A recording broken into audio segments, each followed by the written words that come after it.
Chapter 1: Rebirth in the Beast World.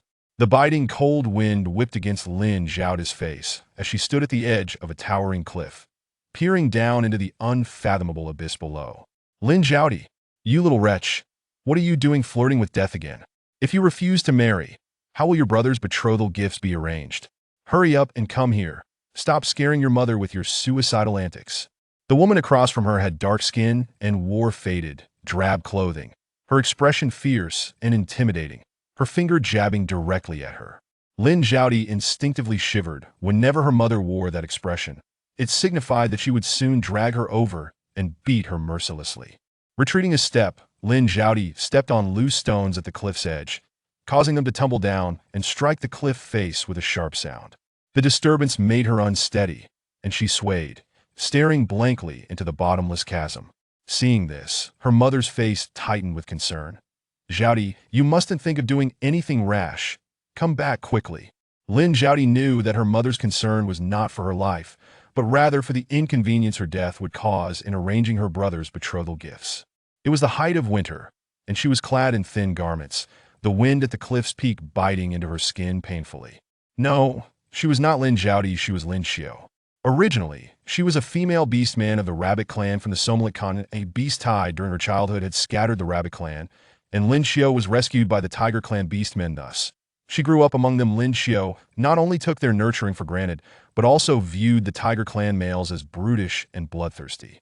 Females were scarce in the beast world, thus receiving excessive pampering despite her haughty and harsh demeanor.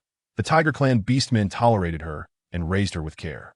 Females, being frail, relied on males for sustenance, with the price, or rather, the responsibility of females being to mate with males and bear offspring upon reaching adulthood. All females were required to mate with males under the guidance of the tribe's sacred stone due to their rarity. Each female was expected to mate with 2 or more males. Upon reaching adulthood, Lin Xiao was matched with 2 males, Ling Yun and Song Mu, before the sacred stone. They were the most prestigious pair of brothers among the youth of the Tiger clan, and all females envied her match. However, Lin Xiao harbored a deep loathing for them, being of the Tiger clan, and had never shown them a kind expression, let alone be willing to mate and bear their offspring. Later, her previous Rabbit clan unexpectedly found the Tiger clan. Lin Xiao immediately wished to leave with them, not realizing that the true purpose of these Rabbit clan beastmen was to hand her over to the wandering beastmen in exchange for a mountain territory. She fled, getting lost in the forest as night fell. Danger lurked everywhere, and she huddled inside a hollow of a dead tree, tightly shutting her eyes. When she opened them again, she found herself in Hongshi village, transformed into the 5-year-old Lin Zhao. This world seemed different from the beast world here. Men, or males, were the precious ones. As an unappreciated girl, she struggled to survive under parents who favored sons over daughters, leading to an endless cycle of labor and abuse. Initially, Lin Xiao had resisted, but as a child, even the slightest defiance would result in a beating that left her bedridden. Fear took hold, and she began to endure, waking before dawn to gather pigweed on the mountain. And even in the coldest months, she had to wash clothes by the river. She complied with her brother's unreasonable demands, often finding herself ridden like a horse in the yard. Fearful of death, she swallowed her pride and endured, living a wretched existence. But more than that, she feared a life worse than death. Her family arranged a marriage for her, and Lin Xiao had thought she would escape this home and start anew. Yet today, she discovered she was to marry an old man from the back mountain who had killed 3 wives and was older than her father. Casting a glance at her mother, Lin Xiao turned away, her resolve unwavering as she leaped into the void. Her body plummeted, the wind howling past her ears. After over a decade, the passage of time had dulled her memories. She could barely recall the faces of Ling Yun and Song Mu. She only remembered 2 pairs of sapphire blue eyes, seemingly gazing at her now. For years, Lin Xiao had relied on memories of them to drift into sleep, but as time passed, some details began to fade. Her support was crumbling, and dying now seemed a welcome release. Closing her eyes, tears welled at the corners. Only to be scattered by the wind, she felt the exhilarating weightlessness of the moment, devoid of attachment or regret. This was her just retribution for the hearts she had trampled upon, and she was willing to pay the price. If there were any lingering resentment, it was her deep yearning to see them once more. Suddenly, the coldness dissipated from her body. replaced by an overwhelming heat. Her limbs ached, and she was drenched in sweat. Lin Xiao opened her eyes to find herself curled up in the hollow of a dead tree. No, she was not. This was the place she had stumbled upon after escaping from the rabbit clan, a temporary refuge found in the forest. Her right leg felt numb. The pain was a welcome sensation, indicating this was no dream. She had truly returned to the Somali continent. Lin Xiao's smile was far from pretty as she covered her face with her hands. She was back, she was back. Surely the beast god had taken pity on her, granting her another chance to atone and amend her past mistakes. Leaning against the hollow tree, she let her tears flow freely down her cheeks. Quickly search. She must be nearby. I can smell her scent. Before Lin Xiao could fully relish her return, the voices of the rabbit clan beastmen echoed nearby. A sense of dread washed over her. If they captured her, she would be handed over to the wandering beastmen for forced mating. The wandering beastmen of the Somali continent were hatched from eggs, lacking females of their own kind. Except for mermaids, all females were born in human form, while the feathered clan was also hatched from eggs, relying on mating with other clans to survive and thrive. However, the reason wandering beastmen could not form tribes and were shunned by others was that any female who mated with them, even once, would suffer repeated pregnancies and childbirths until weakened to the point of death, entirely sacrificing their lives to perpetuate their lineage. Yet the wandering beastmen were formidable, feared by all tribes. Fortunately, their numbers were few, and they generally lived independently, prompting all tribes to protect their females from being abducted. Lin Xiao would never have imagined that the current chief of the rabbit clan would exchange females from the tribe to share the territory of the wandering snake beast. Before this, countless rabbit clan females had been sacrificed, and now it was her turn. Lin Xiao trembled uncontrollably. If she were captured, she would rather die at the cliff's edge. The hollow tree she hid in was concealed by bushes, and despite the excruciating pain in her right leg, Lin Xiao held her breath, not daring to make a sound. She could only pray that the rabbit clan's sense of smell was not so keen that they would find her. Closing her eyes, she listened intently to the sounds outside. The footsteps grew closer, the crunch of foliage underfoot growing louder. I found you, a sinister voice rang out, and Lin Xiao felt a large hand reach in, roughly seizing her arm and dragging her out. Chief, I found her. She was hiding in here. Dozens of male rabbit clan beastmen turned their gazes upon her. Lin Xiao looked at these familiar faces. Returning to the beast world felt all the more real, yet it filled her with dread. Chapter 2. Ling Yun, like sunlight. Let go of me, you ruffians. Sacrificing the females of your own clan to survive, are you not afraid of the beast god's wrath? In the face of Lin Xiao's denunciation, the male rabbit clan members seemed unfazed. She struggled violently, but the male beastman held her wrist mercilessly, and her fierce resistance caused sharp pain to shoot through her wrist, turning it crimson. Yet Lin Xiao was undeterred. She summoned all her strength to break free. She needed to find Ling Yun, to find Song Mu. She couldn't let them take her. The beast god? The aging chief of the rabbit clan approached Lin Xiao, his voice firm despite his years.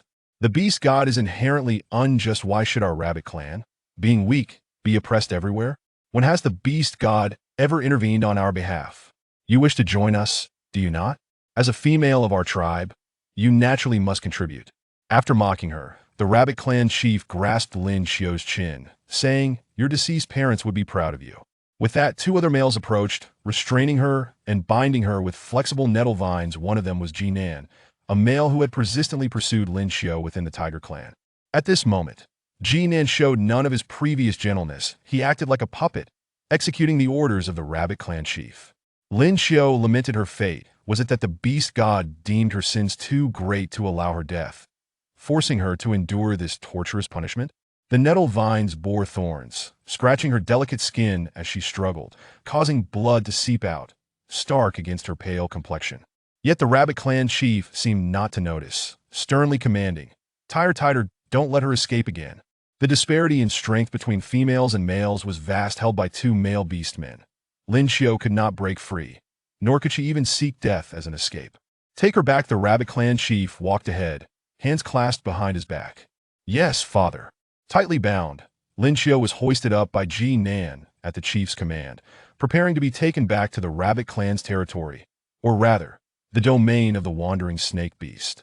The wandering snake beast seemed to have eagerly awaited their arrival. Coiled at the mountain's mouth, its pitch-black serpentine eyes fixed on their approach, flicking its dark tongue, "We have brought you this female, and we hope you will honor your word to protect our tribe from harm for the next 5 years." 5 years, a near eternity, marking the lifespan countdown following the mating of a female with a rogue beast man. The leader of the rabbit tribe received no response from the wandering serpent beast and dared not inquire further. The rogue's powers were sufficient to obliterate their entire clan. He gestured for Ji Nan to release Lin Xiao and led the other males hastily away, distancing themselves from the serpent beast.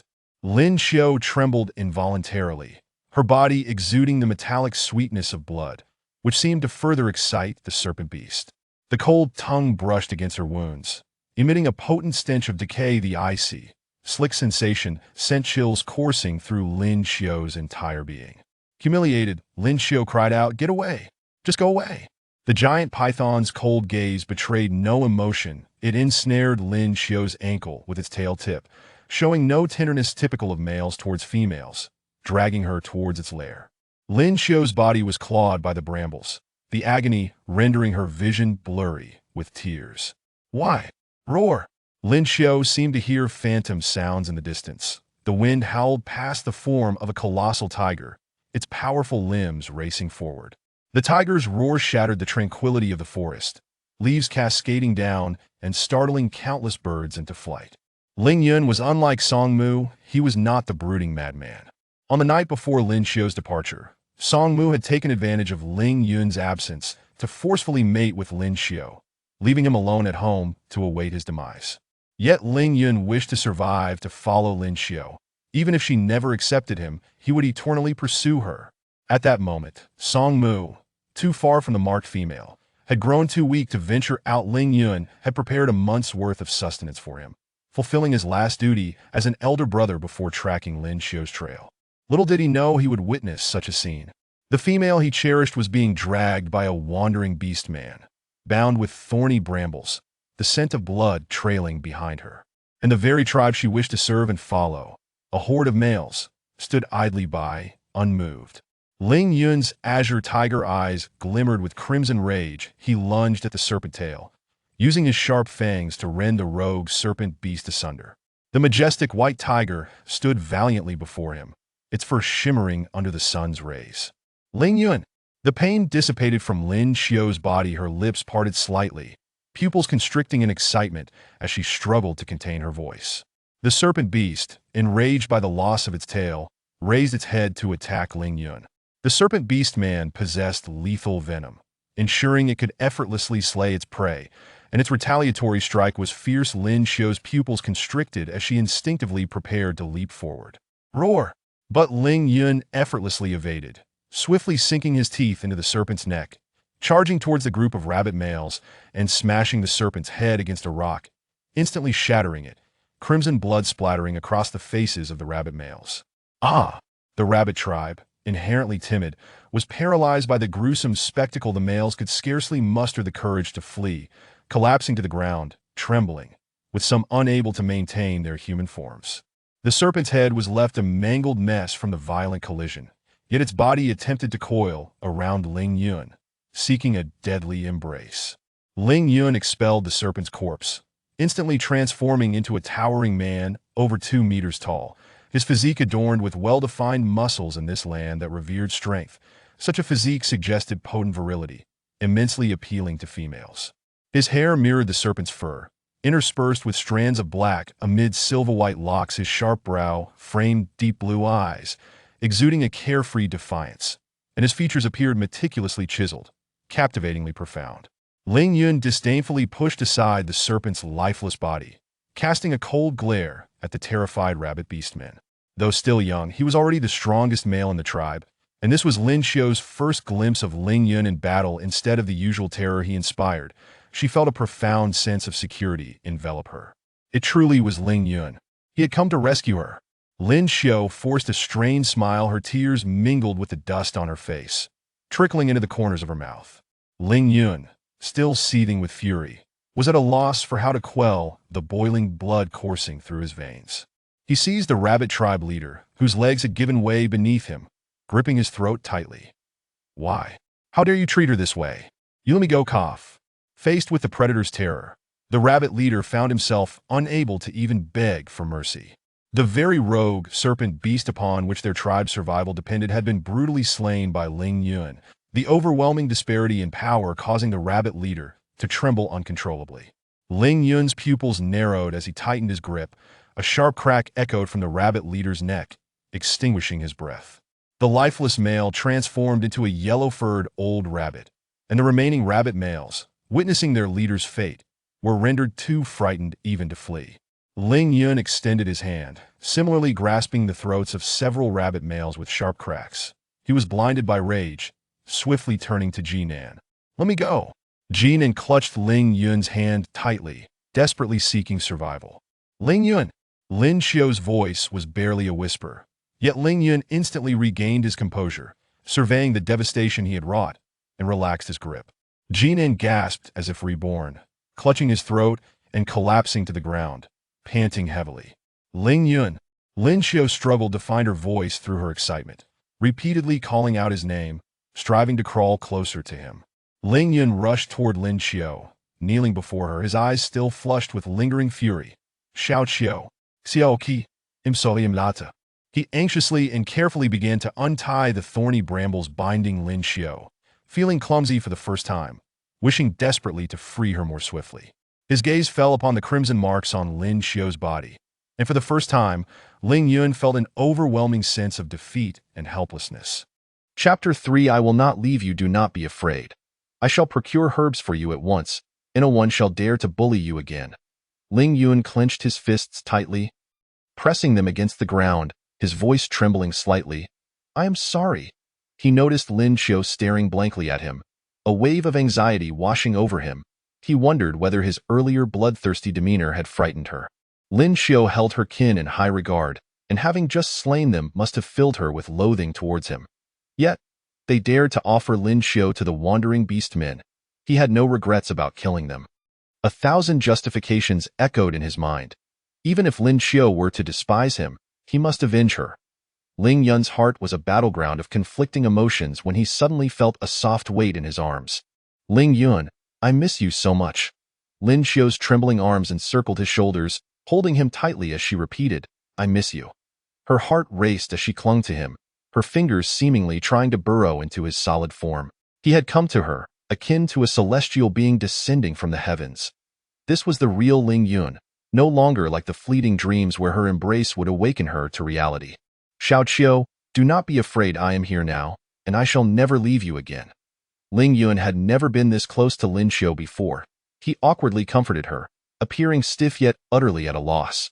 He cherished the warmth of her embrace but feared making any movement, as if this moment were too unreal. Lin Xiu had never favored the Tiger Clan and had always kept her distance from him. He hesitated to return her embrace, not out of fear of her retribution, but rather out of concern that she might punish herself by refusing his care and sustenance. His hands hovered uncertainly at her sides, his throat tightening involuntarily. Ling Yun understood that Lin Xiu must be terrified. The world beyond the tribe was not as she had envisioned. Tears fell from Lin Xiu's eyes onto his shoulder, and he could feel her tremors, a dull ache settling in his heart. He had never dared to imagine Lin Xiu in such a distraught state. His Lin Xiu had always been vibrant and proud. Please, Ling Yun, take me home. Bring me back to Qishan. Lin Xiu buried her head in the crook of his neck, her voice muffled. Very well, I shall first find you some medicine. Please let go of me. Ling Yun was at a loss for what to do. Lin Xiu held him tightly in her embrace, clearly unwilling to release him. Upon hearing his words, she tightened her grip even further. No, do not leave me. Do not let go of me, Ling Yun. Lin Xiu was gripped by fear, terrified that the Ling Yun she held would vanish like so many times before in her nightmares, waking to find herself still trapped in that mountain village, burdened by endless chores and relentless beatings. Ling Yun held his breath and, cradling Lin Xiu under her rear, lifted her gently. All right, I shall not let go. Xiao Qiu, do not fear. The more Lin Xiu depended on him, the more anguish he felt. He cradled her delicately, cautious not to touch any of her injuries. Unlike the tall and robust females of the Tiger Clan, Lin Xiu of the Rabbit Clan was petite and fragile. Ling Yun had to be exceedingly careful with his strength, lest this delicate female be harmed because of him. Lin Xiu rested against his broad shoulder. Despite the pain coursing through her body, the long-lost feeling of being cherished tore open a deeper wound in her heart. How could she have hurt someone as wonderful as Ling Yun before? Lin Xiu stifled sobs against his shoulder. And Ling Yun grew increasingly anxious. He awkwardly consoled her. Do not cry. I will find you the herbs soon, and the pain will subside. Please, do not cry. Lin Xiu sniffled. I am not in pain. Let us return home quickly, home. Upon hearing this word, a peculiar sensation blossomed in Ling Yun's chest, a tingling itch. However, reaching Qishan alone would take at least 2 days, not to mention the necessity of caring for Lin Xiu's wounds. If left untreated, they could fester, leading to fever and death. Many females had perished in such a manner. Their fragility often began with a seemingly insignificant wound that spiraled into a relentless fever, culminating in their demise. Ling Yun vowed never to allow such a fate to befall Lin Xiu. She was willing to return to Qishan and stay by his side. This time, please heed my words. I must first tend to your injuries. Ling Xiu nodded through her tears, feeling unwell, her body riddled with wounds that, although shallow, were undeniably painful. Her obedience pained Ling Yun deeply. What had she endured to become this way? As he carried Lin Xiu away, the Rabbit Clan beastmen let out a collective sigh of relief.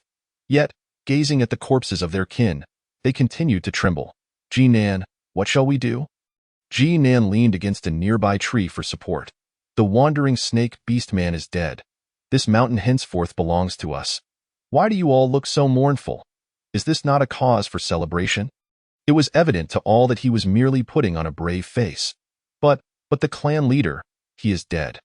The clan leader made a tremendous sacrifice for our tribe, and we must ensure he is laid to rest properly. From this day forth, you shall heed my commands. Ji Nan, the clan leader's son, bent down to cradle his father's lifeless body, returning with the others to the tribe's encampment.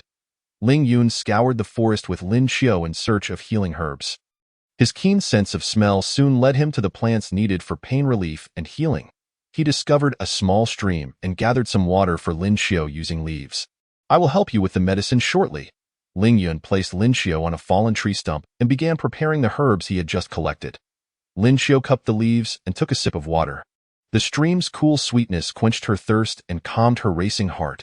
She gazed intently at Ling Yun, as if fearing that even a moment's distraction would cause him to vanish. What are you staring at?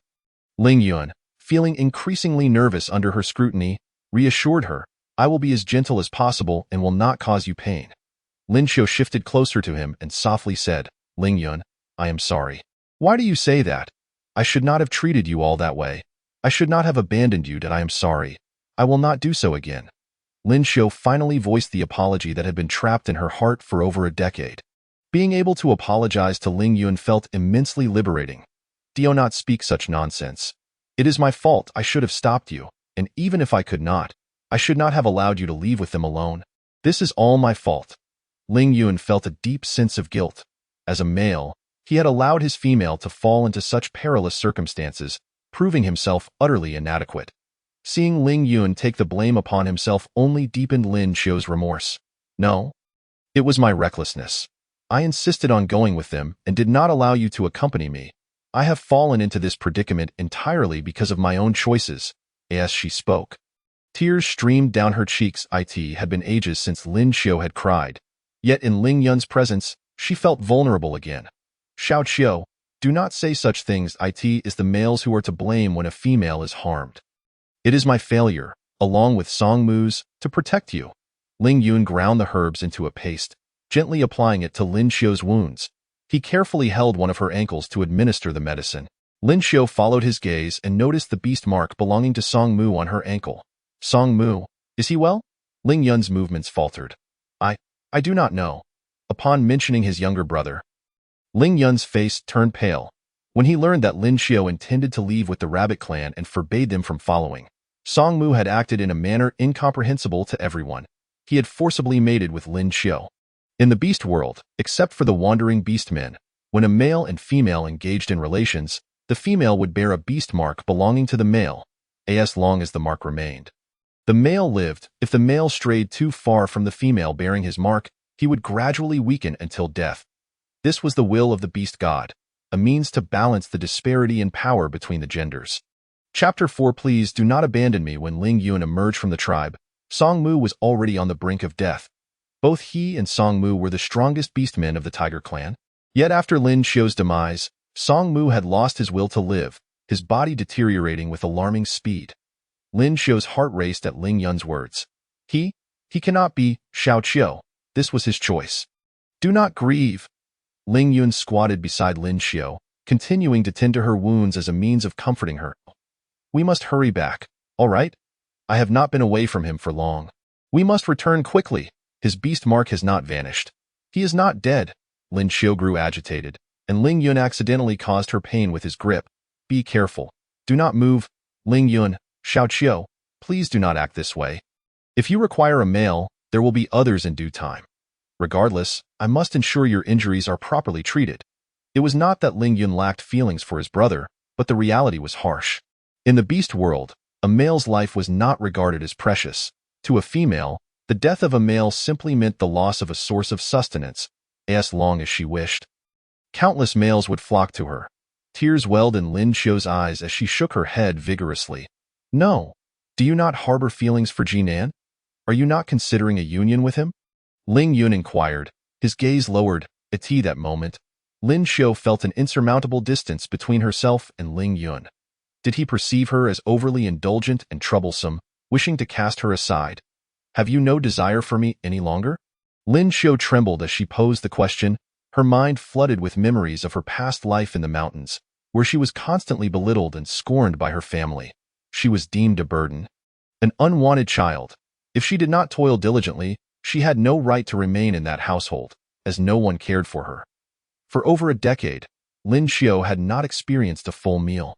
Originally of the rabbit clan, she relished the tender green grasses and vegetables, yet somehow, after her transformation into a human, those greens no longer sufficed to satiate her hunger. Listening to Ling Yun's indifferent words, a wave of fear washed over her. Unable to remain composed, she threw herself into Ling Yun's embrace. Please, do not forsake me. I promise to be obedient from now on. I shall no longer trouble you or Song Mu. I beg you, do not cast me aside.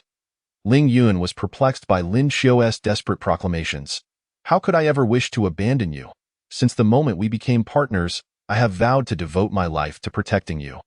Lin Xiu held tightly onto Ling Yun, unable to see the sincerity in his eyes. Thus, she found it hard to believe, gripped by fear, for such scenarios had unfolded in her dreams countless times before. Very well, I shall hasten to tend to your wounds, and then we shall set forth for Qishan without delay. Ling Yun awkwardly patted her back. Through the animal hide, he could feel the softness of her form.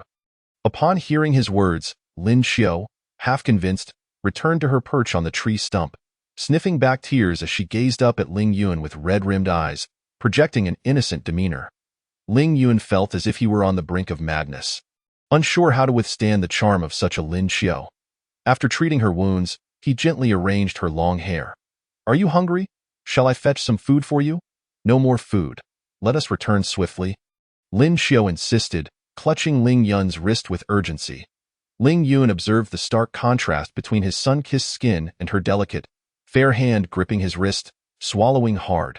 Very well, I shall transform into my beast form and carry you back. Lin Xiu immediately released her hold on him, and Ling Yun transformed into a magnificent white tiger, standing tall on all fours, matching his human height, towering over Lin Xiu. The imposing creature lowered itself before her.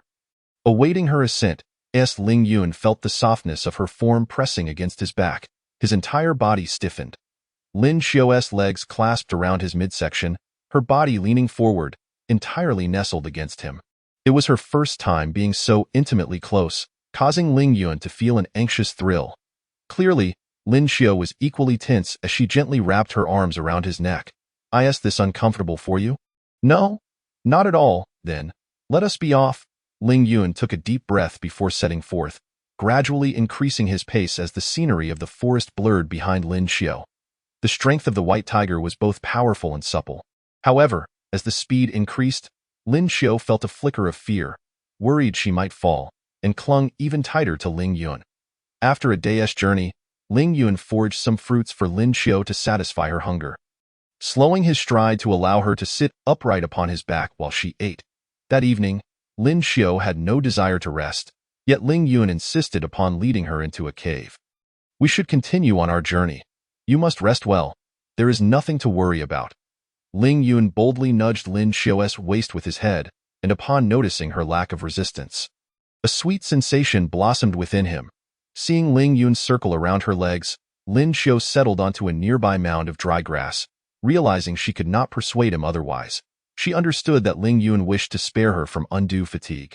This life, where he prioritized her above all else, was strangely unfamiliar to Lin Xiao.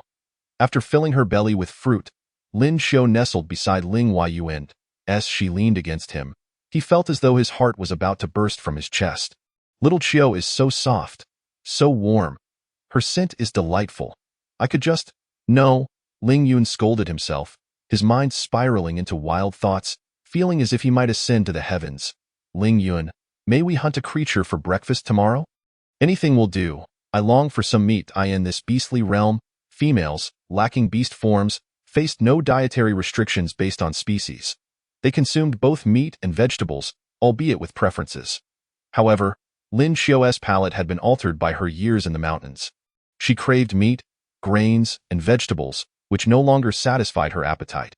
Additionally, she felt a pang of sympathy for Ling Yun, who had refrained from hunting out of concern for her safety, having gone a day without sustenance. Ling Yun replied gruffly, "Very well." Lin Xiao anticipated a sleepless night, yet as she buried her face in Ling Yun's soft fur, she soon drifted into a deep slumber. Conversely, Ling Yun, who typically fell asleep instantly, found himself wide awake, surrounded by Lin Xiao's scent. This reality was a dream he had never dared to envision. Ling Yun recognized that Lin Xiao's current gentleness and reliance on him were born from her fright at the hands of the rabbit clan. And now, on the road, she had no one else to depend upon. Perhaps once they returned to Qishan, she would revert to her former self. Yet he felt immense joy, refraining from probing further, lest he anger her and forfeit her tenderness. Even if it was mere self-deception, Ling Yun wished these fleeting moments could linger a while longer. Ling Yun remained awake throughout the night, and as dawn broke, he marked his territory nearby to deter any beasts from approaching, while also searching for herbs for Lin Xiao and capturing a small deer for their breakfast. For him, all of this was a mere trifle. Upon returning to the cave, he found Lin Xiao anxiously searching for him. "Little Xiao, I have returned." "Ling Yun." Lin Xiao awoke to find him absent and feared that all that had transpired the previous day was naught but a dream. Chapter 5. Dying in her masculine form upon seeing Ling Yun, she rushed towards him. Fearing she might stumble, he hastily discarded his belongings to meet her. "Where have you been?" Lin Xiao's eyes were red-rimmed with worry as she questioned him, her voice thick with sleepiness.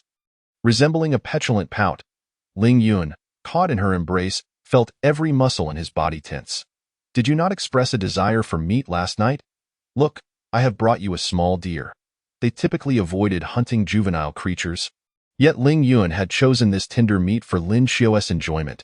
"Why did you not inform me? I thought you had abandoned me." "Never, little Xiao. How could you doubt my loyalty? I would never forsake you." Ling Yun reassured her repeatedly, coaxing Lin Xiao to release him as he hoisted the already processed deer from the riverbank, handing herbs to her. He kindled a fire at the cave entrance and skillfully began roasting the deer leg.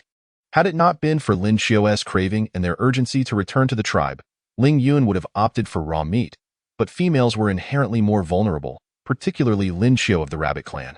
Consuming raw beast flesh would surely lead to a stomach ache. Lin Xiao watched hungrily as the deer leg cooked, her mouth watering. Finally, she would be able to eat meat, a luxury denied to her in her previous life, where she could only watch her father and brother indulge. Ling Yun was surely planning to offer her the entire leg, enough to satisfy her cravings. Lin Xiao squatted nearby, her anticipation palpable. Ling Yun could not help but smile at her wide-eyed enthusiasm. Watching her swallow in eagerness, she was utterly adorable, his female. After suppressing his amusement for days, Ling Yun finally allowed a smile to grace his lips. While the deer leg roasted, Ling Yun reapplied medicine to Lin Xiao's wounds, which had ceased bleeding but remained far from healed. Roasting a deer leg took considerable time, and to avoid delaying their return, Lin Xiao decided to take some with her to eat on the way. "Why are you not eating? I will save these for you on the journey." Ling Yun could not bear to deprive her of the delicacy. Moreover, though he claimed not to worry about Song Mu, he was, after all, his brother, and no one cared more for Song Mu's safety than he did. Ling Yun did not wish to squander their return time on hunting, as males could manage for days without food. "Absolutely not. You must eat now. This leg is substantial. I could feast on it for a day," Lin Xiao insisted, pressing him to consume it. Upon sensing his reluctance, she quickly added, "Are you disregarding my wishes?" Ling Yun felt a jolt of alarm. "No, that was not my intention." Realizing her previous tone had been overly harsh, Lin Xiao softened, gazing at him with her large, pleading eyes. "Then please eat, Ling Yun." With Lin Xiao's fluctuating demeanor stirring his emotions, Ling Yun felt as if his heart were on a roller coaster, causing him a headache. Under her watchful gaze, he quickly finished the remaining tender venison. "I have eaten. We may now depart." The following day, Lin Xiao had already mastered the art of sitting steadily upon Ling Yun's back. With her hands no longer clutching his neck, she held up a deer leg, devouring the succulent meat with eager bites. Although the roasted meat was slightly bland and lacked flavor, she resolved to have Ling Yun search the mountains for spices once they returned to the tribe. Her legs tightly wrapped around Ling Yun, she sat upright, savoring the tender deer leg, finally satiating her cravings.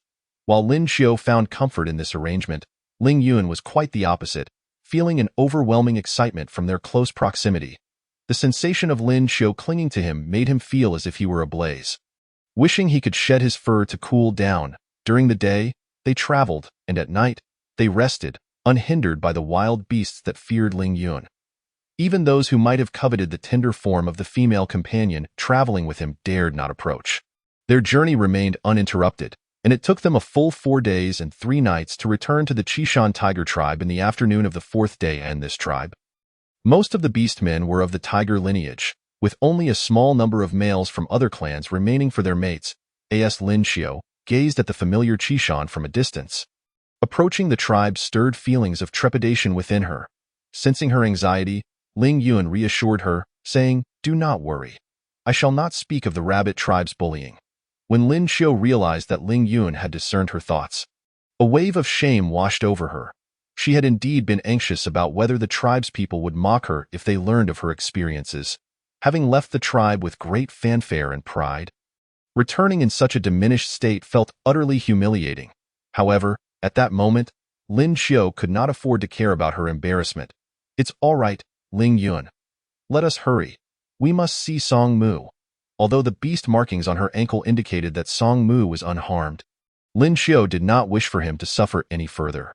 What did her pride matter if such delays caused Song Mu distress? She could never forgive herself for that. Ling Yun strode forward. Entering the tribe. The Qishan tribe was nestled within a valley, surrounded by mountains, making it easy to defend yet difficult to attack. There was only one path leading in, which was guarded by a checkpoint, and males patrolled the tribe at all times to ensure the safety of the females and cubs. The guard spotted Ling Yun returning from afar, with Lin Xiao upon his back. "Lin Xiao has returned?" "Ling Yun, you truly brought Lin Xiao back." To Lin Xiao's surprise, the guards did not react with the embarrassment she had anticipated. Instead, they were filled with excitement. Indeed, Lin Xiao nearly forgot how precious females were in the beast world. Even when embroiled in grave troubles, they would be embraced and loved unconditionally by the males. "Lin Xiao, will you leave us again? The beastmen of the rabbit tribe may be like you, but they do not possess our strength. If you remain in our tribe, you will receive the best protection." The guard, yet to take a mate, hoped Lin Xiao would stay, thinking that every additional female in the tribe increased his chances of finding a partner. Observing the scars on Lin Xiao's body, he did not dwell on them, for the continent of Somali was indeed brutal. The males of the rabbit tribe were not formidable. They must have been attacked on their way back, resulting in her injuries. Even the females in the tribe were unable to protect her. What a pitiful lot! Ling Yun, too, was eager to know Lin Xiao's intentions regarding her stay. Like the guarding male, he fixed his gaze upon Lin Xiao. "Indeed, I will not leave again." Lin Xiao's affirmative response undoubtedly settled Ling Yun's anxious heart. He turned to the guard and reiterated, "She will not depart again. We are in a hurry to return. Farewell." The guard, understanding that Song Mu was at death's door, stepped aside, allowing Ling Yun and Lin Xiu to enter the tribe at that moment. Song Mu could no longer feel his limbs. Yet a heavy sensation seemed to pull him downward. He had not touched the prey Ling Yun had caught for him before Lin Xiu departed. From the moment she left the tribe, he had resolved to perish on the day she cast him aside. Unlike Ling Yun, who was flamboyant, Song Mu preferred to keep everything buried within. Many emotions swirled within him, and when they finally erupted, they were intense. He chose to force Lin Xiu into a corner, even if such actions would lead to his demise. He desired to possess Lin Xiu, to be her male, and to die as her male was his ultimate honor. As his consciousness began to fade, the weight in his body seemed to lighten, and in a hazy vision, he thought he saw Lin Xiu, the female who resided in his heart, running towards him. Song Mu, called by the beloved female.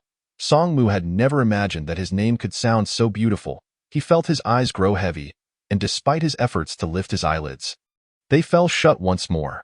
How wonderful it was to see Lin Xiu's visage before his end. Chapter 6. Every hair in exultation. Ling Yun. He cannot be harmed, can he? After days of separation, Lin Xiu could hardly recognize Song Mu in his beast form. The once robust white tiger had become gaunt, his formerly lustrous fur now rough and dull, unable to conceal his protruding spine.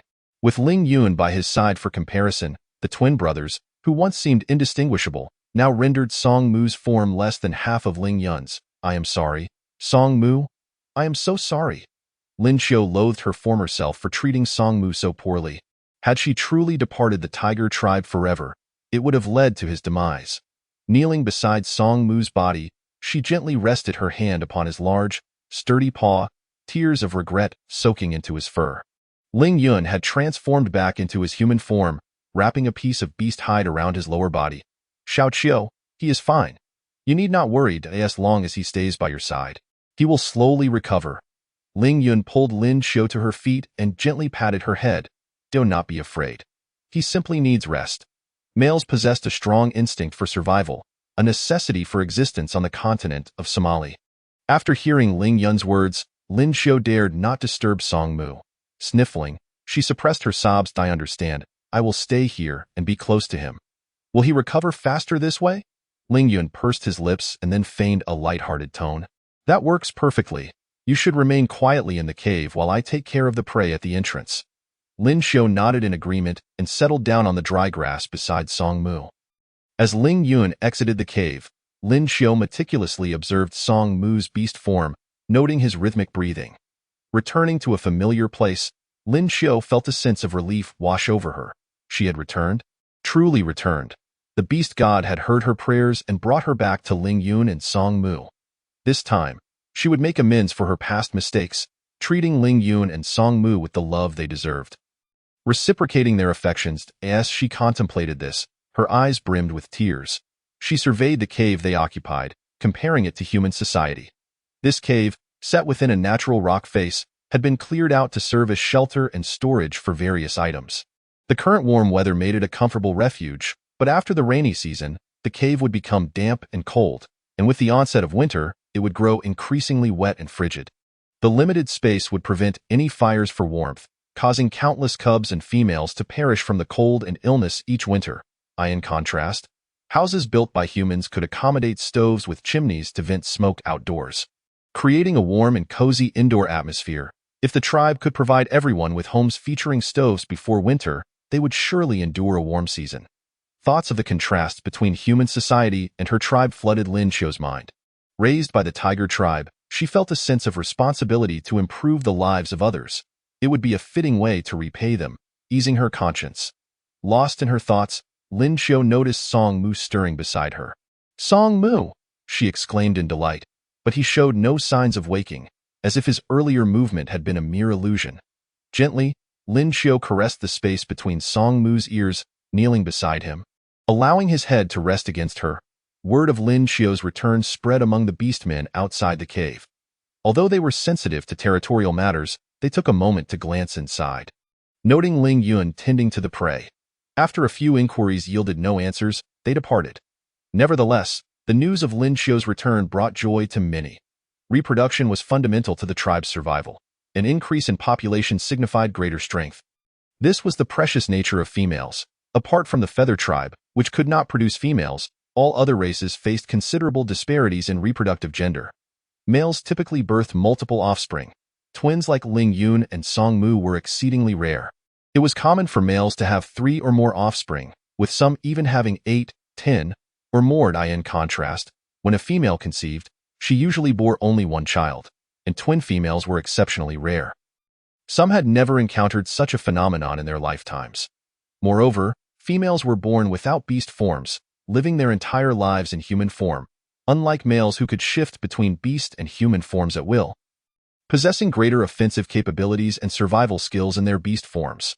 Thus, a significant portion of the female offspring struggle to reach adulthood, and even after maturing, they are prone to succumbing to illness or accidents. These two factors contribute to a stark disparity in numbers between females and males.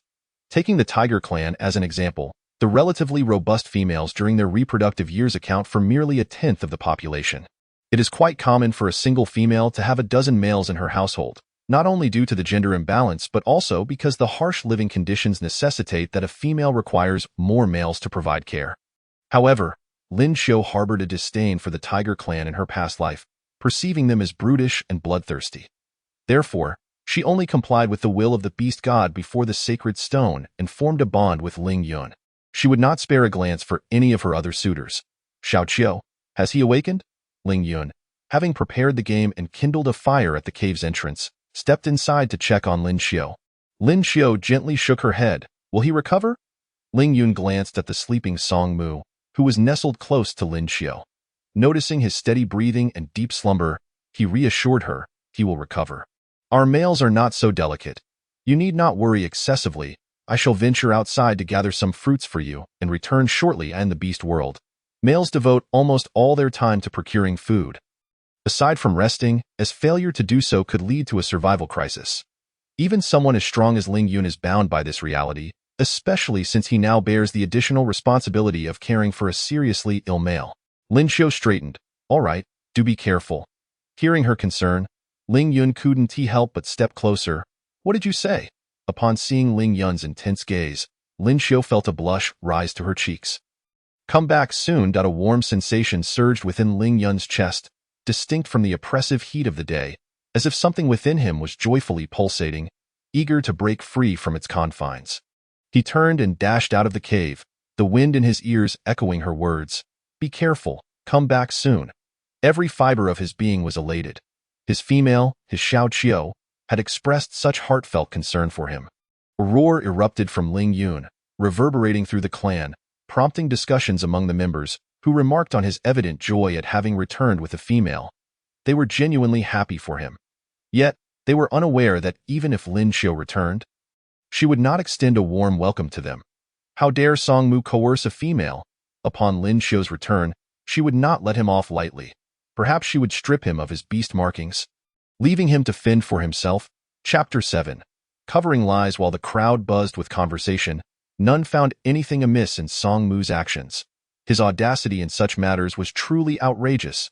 Females, being delicate and esteemed, should never be coerced. Some females, upon hearing of Lin Xiu's return and her injuries, decided to visit her in pairs. Though the temperaments of the females in the Tiger clan were somewhat lacking, their straightforwardness was a redeeming quality. Despite Lin Xiu's previous disdain for them, they brought her herbs and fruits. Each of them was accompanied by 1 or 2 males, who refrained from entering the cave, choosing instead to wait outside for their females. I had warned you before. The males of the rabbit clan may be handsome, but they are far too weak to protect females. Lin Xiu, with her naturally fair skin marred by numerous healing scars, was a sight to behold. The wounds, though scabbed, still appeared red, with small cuts dotting her body. Females, accustomed to a pampered existence, rarely ventured beyond the clan and were seldom injured. Thus, seeing Lin Xiu so battered elicited frowns and angry curses directed at the rabbit clan males. I was at fault for not heeding your words. I realize my mistakes now. I will live properly in the Tiger clan from now on and will not leave again. Lin Xiu's admission left the visiting females startled, exchanging glances with their mouths agape. How could Lin Xiu, who had been so resolute, suddenly show such humility? In the past, she would have dismissed them with a glare and a retort about their meddling. Now, her yielding demeanor rendered Dong Shui speechless as she stammered, "We brought you some herbs. Please take them." Feeling a bit embarrassed, Lin Xiu replied, "Thank you." Dong Shui found herself at a loss for words. As Lin Xiu had always taken gifts for granted, believing the Tiger clan's kindness stemmed from their desire to have her as a breeding female. Today, she was actually expressing gratitude. As the atmosphere grew awkward, the previously dormant Song Mu began to show signs of awakening. His tail twitched slightly before his front paws stirred, and soon, his eyes opened a crack, revealing their once bright blue hue now dulled. Song Mu sensed a resurgence of strength within him.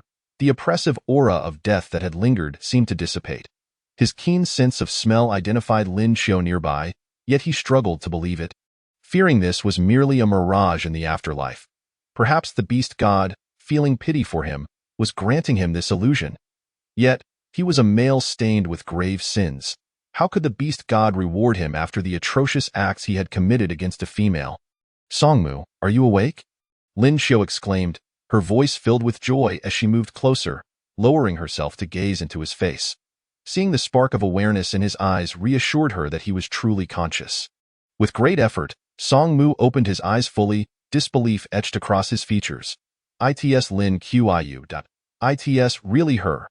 Unsure why Lin Xiu wept, he longed to comfort her but found himself too weak to even speak. The other females, witnessing Lin Xiu's tears of joy at Song Mu's awakening, furrowed their brows. "You should punish him severely for his actions. Yes, strip him of his beast markings. Let us banish him from the clan. Do not mistake our Tiger clan for heartless. As a male, he has committed unforgivable sins and must be punished. Otherwise, how can we ensure the safety of our females?" Females, who were accustomed to being cherished and respected, would not tolerate a male challenging their status. Had it not been for the constraints of beast markings, they would have surely become mere breeding tools, coerced into mating and bearing offspring. Song Mu's audacity in breaking such constraints was indeed audacious. He closed his eyes, accepting their words with a sense of calm. Though he was unaware of Lin Xiu's reasons for returning, he surmised it was Ling Yun who had brought her back, likely through persistent persuasion. Yet, she appeared to have sustained considerable injuries. Song Mu was indifferent to his fate, having resolved to face death after his actions. However, he sensed Lin Xiu's bloodied scent, and concern crept in. Would Ling Yun be able to care for her alone after his demise? "No, it isn't like that. He did not coerce me." Lin Xiu shook her head, aware of the Tiger clan's brutish ways. "It was my decision. I consented to this. After leaving the clan, I worried for him, which is why I returned." Lin Xiu understood that even if she could protect Song Mu now, he would inevitably face ostracism and scorn within the clan. Thus, she chose to shield him with her words. While she had indeed been reluctant at the time, she now felt a genuine willingness to stand by him. The females exchanged astonished glances. "You consented?" "It was my choice," Lin Xiu affirmed resolutely, though her grip on Song Mu's sturdy paw betrayed her nervousness. "So that's how it is. I had my suspicions. I thought the finest males of our clan, Ling Yun and Song Mu, would be irresistible to you." Dong Shui chuckled awkwardly. The others followed suit, sharing in the realization that their earlier assumptions had been misplaced. "Now that Song Mu has awakened, let us allow you both to converse. We shall take our leave." Dong Shui noted how Lin Xiu clung to Song Mu, clearly holding him dear, which suggested that he was favored over Ling Yun. Thankfully, she had not truly departed with the Rabbit clan. As they left Lin Xiu and Song Mu to their privacy, they bid farewell. Before departing, they encountered Ling Yun at the cave entrance, casting him sympathetic glances. Who would have thought? They had expected Ling Yun's character to make him more appealing to the females than Song Mu. Ling Yun watched them leave without entering, remaining outside the cave. Lin Xiu gently stroked Song Mu's head, her eyes filled with concern. "Are you in pain? Why are you silent? Are you still suffering?" As the twilight deepened, Song Mu felt his paw firmly grasped by Lin Xiu. Her hands were tender and petite, resting comfortably upon his fleshy pad. He now sensed a dizzying sensation, convinced he must be dreaming. Otherwise, how could Lin Xiu possibly lie? Claiming it was her choice? That night, it was undeniably he who, at that moment, Song Mu realized that Lin Xiu's harsh and brutal words towards him were indeed sincere. He seemed to revert to an ancient primal instinct. Losing all rationality, driven solely by a desire to possess the Lin Xiao beneath him. All that remained in his memory were her tears and blood. It was he who had forced her. Why, then, did she speak so to those others? Lost in a tumult of thoughts, Songmu overexerted himself mentally and fainted once more. Songmu, Songmu, Lin Xiao called out twice, but he did not open his eyes again. He is fine. Ling Yun entered at that moment, bringing Lin Xiao a pouch of fruits. Chapter 8. Worthless things. These wild fruits were Lin Xiao's favorite, simply named sweet fruit. The sweet fruit was pink in appearance, dotted with brown spots, its tough skin reminiscent of steamed buns. And within lay a pool of white juice, exceedingly sweet, hence its name. The trees bearing these fruits were abundant and prolific, yet they were prone to rotting, often left uneaten, decaying at the base of the trees. Lin Xiao thought that perhaps this fruit could be refined into sugar. Who knows, the skin might even be dried and ground to extract starch. Why not eat? She pondered. Lack of appetite? As Lin Xiao's thoughts wandered, Ling Yun began to lay out the fruits from the leather pouch. No, Lin Xiao replied, accepting the fruits he offered. Songmu has been sleeping like this. Can he really go without eating? Upon hearing Lin Xiao show concern for Songmu, Ling Yun felt a dull ache in his heart, as if gripped by an unseen hand. He had overheard Lin Xiao's willingness. She had consented to mate with Songmu. Recalling Lin Xiao's urgency for him to return, Ling Yun clenched his fists, struggling to contain his emotions. Why should it be him? After all, it was I who liked Lin Xiao first. Why? Ling Yun forced a smile. He will awaken when he needs sustenance. Do not focus solely on him. Night has fallen. Rest early, and perhaps by morning, he will have awakened. Aware of Ling Yun's fatigue from the journey, Lin Xiao hastily consumed the fruits. After satiating her hunger, she lay down on the stone bed beside Songmu. The furs spread beneath her, allowing her to see him upon opening her eyes. Observing this, Ling Yun ate some roasted meat at the cave entrance before lying down to nap. Vigilantly guarding the doorway, Lin Xiao extended one hand under the bed, resting it on Songmu's body, ensuring she would awaken should he stir. However, she slept soundly, and when Songmu finally regained consciousness, he did not disturb her. He had already regained his strength. Though the hunger in his belly was pronounced, his spirits were high. He crouched at the head of Lin Xiao's bed, realizing that everything from the previous night had not been a dream. Do not disturb her, Ling Yun's voice came from the cave entrance. Songmu quietly exited the cave, turning to Ling Yun. How was she injured? Ling Yun remained silent, offering him half of the leftover game from the night before. Songmu accepted without hesitation, lowering his head to eat, feeling his strength returning.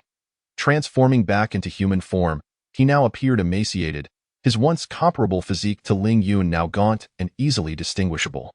He wrapped a piece of fur around his waist. How was she injured? Songmu inquired again. Ling Yun recounted his experience, and Songmu's expression darkened further with each word. Why did you not slaughter them all? The corners of Songmu's eyes reddened, as if he were ready to charge up to that beast tribe's mountain and exact bloody vengeance. Lin Xiao, she did not want that, Ling Yun replied.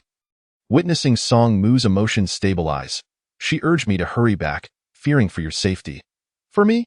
Songmu looked at Ling Yun, as if seeking confirmation of what he had heard last night. Yes, for you.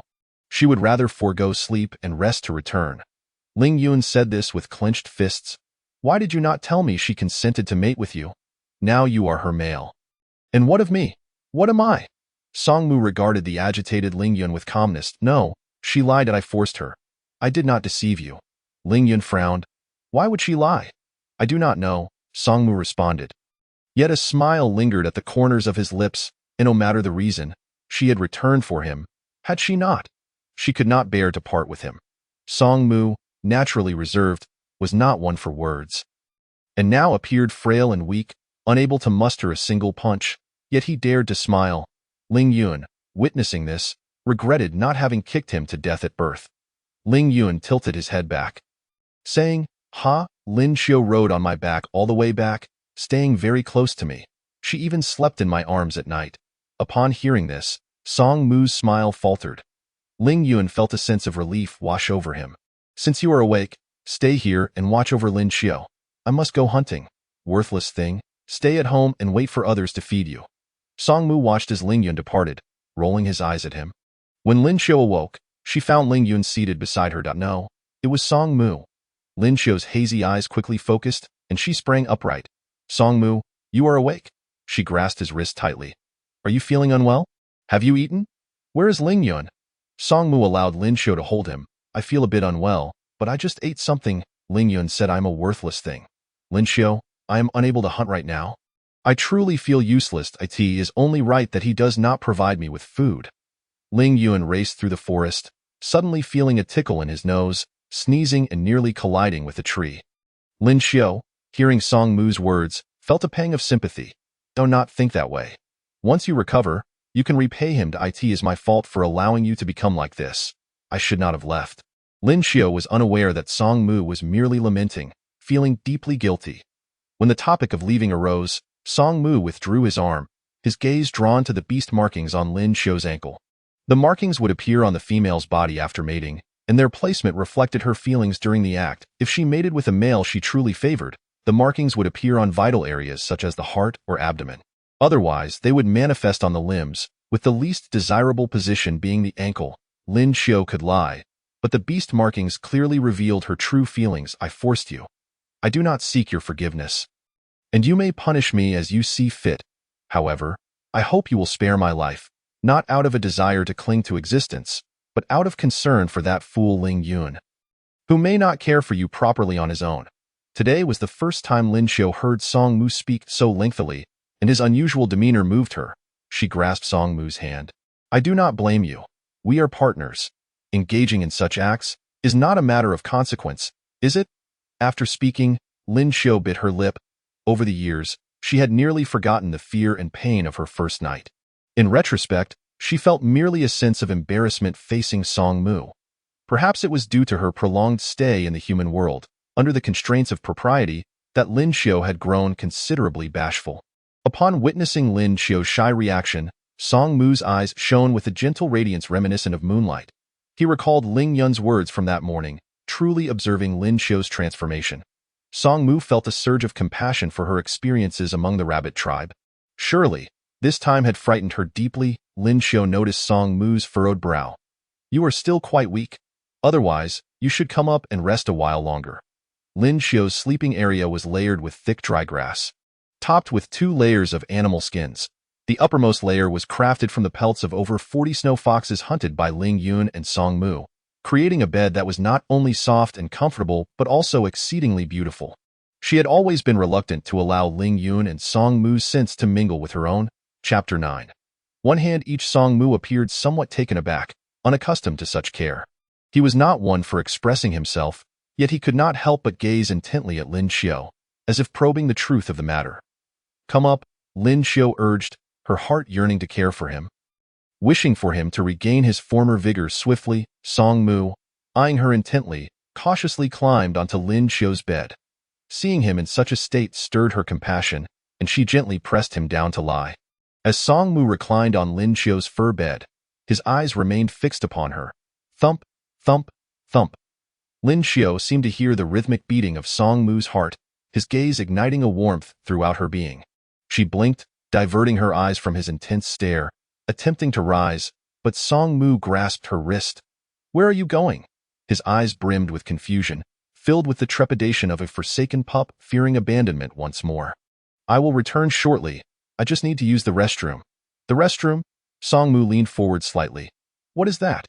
It means I need to urinate, Lin Xiu hastily clarified, yet Song Mu insisted, I will accompany you.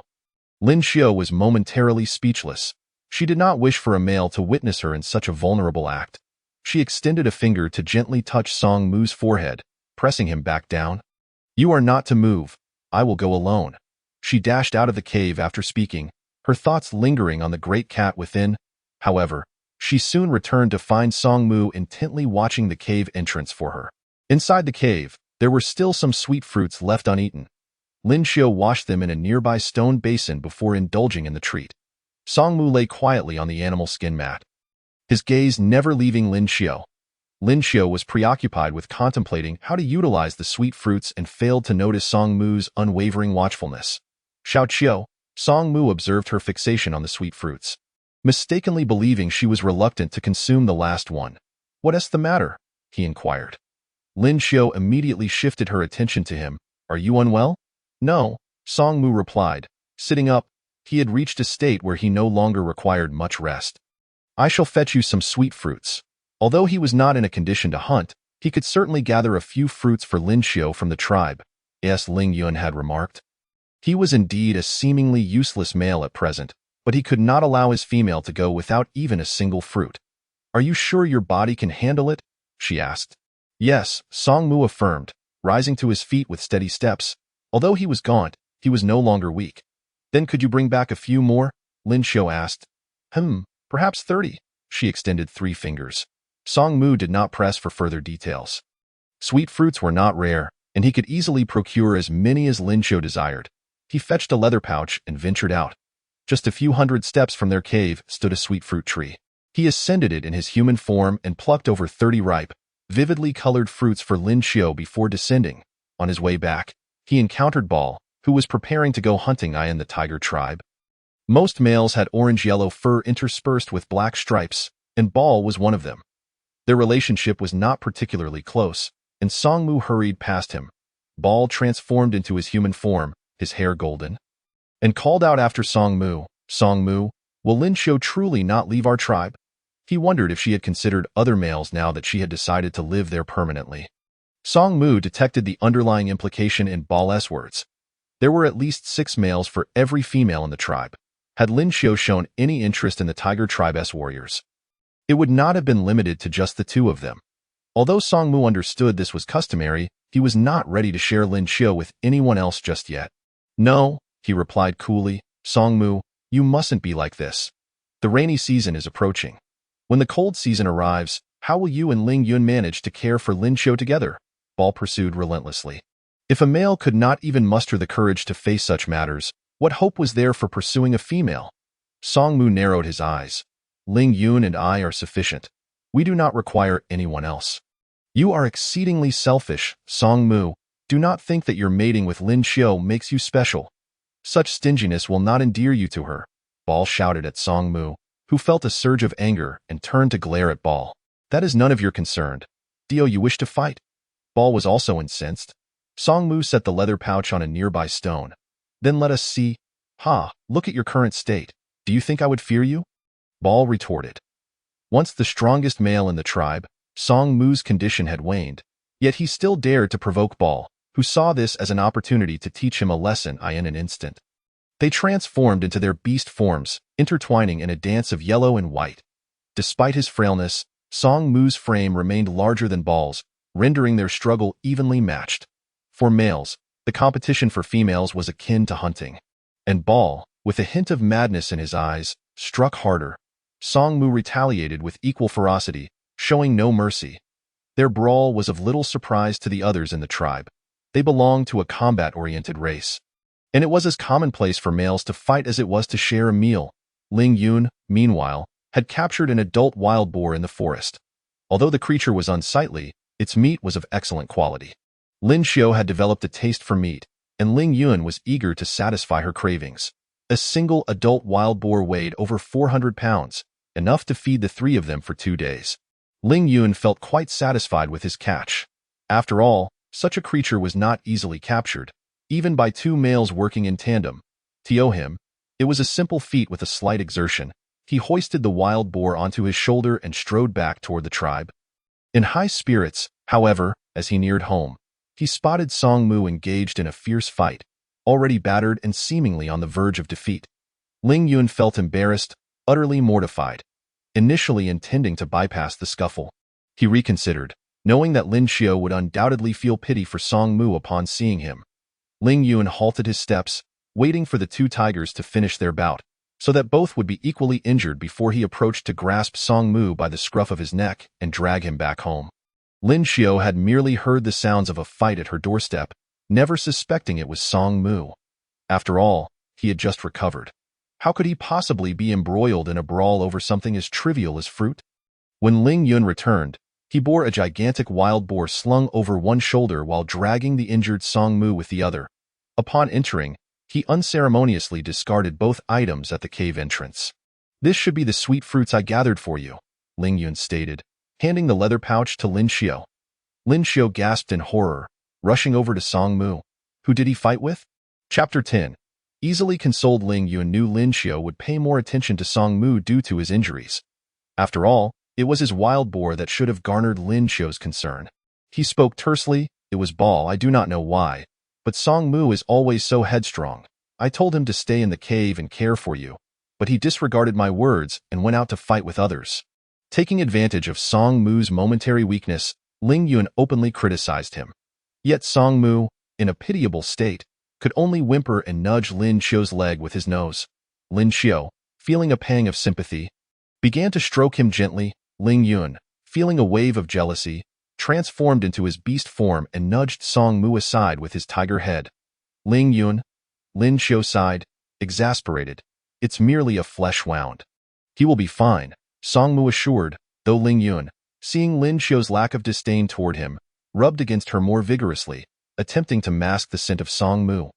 Lin Xiao absent-mindedly patted Ling Yun's tiger head, causing him to purr contentedly with closed eyes.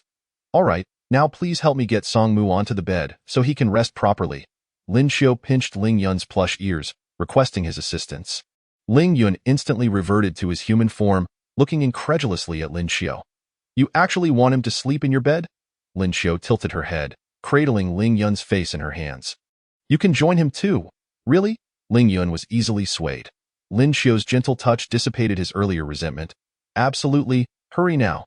Lin Xiao turned slightly to make way for Ling Yun, who then dragged Song Mu over to the edge of the bed without allowing him to lie down. Lin Xiao's animal skin bed was quite small, barely accommodating two males, and Ling Yun was unwilling to cede his position to Song Mu. After all, he had stood guard at the cave entrance the previous night. It was his turn to share a bed with Lin Xiao now. Seeing Ling Yun's demeanor, Lin Xiao said nothing further, for she could already sense his jealousy. To maintain harmony, she chose to overlook the matter. She did not insist that Song Mu join them on the bed, and Ling Yun, now in his human form, perked up his tail with delight. Lin Xiao began preparing the sweet fruits, while Ling Yun busied himself with processing the wild boar he had just hunted. "Ling Yun, come help me start a fire," Lin Xiao called. She gathered all the sweet fruit juice, removing the seeds mixed within, intending to dry the juice into a solid form. In their world, there was no fabric available to filter the juice. So Lin Xiao decided to roast all the juice together. Ling Yun was more than willing to assist Lin Xiao.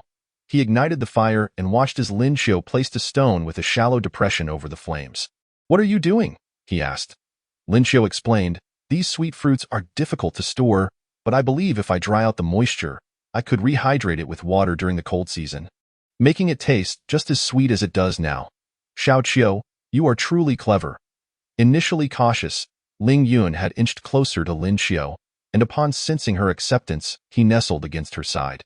Lin Xiao, pleased by the compliment, continued, "I want to do the same with the fruit peels, and perhaps even the meat can be dried or roasted for storage. If it works, we won't lack for food during the cold season." Hunting during the cold season was particularly challenging, both due to the frigid temperatures limiting the male's movements and the general inactivity of prey during winter. For herbivorous beastmen, winter meant subsisting on dried grass, which, while filling, was difficult to swallow, especially for females. "Can meat also be dried?" "Yes, if it has low moisture content, it can be stored for a longer time. Adding salt would extend its shelf life even further." "Salt?" Lin Xiao replied, "That can be extracted from seawater." "The sea? That would mean venturing into merfolk territory. Or we could find salt in the mountains." "Ling Yun, have you seen those pink, salty stones? Those are salt mines." Ling Yun's eyes sparkled with excitement. "I know. If you need it, I can find some for you." Lin Xiao immediately nodded, exclaiming, "You truly possess an abundance of knowledge." Ling Yun felt delighted, as today Lin Xiao had engaged him in such extensive conversation. These are insights I gathered from the rabbit clan during my journey." Noticing Lin Xiao's hesitance, Ling Yun swiftly added, "If you prefer not to discuss it, there is no need to explain." Chapter 11. Why don't you praise me? Ling Yun's trust and understanding moved Lin Xiao deeply. "Ling Yun, you are truly wonderful," she said, offering him a sweet smile, which momentarily took his breath away. "You should rest. I can handle things here," he insisted. "I want to stay with you," Lin Xiao replied, settling beside him and gently leaning against him. The tip of Ling Yun's tail, charged with electricity, fluffed up instantly, creating a wonderfully strange sensation. He shook his large tail and wrapped it around Lin Xiao's waist. Song Mu lay at the back of the cave, half-lidded, observing the intimate scene between the two, his teeth biting painfully into his own flesh. Lin Xiu was accustomed to hard work, yet Ling Yun only allowed her to linger by the fire for a short while before coaxing her to bask in the sun or return to the cave for some rest. Lin Xiu contemplated constructing a house and thus stepped outside the cave, meticulously assessing whether she could build it adjacent to the cave, which would be far more convenient. After all, the tribal territories had mostly been delineated, and encroachment could lead to inevitable conflicts. At the entrance of their cave lay a considerable open space, but it was insufficient for creating a proper courtyard. Lin Xiu recalled the layout of her former home: a central living room connected to 2 bedrooms, an eastern kitchen and storage room, 2 western guest rooms, and a northern toilet and firewood storage. Now, the open space before their cave offered ample room on the east and west sides, but only enough to erect a main house and kitchen along the north-south axis. The western guest room would have to be reduced to 1, and the toilet might need to be relocated outside the courtyard. Although their household was not large, 2 bedrooms sufficed, yet Lin Xiu mused that if there was enough space in the east-west direction, an additional northern bedroom could be built for their future offspring. At this thought, Lin Xiu's cheeks flushed. "Xiao Qiu, if you are feeling warm, come back quickly," Ling Yun called, noticing her rosy complexion. "These have already dried out. You should try some." He transferred the powdered sweet fruit juice from the stone plate into a wooden bowl and handed it to Lin Xiu.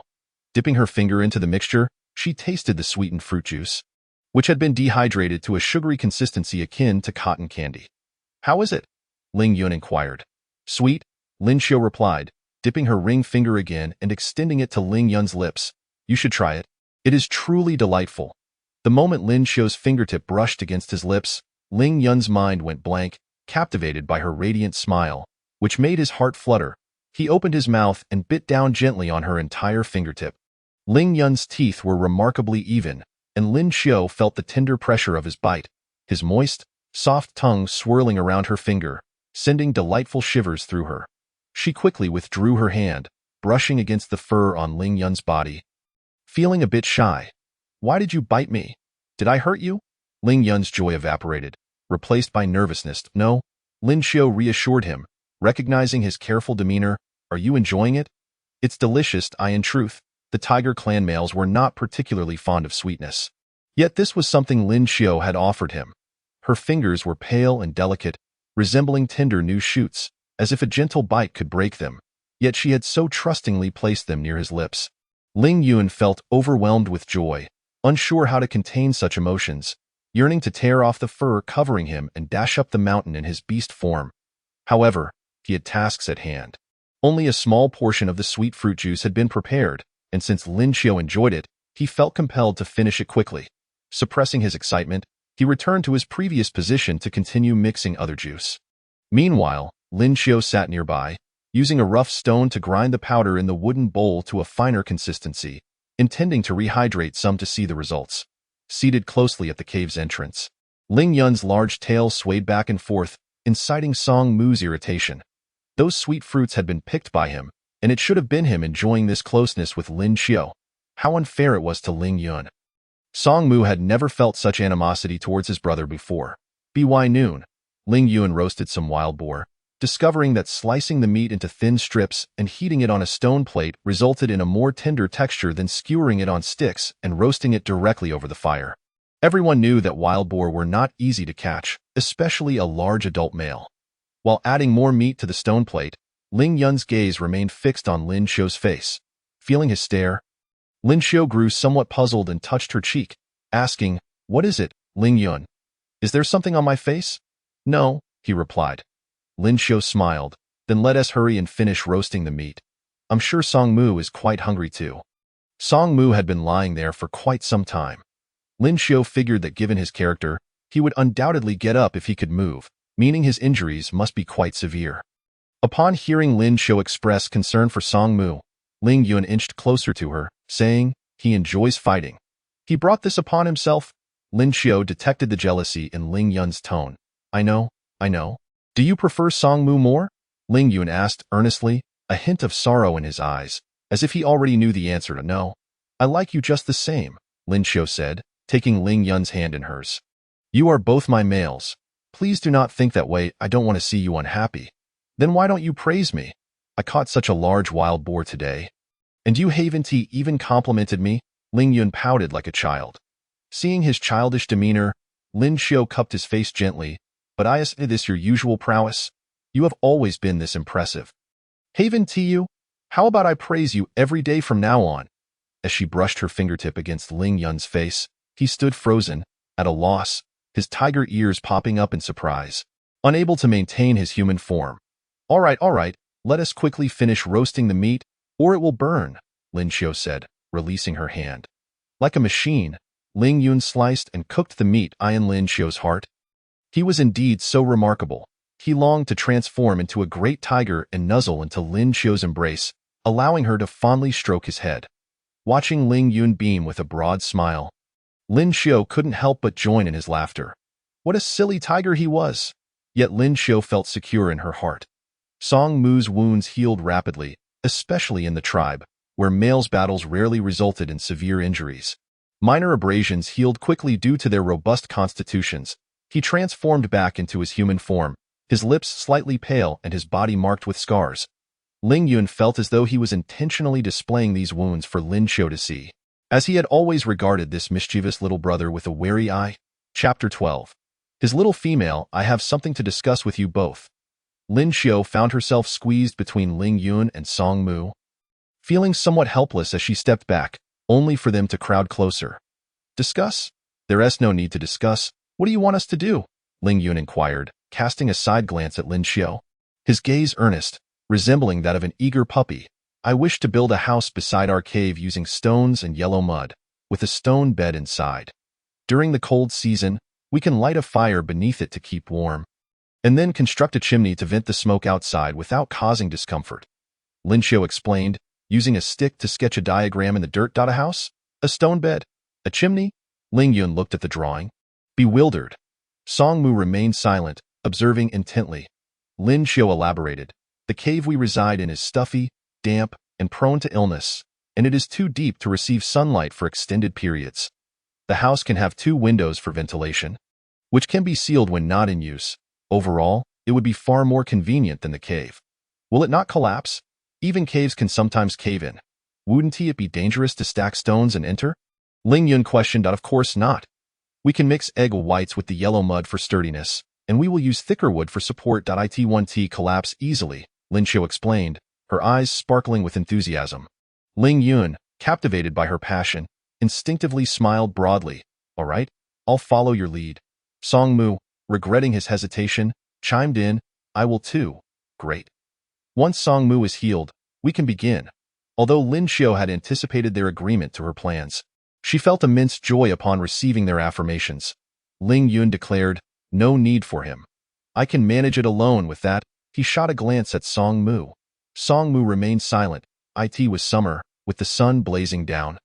Although arduous, they needed to complete the earthen house before the rainy season arrived. Lin Xiao pondered, if possible, we can start preparing materials. Ling Yun, you can gather some stone tools first, and we will gradually collect the materials. What are stone tools? The claws of the orc are sharp, capable of serving various purposes with their formidable appendages, clumsy yet effective. However, a stone hammer and a pickaxe can significantly simplify the task of constructing a dwelling. Lin Xiao possesses only a junior high school diploma in human society. She is unaware of the intricacies of iron smelting, knowing only that one must first extract iron ore and then melt it at high temperatures. Yet, these concepts feel too distant for her. For now, she can begin with stone tools. Lin Xiao continues to sketch a diagram on the ground with a branch. Let us first find a hard stone and shape it like this. Ling Yun, can you do it? Is it possible? Ling Yun responds, of course I can. No male would admit to being incapable in front of his female counterpart. Lin Xiao smiles and nods at him. Now aware that Ling Yun relishes compliments, she reaches out to gently pat the top of Ling Yun's head. I knew you could do it. You are the best. Ling Yun squints his eyes, thoroughly enjoying Lin Xiao's caress. Song Mu, standing nearby, clenches his fists and softly says, Xiao Qiao, I can do it too. Lin Xiao turns her face and sees Song Mu gazing at her with eager eyes, his eyelashes fluttering like a gently waving fan. Though the two brothers share the same visage, their expressions are entirely different. Lin Xiao looks at Song Mu with a hint of sympathy, lowering her voice considerably to speak gently. But your health isn't good right now, it's alright. These tasks don't require much physical strength, Songmu replies calmly, even when vying for her affection. Lin Xiu hesitates and reassigns the tasks. Then let Ling Yun go find the stones, and you can shape them in the cave. What do you think? Xiao Qiu, I can manage on my own. Ling Yun interjects, stepping past Lin Xiu to avoid her gaze, casting a fierce expression at Songmu. Songmu coughs twice, feeling a bit sullen. Lin Xiu, sensing his plight and recalling his earlier mention of Ling Yun deeming him useless, a devastating blow for any male, soothes Ling Yun, let us just follow my suggestion for now. Besides these stones, there are many other materials we need you to gather. After calming Ling Yun, she turns to coax Songmu. Focus on getting better first. Once you're well, I'll feel at ease letting you and Ling Yun venture into the forest to gather materials. So please, don't overexert yourself. The two large tigers finally seem satisfied. Lin Xiu secretly breathes a sigh of relief. She had never found them so difficult to manage before that night, despite his reluctance. Songmu dutifully lies at the cave entrance, taking on the role of guardian for the evening. Ling Yun makes a special trip to the little stream at the back of the mountain for a wash, running around the mountain until his fur is fluffed up, before happily climbing into Lin Xiu's bed, lying rigidly on his back. Ling Yun feels a bit anxious. This is the first time he lies so close to Lin Xiu in his human form. Will Lin Xiu snuggle into his embrace like before? Unable to resist, he swallows hard. Lin Xiu's gaze swiftly glances at the object pointing straight up from Ling Yun's lower body before she turns away. Stammering, Ling Yun, perhaps you should revert to your beast form. Oh, Ling Yun's tone carries a hint of grievance, yet he obediently transforms into his beast shape, lying on his side beside Lin Xiu. His beast form is enormous. The orc's beast shape is already much larger than that of an ordinary creature, and Ling Yun's physique is among the best in his clan. He becomes a great tiger, immediately taking up the entirety of Lin Xiu's small bed, forcing her to press against him. Lin Xiu cannot help but turn towards him, rubbing against his chest. Today, Ling Yun seems particularly soft. The tigeress fur has a soothing effect on Lin Xiu. She buries herself in his belly and quickly drifts into slumber. Ling Yun rests his head against the headboard of Lin Xiu's bed, his nose touching her small pillow, inhaling her scent with great pleasure. His little female is so obedient. Ling Yun's heart races with excitement as he dreams of Lin Xiu giving birth to a litter of white tiger cubs. The cubs are mischievous. Daring to tug at his tongue while he drinks water, Lin Xiu awakens to find Ling Yun slightly extending his rosy tongue, looking both dazed and adorable. Unable to resist, she pokes at it with her finger. When she sees Ling Yun unresponsive, she pinches it with 2 fingers. Ling Yun opens his eyes to find his little female face to face with him, her gaze and fingers on his tongue. His tiger face flushes instantly. What sort of amusement is this? Caught off guard, Lin Xiu quickly withdraws her hand. You're awake. Why didn't you keep pinching? Chapter 13.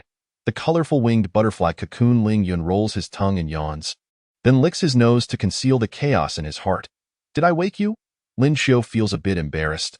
Ling Yun shakes his head, catching the aroma of meat wafting from the cave. Songmu has already prepared breakfast, it's just that I slept too long. The great tiger obediently sits on the bed, curling his tail around himself, lowering his head to nuzzle Lin Xiu.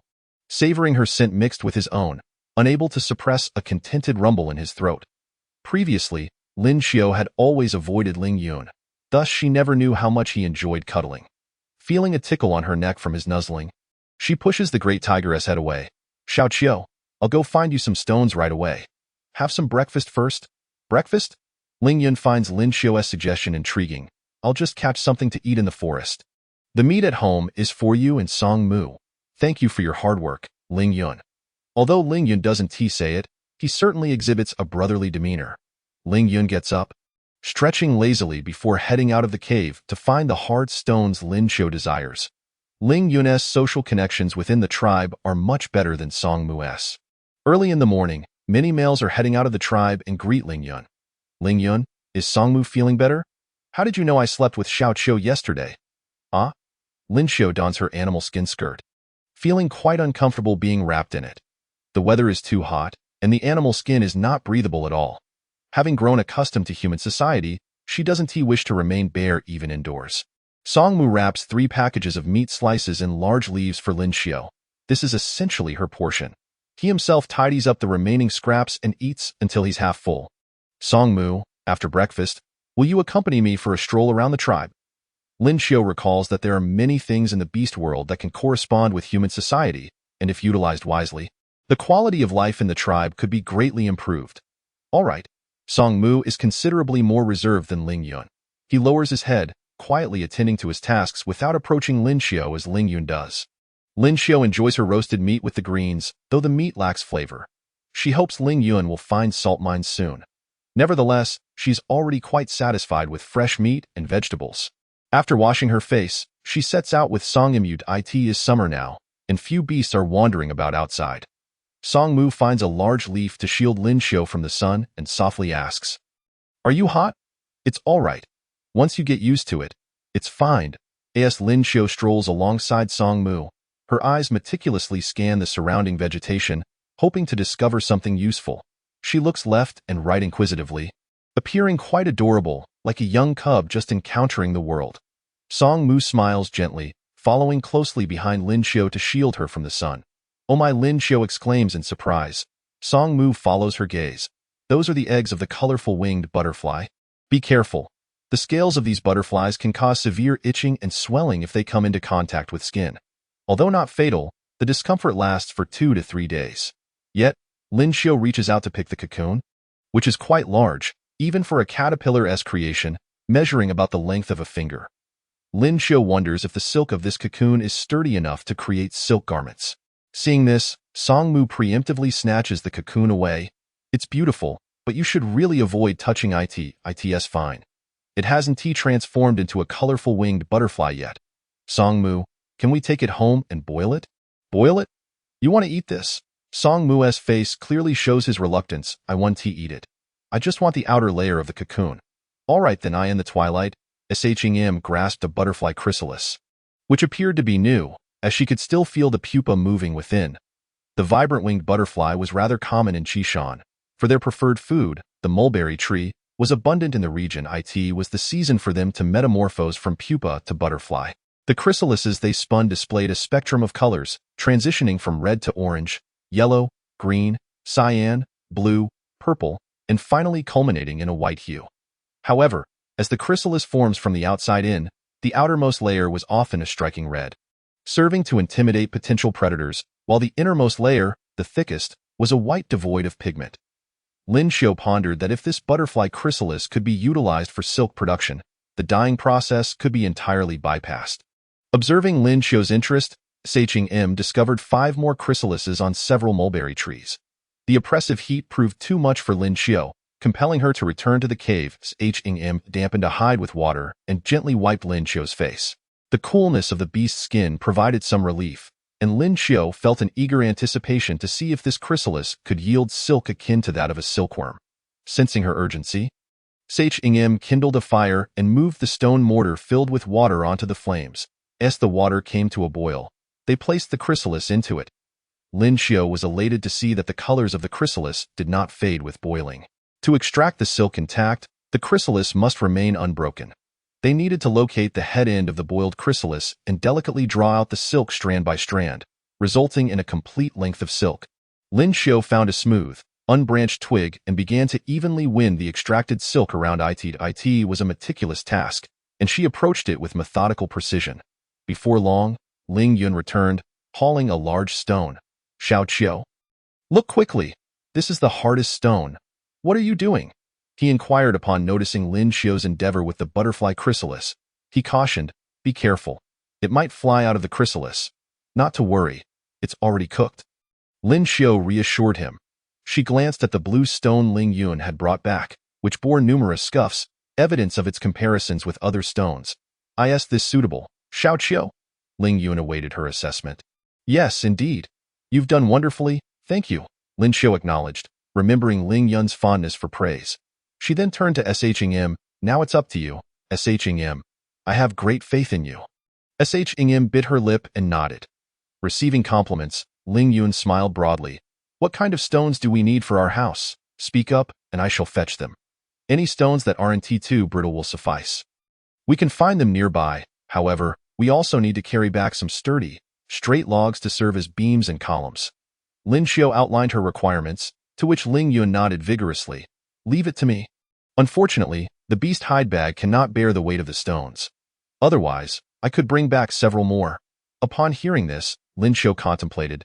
Then you should carry back a few logs first. I will help you make a cart. A cart? Yes, around this thickness will do, at least 4 logs. Just bring them back to me. Without a plane at hand, Lin Xiao envisioned constructing a cart bed using thinner branches wedged together for convenience and durability. All right, no problem. Chapter 14. The question of who sleeps together. Ling Yun promptly departed the cave again, and Lin Xiao almost called out to him for lunch but did not have the chance. Having spent a considerable portion of her life in the mountains without sufficient food, now that conditions allowed, she felt compelled to eat 3 hearty meals a day, 18 midday. Lin Xiao savored a sweet fruit and attempted to dip it in the powdered juice of yesterday's dried fruit to eat with some meat.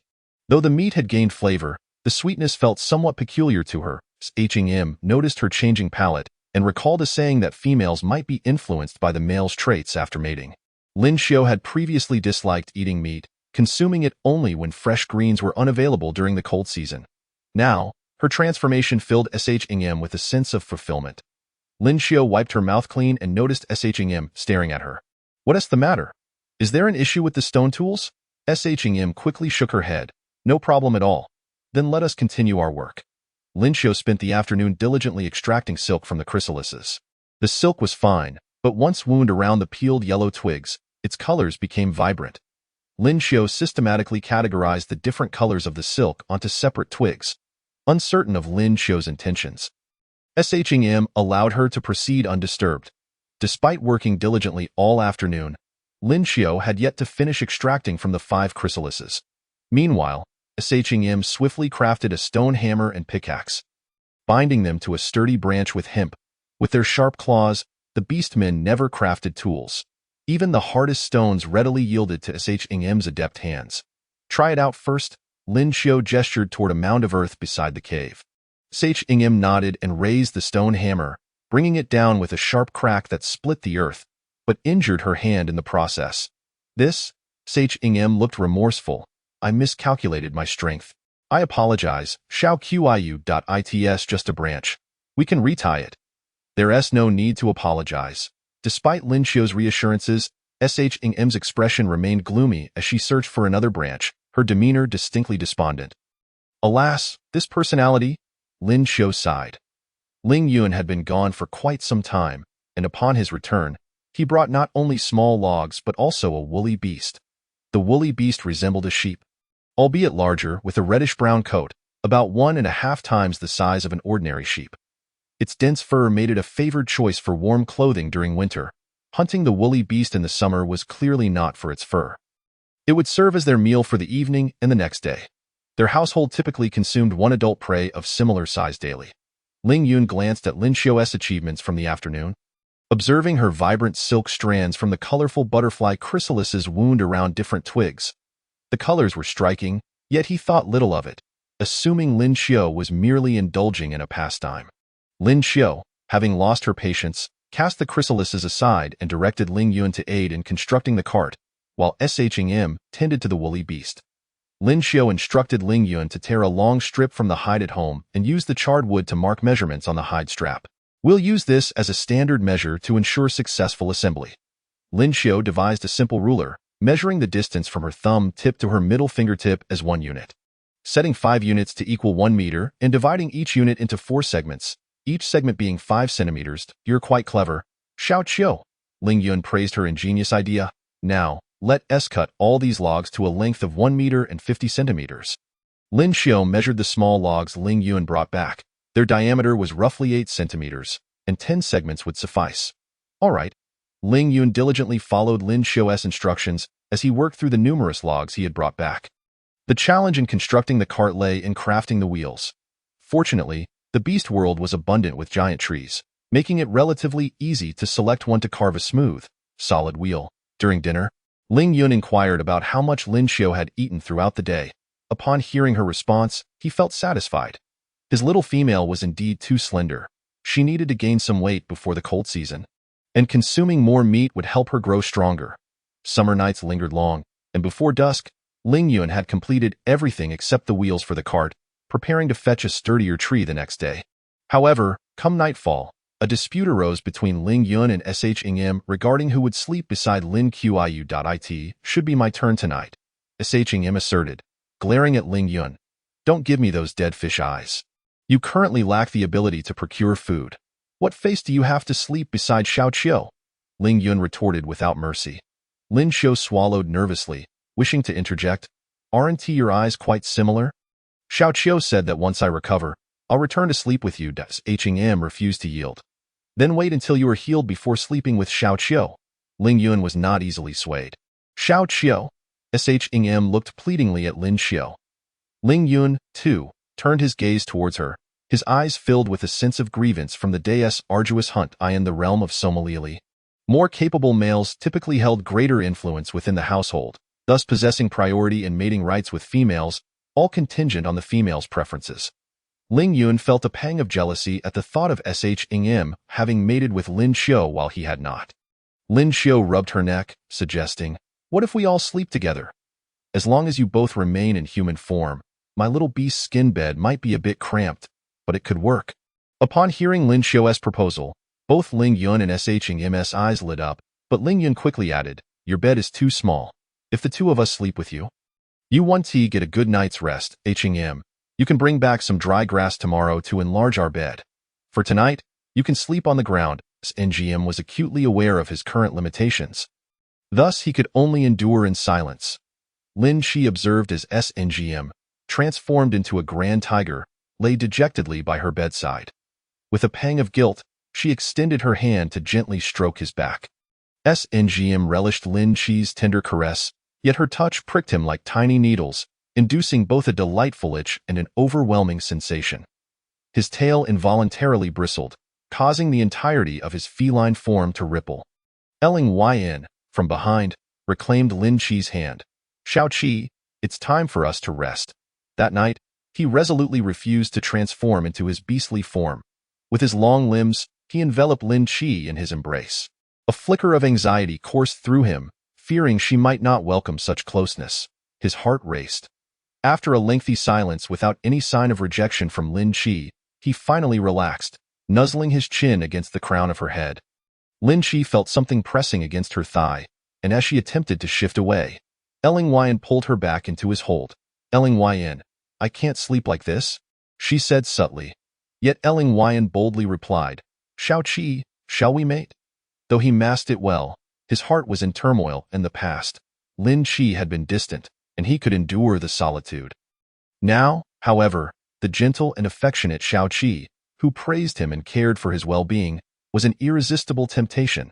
He yearned to be with her, desperately so. Lin Qi swallowed hard, fully aware that such a day would inevitably arrive. While she did not oppose the notion, the presence of Shim sleeping just beside her created a significant barrier. Hearing Ling's words, Shim perked up, his ears attuned to Lin Qi's response. "Xiao Qi," Ling urged gently, calling her name, "I wish to wait until our house is built before we mate." "Is that all right?" Lin Qi, fearing her rejection might cause him distress, offered a compromise. Upon hearing this, Ling tightened his embrace. "All right, I shall hasten the construction of the house." Seeing Ling's unyielding enthusiasm, Lin Qi felt a twinge of compassion. This great tiger was truly oblivious. She had clearly expressed her refusal, yet he seemed elated. She reached out to caress Ling's face, tilting her head to plant a soft kiss upon his chin. "Then let us rest well for now." Ling, having been kissed, found it impossible to sleep. He longed to transform into a majestic tiger, to rub against Lin Qi and then to pin her beneath him, savoring her scent. He struggled to restrain himself, but his tail could not help but make its appearance. Lin Qi seized Ling's restless tail, drawing it into her embrace. It's so soft and comfortable." Ling was caught in a delightful torment, rising early to gather materials in the forest. He was determined to finish the house quickly, for once it was built, Xiao Qi would agree to mate with him. And this winter, she would surely bear his cubs. Bursting with energy, he busied himself in the woods. Meanwhile, Shim attended to Lin Qi at home, also procuring some colorful butterfly cocoons to cook and extract silk for her. The task of extracting the silk had fallen to SNGM, while Lin Chi lay upon the pelt of the woolly beast that Ling had brought back the previous night. To be precise, it was the wool of the woolly beast. SNGM had already washed it in the creek, making the reddish-brown hue more vibrant. Lin Chi realized that the process of raising silkworms and weaving silk would be a long journey. Wrapped in the beast's pelt, she feared she would become too warm. She contemplated transforming the wool into thread to weave lighter and more breathable garments than the pelt. Currently, Lin Chi lacked the ability to create a spinning wheel, so she could only comb the wool and gradually twist it into thread, using her hands to stretch it for added strength. Observing Lin Chi's newfound interest, SNGM found her lively demeanor endearing. Ling returned with a tree trunk thick enough for him to embrace. Lin Chi used a strip of pelt on the trunk's cross-section as a compass to draw a circle, instructing Ling to carve it into a wheel for a small cart, capable of carrying 10 or more stones at a time. Although he crafted it himself, he marveled at the assembled cart. Pushing it in front of his home for a while, "Shao-Chi, you are truly brilliant. This way, I can carry back many small items at once, much sturdier than pelt bags. Pelt bags would easily tear when filled too heavily, and Ling always handled them with care." Although this cart also faced the risk of breaking, it was evident that it had a higher threshold than the pelt bags. "And it saved effort. It is your skill," Lin Chi remarked, recognizing Ling's apparent talent for crafting. Though the cart was not exquisite, it was remarkable that he could create something so functional on his first attempt. Ling, still not having eaten by noon, hurriedly pushed the cart along. His short-term goal was to gather as many stones as possible. Once there were enough, Lin Chi would begin constructing the house. And with a house, he would have everything he desired. As he navigated the village, the cart drew considerable attention, and many beasts could not resist stepping out of their caves to speak with him. "Ling, what is that in your hands? It looks like it can carry a lot. Is it for transporting?" "Ling, I saw you brought back a lot of wood yesterday. Is this what it is for? Can I give it a try?" "Ling, don't be stingy." Suddenly surrounded, Ling declared, "This is an idea from Shao-Chi. I need this cart to transport enough stones. Shao-Chi wants to build a house where we can have a fire during the winter." He spoke with pride. "An idea from Lin Chi? Why is it called a cart? What is a house?" Ling pushed through the crowd. "Stop asking so many questions. Once I build it, you will see." "Hey, Ling, you rascal." He hurriedly pushed the cart away, leaving the others exchanging glances. "Should we ask Lin Chi how this cart was made? It's incredibly convenient. In the future, females can ride in it, making travel easier." All these males, focused on the females, immediately thought of their own partners. One male clapped his hands. "I think we could add some leaves for shade on the cart. That would be even more comfortable." The discussion grew lively, but when it came to who would ask Lin Chi, silence fell. Who did not know that Lin Chi detested the males of their tiger tribe? The last time BR had shown interest in pursuing Lin Chi, he had fought SNGM and had not been seen since. Though SNGM was weak, he had surprisingly matched BR in strength, which was quite formidable. "Let us go together. We can talk to SNGM first." "SNGM? He is even less likely to talk. How about we wait for Ling to return? Do you see Ling in a mood to entertain us? Now that SNGM cannot hunt, all these tasks have fallen on him. We should not trouble him further." The group was quite aware of their boundaries. So after much discussion, they decided to send an elder male, Ting In, to speak with SNGM. Ting In was older than SNGM and was the mother of Ling and SNGM. Ling and SNGM's father had perished during a beast tide while protecting the tribe. Thus, the males of their generation had become less close to their parents. Consequently, Ling and SNGM did not often meet their mother. Nonetheless, after many twists and turns, this was a connection they had. Chapter 16. If you do not wish for it, you may decline. SNGM had overheard the conversation between the two the previous night and was aware of Lin Chi's initiative in kissing Ling. He observed Lin Chi, who was engrossed in playing with the wool of the woolly beast, and quietly approached her. "NGM, what is it?" Lin Chi glanced at AM's hands, noticing how much faster he was than her. He had already extracted a cocoon in no time. "What you did with Ling yesterday, could you do that with me once?" SNGM gazed intently at Lin Chi. SNGM gently lifted Lin Chi's chin. "Is that permissible?" Gazing into SNGM's deep eyes, as blue as tranquil waters yet far from serene, Lin Shi realized what he was implying and instinctively pressed her lips together. M's eyes, Lin Shi's overly soft lips, now moistened, appeared even more enticing. Her voice trembled slightly. If you do not wish for it, you may decline me. After Shangmu finished speaking, he swallowed hard, clearly anxious, fearing that Lin Xiao might truly reject him. Lin Xiao's hand rested gently on Shangmu's wrist, causing his eyes to darken with dismay. Indeed, Lin Xiao was unable to accept him. However, after placing her hand on his wrist, Lin Xiao remained still, not in rejection, but seemingly finding a point of support due to her nervousness. With her eyes half closed, her eyelashes fluttered slightly, and after a prolonged silence without feeling Shangmu's kiss, she lifted her gaze only to find Shangmu's face looming closer. Shangmu's kiss was surprisingly discordant with his character, domineering and fervent. He held Lin Xiao tightly, as if the earlier assertions about disliking her and the possibility of refusal were mere fabrications.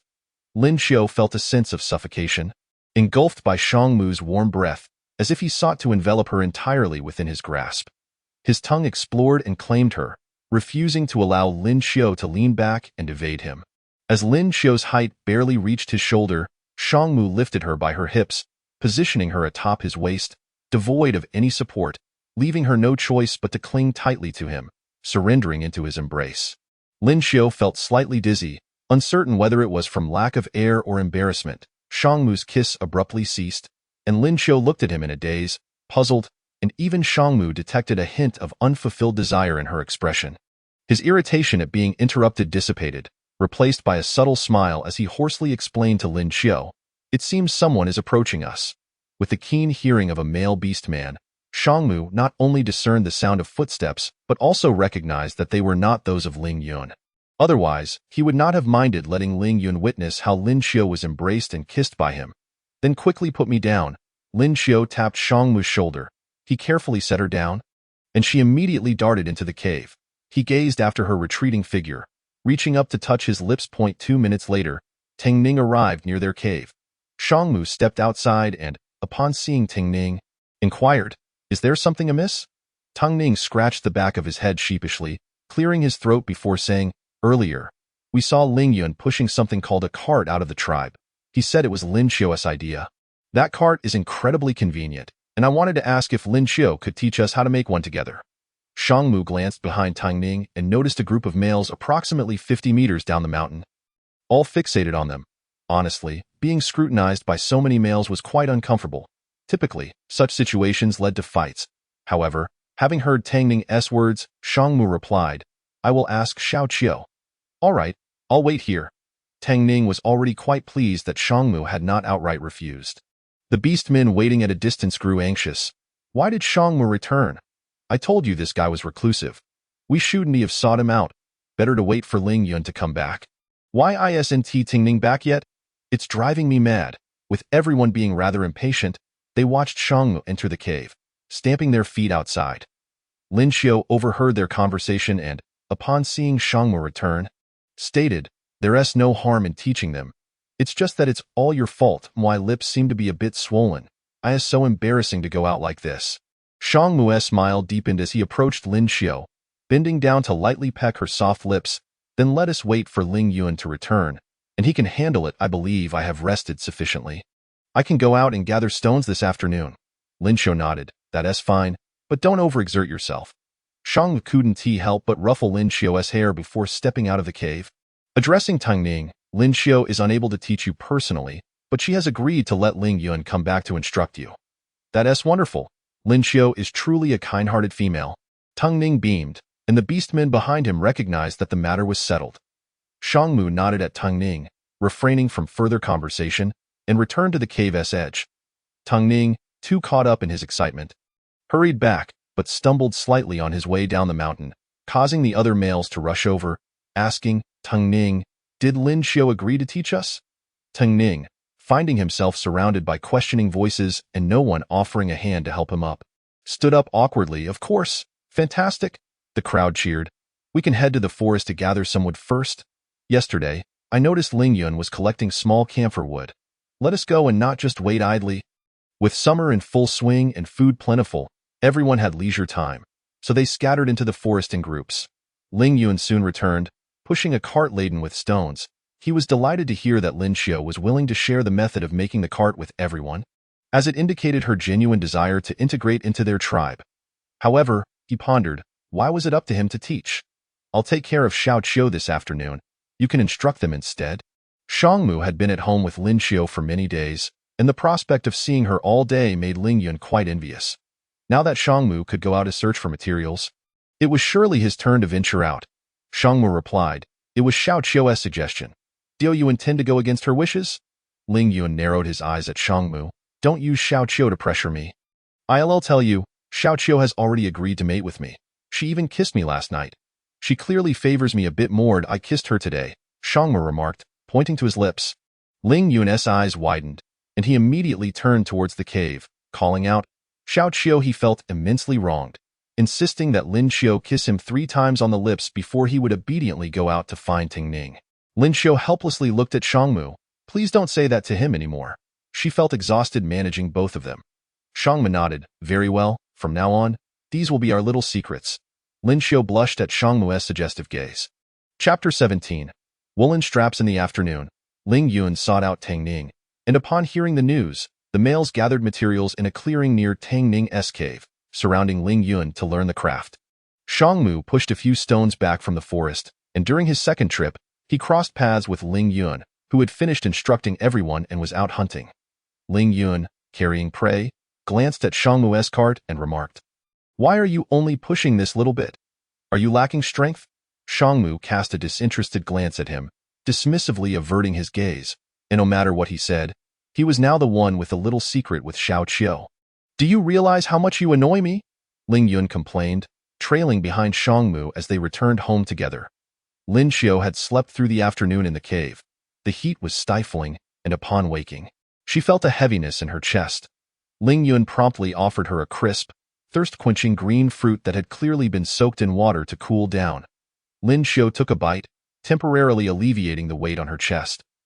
Did you teach them how to make the cart properly? Ling Yun nodded. Of course, I completed everything you asked of me. Lin Xiu sat on the edge of the bed while Ling Yun knelt before her.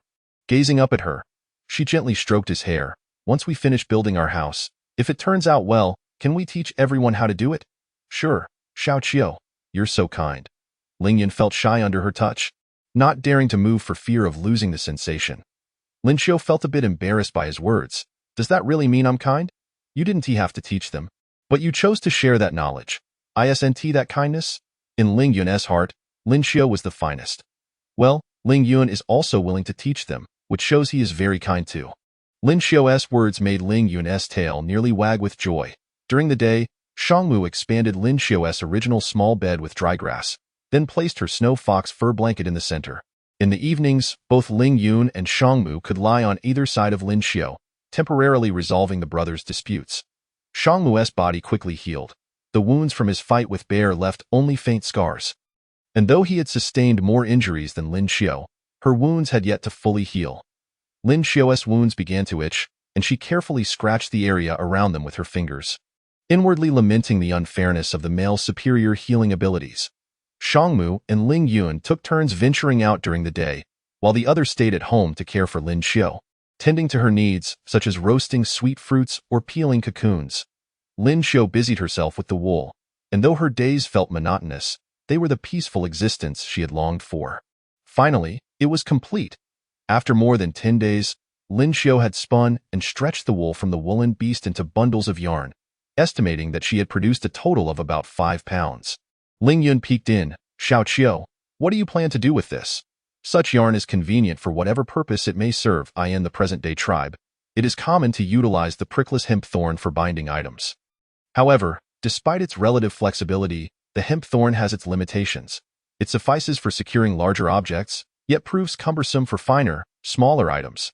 Ling Yun nodded in agreement with Lin Xiu's assessment. His little Qiu was truly remarkable, managing to craft such impressive items from the wool of the fleece beast. Eagerly, Lin Xiu sought out 2 sturdy grass stalks and began weaving according to her measurements. She executed the task with such dexterity, as if guided by muscle memory, while Ling Yun watched in astonishment, bewildered by how Lin Xiu deftly maneuvered the threads back and forth. Lin Xiu intentionally drew the yarn thin, resulting in a finished product that was light and delicate. In no time, she had woven a midriff-bearing halter top, and she measured it against herself. "Ling Yun, would you mind turning around?" she requested. Observing Ling Yun's keen gaze beside her, it was evident he had no intention of averting his eyes. Despite his reluctance upon hearing Lin Xiao's words, he obediently turned his back. Why wouldn't she allow him to see? Hadn't she already promised to mate with him? He was her male. After all, what harm could it do to take a glance? Ling Yun felt a wave of frustration. Now that he faced away, Lin Xiao could not see his expression. Lin Xiao removed the beast's skin draped over her and donned the newly crafted halter top. The soft, comfortable wool replaced the heavy hide, and she immediately felt a sense of liberation in her chest. "I'm all set. What do you think?" The wool from the fleece beast was a striking reddish-brown, quite pleasing to the eye. Ling Yun turned around and beheld Lin Xiao in the fitted halter, which accentuated her figure exquisitely. He stared, transfixed, his gaze fixated on her chest. Ling Yun's unabashed attention was evident. He made no effort to conceal his interest. Lin Xiao pondered whether she should cover his eyes at that moment.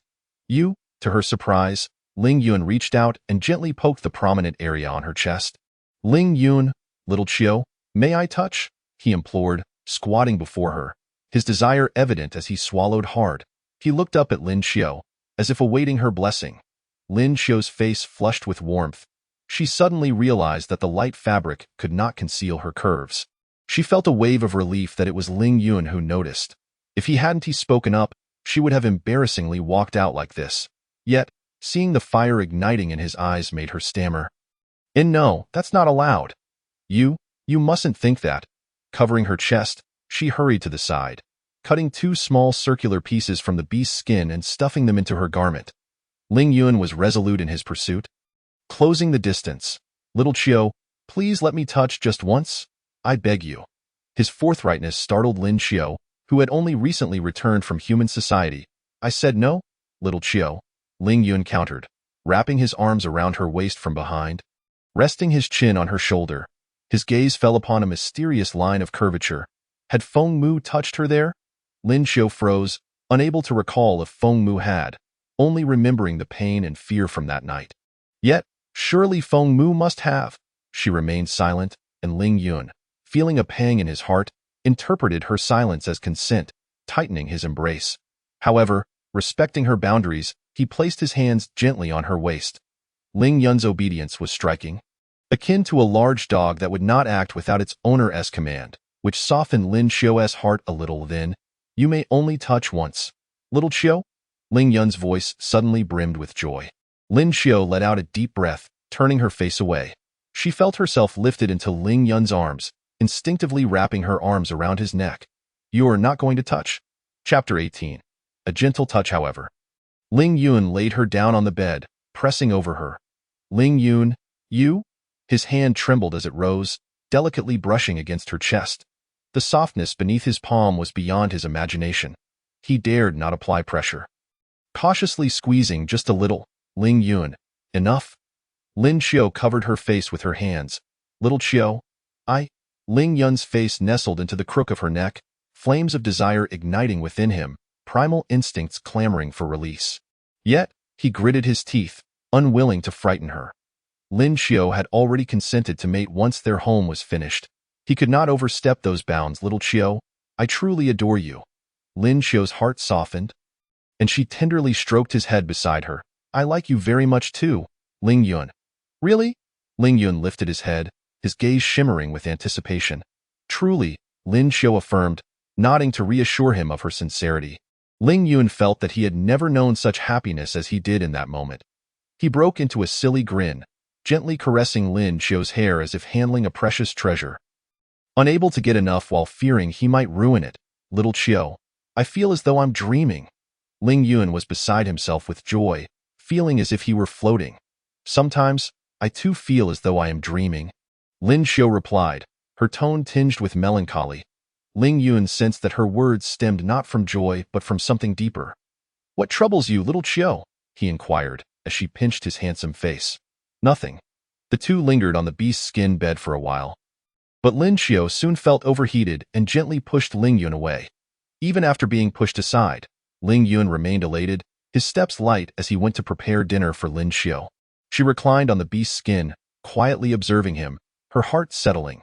Ling Yun, perceptive to her gaze, occasionally flashed her a smile. When Feng Mu returned, he immediately noticed Lin Xiu clad in a new garment. Its color evidently the product of her recent endeavors with the wool yarn. Approaching her, he caught the scent of Ling Yun enveloping Lin Xiu, realizing that Ling Yun had likely taken advantage of his absence to engage in mischief with her. He said nothing, preferring to wait until the following morning when he accompanied Lin Xiu to reclaim what was his. As the sun began to set, the evening air turned pleasantly cool. Lin Xiu invited Feng Mu and Ling Yun to join her for a stroll through the tribe. Expressing her boredom with remaining cooped up in the cave all day, Feng Mu and Ling Yun flanked her, each holding one of her hands, neither willing to concede. Ling Yun focused on making Lin Xiu laugh, while Feng Mu searched for the cocoons of the colorful winged butterfly, which Lin Xiu had requested in abundance. He had already gathered dozens, intending to boil the cocoons immediately upon returning to prevent the butterflies from hatching. As twilight descended, the tribe grew lively, with many people out for evening walks. Lin Xiu, what are you wearing? It looks fantastic in summer, to keep cool. Everyone burned the fur off their beast skins, leaving them thin and mostly in shades of light brown or pale yellow. The female tigers had wheat-colored skin, making their attire appear rather dull, but Lin Xiu stood out. The reddish-brown garment complemented her fair complexion, glowing under the setting sun, drawing the attention of many unbonded males in the tribe. Dong Shui, with her lively and extroverted nature, expressed her admiration for Lin Xiu's top without hesitation. If you like it, you can have your male catch a fleece beast, and after cleaning the wool, I'll teach you how to make one. Is it truly made from the fleece beast's skin? Dong Shui inquired, seeing Lin Xiu engage with her eagerly. She made herself at home, reaching out to touch the hem of Lin Xiu's halter. It's incredibly soft, and quite breathable, Lin Xiu added. She yearned to make friends within the tiger tribe. Otherwise, she would be stuck with Ling Yun and Feng Mu, who were increasingly competing for her affection. Dong Shui beamed. Then I'll bring a fleece beast tomorrow. The other females nearby observed the camaraderie between Dong Shui and Lin Xiu, and one chimed in, Lin Xiu, may we join you in learning? Of course. Anyone wishing to learn should prepare their materials to come tomorrow. The tribe buzzed with excitement, having heard that Lin Xiu had seemingly transformed since her return, treating her two males with utmost kindness.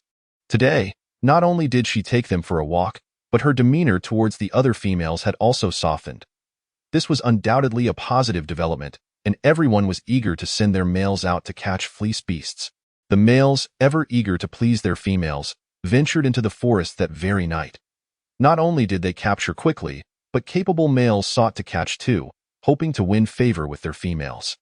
Feng Mu also caught another fleece beast for Lin Xiu, while Ling Yun proudly boasted that the garment Lin Xiu wore was crafted from the fleece beast he had hunted, effectively silencing any doubts.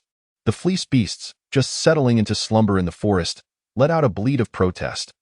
The following morning, nearly every female in the tribe gathered at Lin Xiu's cave entrance, over 40 of them.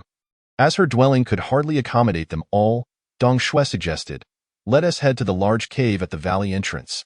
It's spacious and well-ventilated. Lin Xiu, what do you think? Lin Xiu nodded. All right, let us go. Behind each female is a male, and in the hands of each male is a cart, freshly learned from Ling Yun, pushed along with animal hides spread atop and leaves laid over them. The females eagerly boarded the carts, relieved to avoid the scorching sun. The invention by Lin Xiu brought great joy to the females. However, Lin Xiu found herself in a moment of distraction as Ling Yun took her cart away. And while she pondered, Song Mu transformed into his beast form, crouching before her.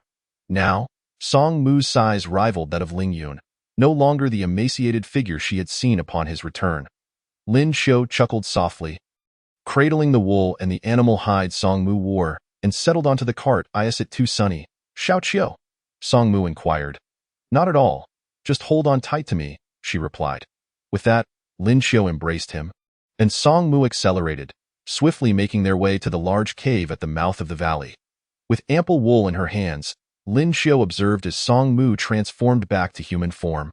Donning heavy animal hides, she contemplated weaving a pair of large shorts for them, though she worried whether woolen shorts would be too stifling.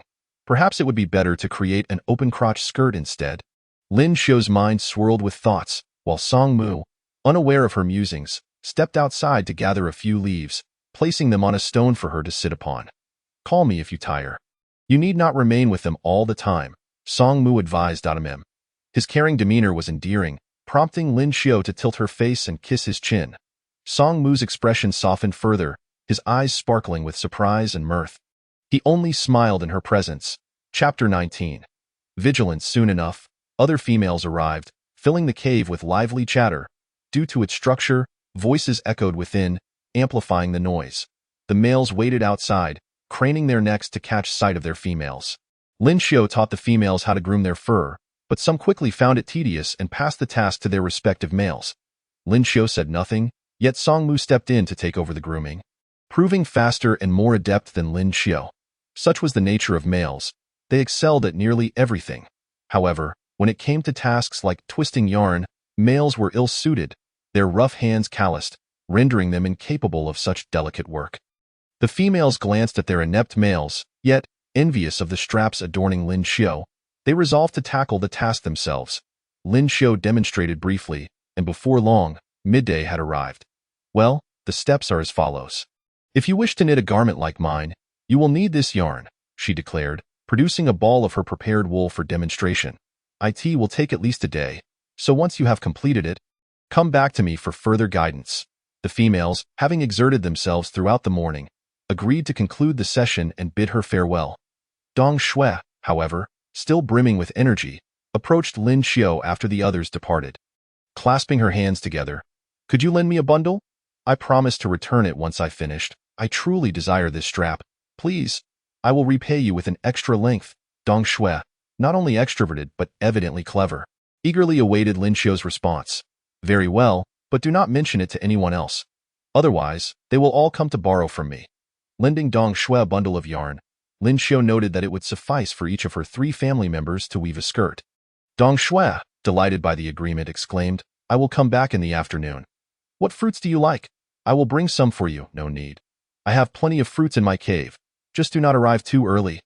I intend to take a nap." "Absolutely, I will not disturb you," Dong Shui promised.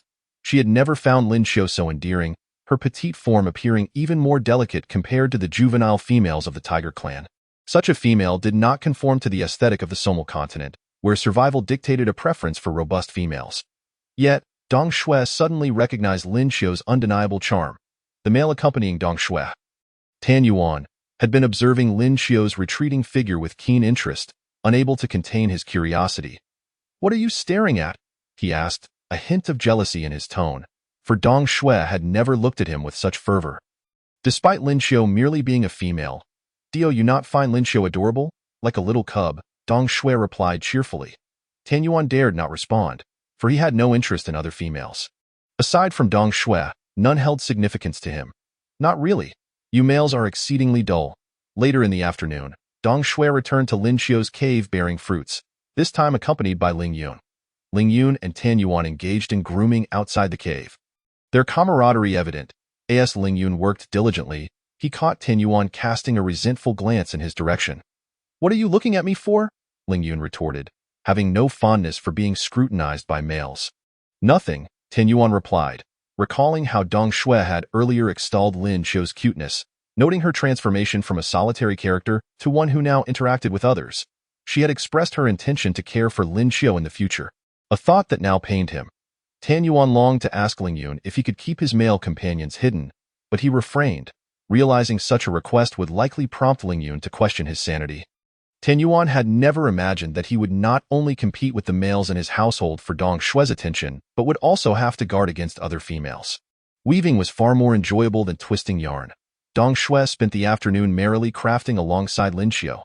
The straps were relatively small, and though she had only just begun learning, she managed to complete it. Lin Xiao advised her, "When you wear it, cut 2 pieces of animal hide to cushion the inside. That way, it won't protrude." Dong Shui understood Lin Xiao's implication, noticing her blush, and couldn't help but chuckle. "Lin Xiao, you are quite amusing. If it protrudes, so be it. What is the big deal?" I refused to add padding. "Why would I want to stifle myself in such soft and breathable clothing?" Dong Shui playfully ruffled Lin Xiao's hair. The Tiger clan beastmen had hair resembling their fur, golden with streaks of black. while the females were purely golden. In contrast, Lin Xiu's hair was long and black, with only 2 strands behind her ears being white. Feeling distinctly different from the Tiger Clan females, soft and silky, Dong Shue's playful gesture allowed Lin Xiu a close glance at her impressive figure. All right, whatever. Sensing Lin Xiu's sudden silence, Dong Shue had an epiphany. So you were just shy before. Do not be embarrassed. No one will mock you. Dong Shue independently concocted a reasonable explanation, observing that every clan possessed its unique traits, be it the proud nature of the Feather Clan, the ill temper of the Bear Clan, or the cunning intelligence of the Fox Clan. The straightforward demeanor of the Tiger Clan perhaps overwhelmed Lin Xiu, who hailed from the Rabbit Clan. I understand now. I shall return home. I will come back to play with you tomorrow. Dong Shue waved farewell to Lin Xiu, joyfully making her way back. She remembered her promise to Lin Xiu, not wearing the straps outside where others could see but reserving them for the comfort of her home. She sighed, reflecting on how the past 20 summers had hardly felt like life among the tigers. Being young, Dong Shue only had 6 males, a relatively small number within the tribe. The 6 males, upon seeing Dong Shue clad in the thin woolen garment, found their gazes transfixed, unable to focus on anything else as they admired her. Useless creatures, what are you staring at? Go hunt more wool beasts. I intend to wear this in the future. Dong Shue poked Tan Yuan's forehead, only for him to pull her into his embrace. Can we mate first? Tan Yuan, the strongest male in his household, made his move, leaving the others to gaze enviously. Dong Shue pondered for a moment before nodding in agreement. Tan Yuan's eyes blazed with intensity as he received her consent, quickly lifting Dong Shue into his arms. She did not forget to remind the others, make sure to wash and dry the wool beast's fur. I will need it. Hearing her words, the other males eagerly rushed to work, hoping to be the next choice for Dong Shue. Chapter 20. Candles. The cave had recently become a bustling hub, with numerous females coming and going, either seeking Lin Xiu's guidance or simply wishing to chat. Ling Yun remained unconcerned, as he could converse with anyone in the tribe. However, Song Mu found the situation somewhat disconcerting. Lin Xiu noticed and intended to ask everyone to wait until the afternoon when Song Mu could step outside. Yet, Ling Yun protested, insisting he also required time alone with Lin Xiu. All right, Lin Xiu said, noticing the identical blue-eyed gazes directed at her. Before their argument could escalate, she hastily proposed, how about I tell them I have matters to attend to during the day, so they can come find me in the evening when both of you are available for a little while? That should work, considering everyone has nearly mastered weaving by now. After Lin Xiu finished speaking, she glanced at Ling Yun and Song Mu, feeling that the situation at home seemed to be somewhat askew. In other families, it was the females who held the power. Why was she tirelessly striving to please them here? Ling Yun wrapped his large frame around her, his lips brushing against the nape of her neck as he spoke. Xiao Qiu is the best. Lin Xiu felt a slight tickle at her neck and was about to push him away when Ling Yun was suddenly pulled down by Song Mu. Song Mu remarked indifferently, if you enjoy their company, you may as well spend time with them. A warm feeling surged in Lin Xiu's heart. Mingling with others was acceptable, but she preferred to be with the two of them. Seeing Ling Yun's clinginess and Song Mu's understanding nature, she realized she couldn't only think of herself. Life had to continue with the two of them. Hearing her words, Ling Yun joyfully lifted Lin Xiu into his arms, exclaiming, I also love spending time with Xiao Qiu. She is my favorite. After dinner that evening, Lin Xiu ventured out into the tribe, hoping to discover some valuable items. She meticulously examined the familiar objects within the tribe, noting their striking resemblance to many things found in the mountains. Previously, she hadn't observed the tribe closely, but now, as she gazed at these items, she couldn't help but marvel at the richness of the Qishan species. Ling Yun, I want that. Lin Xiu pointed, and Ling Yun looked up to see an unknown small fruit on a tall tree trunk. It hardly qualified as fruit, merely the size of a fingertip. Yellowish-brown, covered with a thick layer of white substance. This tree had no name, and even birds wouldn't eat its fruit. Nevertheless, Lin Xiu desired it, and Ling Yun helped her climb to pluck a handful. What do you want this for? Ling Yun asked, handing the fruits to Lin Xiu. She took them in her hands and gently scratched the surface with her nail. It was waxi in the mountains. Villagers harvested the fruits of the black wax tree, extracting the wax layer to create candles for illumination. Ling Yun, let us go back and fetch a beast skin bag to gather more. All right, Ling Yun glanced at Song Mu, go home and find a bag. We'll gather some more to take back. Xiao Qiu and I will continue to explore. Song Mu remained silent, staring at Ling Yun for a moment before turning away. Ling Yun thought to himself, at least he knows his place. Then, hand in hand with Lin Xiu, he merrily strolled around the tribe. The summer in the beast world was long, with only a few pleasant days before the rainy season arrived, which would last for over 30 days, bringing endless gray skies. The already dim cave would become even darker in winter. They would seal the cave with thick layers of beast skin, allowing no light to enter. And it was inconvenient to light large torches in the confined space, as it would become stifling. If they could produce candles, it would resolve this issue, as the small size of the candle would consume minimal oxygen in the vast cave, and its burn time would be sustained. Lin Xiu busied herself daily, becoming the busiest female in the tribe. She washed the wax off the wax fruits with hot water, and after the water cooled, she extracted the wax this edible. Xiao Qiu?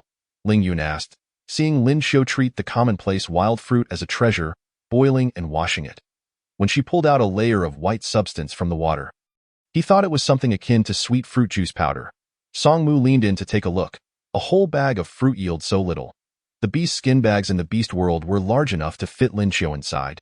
Yet the extracted wax only filled a stone bowl. Lin Xiu explained, it's not for eating. It's not finished yet, needs to be boiled again to filter out the impurities before it can be used for lighting. Lighting? Isn't it easier to just light a fire? Ling Yun pointed to the fire pit at the cave's entrance. This seems too minimal. It's a bit troublesome.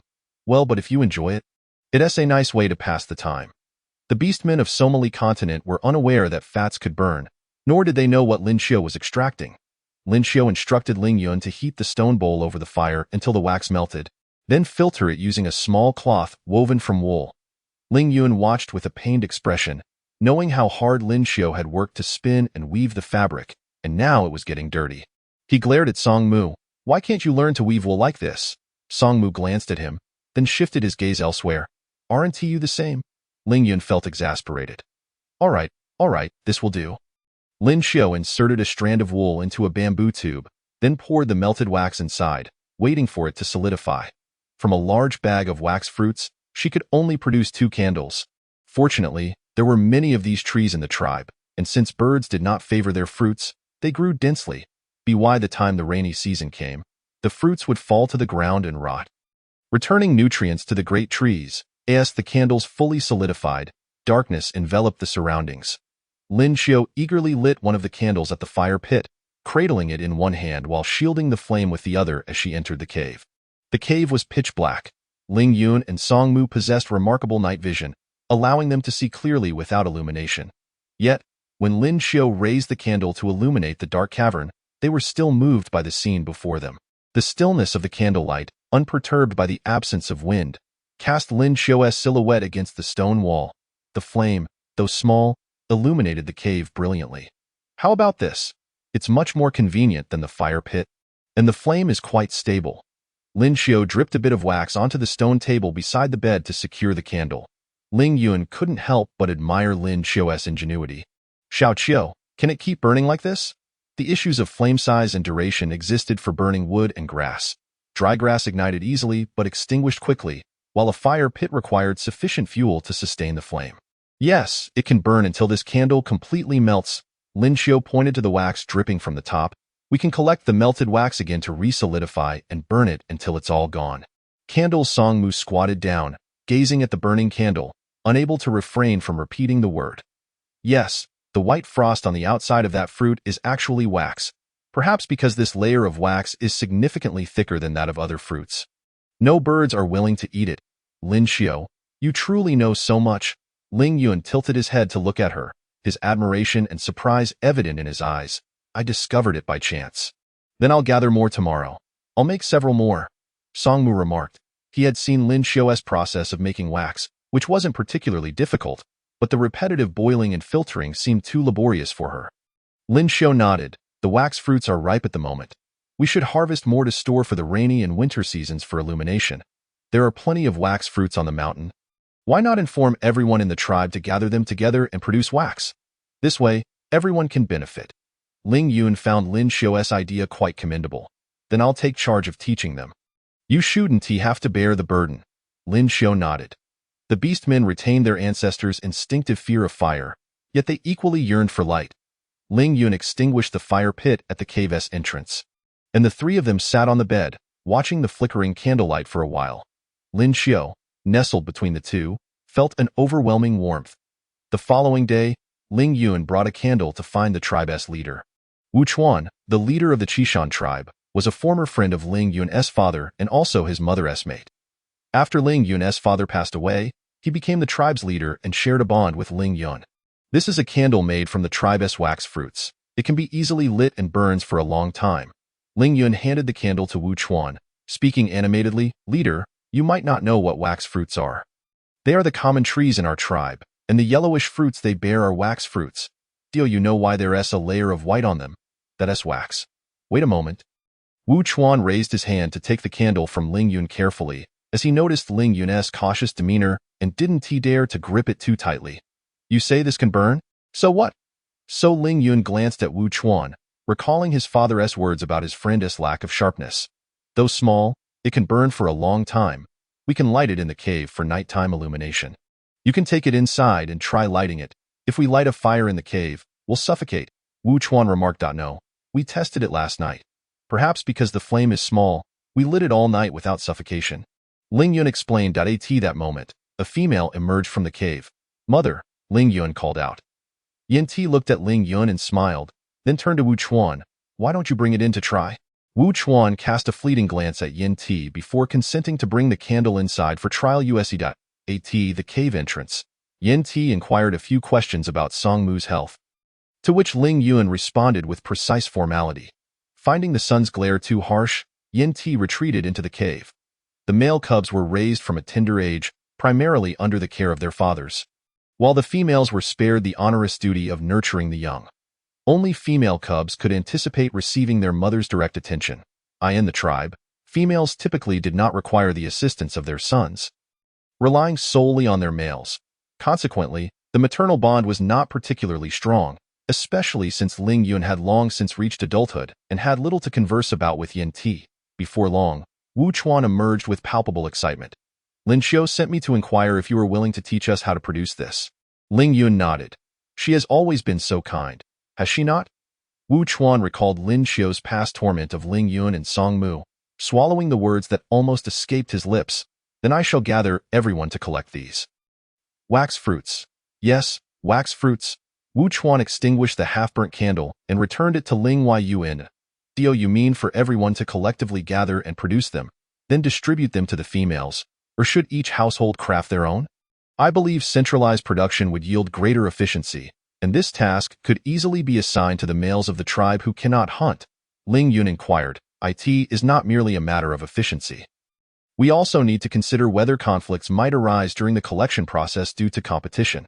Although there are many wax fruit trees, some are closer to home than others." Prompted by Ling Yun's reminder, Wu Chuan reflected. "Let the idle males of the tribe gather them for production and then distribute them evenly among the females. The males possessed excellent night vision and thus did not require illumination. I shall return now. Once you have gathered a sufficient quantity of wax fruits, send someone to my cave to find me." "Very well, I will hasten to arrange it," Ling Yun replied, returning to his cave, where Song Mu had already ventured out in search of stones. "I have spoken with the tribe leader, who suggested that the males lacking hunting skills undertake this task, eliminating the need for each household to produce their own. Adult and capable orcs like Ling Yun, beyond merely securing food for themselves, also took turns performing duties to sustain the tribe, regularly contributing some of their catch to the orphaned young females and the elderly or disabled orcs. Even if the latter no longer contributed significantly to the tribe, they had once protected it with their own bodies, a tradition passed down through generations of the Tiger clan. Orcs did not perish due to a loss of survival skills. This was what distinguished them from wild beasts and underscored the tribe's existence. This sounds much more reasonable, as it avoids wastage of resources and provides the elderly orcs with something to do. Indeed, the elderly orcs often struggled with their advancing age. Many proud males, unable to bear the thought of being dependent on others, might even resort to self-harm to avoid burdening the tribe. Thus, finding them some tasks to engage in was certainly beneficial. Hearing Lin Xiu say this, Ling Yun beamed with pride. "It was I who suggested this approach to the tribe leader." "How impressive you are, Ling Yun," Lin Xiu said, stroking his hair, which lacked the softness of his beast form. Could you transform into your beast form? As a reward, Ling Yun eagerly morphed into a magnificent white tiger, lying before Lin Xiao, relishing her touch. Lin Xiao delighted in the softness of Ling Yun's fur. Far more comfortable than the snow fox pelts she had spread out. As she combed his fur, she collected the shed hair to fashion into a pillow. Chapter 22. The disabled orcs as Lin Xiao groomed and caressed him. Ling Yun succumbed to her ministrations, becoming a puddle of softness. He observed as Lin Xiao gathered his fur into a hide pouch.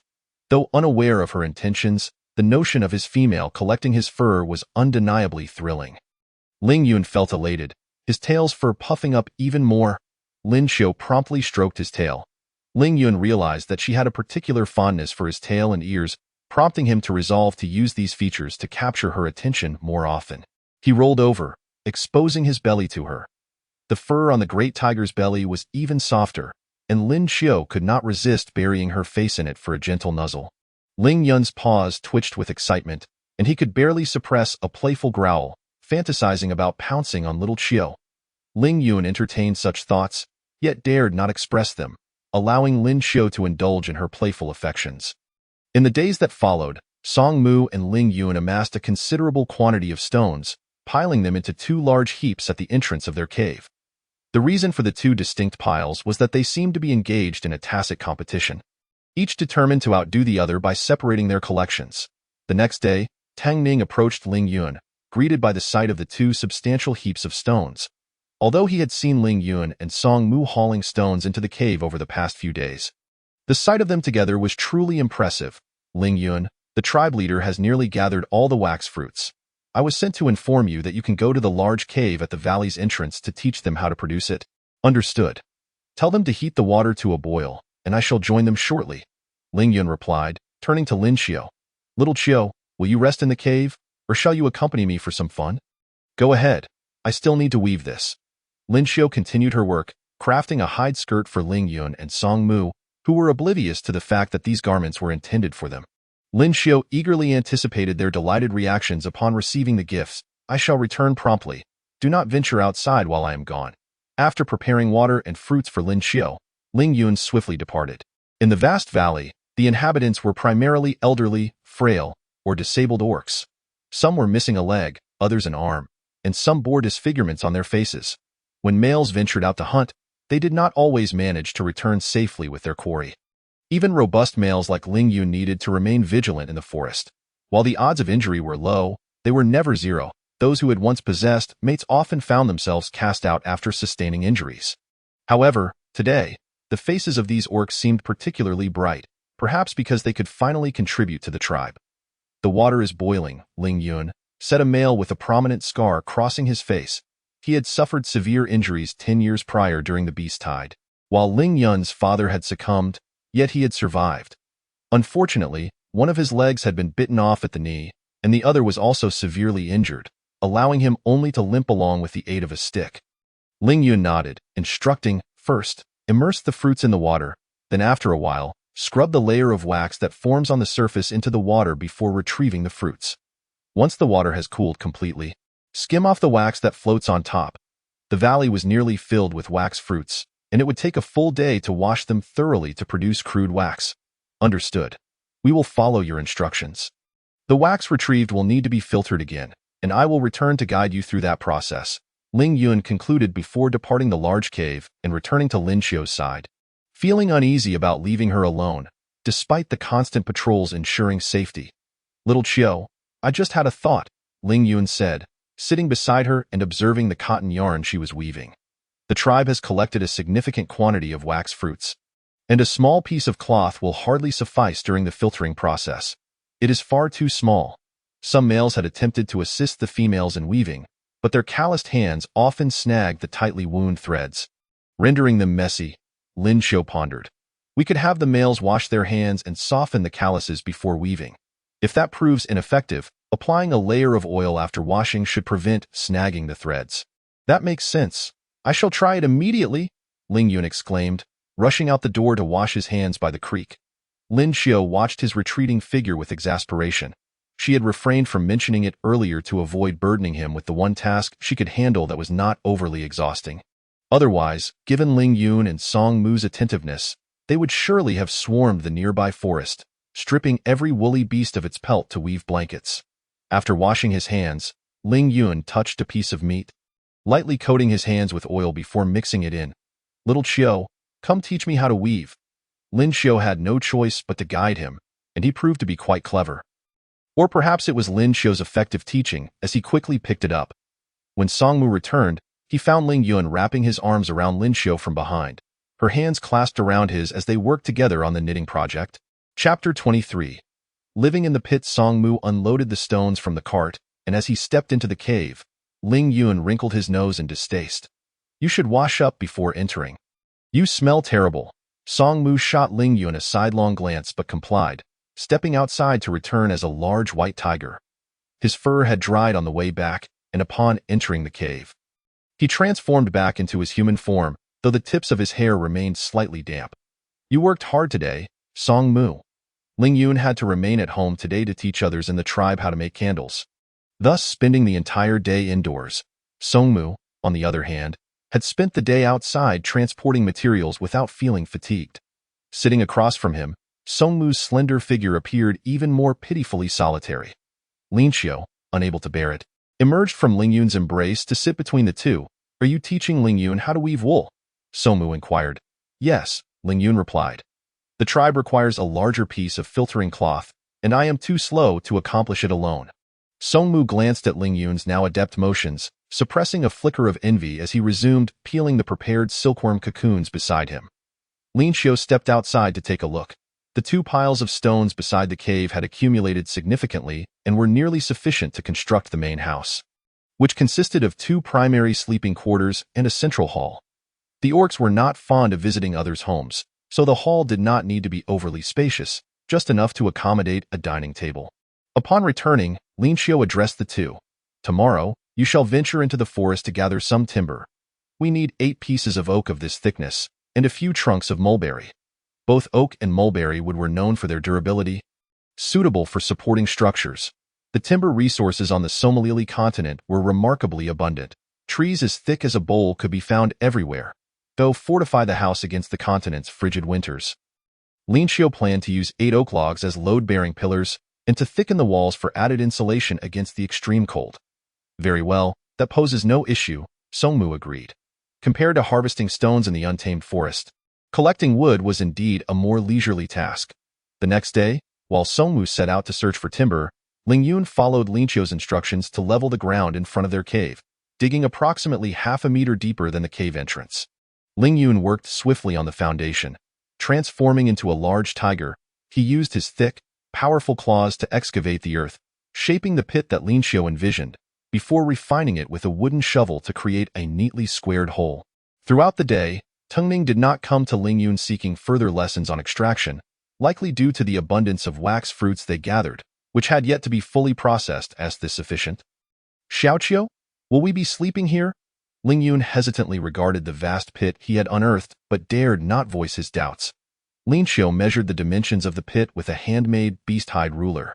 It measured 5.5 meters in length from north to south, which would accommodate the 2 main sleeping quarters and the central hall. Once the walls were erected, it would leave an estimated 5 meters of space. The width was 12 meters, with Lin Xiu's plan allocating 4 meters for each sleeping quarter, leaving approximately 3 meters for the hall.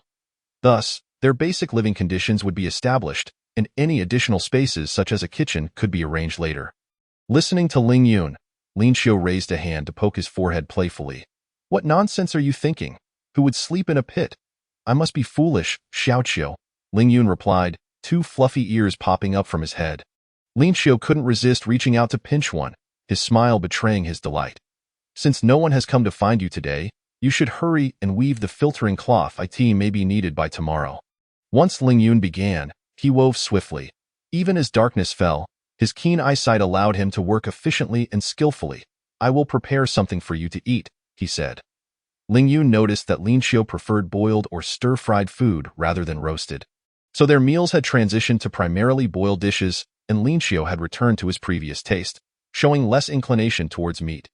Uncertain how Lin Xiu devised so many herbivorous recipes, Ling Yun inwardly mused that it seemed only natural for a species that had consumed grass for generations. You start the fire for me. Today I will handle the cooking, Lin Xiu declared. You? Ling Yun's eyes lit up, clearly pleased, but he insisted, no, let me do it. It's too dangerous by the fire for you to be alone. The flames were fierce, and the water and oil in the stone pot could sometimes splatter, causing discomfort even for their sturdy male forms, let alone for the more delicate females.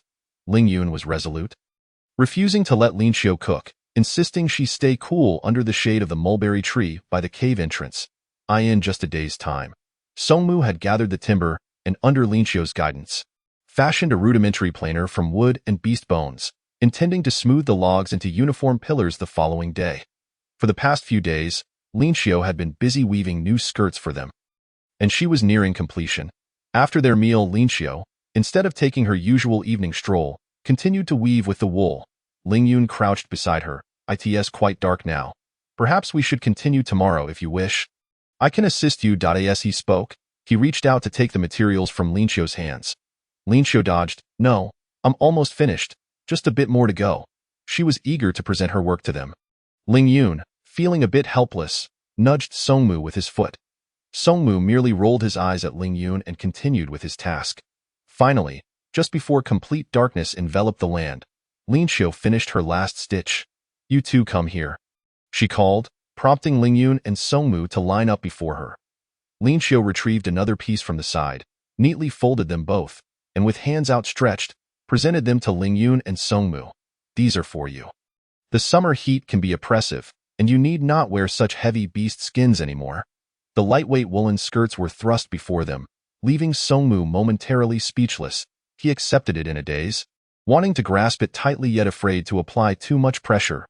Ling Yun, too, was taken aback for a moment, but then joyfully cradled the cotton skirt Lin Xiu had made for him. Xiaoqiu, is this real? Did you weave this for me? I thought you were making it for yourself, but you only have one outfit to wear. Can I truly have this? Xiaoqiu, I am so happy, but I don't want you to work too hard. Ling Yun's eyes sparkled in the candlelight, overflowing with excitement as he babbled, pressing the skirt to his nose for a whiff before standing beside Lin Xiu. Grinning foolishly, I can continue weaving mine slowly. You both should try them on. She encouraged. They are all the same size. Songmu, it might be a bit loose for you now, but tightening the ties should solve that. Chapter 24. Is fairness truly possible? Lin Xiu's skirts were not designed to be worn from the bottom up. More accurately, they were rectangular with 3 ties in the middle on one side. The corners of the rectangle featured woven strings, allowing the wearer to wrap the rectangle around their waist, typically covering 1.5 turns. The strings at the corners could easily pass through the middle ties and be secured. Lin Xiu had intentionally left strings on both sides for ease of transformation into their beast forms, enabling them to tie the skirts around their necks. Come here, Songmu, let me tie it for you. Noticing that Ling Yun had already secured his skirt, Lin Xiu took the garment from Songmu's hands and returned to assist him. Songmu's expression softened as he gently unfastened his beast skin skirt. Lin Xiu was caught off guard when a long, purple-red creature leaped onto her face. Lin Xiu's eyes widened in surprise. Songmu appeared quite pleased with her reaction. Xiaoqiu, please help me wear it, he requested, his voice low and inviting. Lin Xiu unfurled the neatly folded woolen skirt, enveloping Songmu in it. Now you tie it yourself. All right, Songmu replied, his tone light with amusement. Ling Yun, watching from the side, exclaimed in frustration. Xiaoqiu, didn't you say we are equally important to you? You prefer Songmu, don't you? No, Ling Yun. Then why do you help him wear it and not me? You even gave him the first one.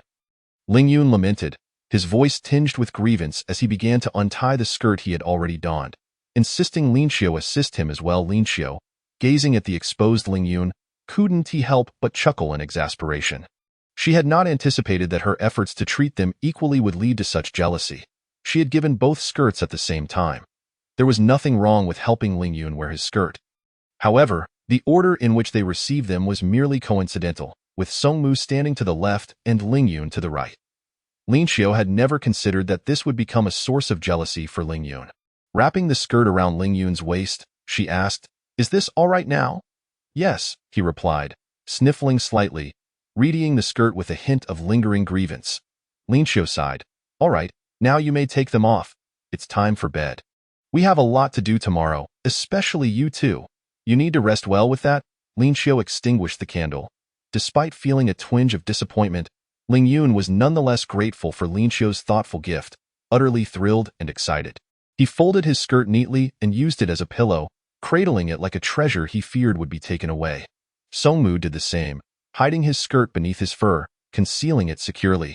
Lin Xiu nestled between the two, amused by their antics but also feeling a warmth in her heart. After all, who would not feel delighted when a gift they bestowed is cherished so dearly? When Tang Ning approached Ling Yun, he observed Ling Yun and Songmu diligently hammering 8 sturdy oak pillars into the foundation. The sight of these upright pillars standing in perfect alignment was undeniably awe-inspiring. "What are you doing?"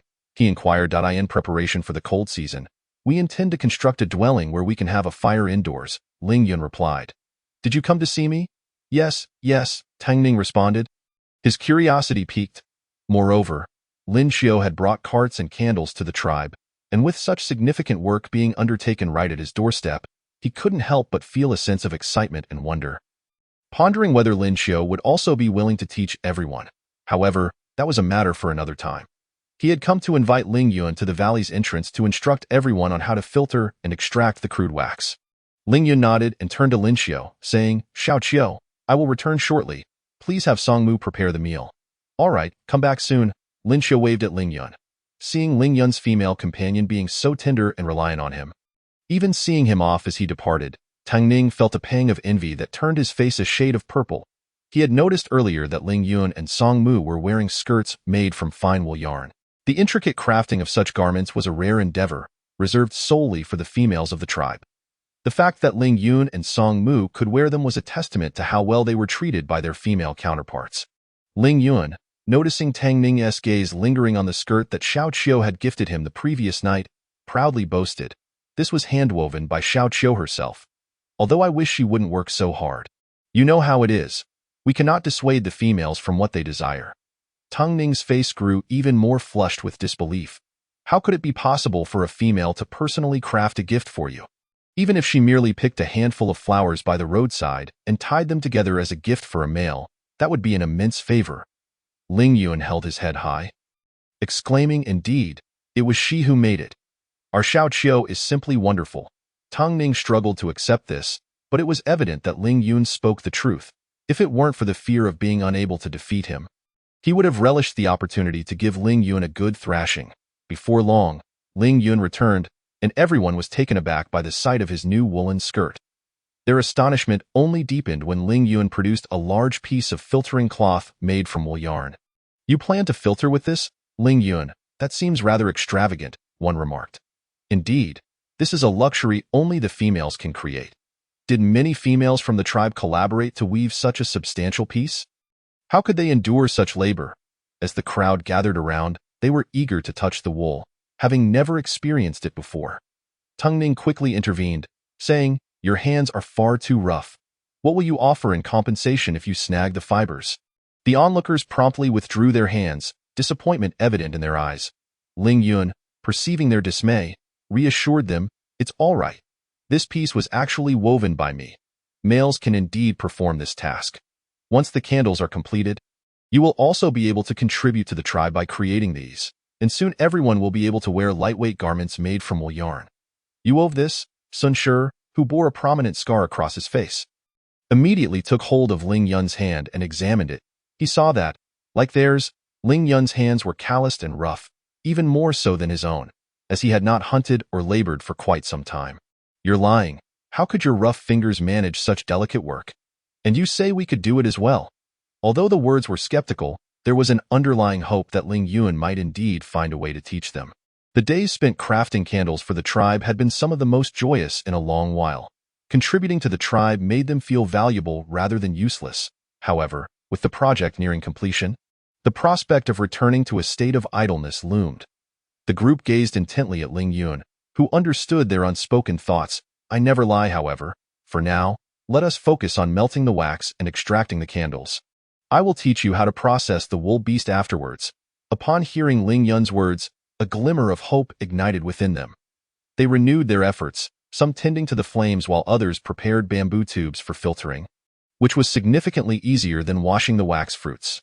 Yet, the pouring required great care and was a time-consuming process, necessitating some wool yarn for the wicks. After instructing them, Ling Yun ventured into the forest to catch a wool beast. Shearing off its fleece and leaving the meat by the cave entrance, he then washed the wool, intending to bring it back to the great cave the next day to teach everyone how to process the wool yarn. During dinner, he shared this plan with Lin Xiao. Ling Yun's desire to assist the disabled beastmen resonated with her, and she readily agreed. The tribe will likely require a substantial amount of wool yarn in the future. If we continue hunting this way, the wool beasts may soon be entirely depleted, leaving us without any wool yarn. I hadn't considered that, Ling Yun admitted, having only thought that the wool could be spun into yarn while the meat could be consumed. He had neglected to think about the broader implications. Indeed, they would avoid capturing young beasts or pregnant females for similar reasons.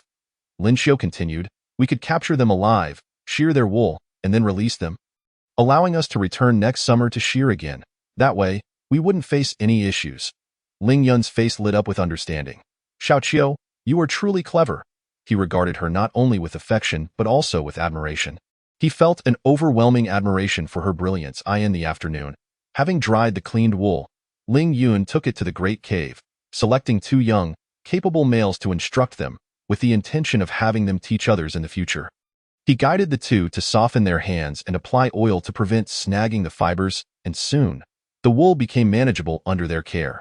The 2 learned diligently and quickly mastered how to transform loose wool into yarn suitable for weaving. Having accomplished this task, Ling Yun felt a sense of joy. Before returning home, he visited Wu Chuan's cave. Chief, now that everyone can make candles, they will also be able to produce wool yarn. However, they are unable to hunt for themselves. Thus, for the sake of the tribe, I hope you can organize a group to go into the forest and shear the wool beasts. Just shear the wool? Wu Chuan echoed, grasping his meaning. Ling Yun could see the recognition and a mix of complex emotions on Wu Chuan's face. Yes, Ling Yun elaborated, Chief, please organize this promptly. The older and disabled males in the tribe need something to occupy their time. Xiaoqiu mentioned to me yesterday that if there are enough wax fruits in the forest, we could produce as many candles as possible to trade with other tribes. Wu Chuan's eyes narrowed thoughtfully. I understand. I will organize it. You need not concern yourself with these matters any longer. Return home quickly. Ling Yun found Wu Chuan's demeanor somewhat peculiar but attributed it to his straightforward nature, as everyone in the tribe tended to be direct and sincere. Ling Yun encountered Ting Ning, who had just returned from a hunt, exchanged greetings, and then returned home to it. That moment, Song Mu, under Lin Xiao's guidance, was mixing the excavated soil with crushed stones and egg whites, using stones to fill the foundation. A solid foundation would not only ensure the house's structural integrity but also provide protection against dampness during the rainy season and insects in the summer. Lin Xiao had spent 9 years in school in human society. Although her family disapproved, the dedicated teachers who provided education had persuaded her parents numerous times, even invoking legalities, allowing her the right to learn. However, she had to complete her chores each morning before attending school, often missing the first couple of classes. Yet, Lin Xiao remained incredibly diligent in her studies. She had learned about cement production in her middle school chemistry class, although it was not a primary examination topic. Nevertheless, the process of creating cement required iron ore, which was a matter of luck. Lin Xiao had to resort to using yellow clay as a binding agent, adding egg whites to strengthen the mixture, and incorporating some dried grass to enhance its binding properties. When Ling Yun returned, he found himself just in time to assist with the foundation. The entire tribe was now aware that Lin Xiao had ventured outside the tribe and gained a wealth of knowledge. Initially, no one understood the commotion they were causing at the cave entrance, but as the work progressed, curiosity drew them in to watch from a distance. Unable to contain her curiosity, Dong Shui approached Lin Xiao and asked, "What are you doing? It looks impressive, Dado. We plan to build a house. Once it's finished, you are welcome to visit. If you wish to learn, I can teach you," Lin Xiao generously offered. "Yes, I want it now." "Can you teach me?" Dong Shui eagerly replied, trusting that whatever Lin Xiao was creating must be something wonderful. Lin Xiao, touched by Dong Shui's faith in her, reflected on the genuine nature of the members of the tiger tribe. "Then go back and have your males prepare these materials. We have been gathering supplies for over 10 days, so when you are ready, we can have Ling Yun come teach you why abundance of male companions should suffice. And I doubt I will need more than a few days. Dong Shui, you should also consider forging bonds with several males. Although they may not possess the strength of Ling Yun and Song Mu, they can still contribute significantly in daily tasks. With only 2 males at your disposal, The limitation of allowing just one to venture out is rather inconvenient. Lin Xiao scratched the back of her head and remarked, "Let it be for now. I have no immediate plans to seek out additional males." She was already fatigued from carrying 2 bowls of water, and should she pursue more males, Ling Yun and Songmu would undoubtedly cause a stir. Furthermore, Lin Xiao felt incapable of developing feelings for other males akin to those she harbored for Ling Yun and Songmu. "Indeed, you seem to harbor a disinclination towards our Tiger Clan males. Did you not have a fondness for a male named Jin Nan when your Rabbit Clan visited our tribe?" Dong Shue speculated, unaware of the nuances of the situation. Lin Xiao internally grappled with her emotions, unable to articulate, "I do not particularly favor him." "Very well then, if you choose not to pursue it, I shall return and inform the others to prepare the materials." Lin Xiao responded that if convenient, "Please relay to everyone that if anyone else wishes to construct a dwelling, they may begin gathering materials, and we shall learn together when the time comes. This house, if nothing else, will surely be warmer than a cave in the cold season. That would be the best news indeed. Everyone will certainly desire warmth during the cold season. I shall convey the message forthwith." Dong Shue cheerfully departed to inform the females of the tribe. Chapter 27. An ominous, foreboding Ling Yun was already renowned within the tribe, and having taught the community how to craft carts, candles, and wool yarn. His fame had only magnified. Wu Chuan gathered all the single males from the tribe, instructing each female household to provide 2 males to venture into the forest in search of the wool beasts. Given Lin Xiao's unique situation, only Ling Yun was dispatched. Wool beasts were not particularly difficult to capture. Their numbers were plentiful, often residing in groups. The reason for the large contingent was to secure their wool in one comprehensive sweep. Meanwhile, Songmu remained at home to construct walls, carefully layering stones and sealing the gaps with yellow clay, ensuring they were tightly compressed. 8 pillars were bound with animal hides to assist Songmu in erecting the walls vertically. As slanted walls were prone to collapse, Lin Xiao sheltered under a leaf, accompanying Songmu. Initially, Songmu suggested she rest in the cave, yet Lin Xiao feared he might grow bored and insisted on supervising. "Little Xiao, won't the mud be washed away in the rain? The rainy season brings heavy downpours." "Not at all. We have added egg whites and hay to ensure its sturdiness. Moreover, the wall primarily consists of stone, does it not? When we construct a sloping roof, the rain will flow down the incline, preventing it from directly eroding the walls." Songmu pondered her words, and just as Lin Xiao mentioned the roof, he inquired, "How do we seal the top? It is easy to stack stones vertically, but I am unsure how to affix them horizontally." Lin Xiao found Songmu's earnestness in asking such questions endearing. "You will see when the time comes." Songmu nodded, resolving internally that even if Lin Xiao instructed him to stack the stones horizontally, he would manage. Typically, Ling Yun's excursions into the forest for hunting were mundane occurrences, especially with a large group. Hunting wool beasts posed minimal peril, however, as the sun began to set. An unsettling premonition surged within Lin Xiao. She could not pinpoint the cause of her anxiety, but her heart felt as though it were suspended by an unseen force. Turning to Songmu, who was kindling a fire and slicing meat, she voiced her concern. "Do you think Ling Yun might be in danger? I am somewhat worried about him." "Not at all. It is merely a hunt for wool beasts." Songmu reassured her. Sensing her distress, he pressed his lips together, seeking to comfort her. "Nearly half the males in the tribe are out. Even if they are separated, at least 4 or 5 will be in a group. Ling Yun can hunt wool beasts alone. He is unlikely to encounter trouble." Though Songmu wished to refrain from excessive praise of Ling Yun before Lin Xiao, he acknowledged Ling Yun's prowess to alleviate her worries. Internally, he chastised Ling Yun for not returning sooner, allowing Lin Xiao to fret. Could this also be part of Ling Yun's cunning strategy? As such thoughts crossed his mind, he inadvertently applied more force while cutting the meat. Lin Xiao bit her lip. "No, Songmu, I remain somewhat troubled. Please, go search for him. Ling Yun has only been gone for a day. His absence is not unusual. My task today is to care for you at home." Songmu replied, "Please take me to Dong Shue, then seek out Ling Yun. I have noticed that many of the males who ventured out today have returned, yet Ling Yun remains absent. Only a portion have returned. They may not have strayed far." "No, Songmu." Lin Xiao's unease deepened as she grasped Songmu's hand. "I implore you." Songmu had never witnessed Lin Xiao in such a state, and her plea unsettled him. The sight of his female companion worrying for another male, despite that male being his own twin brother, left him feeling uncomfortable. "Very well, do not fret. I shall go." Songmu relented, extinguishing the fire and taking the meat to escort Lin Xiu to Dongxue. Eat something if you are hungry. I shall seek him out and return promptly. Do not worry, he instructed before following Ling Yun's trail out of the tribe. Upon hearing Lin Xiu's reason for coming, Dongxue found it somewhat amusing. While the male's beast markings do create a connection between us, surely it is not so exaggerated? They are merely hunting wool beasts. Lin Xiu bore no beast marking from Ling Yun, yet she sensed that something was amiss with him. In the past, Ling Yun had hunted numerous times without invoking such a feeling within her. This sensation echoed the feeling she experienced when plummeting from a cliff in human society, an emptiness laden with the dread of confronting the unknown. Noticing Lin Xiu's silence, Dongxue steadied her expression. Do not worry. He will be fine. Perhaps as soon as Songmu leaves the tribe, he may encounter Ling Yun returning. Dongxue grasped Lin Xiu's hand, prompting her to nod. Yes, he should be fine. I hope it is merely my overthinking. It is surely your overthinking, Tan Yuan interjected. You need only catch the wool beasts and shear their wool, correct? Tan Yuan nodded. It is hardly dangerous. With Ling Yun's strength, he could accomplish it alone. See?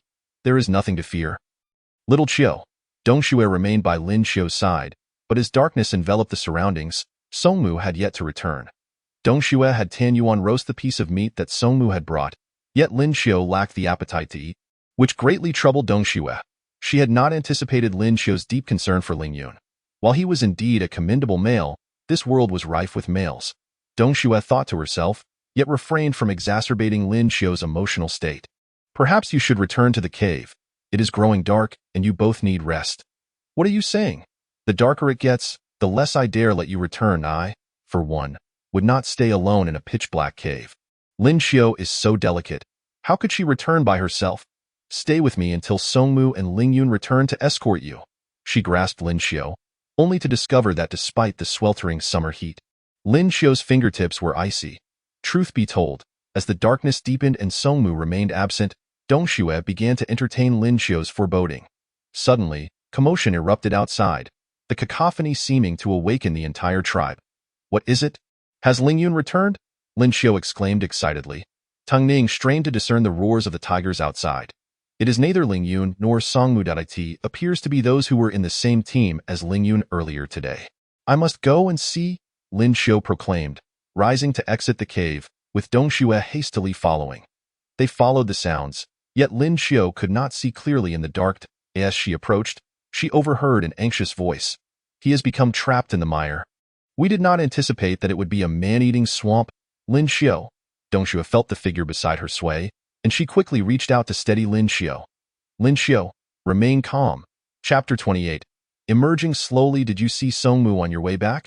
Hearing Lin Xiu's voice, everyone turned in unison. When we retraced our steps, we did see him. He mentioned you had sent him to find Ling Yun, replied a male from the same group as Ling Yun. This female is truly foolish. One male is in peril, yet she sends another male into the fray. It seems Lin Xiu is soon to seek a new male partner. Wu Chuan approached Lin Xiu and said, Do not be disheartened. Perhaps Songmu will return before dawn. He merely uttered the name of Songmu, as if he had already resigned himself to the notion that Ling Yun would never return. Lin Xiu had never heard of a swamp existing near the forest. The mire appeared indistinguishable from the ordinary ground. Once one stepped upon it, they would only sink deeper. Even the strength of a male would not suffice to rescue someone ensnared in the quagmire. Once trapped, one could only watch helplessly as they gradually succumbed to the mire. The method of self-rescue when ensnared in such a swamp was to relax the body as much as possible. To lie down flat and maximize contact with the mire, moving slowly to have any chance of escape. However, the typical response of an individual who found themselves in a swamp was to struggle incessantly, which would only cause them to sink further. Lin Xiu was unaware that Ling Yun would encounter such peril, and she certainly had no time to advise Songmu. Lin Xiu fell like a stone. But fortunately, Dong Shui caught her, and she lost consciousness en route. Songmu learned that Ling Yun had fallen into the swamp. Despite the pleas of others urging him to turn back, he quickened his pace, following the scent Ling Yun had left behind. Ling Yun stood within the mire, gazing upward through the shadows of the trees at the stars above. He found himself disturbingly calm, devoid of fear of death, only feeling a twinge of longing for Lin Xiu, and perhaps for his disappointing brother. Songmu? Ling Yun seemed to catch a whiff of Songmu's scent as the latter approached, his footsteps slicing through the jungle like the wind. "Stay back, be cautious. This is a swamp," Ling Yun shouted. Suddenly, he exerted himself, causing his body to sink more rapidly. The mire now reached his armpits. Song Mu transformed into his human form, pausing beside a tree. Frowning as he fixed his gaze upon Ling Yun in the mire. Noticing Song Mu's scrutiny, Ling Yun managed a wry smile. "What brings you here?" "It was Xiao Qiu who sent me," Song Mu replied. "Xiao Qiu? Xiao Qiu?" Ling Yun's realization hit him like a tempest. "Song Mu, you must take good care of Xiao Qiu. She is more delicate than other females. Before the cold season arrives, ensure she finds another male." Song Mu's frown deepened. "You must speak more. This demeanor of yours will not endear you to Xiao Qiu. Other males will not be as accommodating as I am." Ling Yun chuckled. "Silence, I will find a way to pull you up." "Song Mu, no." Ling Yun's expression turned serious. "You cannot pull me up. You would only endanger yourself. Return immediately. She needs you." The males who had initially been in Ling Yun's group attempted to rescue him, but their efforts only hastened his descent. Ling Yun wished to spare them the sight of his disgraceful demise, which is why he had urged them to return and inform others. Song Mu insisted. "Xiao Qiu sent me. She asked me to bring you back, and I must fulfill that request." "Song Mu, do not be foolish." "Ling Yun, do you wish to cause Xiao Qiu sorrow? We had no word of your plight in the tribe until she expressed a premonition of your danger and begged me to find you. She pleaded with me." "Ling Yun, you must return alive. Do you understand?" Both Ling Yun and Song Mu were acutely aware that Lin Xiu did not possess Ling Yun's beast markings. Her premonition stemmed solely from her genuine concern for him. Ling Yun's resolve to embrace death faltered. He had believed he could face death with equanimity, but upon hearing Song Mu's words, he yearned for the warmth of Lin Xiu's side. He did not want to die. Song Mu did not advance, but instead used his claws to sever a tree, hurling the trunk toward Ling Yun. The trunk lay horizontally before him, and Ling Yun understood its purpose, placing his hand upon it. Attempting to leverage his upper body weight against the trunk, he realized that the trunk showed no signs of sinking. Rather, it seemed to possess an upward force lifting him. Song Mu quickly tossed another, and two sturdy trunks were sufficient for Ling Yun to rest his entire upper body upon. Do not use brute strength. Apply pressure as if you were sinking, and you will gradually emerge. Song Mu advised. With both arms wrapped tightly around the trunk, Ling Yun inhaled deeply and, utilizing the buoyancy of the trunk, began to pull himself from the mire. Song Mu stood on the bank, holding his breath and intently watching Ling Yun. Although his movements were slow, Ling Yun was indeed making progress. Soon, his entire upper body lay across the massive trunk, allowing him a moment to relax and catch his breath. "If you transform into your beast form now, you could probably reach the shore," Song Mu suggested. "Ling Yun, when you take that form, do not rush forward. You must still extract yourself slowly." "Understood." Ling Yun had lost the strength to speak, merely acknowledging with a nod before transforming into his beast form, the massive tiger's paws resting firmly on the solid earth at the edge of the mire. Steadying himself on solid ground, Ling Yun felt a wave of reassurance. He dug his claws into the earth and slowly crawled toward the shore, dragging his lower body out of the mire. Once all four paws were on solid ground, he finally exhaled in relief. His entire form was coated in muck, and the sight elicited a disdainful snort from Song Mu, who observed him from the side. Having narrowly escaped death, Ling Yun regarded Song Mu with newfound appreciation. "I did not expect you to be quite so clever." Song Mu replied cryptically. "Before I reached adulthood, I encountered beastmen living near swamps who taught me how to handle such situations. Only fools who struggle incessantly sink deeper. As long as one remains composed, they will not fall in." Ling Yun comprehended the implication. Song Mu had indirectly called him a fool. "You had a method to escape the swamp. Why did you not mention it sooner? You had me worried. I have watched you since childhood, and you have never been one to keep quiet." Ling Yun stood up, shaking off the mud from his body, splattering Song Mu in the process. Song Mu closed his eyes, too weary to argue. "If you are all right now, you should hurry back. Xiao Qiu must be worried." "Indeed, let us return swiftly," Ling Yun exclaimed, taking off at a run with Song Mu trailing behind. Along the way, they splashed into a river, swimming against the current for a while to wash away much of the mud before continuing to rush back to the tribe. Lin Xiu awoke in the cave, with Dong Shui still seated beside her. "Lin Xiu, do not be too disheartened." While Ling Yun was indeed remarkable, There are many fine males in the tribe. You must take care of yourself. Dong Shue's words did not surprise Lin Xiu. However, she inquired, if Tan Yuan were to encounter misfortune, would you truly be unconcerned? Dong Shui bit her lip. Lin Xiu pressed, how long have I been unconscious? For quite some time. Dawn is nearly upon us. Chapter 29. Let us mate. Lin Xiu rose and exited the cave. The distant mountains began to glimmer with a faint light as dawn broke, the mist rendering the morning both humid and warm. She seated herself upon a stone at the entrance, gazing down at her ankles, clutching tightly to Song Mu's beast markings. Song Mu, you must bring Ling Yun back, I implore you. Dong Shui stood behind her. Observing Lin Xiu huddled into a small ball, her heart aching for her. Ling Yun's luck is truly abysmal. In all my years, I have never heard of a swamp near the tribe. Tan Yuan chimed in.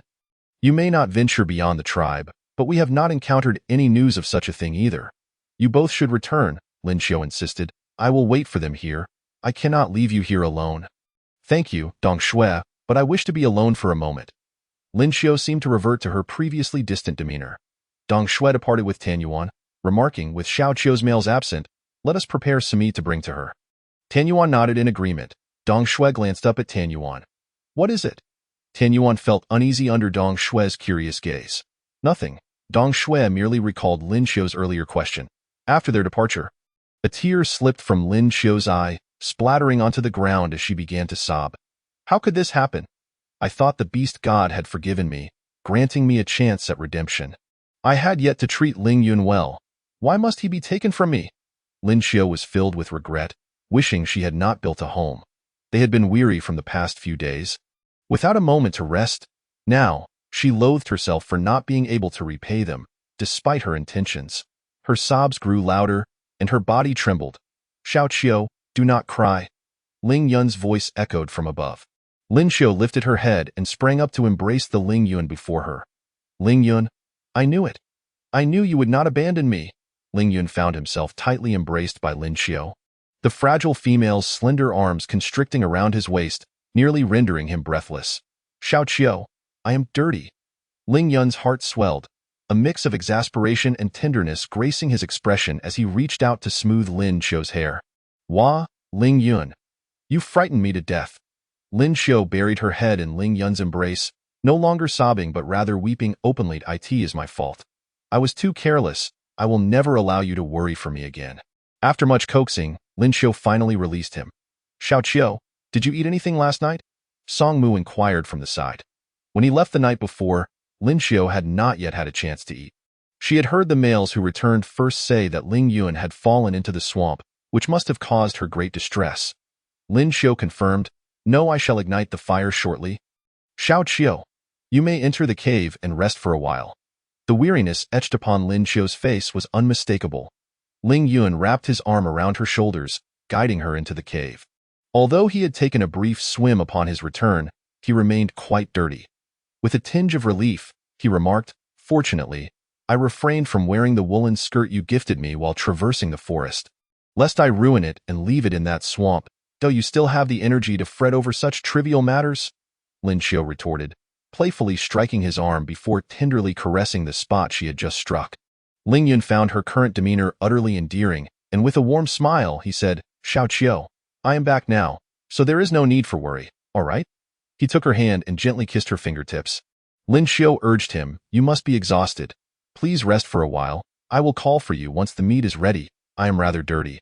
I shall wash up first, Ling Yun replied before stepping out of the cave. After Ling Yun departed, Tan Yuan brought some roasted meat. Upon seeing Song Mu tending to the fire at the entrance, he felt a sense of relief. Winter Snow feared you would not return.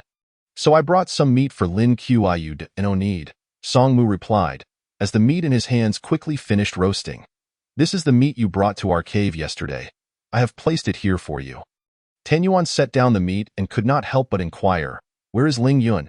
He is fine, Song Mu replied succinctly. Fine, truly. He emerged from the mire. That is indeed a miracle. I asked Ling Yun in the cave. I must ask him how he managed to escape. Tan Yuan had anticipated hearing grim news, yet he was pleasantly surprised that Song Mu had indeed brought Ling Yun back. I am here, Ling Yun announced, having washed off the mud that clung to his fur, feeling much more comfortable now. Ling Yun, you are truly unharmed, Tan Yuan exclaimed, circling around him. Please tell me how you escaped from the swamp. Haha, it is all thanks to my wonderful younger brother, Ling Yun said, giving Tan Yuan's shoulder a friendly pat. Song Mu, observing from the side, felt a shiver run down his spine as he closed his eyes. Overwhelmed by a wave of nausea, upon returning to the cave, Ling Yun allowed Lin Xiu to embrace him, and they both sank onto the fur-covered bed. Lin Xiu, enveloped in his arms, was cautious not to crush him, propping herself up on either side. Yet Ling Yun pressed against her back, reassuring her to rest comfortably on him. Xiao Qiu, I truly missed you. Ling Yun, let us mate, Lin Xiu said, unwilling to leave any regrets behind. The forests of Somalati continent were fraught with dangers, and no one could guarantee what mishaps or the dawn of tomorrow might bring. She understood precisely what Ling Yun desired, and for her, it was something easily achievable. Ling Yun froze for a moment. Xiao Qiu, let us mate, Lin Xiu murmured, burying her face against his chest, her voice muffled. Ling Yun realized that Lin Xiu must have been frightened last night. Xiao Qiu, be good. Did we not agree that we would mate once the house is built? I promised you I would fulfill that. I will ensure the house you desire is constructed, so do not worry. He caressed her back, soothing her. He knew that his current duty was to comfort Lin Xiu rather than acquiesce to her impulsive request. Clearly, she was overly agitated at this moment. Ling Yun gently stroked her spine. Lin Xiu found comfort in his touch and eventually dozed off atop him. Song Mu completed the meat and entered the cave, where Ling Yun gestured for silence. Song Mu glanced at the slumbering Lin Xiu and quietly crouched nearby, closely observing her peaceful visage. Lin Xiu cared deeply for Ling Yun, which stirred a pang of bitterness within him. However, witnessing Lin Xiu's happiness upon Ling Yun's return brought Song Mu a sense of joy as well. He allowed a slight smile to curve his lips as he tenderly brushed Lin Xiu's hair. Sensing the aroma of food, Lin Xiu awoke, blinking her eyes open to find Song Mu's face before her. Chapter 30. One must always be cautious. Song Mu. Lin Xiu sat up from Ling Yun's side, rubbing her eyes. How did I fall asleep? It was him. He disturbed your slumber, Ling Yun grumbled, casting an irritated glare at Song Mu. Is it time to eat? Lin Xiu urged. Ling Yun, let us eat something quickly. With that, Song Mu rose to serve the roasted meat. Thank you for your hard work last night, Song Mu. After we finish the meat, you two should rest together for a while, Lin Xiu suggested, her voice still hoarse from her brief slumber. Before Song Mu could respond, Ling Yun interjected, I have no intention of sleeping with him. Lin Xiu found this amusing. Did you not both sleep in the same nest since childhood? Why the reluctance now? Ling Yun transformed into his beast form, quickly devouring 2 large pieces of meat to satiate his hunger before settling beside Lin Xiu, seemingly attempting to distance himself from Song Mu. I simply refuse. Lin Xiu gently ran her fingers through Ling Yun's soft fur, saying, You are such a good boy. Song Mu merely lifted his eyelids, choosing not to voice his opinion, but it was evident he had no desire to share a bed with Ling Yun as they did in their youth. Fortunately, Ling Yun did not shed fur. His tail swayed gently behind Lin Xiu as he waited for her to finish her meal before resting with her. Lin Xiu consumed a modest amount of boiled meat and vegetables before setting down her chopsticks, her anxiety diminishing her appetite. As Song Mu tidied up the leftover food, Ling Yun had already settled down with Lin Xiu on the fur bed, just as he prepared to enter the cave. Tang Ning's voice called out from outside. The chieftain heard that Ling Yun has returned and sent me to check on you. Song Mu nodded in acknowledgement, entering the cave to summon Ling Yun. Reluctantly, Ling Yun crawled out of bed. What does the chieftain want with me? Upon seeing Ling Yun's return, Tang Ning's expression relaxed with relief. You truly came back? It is a great relief. There is nothing pressing. He merely asked me to check on your condition. I heard you had fallen into the swamp. How did you manage to climb out? Ling Yun recounted to Tang Ning how Song Mu had rescued him, not minding sharing the tale with the other members of the tribe. The presence of a swamp in that forest was exceedingly perilous. Please inform the chieftain to warn the others in the tribe about it, and to share how to escape should anyone fall into such a mire. Ling Yun requested before retreating into the cave, choosing not to continue the conversation with Tang Ning. Inside, Lin Xiu looked at Ling Yun and asked, How could there be a swamp in the forest? Is it close to our tribe? Even with an escape plan, one must remain vigilant. After all, no one could guarantee a safe return every time. Ling Yun reassured her, Do not worry. That area is quite distant from our tribe. Typically, we do not hunt in that region. It was merely that the tribe collectively set out yesterday, and due to other groups searching for woolly beasts nearby, the chieftain assigned us to a more remote location. However, the tiger clan's territory was surrounded by towering trees, and even that swamp lay hidden among several colossal trunks, which caused Ling Yun to unwittingly step into it. He had sensed the ground beneath him growing damp and had called for the others to halt, but he found himself unable to extricate himself. Lin Xiu furrowed her brows deeply. "Xiao Qiu, what troubles you?" Ling Yun inquired. "Ling Yun," Lin Xiu raised her gaze to him. "Why did he send you so far away?" "Who do you mean?" "The chieftain. He likely thought I would be quicker on my feet," Ling Yun replied, seemingly oblivious to any underlying implications. Lin Xiu was far from naive. Having witnessed the machinations of human society, she understood the depths of jealousy and ambition. Historical lessons learned at school and experiences in the dilapidated village of Hongshe, where the village chief had suppressed the university-educated village official, weighed heavily on her mind. Because of envy and insecurity in recent days, Ling Yun had imparted much knowledge to the tribe due to her influence, and coupled with their natural physical prowess, the two brothers had gained considerable prominence, their reputation surpassing that of the past. "Xiao Qiu, what are you contemplating? I wonder if he deliberately sent you there. He knows you would lead the team and take the lead," Lin Xiu mused. Ling Yun chuckled softly, pinching Lin Xiu's anxious little face and teasing her for overthinking. "That cannot be. Although Wu Chuan may not be a particularly astute chieftain, he is a decent person. Otherwise, we would not have chosen him as our leader. Furthermore, the tribe requires my strength. If I were to perish, it would be of no benefit to the tribe." Lin Xiu could only conclude that while Ling Yun was clever in many respects, he tended to place too much trust in the members of the tribe. Songmu interjected. "Ling Yun, think carefully. Was the task he assigned you clearly outlined?" Ling Yun hesitated. "I did not pay much attention to that." "Xiao Qiu has a point. Regardless, you should remain vigilant," Songmu advised. As the evening deepened, Songmu spoke, and Ling Yun nodded in acknowledgement, thereby bringing the discussion to a close. Lin Xiu remained perturbed, her heart weighed down with anxiety. Wu Chuan, though still in the prime of his life, was no longer young, and she harbored a lingering fear that the rising younger generation might surpass him. Lin Xiu's apprehensions were not merely fanciful.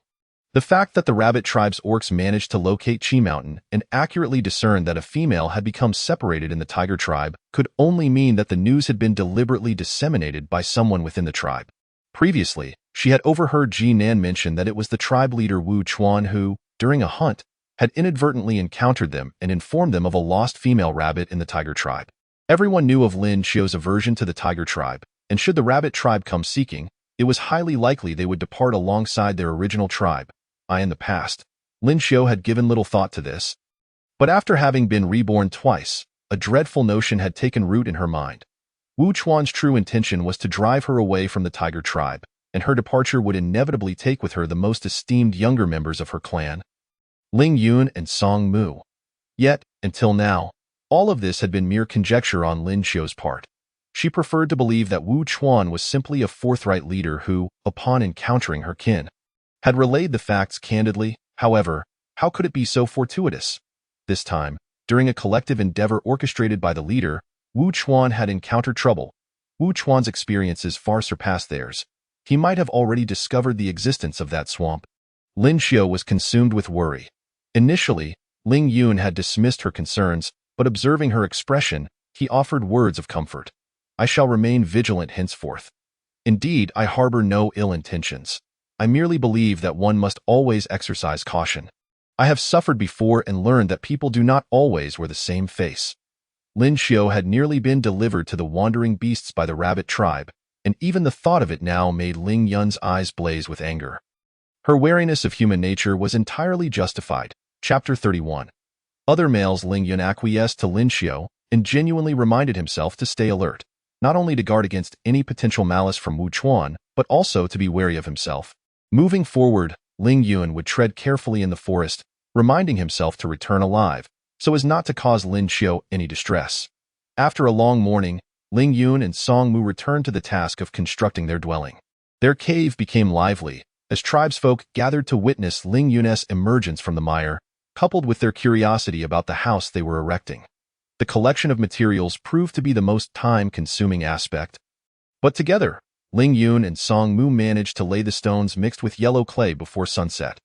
The following day, Ling Yun mixed more yellow clay to smooth the inner walls. Soon, they would begin erecting the beams. Lin Xiu sketched an isosceles triangle on the ground, with a line parallel to the base, representing the two beams, and a wooden post connecting them for added stability. This beam structure would be placed on both sides of the house, with tree trunks wedged at the apex of the triangle and at the intersection of the parallel lines, forming the fundamental framework for the roof. Having completed her drawing, Lin Xiu instructed Ling Yun and Song Mu to cut and assemble the wood according to her design and the measurements she provided. Song Mu studied Lin Xiu's diagram for a moment before Lin Xiu inquired, "Is there a problem?" He shook his head. "No issue." "Then let us proceed according to this plan. I have measured everything, and the figures should be accurate." The day grew warm, and after standing outside for a while, Lin Xiu noticed that both Ling Yun and Song Mu were at home, allowing her to retreat into the cave for some shade. Ling Yun observed Song Mu's expression and brought him back to the present. "Let us get to work."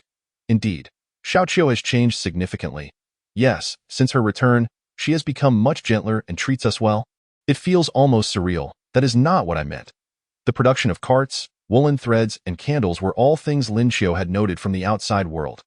However, Lin Xiu's ability to construct houses and accurately calculate the lengths of wood seemed beyond what could be learned in a short time. The length of the beams could be measured, but how had she discerned the lengths of the other two sides of the triangle? Song Mu gazed thoughtfully at the peculiar characters Lin Xiu had inscribed on the ground. "But what does it matter? The fact that she can safely remain by our side is enough. Isn't it?" "Song Mu, do not overthink this." Ling Yun patted Song Mu's shoulder. Meeting Ling Yun's gaze, Song Mu fell silent and nodded in agreement. The three houses appeared quite spacious, yet Ling Yun and Song Mu completed their construction in less than 2 days. The rooms took shape, and although the orcs of the tribe were unsure how the houses could provide warmth during the cold season, upon being invited inside by Ling Yun, they found the houses airy and much more comfortable than living in caves, with ample light and ventilation. Lin Xiu had yet to devise a method for making window frames. So during the construction, she merely nailed a circle of wood at the window locations and hung animal hides. In winter, they could seal the window frames, leaving only a vent for airflow. With the houses finished, it was time to prepare the beds. Ling Yun taught the others in the tribe how to build houses while Song Mu remained at home to set up the beds. Grateful for Lin Xiu's generosity, the tribe members brought over some meat and fruits as tokens of appreciation for their assistance. Aware that these offerings were gifts of gratitude, Lin Xiu allowed Ling Yun to accept them. Lin Xiu had become both wise and gentle, a change that did not go unnoticed by the other members of the tribe. While there had been males in the past who attempted to court Lin Xiu, her evident disdain towards them had deterred many. Following her coming of age and her union with Ling Yun and Song Mu, she had often displayed her temper, even refusing to allow them into the cave, forcing the two to sleep at the entrance, leaving no room for intimacy. Thus, even those who had previously pursued Lin Xiu had relinquished their hopes. Yet, her transformation sparked a renewed sense of hope among the tribe. Now that summer was halfway through and hunting in the cold season would be challenging, having 2 males meant that only one could hunt at a time, and during the cold season, they would often return empty-handed, leaving the family to face hunger. In her youth, Lin Xiu had been supported by the entire tribe, but now that she had reached adulthood and had her own males, the tribe would no longer provide her with food. Consequently, many believed Lin Xiu would seek to partner with 2 or 3 more males before the arrival of the rainy season to better endure the harsh winter. After his last encounter with Song Mu, Ba Er had been left bruised but undeterred. Once he had healed, he lingered near Lin Xiu's cave, but as Song Mu's condition steadily improved, Ba Er found himself wary of provoking him. Eager to join Lin Xiu's household, he wished to avoid unnecessary conflict with Ling Yun and Song Mu before achieving his goal. At last, Ba Er found his opportunity. Song Mu had gone hunting early that morning, and Ling Yun had gone to the creek to fetch water, leaving only Lin Xiu at the cave entrance, weaving something from dry grass. The grass in Lin Xiu's hands was a long, flexible type that grew by the creek, and she aimed to weave a mat to lay on the bed, ensuring a cleaner sleeping surface. "Lin Xiu," Ba Er exclaimed, presenting her with 4 plump, vibrant sweet fruits, each glistening with droplets of water as if freshly washed. "Is there something you need?" Lin Xiu, who had previously paid little attention to the males in the tribe, momentarily struggled to recall Ba Er's name. Seeing Lin Xiao acknowledge him, Ba Er felt a surge of excitement. He placed the sweet fruits on a nearby stone. I gathered some sweet fruits for you. I heard the rabbit tribe has a fondness for these. Lin Xiao lifted her gaze to Ba Er, who scratched his head nervously. Lin Xiao, would you consider becoming my mate? I am quite strong and can bring back game every day. Moreover, unlike Songmu, I am not possessive. I would not interfere if you chose to mate with others. The directness of the male courtship was met with Lin Xiao's equally forthright rejection. I am sorry, but I do not wish to mate with you. Aside from Ling Yun and Song Mu, I do not desire any other partners. Lin Xiao, you know that with only those two, you are likely to go hungry during the cold season. Are you truly planning to subsist on dry grass for an entire winter? I am already preparing food that can be stored. During the cold season, they won't need to hunt, and I will be able to eat my fill. Lin Xiao had already dried quite a bit of sweet fruit into fruit leather and powder. Although the powder was not as good as the fresh juice, it was still sweet, and the dried skins provided substantial sustenance. For Lin Xiao, a rabbit tribe orc, hunger would not be her fate during the cold season. Hearing Lin Xiao's words, Ba Er was unwilling to concede. Ling Yun and Song Mu have fur colors that are difficult to breed. They are but two brothers, and their father had no siblings. If you remain with just them, it will be challenging to bear offspring. Chapter 32. Drive him away. The fur colors of Ling Yun and Song Mu starkly contrast with those of the other elder tigers in their tribe. The typical males exhibit a base hue of orange-yellow adorned with black stripes, their eyes predominantly a shade of tawny, with a few rare individuals showcasing a reddish-brown tint. The females lack a beastly form, yet their coats are also golden. The white fur with black stripes appears even more majestic, and it is undeniable that Ling Yun and Song Mu's lineage, including their father and grandfather, is significantly stronger than that of the other males in the tribe. However, it seems as though the beast gods are playing a jest, for such a robust lineage struggles to produce offspring with the females.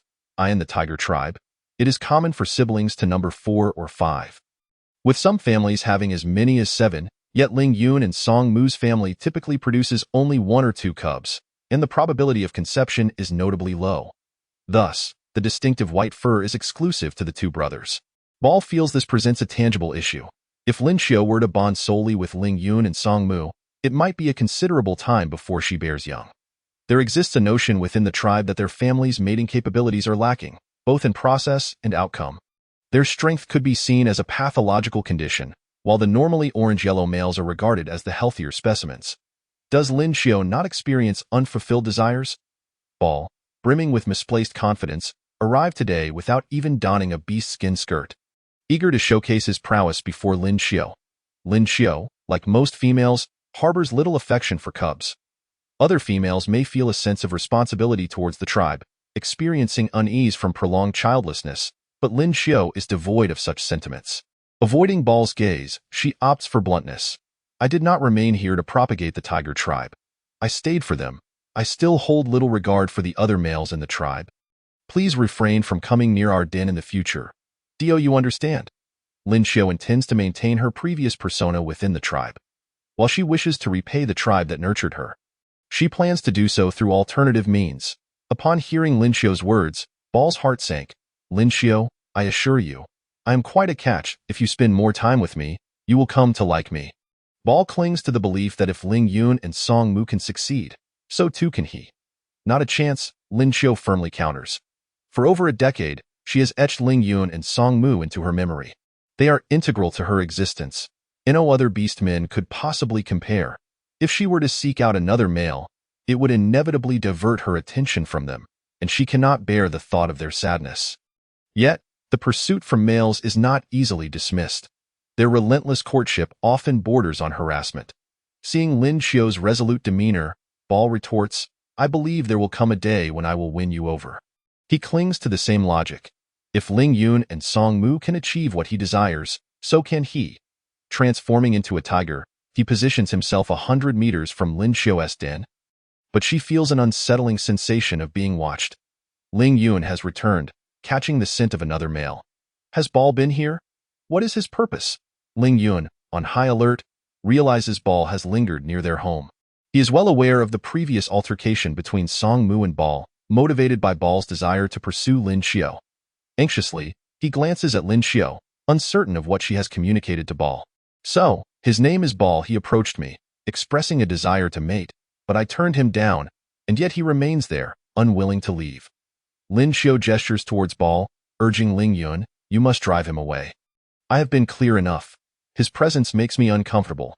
You want me to chase him off? Yes. Receiving Lin Xiu's directive, Ling Yun immediately shifts into his beast form and rushes towards Ball, seizing a mouthful of fur. The two tigers engage in a fierce struggle for flying. Ball is acutely aware of his inferiority to Ling Yun, yet with Lin Xiu observing from afar, he refuses to appear weak and stubbornly continues the fight.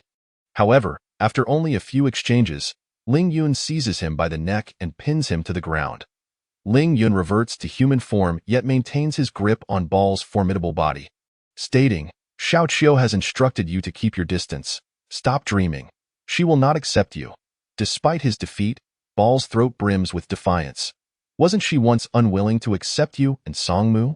Yet now, she has come around, and I will eventually mate with her. Ling Yun transforms back into his beast form and bites down on Ball's nape, flinging him down the mountainside, followed by a menacing roar. Such harsh words from a tiger. Ling Yun sustains minor injuries during the altercation, prompting Lin Xiu's concern. You could have simply driven him away. Why did you have to fight so fiercely? You've been hurt, but it's nothing serious, Ling Yun replies with a grin. There are herbal remedies at home. Let me prepare some for you. Lin Xiu sets aside the half-woven mat and retreats into the den to fetch the herbs. As Lin Xiu personally tends to his wounds, Ling Yun feels elated, convinced the pain was worth it. Later that night, while Lin Xiu slumbers, Ling Yun summons Songmu from the den. Today, Ball professed his love for Xiao Qiu. Not only did she reject him, but she also ordered me to drive him away. Songmu had already noticed Ling Yun's injuries, and he couldn't help but notice how Ling Yun had practically flaunted them. As if to ensure Songmu was aware they were inflicted by Xiao Qiu's medicinal touch, it not a good thing that Xiao Qiu does not favor him, Songmu remarks. Casting a glance at Ling Yun, I warn you, show some resolve. This winter, even if it's just the two of us, we must ensure Xiao Qiu lives comfortably. Ling Yun realizes that when Songmu becomes more verbose, it borders on madness. Of course, I will take good care of her. Do I need you to remind me? Ling Yun retorts, delivering a playful punch to Songmu. But today, Xiao Qiu did not favor Ball. Tomorrow may be a different story. She once did not like us. I called you out to discuss how to keep other males at bay. Ling Yun finds himself spiraling into madness alongside Songmu. Logically, he should wish for Lin Xiu to have more females, to live an improved life, yet he cannot bear to share her with anyone else. For once, Ling Yun and Songmu are united in thought. Xiao Qiu is easily swayed, Songmu notes. Then we must provide no opportunity for other males to approach her. The two reach a consensus, exchanging high fives to signify their alliance, in the dead of night. Lin Xiu awakens to find both Ling Yun and Songmu absent, feeling somewhat perplexed. Ling Yun, Songmu, where have you gone at this hour? Upon hearing Lin Xiu call for them, the alliance between the two brothers shatters, and they rush back in a frenzy. Chapter 33. Their jealousy Ball's attempts have caused the previously intrigued males towards Lin Xiu to hesitate. Yet, a few undeterred souls, undaunted by fear, have joined forces with Ball, determined to win Lin Xiu over with relentless persistence. Lin Xiu, perceptive as ever, has noticed that lately, Ling Yun and Songmu return home bearing injuries. The sight of her formidable tigers being so battered only strengthens her disdain for the males outside their den. Ling Yun, despite claiming his wounds are trivial, often feigns indifference, while Songmu, with pursed lips, adopts a demeanor of fragile vulnerability. When Lin Xiu tends to his wounds, her eyes glisten with sympathy, intensifying her concern for him, leaving Ling Yun frustrated, as he cannot emulate that same helplessness. Though the majority of the males in the tribe maintain amicable relations with Ling Yun, who is currently teaching them how to construct shelters for the better care of females, several aspiring suitors, thwarted by Ling Yun and Songmu's vigilant defense, find themselves unable to even glimpse Lin Xiu. Unable to best the two brothers in combat, they can only seethe in frustration as they approach Wu Chuan for redress. Tribe leader, how can they behave so? Pursuing females is our prerogative. Whether they accept us is for the females to decide. Why should they impede our efforts? Lin Xiu currently has only 2 males. Tribe leader, you must consider her future. The winter season is no light matter. Indeed, tribe leader, we have not acted out of line. We merely sought to present Lin Xiu with some fruits and meat. Yet Ling Yun and Song Mu refused to allow it. What right do they have to deny us? Without the decree of the sacred stone, they would have no chance of courting Lin Xiu. The breeding capabilities of the white tigers are notoriously poor. Tribe leader, you must think of the tribe's next generation. As the discussion escalates, voices clash in heated debate before Wu Chuan interjects. May I have a moment to speak? The crowd quiets down, and Ball speaks up. Tribe leader, you must render a fair judgment. Our tribe has always valued capability. Is it not normal that those who cannot best Ling Yun do not gain access to the females? Wu Chuan's words, while seemingly reasonable, clearly favor Ling Yun. Ball points out, we understand that to court Lin Xiu, we must first challenge them to establish our standing. Yes, we cannot defeat him, but ultimately we would simply acquiesce in our own homes. Why should they prevent us from pursuing Lin Xiu? Exactly, there is no such precedent. Males from other tribes do not obstruct other males from courting females.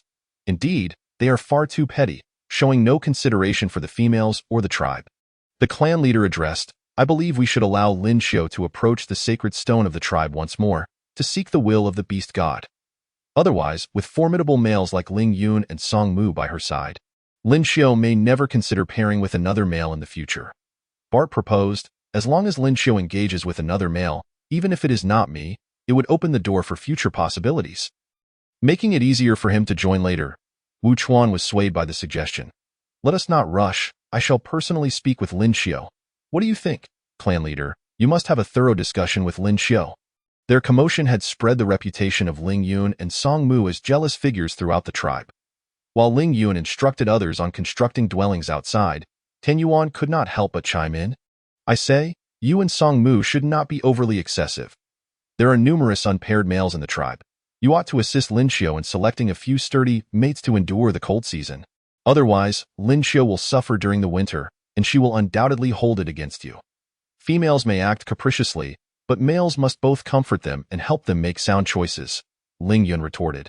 Do you still wish to learn how to build houses? You truly are. I'm only looking out for your and Song Mu's best interests. Fine, fine. I shall refrain from saying more. Tan Yuan was eager to ensure Dong Shui could swiftly reside in a well-ventilated home. He only spoke up because he noticed the growing bond between Dong Shui and Lin Xiu. Otherwise, he would remain indifferent to the affairs of others. Ling Yun haughtily huffed. What Song Mu and I are doing is entirely at Xiao Qiu's behest. She remains unchanged, still disliking the males of the Tiger clan, save for Song Mu and myself. His proud demeanor suggested he was not deceiving anyone. Is it only you two that Lin Xiu desires? Tan Yuan asked in astonishment. Indeed. Ling Yun spoke. His head was raised high with pride. How could that be possible? Song Mu and I are more than capable of providing for Xiao Qiu. She need not concern herself with other males. Furthermore, I discovered a salt mine in the forest for Xiao Qiu to use to cure and dry the beast meat, claiming it can be stored through the rainy season, allowing it to be retrieved during winter. Can it last an entire rainy season? How is that feasible? The rainy season is damp and oppressive. The beast meat would spoil faster than it does now. It is impossible to preserve meat until winter. During the cold season, meat left outside would freeze solid and remain unspoiled, but after the rainy season, there would hardly be any meat left for winter storage. This had been a persistent concern for everyone. Xiao Qiu has already cured some meat. She will show you all soon. Ling Yun spoke with pride. For Lin Xiu had not only devised a method to preserve fruits until winter, but was now also considering ways to store beast meat for both him and Song Mu. Observing Lin Xiu's methods, Ling Yun believed he had grasped the principles of preservation, which involved extracting moisture from food. Lin Xiu not only cured meat, but also sliced wild boar thinly to dry under the sun, yielding a flavorful and chewy snack, one that could provide entertainment while sitting in a cave all day. Ling Yun's words sparked Tan Yuan's interest. If successful, you must teach us, Ling Yun. Ling Yun glanced at him. As long as you refrain from calling Song Mu and me stingy, I would be more than willing to share with everyone. I never said that, Tan Yuan quickly retorted. Upon returning, Tan Yuan spread the word that Ling Yun was willing to teach everyone food preservation techniques. Although the method was still in its infancy, excitement buzzed among the tribe, and no one dared to mention the stinginess of Ling Yun and Song Mu again. After all, that was a matter of their household. Lin Xiu had remained silent, so why should they meddle in such affairs? As long as they were generous to the rest of the tribe, that was sufficient. Wu Chuan sensed the shift in the tribe's perception and arrived at Lin Xiu's dwelling. Lin Xiu's house was entirely constructed, and the bed had been arranged. She and Song Mu were laying down grass mats. Wu Chuan stood outside, surveying the completed structure, and could not help but marvel at how well it suited communal living. Furthermore, although the house was built from scattered stones, it was surprisingly sturdy. Upon seeing Wu Chuan, Song Mu approached the entrance. Clan leader, do you require something? Chapter 34. Inarticulate Wu Chuan retracted his inquisitive gaze from their dwelling and addressed Song Mu. I seek Lin Xiu for a matter of importance. Lin Xiu stepped out from within, assessing Wu Chuan. Clan leader, what brings you to me? Wu Chuan spoke directly. You must have heard the recent discussions in the tribe regarding your pairing with a male. I hope you will contemplate this matter seriously, as everyone means well, and has asked me to inquire about your thoughts. It was I who urged Ling Yun and Song Mu to distance themselves. I have previously informed Bart that I would not pair with any male in the tribe. Lin Xiu, since you have chosen to return to our tribe, it is vital that you integrate as much as possible. How about this?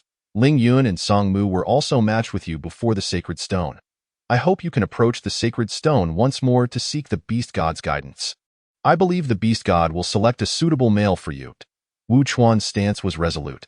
He was not here to negotiate with Lin Xiu, but rather to present her with a directive. Lin Xiu furrowed her brow. When I reached adulthood, according to the customs of the Tiger clan, I divined at the sacred stone and paired with those two. This is a rite of passage for all females in your clan, and I complied. However, I have never heard of a female returning to the sacred stone for a second pairing. Wu Chuan frowned, prepared to persuade Lin Xiu further, when Song Mu interjected, Clan leader, regardless of the circumstances, you should not coerce a female into doing something against her will. Wu Chuan shot Song Mu a glance. Do you have the right to speak in such a manner? Song Mu clenched his fists. Lin Xiu, already displeased with Wu Chuan's remarks toward Song Mu, felt increasingly frustrated inside. Even if you are the clan leader, you have no authority over our household matters. I chose to return to the tribe and will repay everyone in my own way. However, I ask that you refrain from discussing pairing in the future. I will only consider Ling Yun and Song Mu as my males. We have matters to attend to. Please take your leave. Lin Xiu ushered him out, drawing the grass curtain shut behind her. Wu Chuan watched the curtain of intertwined dry grass fall before him, obstructing his view, and all the words he had intended to voice were swallowed back. Lin Xiu was a female, and she had resolutely stated her unwillingness. He found himself powerless against her. With Wu Chuan shut outside, Lin Xiu returned to her bedroom to continue tidying up. We must quickly erect a fence. Otherwise, anyone passing by can simply walk in, which is quite bothersome. I'll take care of it today. Why do you keep staring at me? Lin Xiu glanced up to see Song Mu's gaze fixed upon her since Wu Chuan's departure. The emotions within Song Mu's eyes, previously concealed, now surged forth as Lin Xiu questioned him. You just said you would only have me and Ling Yun as your males? Lin Xiu bit her lip and met Song Mu's gaze. Yes, however, I fear that may make things a bit challenging for you too. I will do my utmost to share the household responsibilities. I do not find it burdensome. Song Mu grasped Lin Xiu's hand. Drawing her into his embrace, Xiao Qiu, I will take good care of you. There is no need for any other males. The possessiveness was an inherent instinct of males. A household with one female and multiple males contradicted their nature. Song Mu held Lin Xiu tightly, his arms slightly constricting, making her feel as though he were attempting to meld her into his very being. Xiao Qiu, Song Mu murmured her name, his heart brimming with unspoken words. Yet he was not skilled in articulating them. He envied Ling Yun's ability to express his innermost thoughts to Lin Xiu so fervently. Song Mu struggled to find the words. Anxious, he could only repeatedly call out Lin Xiu's name. Xiao Qiu. Lin Xiu responded to Song Mu's sudden fervor by wrapping her arms around his waist. Song Mu, I am here that I apologize for the previous incident. Today, Wu Chuan had brought it up again, and Song Mu began to apologize to Lin Xiu once more. Lin Xiu lifted her gaze to Song Mu, gently cradling his face in her hands. This is your last apology. All right. Very well. Song Mu acquiesced. Leaning down to kiss Lin Xiu's lips, he traced and savored the contours of her lips, taking his time with tenderness, one hand firmly holding the back of her head while the other rested on her back, clearly indicating he would not allow her to escape easily. Song Mu's delicate kisses ignited a spark between them. Lin Xiu grasped the yarn skirt around Song Mu's waist, while the glimmer in his half-closed eyes flickered with fire. He took Lin Xiu's hand, which was gripping him, and pressed it against himself. When Lin Xiu felt a sudden surge of heat, she instinctively recoiled, denying him further kisses. Xiao Qiu, do you not like it? Song Mu bent down, lifting Lin Xiu into his arms, seating her on the edge of the bed. While he stood between her legs, he placed his hands on either side, showcasing the strength of his arms, and gazed intently at Lin Xiu's flushed face. Xiao Qiu, do not be shy. May I touch it? No. Lin Xiu nestled her head into Song Mu's embrace, uncertain whether she was rejecting or permitting the intimacy. Song Mu was equally perplexed, feeling as though Lin Xiu was driving him to the brink of madness. Just then, the sound of Ling Yun's footsteps echoed from outside. Upon entering the room, he was greeted by the sight of the two entwined together, which instantly transformed him into a ferocious tiger, squeezing the space of the room until it felt cramped, forcing Song Mu into a corner. Xiao Qiu, you're hugging me, he declared. Lin Xiu's cheeks remained flushed as she stifled a smile, affectionately patting Ling Yun's large tiger head. Ling Yun, how can I embrace you like this? Ling Yun reverted to his human form, yet his tail remained unwithdrawn, playfully entwined around Lin Xiu's wrist, exhibiting a clinginess that was hard to ignore. Song Mu tossed his skirt at Ling Yun's face. Put your clothes back on. Xiao Qiu, didn't he say anything? What business is it of yours? Chapter 35. Not want to be good reluctantly. Ling Yun accepted the skirt and retied it around his waist. Lin Xiu embraced him briefly, planting a kiss on the tip of his fluffy tail, which instantly brightened his mood. Song Mu felt envious but refrained from showing jealousy. Let us go build a fence. Are we in such a hurry? Ling Yun asked, leaning down to kiss Lin Xiu's forehead, as if relishing the moment. When Lin Xiu didn't refuse, he leaned in further to kiss the corner of her eye. Lin Xiu explained, our house needs to air out for 2 more days before we can move in, but we should at least set up a fence around this area. Otherwise, sleeping in this house would feel like having others walk over our heads. They were currently residing in a fairly deep cave, which offered some concealment at night. However, without a courtyard surrounding the house, there was merely a wall separating them. Even the ever-vigilant beastmen, let alone humans, would find it intolerable.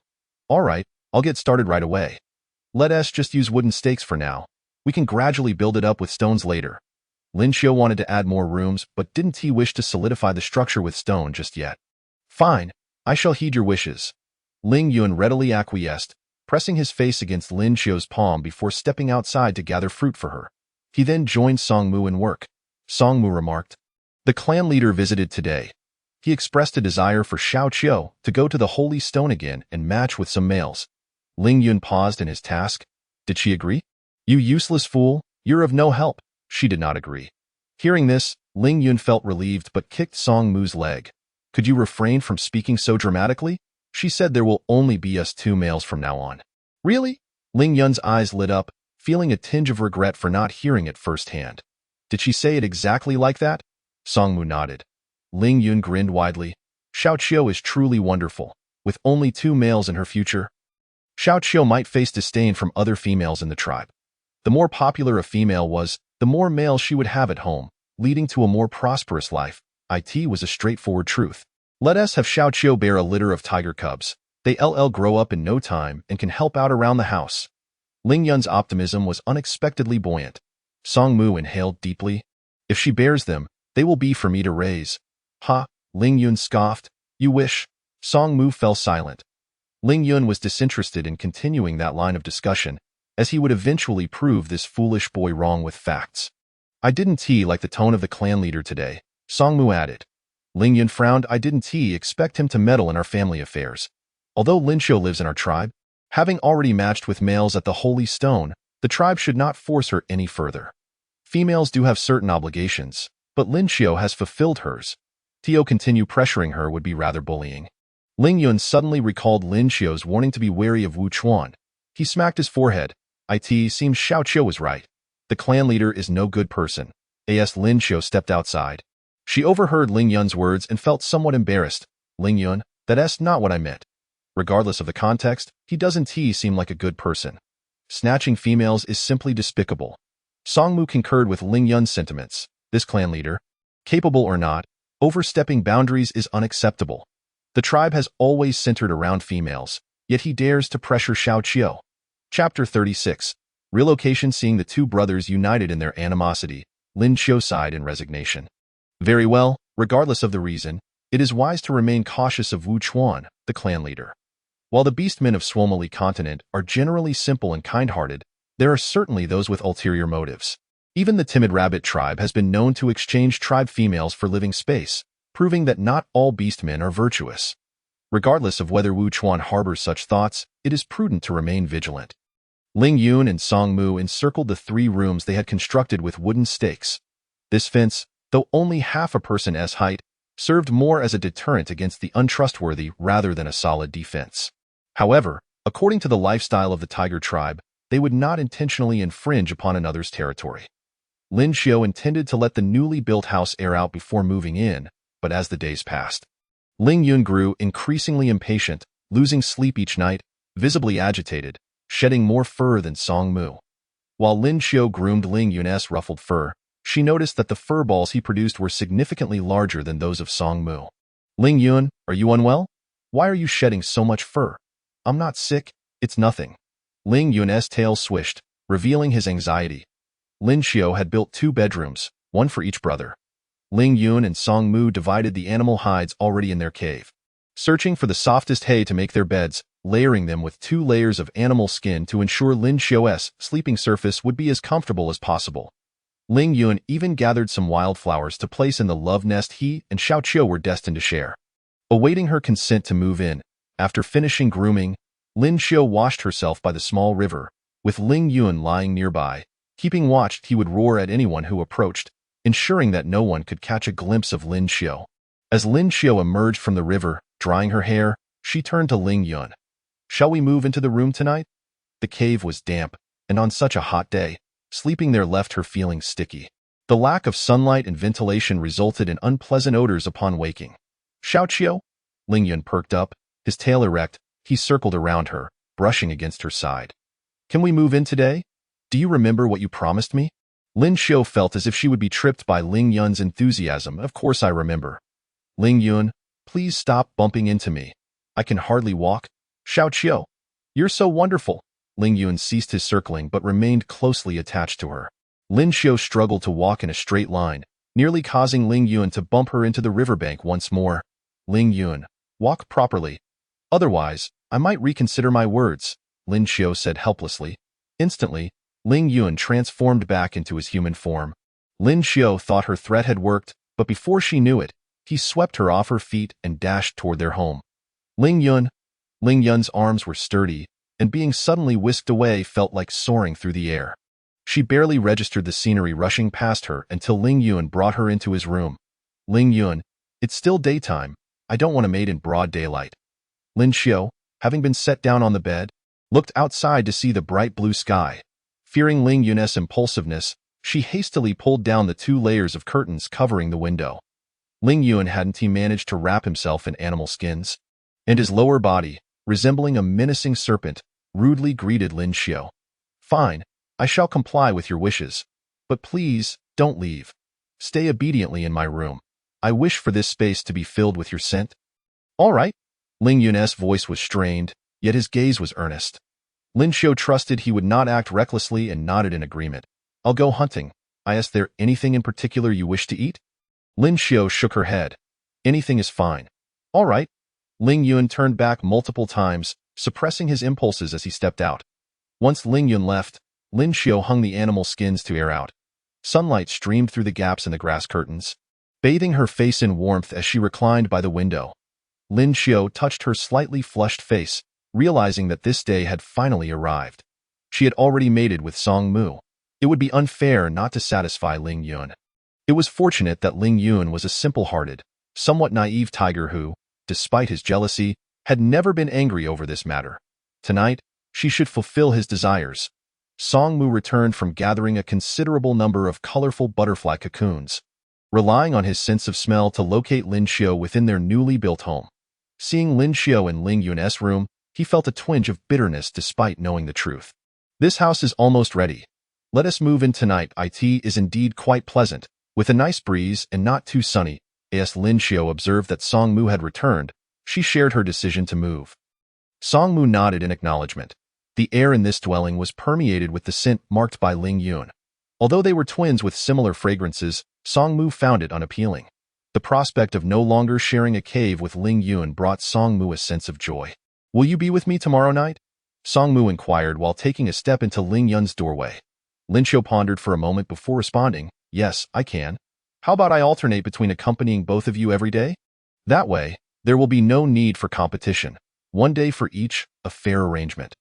This would spare the two tigers from squabbling over who she would sleep with each night. Song Mu's eyes brightened noticeably, and Lin Xiu smiled at him, saying, then I shall sleep with Ling Yun tonight and accompany you tomorrow. All right.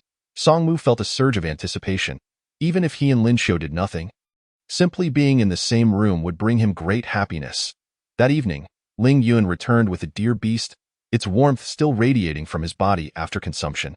After finishing his meal, he carried Lin Xiu to their room, leaving Song Mu alone to tidy up the remnants I just finished eating. We must wait a little longer. Besides, it isn't dark yet. It's the time when everyone is out and about. What if someone comes looking for her? All right, just a moment. Although Ling Yun responded thus, it was evident he was mechanically repeating Lin Xiu's words, seemingly devoid of rational thought at that moment. Lin Xiu glanced up to find Ling Yun's azure eyes fixated upon her, not in an intense manner, but rather with a gaze that appeared softened and dreamy, as if deluded by something.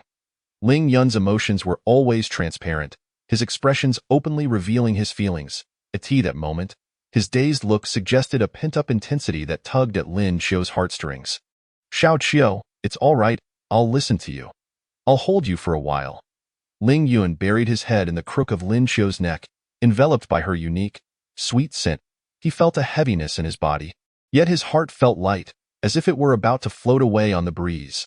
Lin Xiu embraced Ling Yun's waist, noticing his restraint. She murmured, actually, I wasn't too full earlier. If you're struggling to hold back, you can. Upon saying this, she felt her face flush slightly. Ling Yun felt as if he had been granted a reprieve, a thin sheen of sweat appearing on his brow due to his excitement. Xiao Qiu.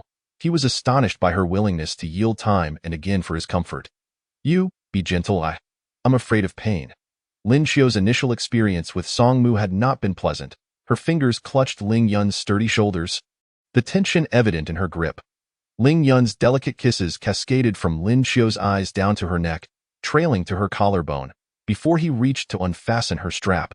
The softness of her skin, as white and tender as sweet fruit juice, dazzled him. Xiao Qiu, don't be afraid.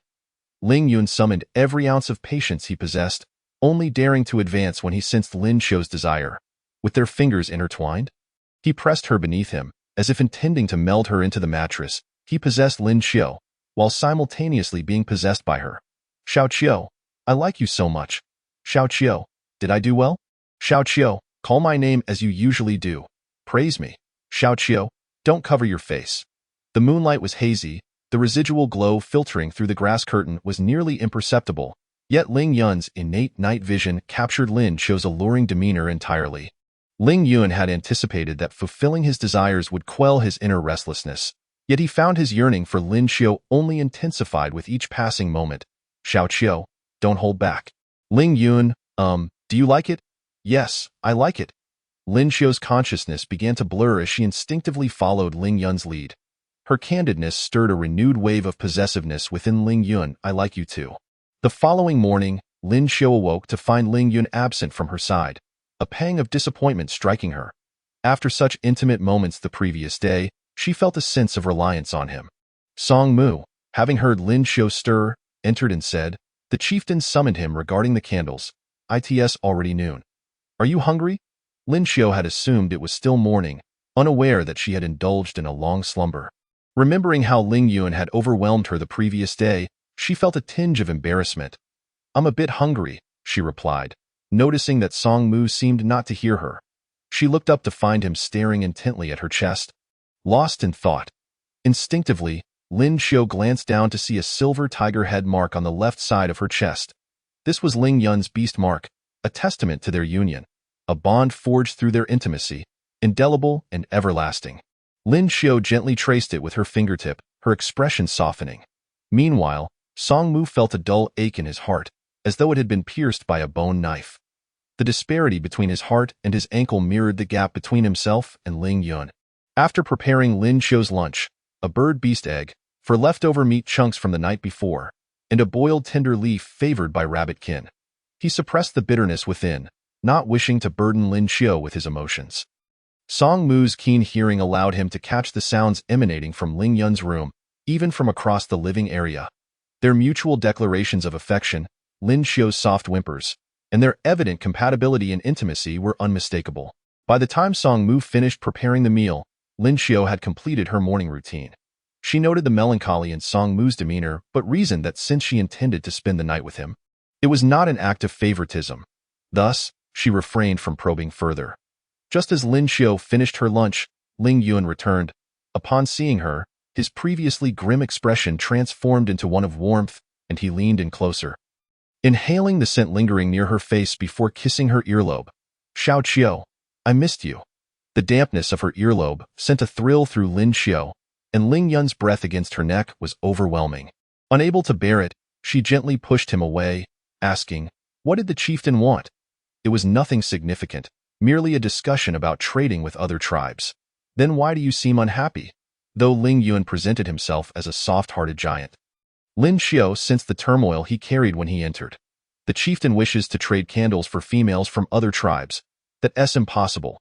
Females are invaluable in every tribe. Candles are merely conveniences. Perhaps trading food during shortages could be reasonable, but for candles, no other tribe would agree. Lin Xiao believed the chieftain's proposal was utterly absurd. Song Mu interjected, "What does this have to do with you?" "Don't bring outside worries before Xiao Qiu, I understand." Lin Xiao discerned Ling Yun's inner conflict. "What is going on? Could this truly relate to us?" Ling Yun, recognizing that his Xiao Qiu was astute, could not conceal the truth. The chieftain mentioned that you had proposed to repay the tribe in other ways. He stated that the tribe is currently in dire need of females, and many adult males remain unbonded. Therefore, if the candles you taught the others to make cannot serve as repayment, you must select at least 4 males from the tribe as mates. Upon hearing this, Song Mu tightened his grip on the colorful butterfly cocoon he was handling, rendering it unusable. "Yes, delusional," Ling Yun asserted. "I certainly did not agree to that, Ling Yun. I feel as though the chieftain is deliberately making things difficult for us." Lin Xiao reiterated her previous suspicion. The tiger tribe has always respected females. They wouldn't coerce a female to accept males simply because they are unattached. That is a privilege of the females. Moreover, Lin Xiao was not entirely unbound. She had already taken 2 males as mates as per the beast goddess directive, and she had fulfilled her obligations as a female. "I don't understand why he targets us." Although Ling Yun was straightforward, he was not foolish. "He is aiming at me, Xiao Qiu. You are merely my female, Ling Yun. While I may be speculating, I can't shake the feeling that the chieftain fears your abilities and your standing in the tribe, worried that you might usurp his position as the new chieftain." Chapter 38. Is daytime truly inadvisable? After hearing Lin Xiao's words, Ling Yun fell silent for a moment before declaring, "If it means allowing you to live better within the tribe, I would be willing to try becoming the new chieftain." Ling Yun gazed intently at Lin Xiao, articulating his resolute decision. Regardless of Wu Chuan's intentions, he must ensure that no one could inflict harm upon Lin Xiao. The chieftain of the Tiger clan derives authority from reputation. A chieftain need not be the most formidable male within the tribe. Wu Chuan's prowess among his peers is rather average, yet he was elected as chieftain for 2 reasons. Firstly, his character is perceived as upright and just. Secondly, the late chieftain, Yan Ting, who was also the father of Ling Yun and Song Mu, endorsed him before his passing. Wu Chuan has been in office for over a decade, governing the Tiger clan fairly, committing no significant errors, and the tribe has not faced major crises that would necessitate the removal of their leader. Only in the event of an untimely demise of Wu Chuan would a new chieftain be elected. Upon hearing Ling Yun's words, Song Mu placed a hand on him. "You are being too impulsive. Opportunities will arise." Ling Yun removed Song Mu's hand from his shoulder, asserting that if Wu Chuan insisted on pursuing a union with Xiao Qiu, he would certainly take his place. Ling Yun turned his attention to Lin Xiao, whose beast mark was vividly imprinted upon her chest, symbolizing not only the binding of his life to hers, but also marking her as his possession. No matter how daunting the challenge, Ling Yun would undertake it for her. Lin Xiao tenderly brushed Ling Yun's hair, and it was undeniable that his declaration stirred her emotions. Song Mu stood by, momentarily taken aback, questioning whether he loved Xiao Qiu as deeply as Ling Yun did. "You should eat something. Don't dwell on this for now. There is still time before the summer ends. We can teach the tribe how to preserve meat." which will allow us to trade for more when we exchange goods with neighboring clans. This way, when the chieftain attempts to coerce me into a union, the tribe will likely oppose him. Lin Xiao consoled Ling Yun, who, in turn, pulled her into his embrace. I shall heed your words, he murmured, resting his chin atop her head, his fingers gently caressing the nape of her neck. The atmosphere between them grew intimate. And surprisingly, Songmu chose not to intrude but rather left the room voluntarily. With Songmu's departure, Ling Yun's demeanor became bolder as he slipped his hand beneath Lin Xiao's strap. Ling Yun, she exclaimed, clenching his wrist in protest, yet unable to prevent his advance. She begrudgingly bit down near his collarbone. Rather than feeling pain, Ling Yun found the act exhilarating. Xiao Qiu, can't we indulge during the day? The taste of desire had awakened within him, and he felt increasingly unable to restrain himself. He gently grasped Lin Xiao's chin, coaxing her to meet his gaze. Xiao Qiu.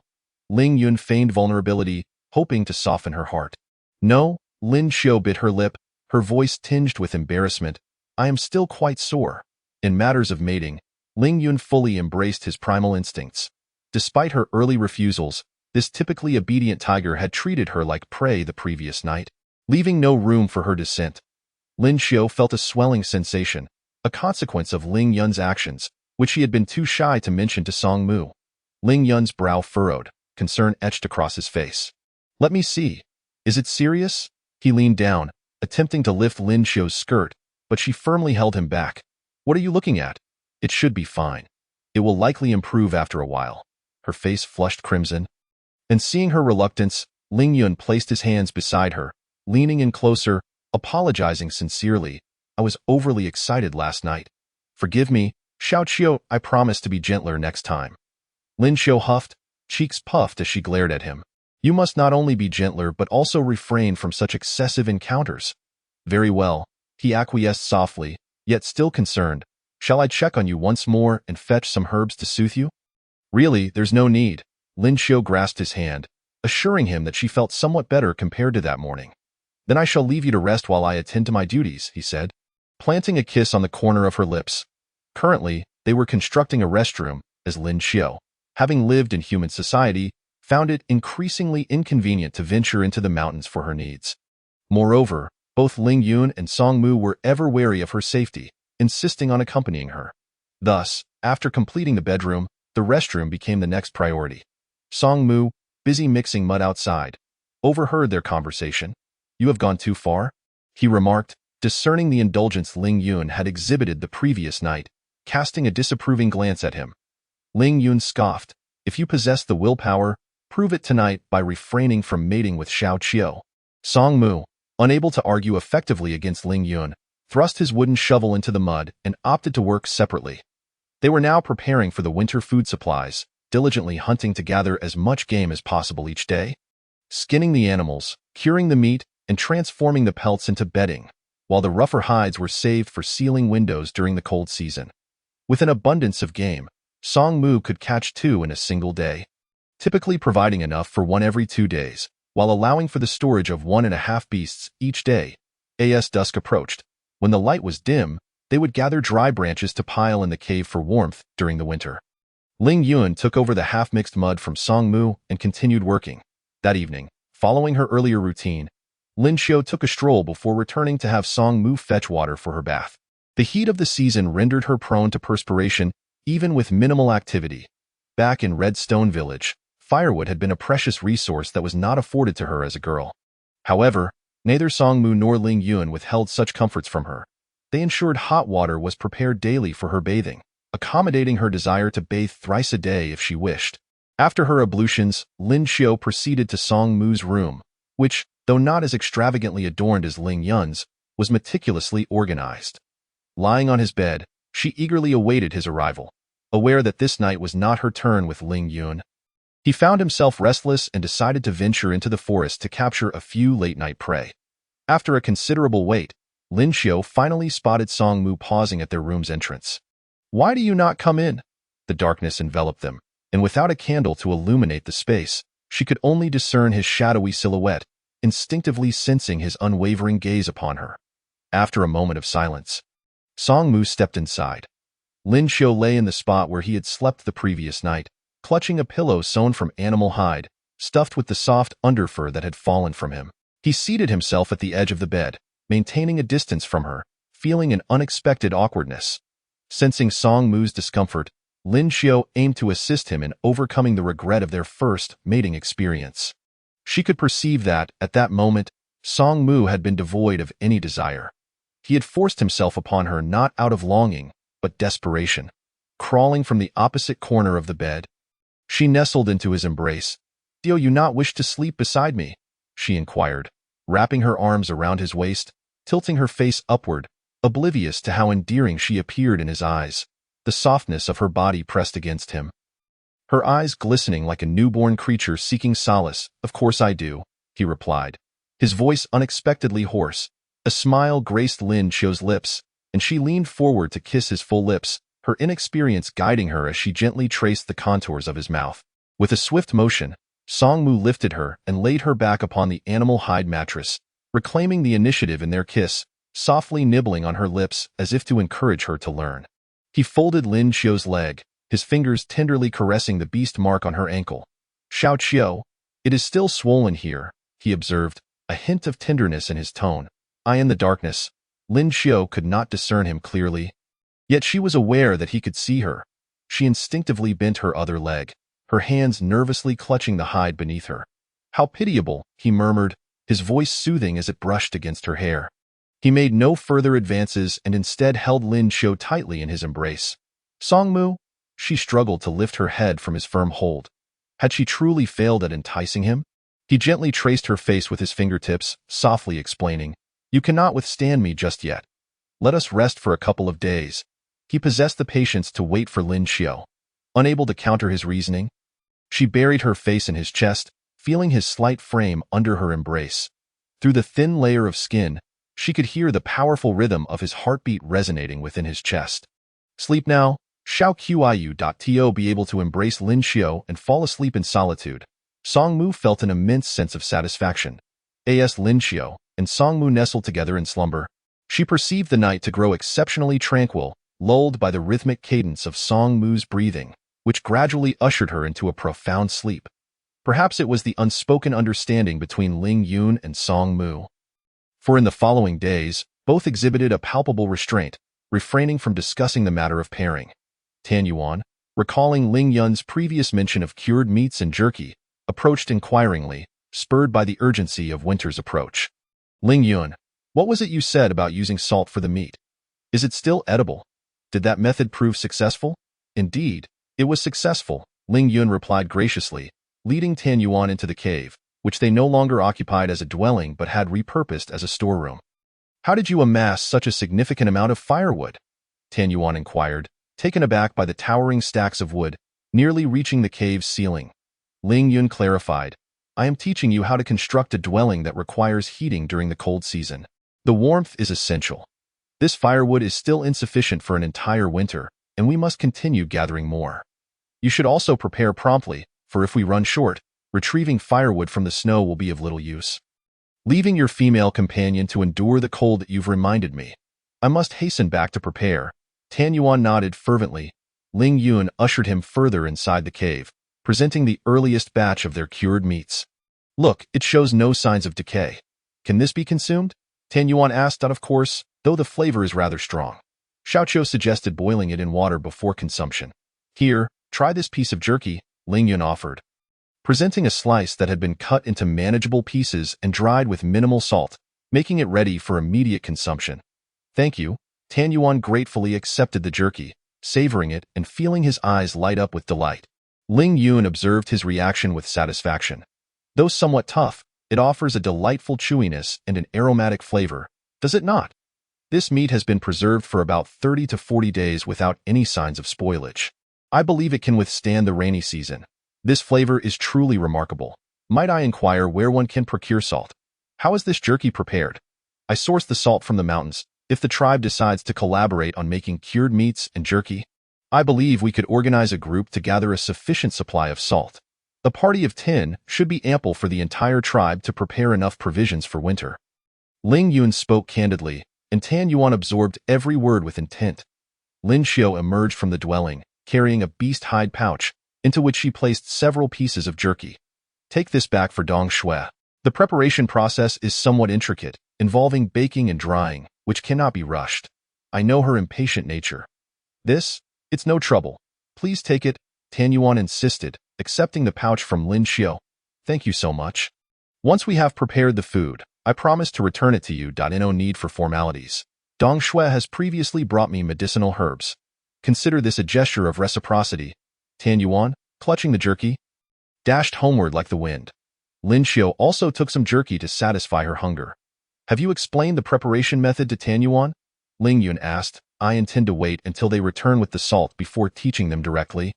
Lin Xiu replied. Very well, she nodded. Just direct them on where to find it. This time, you need not go yourself.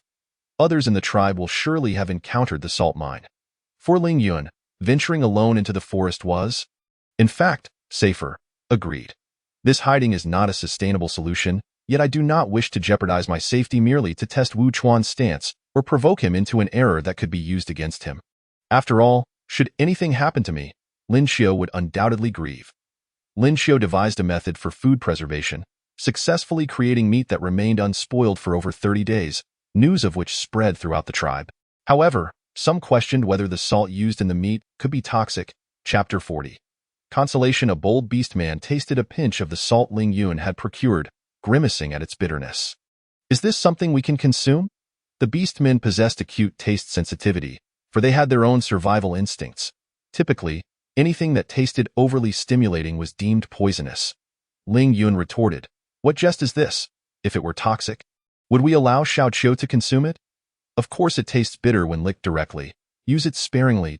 We even add a pinch to our pork soup to enhance its flavor. Additionally, the blood of our prey carries a salty essence, akin to this salt.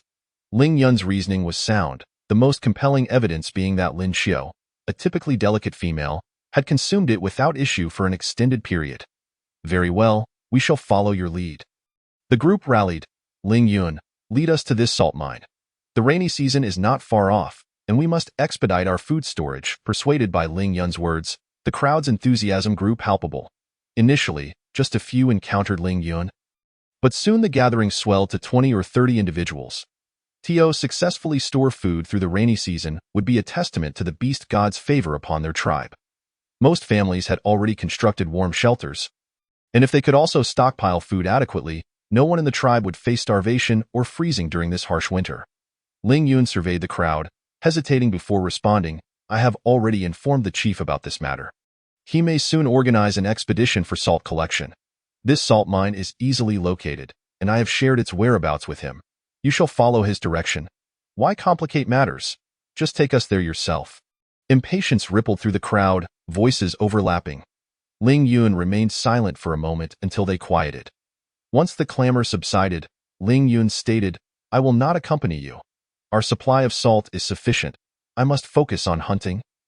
For time is of the essence. Now, I must depart to hunt. With that, Ling Yun transformed into his beast form and slipped away from the throng.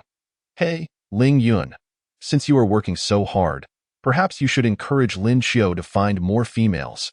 Someone called after him, observing his hurried departure. Ling Yun hesitated, then quickened his pace. Lin Xiu was at home, meticulously carving wood with a bone knife.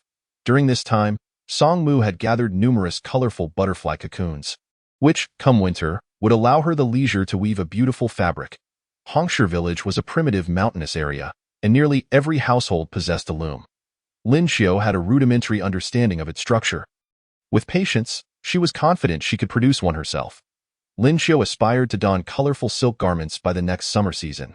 Ling Yun and Song Mu alternated between hunting and laboring at home, returning at dusk to embrace Lin Xiu as they slept, sharing tender moments, yet neither broached the subject of pairing. However, after her encounter with Ling Yun, Lin Xiu found herself increasingly restless. That evening, as she lay beside Song Mu, she eagerly burrowed into his embrace. Song Mu, let us what? Song Mu's voice deepened. Leaning against the wall, he was ensconced in her embrace, Lin Xiu nuzzling against him. Lin Xiu pouted, you know very well what I mean. Song Mu's gaze deepened, his large hand caressing Lin Xiu's delicate back, nearly covering half of it with his warmth, causing her to shiver. Xiao Qiu, Please be more explicit. I do not know, Lin Xiu replied, closing her eyes before playfully biting Song Mu's chest. He must know. Such a mischievous male, bullying her so. Lin Xiu left an adorable bite mark on Song Mu's taut muscles, which he found pleasurable rather than painful. Lin Xiu tugged at Song Mu's beast-hide skirt. Instinctively, he gritted his teeth, inhaling sharply as his hand rested on Lin Xiu's slender waist. Xiao Qiu. Song Mu, do not bully me, Lin Xiu protested, clinging to him. Her voice a soft whimper in his ear, exuding an air of vulnerability. All right, be good, Xiao Qiu. Song Mu could not bear to see her in such a state. He embraced her, gently pressing Lin Xiu beneath him. Song Mu. Lin Xiu felt a momentary void, lost in satisfaction, when she heard Song Mu inquire, Xiao Qiu, may I assume my beast form? No, no. Lin Xiu's eyes widened. She could not endure that. All right, be calm, Song Mu urged. Beads of sweat forming on his forehead. Relax, Xiao Qiu. With a demeanor far less loquacious than Ling Yun, Song Mu appeared to be a devoted servant, silently and wholeheartedly striving to please the female beneath him. In the evening, he visited her only once, and upon observing Lin Xiu's well-being, he gently caressed her face before pausing. Transforming into a magnificent white tiger, he enveloped Lin Xiu in his embrace, nuzzling her cheek with his nose. Nestled within the softness of Song Mu's belly fur, she found great comfort, wrapping her limbs around him and succumbing to slumber. Song Mu, in a relaxed state, reveled in the moments they had just shared. His female was tender and obedient, her grip tightening on his back during moments of passion, her tone calling his name distinctly different from her usual demeanor. Initially plagued by anxiety, fearing that Lin Xiu might be apprehensive about intimacy due to past events, he soon realized that she was not. With his eyes half closed, he gazed at Lin Xiu throughout the night, her sleeping form exceedingly adorable, occasionally murmuring his name in her dreams, driving him to the brink of madness. Chapter 41. The little potato. Upon waking, Lin Xiu felt her legs being pried apart. She opened her eyes to the realization that it was no mere illusion. Song Mu was meticulously examining between her legs. Song Mu, what are you doing? She exclaimed, promptly closing her legs. Did I wake you? He inquired, immediately lying down beside her upon noticing her awakening. Lin Xiu shook her head, her cheeks flushed. I just checked, there's nothing wrong. No redness or swelling, he reassured her while kissing her fingertips, reminiscing about their tender moments from the night before. Lin Xiu attempted to retract her hand but found herself unsuccessful, as Song Mu played with her hand. He remarked, in the future, Ling Yun and I will gradually teach you. You won't have to endure discomfort anymore. Such matters, it seemed, required a gradual approach, taking small steps, behaving as brutally as Ling Yun, solely for his own pleasure. Was not the way to go. Song Mu believed that soon, Lin Xiu would enhance her mating abilities, for her current state was overly delicate, necessitating gentle coaxing. Burying her head in Song Mu's embrace, she interrupted, I'm a bit hungry. Is there anything to eat? There is, he replied. Has Ling Yun gone out? He went hunting, today. I'll stay home with you. Song Mu tenderly stroked Lin Xiu's hair before rising from the bed. This morning, he had prepared a large bird egg for her, nearly the size of Lin Xiu's face, with a blue shell adorned with brown speckles. After consuming a bit of egg white and 2 bites of yolk, she found herself unable to eat more. You can have the rest. Save it for later, she insisted. No, I can't eat this. It's a bit too rich and not fragrant at all. As soon as she uttered these words, she realized that she had become quite spoiled in just a few days. Back in Hongsher village, merely desiring a chicken egg felt like a distant dream. All right, I'll eat this. What do you want? I can go find something for you. How about some fruit? It seems like it's overcast today. I can go out and look. Please take me to find some fruit, Lin Xiu urged, gripping Song Mu's arm. How could he refuse her earnest request? After preparing themselves, Lin Xiu and Song Mu ventured out, wandering leisurely through the valley. Originally, Song Mu had intended to push Lin Xiu like the other males in the tribe would. But when Lin Xiu expressed a desire to walk for exercise, he deemed it a good idea. He thought that if she became too weary, he could always carry her home. Lin Xiu wished to gather as much food and supplies as possible before the rainy season, aiming to make their time cooped up during the rains and the cold winter more bearable. She looked up at the trees and down at the grass, and indeed, she discovered a few familiar leaves. Song Mu, come here, Help me dig out its roots. Be careful. It's connected to a large root below. Roots? All right, he replied, somewhat puzzled by Lin Xiao's peculiar request, yet he complied. These plants were not particularly edible. They were merely weeds growing on the mountainside. Though not abundant, they were commonplace and easily overlooked. Song Mu grasped a branch and gently scraped at the soil surrounding the grass. However, the outcome was rather embarrassing for Lin Xiao. Just moments ago, she had told Song Mu that the plant's roots were substantial, yet he had dug a large hole only to unearth a small potato, roughly the size of a finger ring. This root? Song Mu did not criticize its size but found the round object attached to the roots rather peculiar, especially since other plant roots were typically fibrous, while this one bore a fruit. This root is quite delicious, Lin Xiao assured him. It may be small, but it is indeed a potato. Lin Xiao had not anticipated encountering something so reminiscent of a potato. Perhaps its diminutive size was due to its wild nature. If cultivated next year, it might grow substantially larger, potentially matching the size of those cultivated in Hongshu village. This really tasty. This is a potato. When steamed, it is quite filling and can be prepared in numerous ways. Sliced thinly, it can even be fried. Though Lin Xiao had never tasted potato chips, she had caught a whiff of them while near her brother.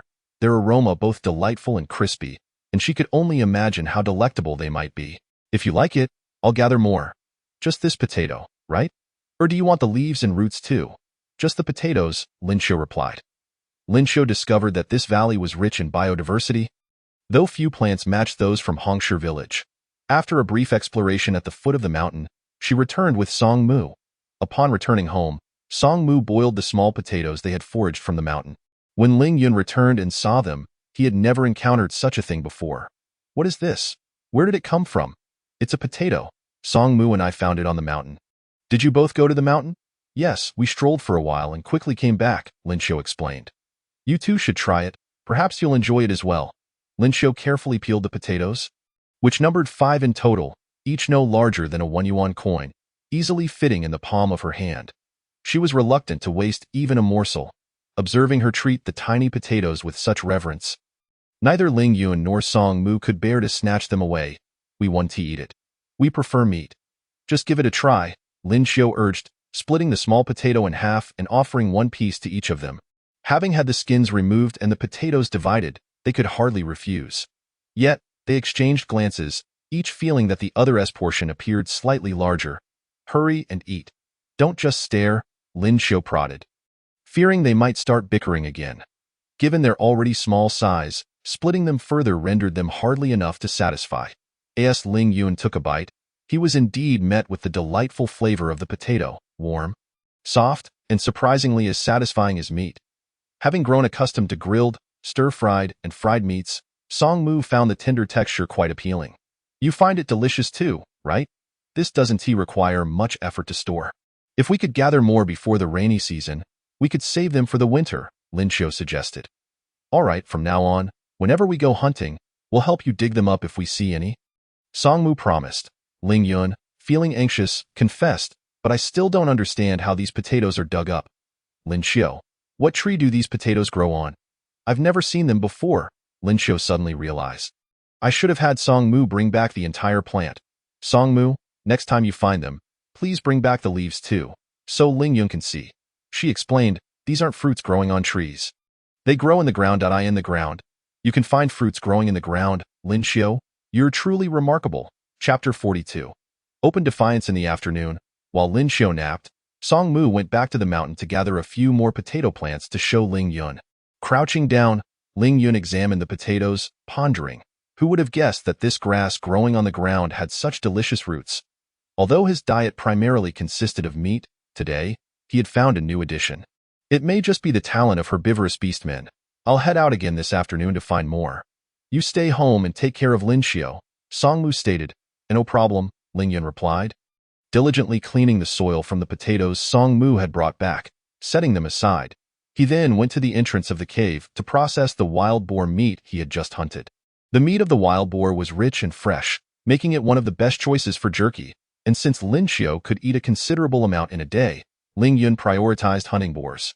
Just as he finished slicing the meat, Tang Ning approached. Ling Yun, the clan leader, has decided to organize everyone to transport salt mines today. He wants you to discuss it. Ling Yun set down his bone knife, replying, Lin Xiao is still asleep. I'll let her know before I leave. Is Songmu not at home? Then you should hurry and tell her, Tang Ning urged. Ling Yun washed his hands and entered the cave. Lifting the curtain, which roused Lin Xiao from her slumber, she opened her eyes and beheld Ling Yun's face. She yawned, feeling drenched in sweat from her nap. Ling Yun, I'd like some water, she said, sitting up and moving closer to him. Ling Yun poured some water into a bamboo cup and handed it to her. The clan leader wants me to discuss the salt mine issue. I'll be gone for a bit, but will return shortly. Lin Xiao nodded obediently. All right, I'll wait for you to come back. Before I return, you must not venture outside. Ling Yun gently brushed Lin Xiao's hair atop her head, leaning down to bestow a tender kiss before reluctantly departing. Upon reaching the entrance of Wu Chuan's cave, a gathering of around 10 males awaited him. Ling Yun has arrived. The sight of him brought joy to all. Ling Yun, we are all prepared. Let us set off without delay.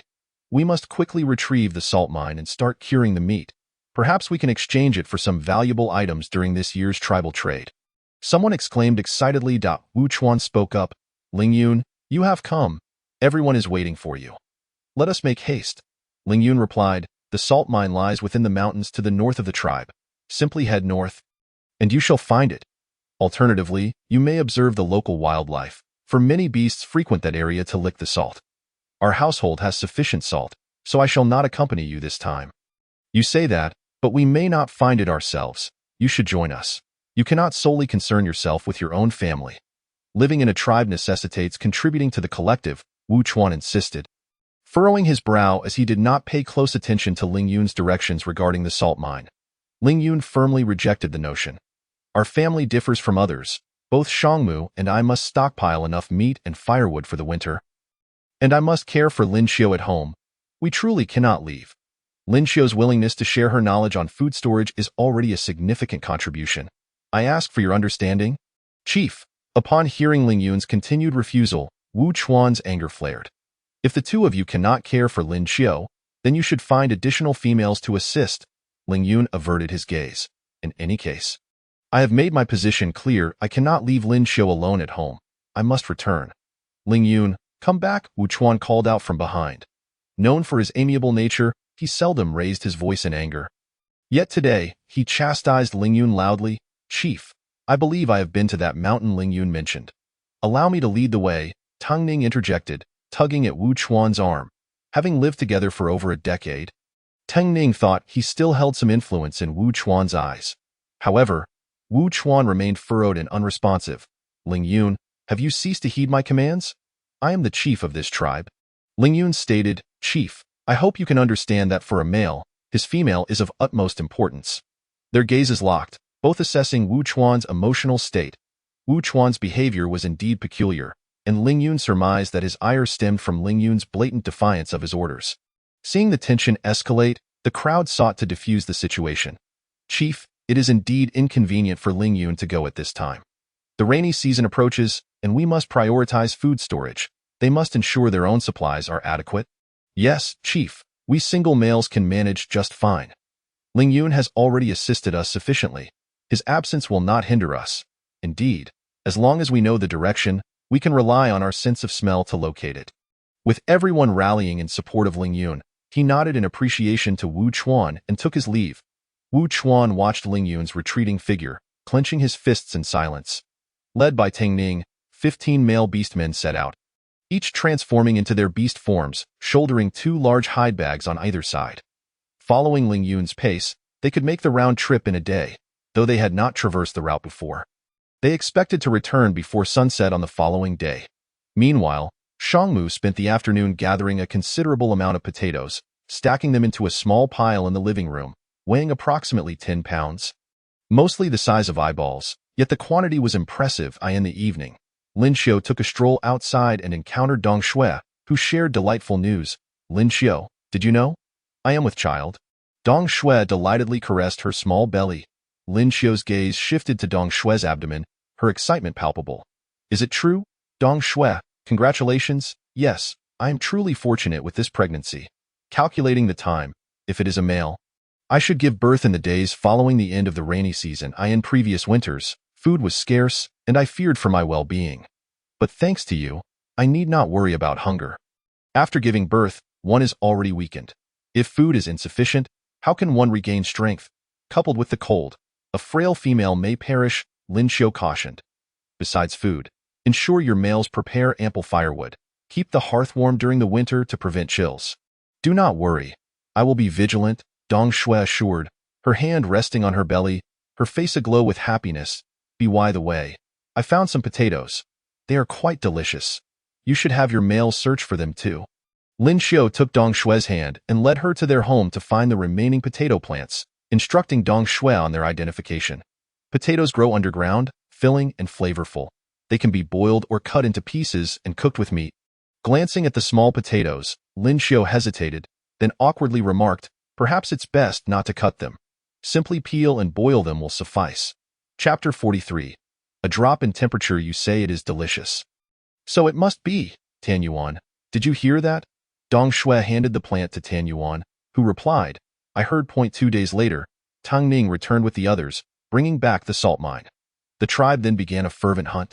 As the prey was currently at its plumpest, during the winter, many beasts sought places to hibernate, making them highly active in the forest at this time. Regardless of their status, all males were required to present 2 beasts comparable in size to the woolly mammoth to the tribe, as offerings for the upcoming rainy season trade among the tribes.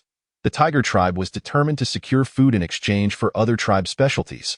The hunted game would be processed into jerky and cured meat by the less mobile beastmen within the tribe, fulfilling their obligations, allowing them to store food for the winter for themselves or their families.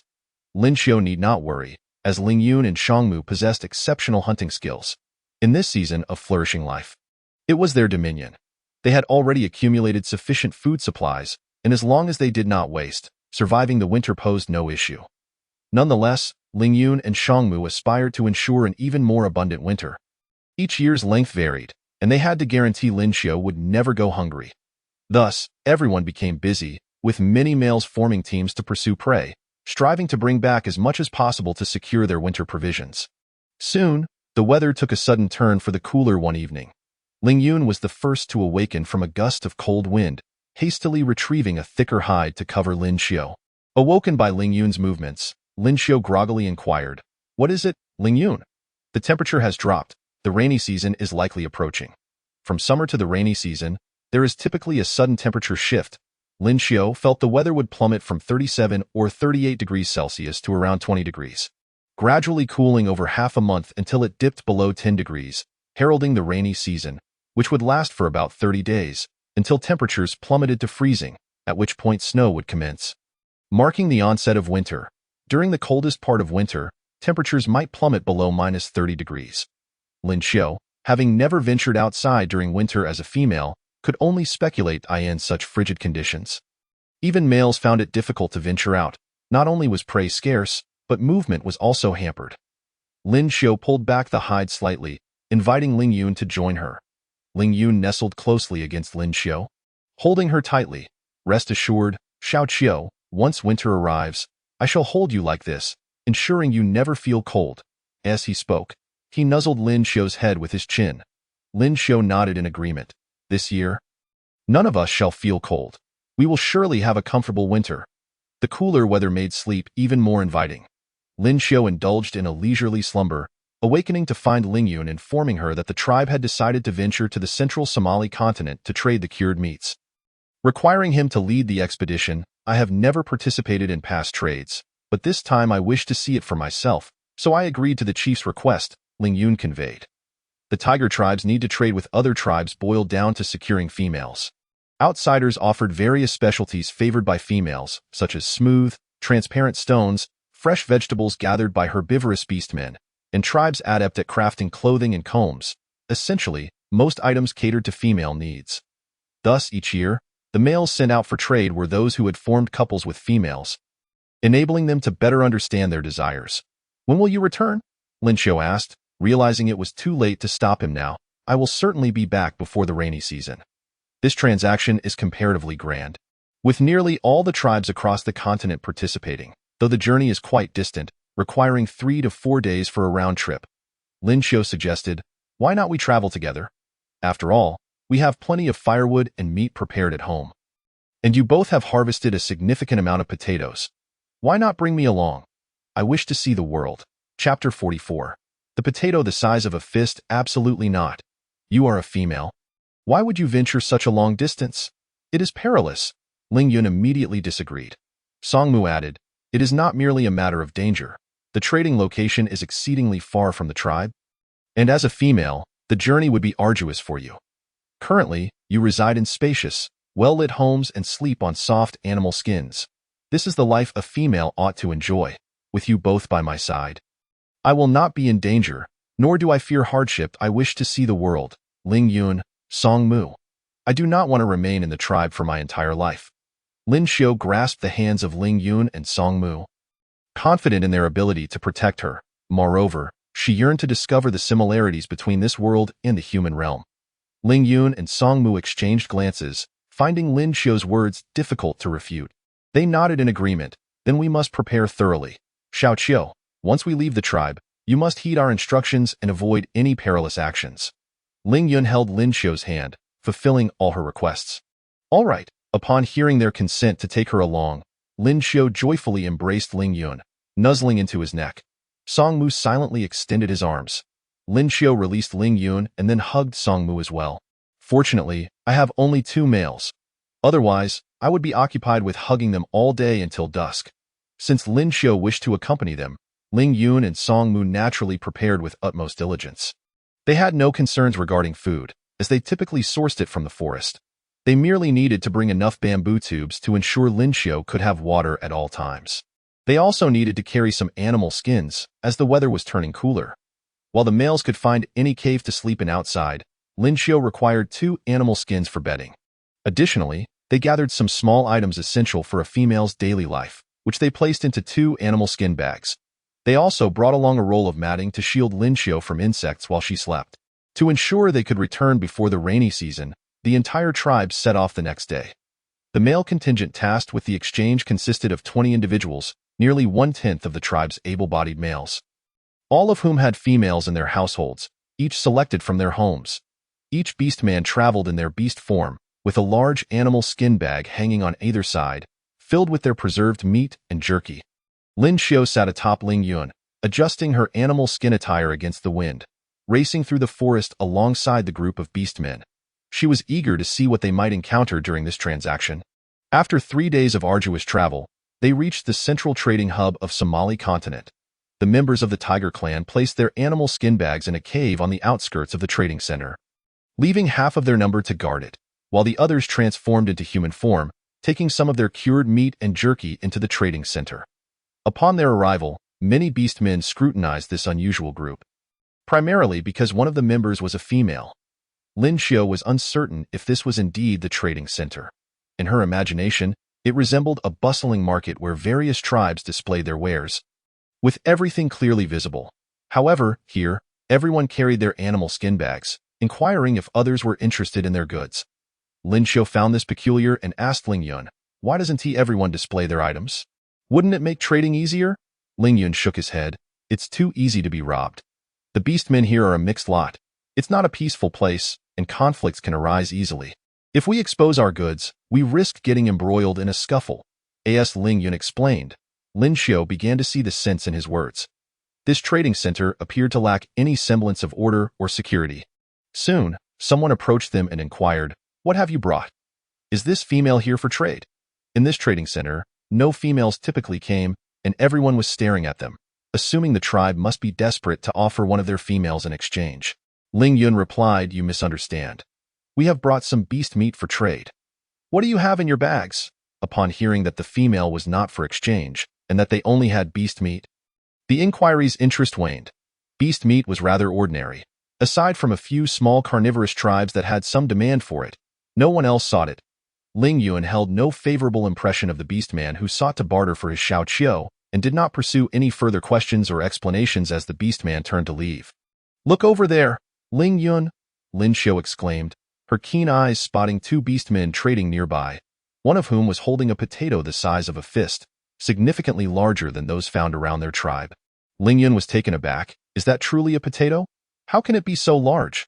Lin Xiu responded. It should be this size. We could trade for a few to bring back.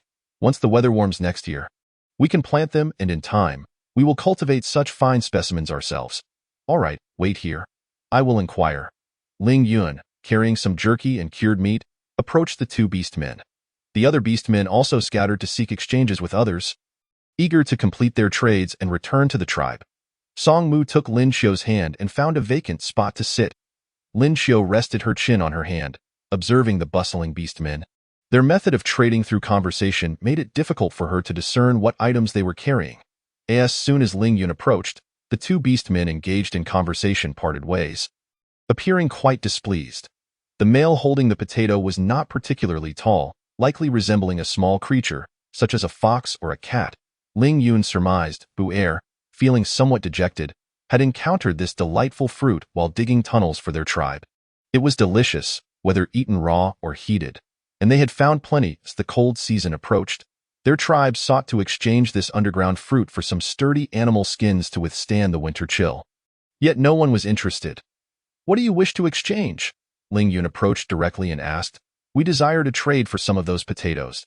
Bu Er looked up, observing the tall and robust Ling Yun, whose physique indicated formidable hunting prowess. Their tribe must possess many animal skins. "You call this a potato? Very well. It indeed comes from the earth. I am Bu Er, from the mouse clan. Our females require some thick animal skins." Bu Er glanced at the bulging bags behind Ling Yun, hoping they contained animal skins. "Unfortunately, our tribe has not brought any animal skins this year. However, we do have some food.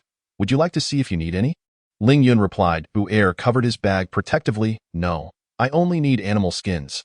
Our tribe has ample food stored. Potatoes can be preserved, and they had no shortage of food, but without animal skins to survive the winter, they would perish. All right. Could you give me some time to procure some animal skins in return for a trade?" Ling Yun proposed. Bu Er scrutinized Ling Yun for a moment, then his eyes brightened. He had been at the trading center all day, and this was the first tribe expressing interest in the potatoes. "Very well, I can wait for you for a day. I won't trade with anyone else during that time. How many animal skins do you wish to exchange for these potatoes?" Ling Yun glanced at the animal skin bag in Bu Er's possession, estimating it contained around 100 pounds of potatoes, which was not an excessive amount. Bu Er replied. "These can be exchanged for one animal skin. We have plenty of caves. Even if you were to offer 100 skins, we would still have sufficient potatoes."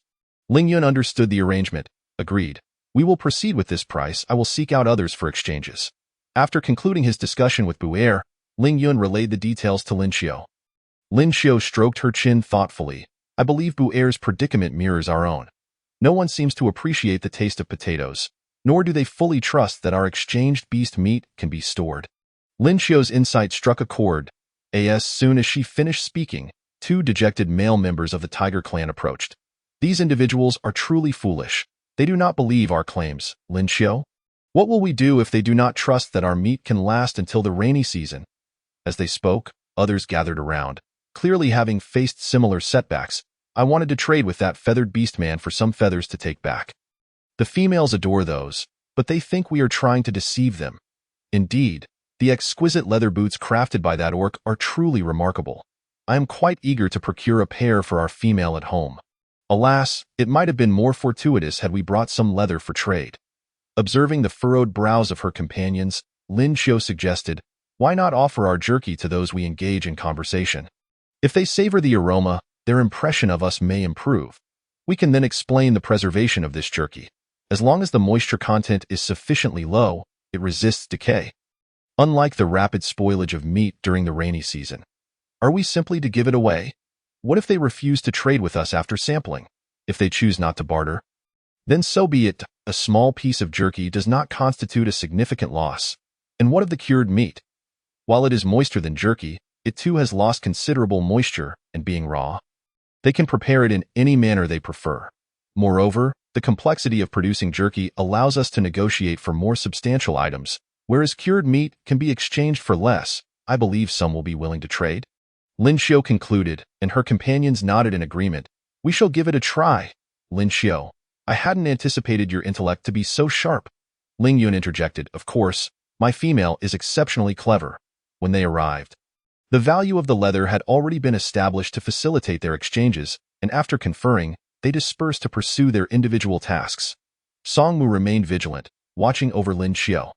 After a time spent searching for what she desired at the trading center without success, Lin Xiao expressed a wish to explore the forest, hoping to uncover something unique.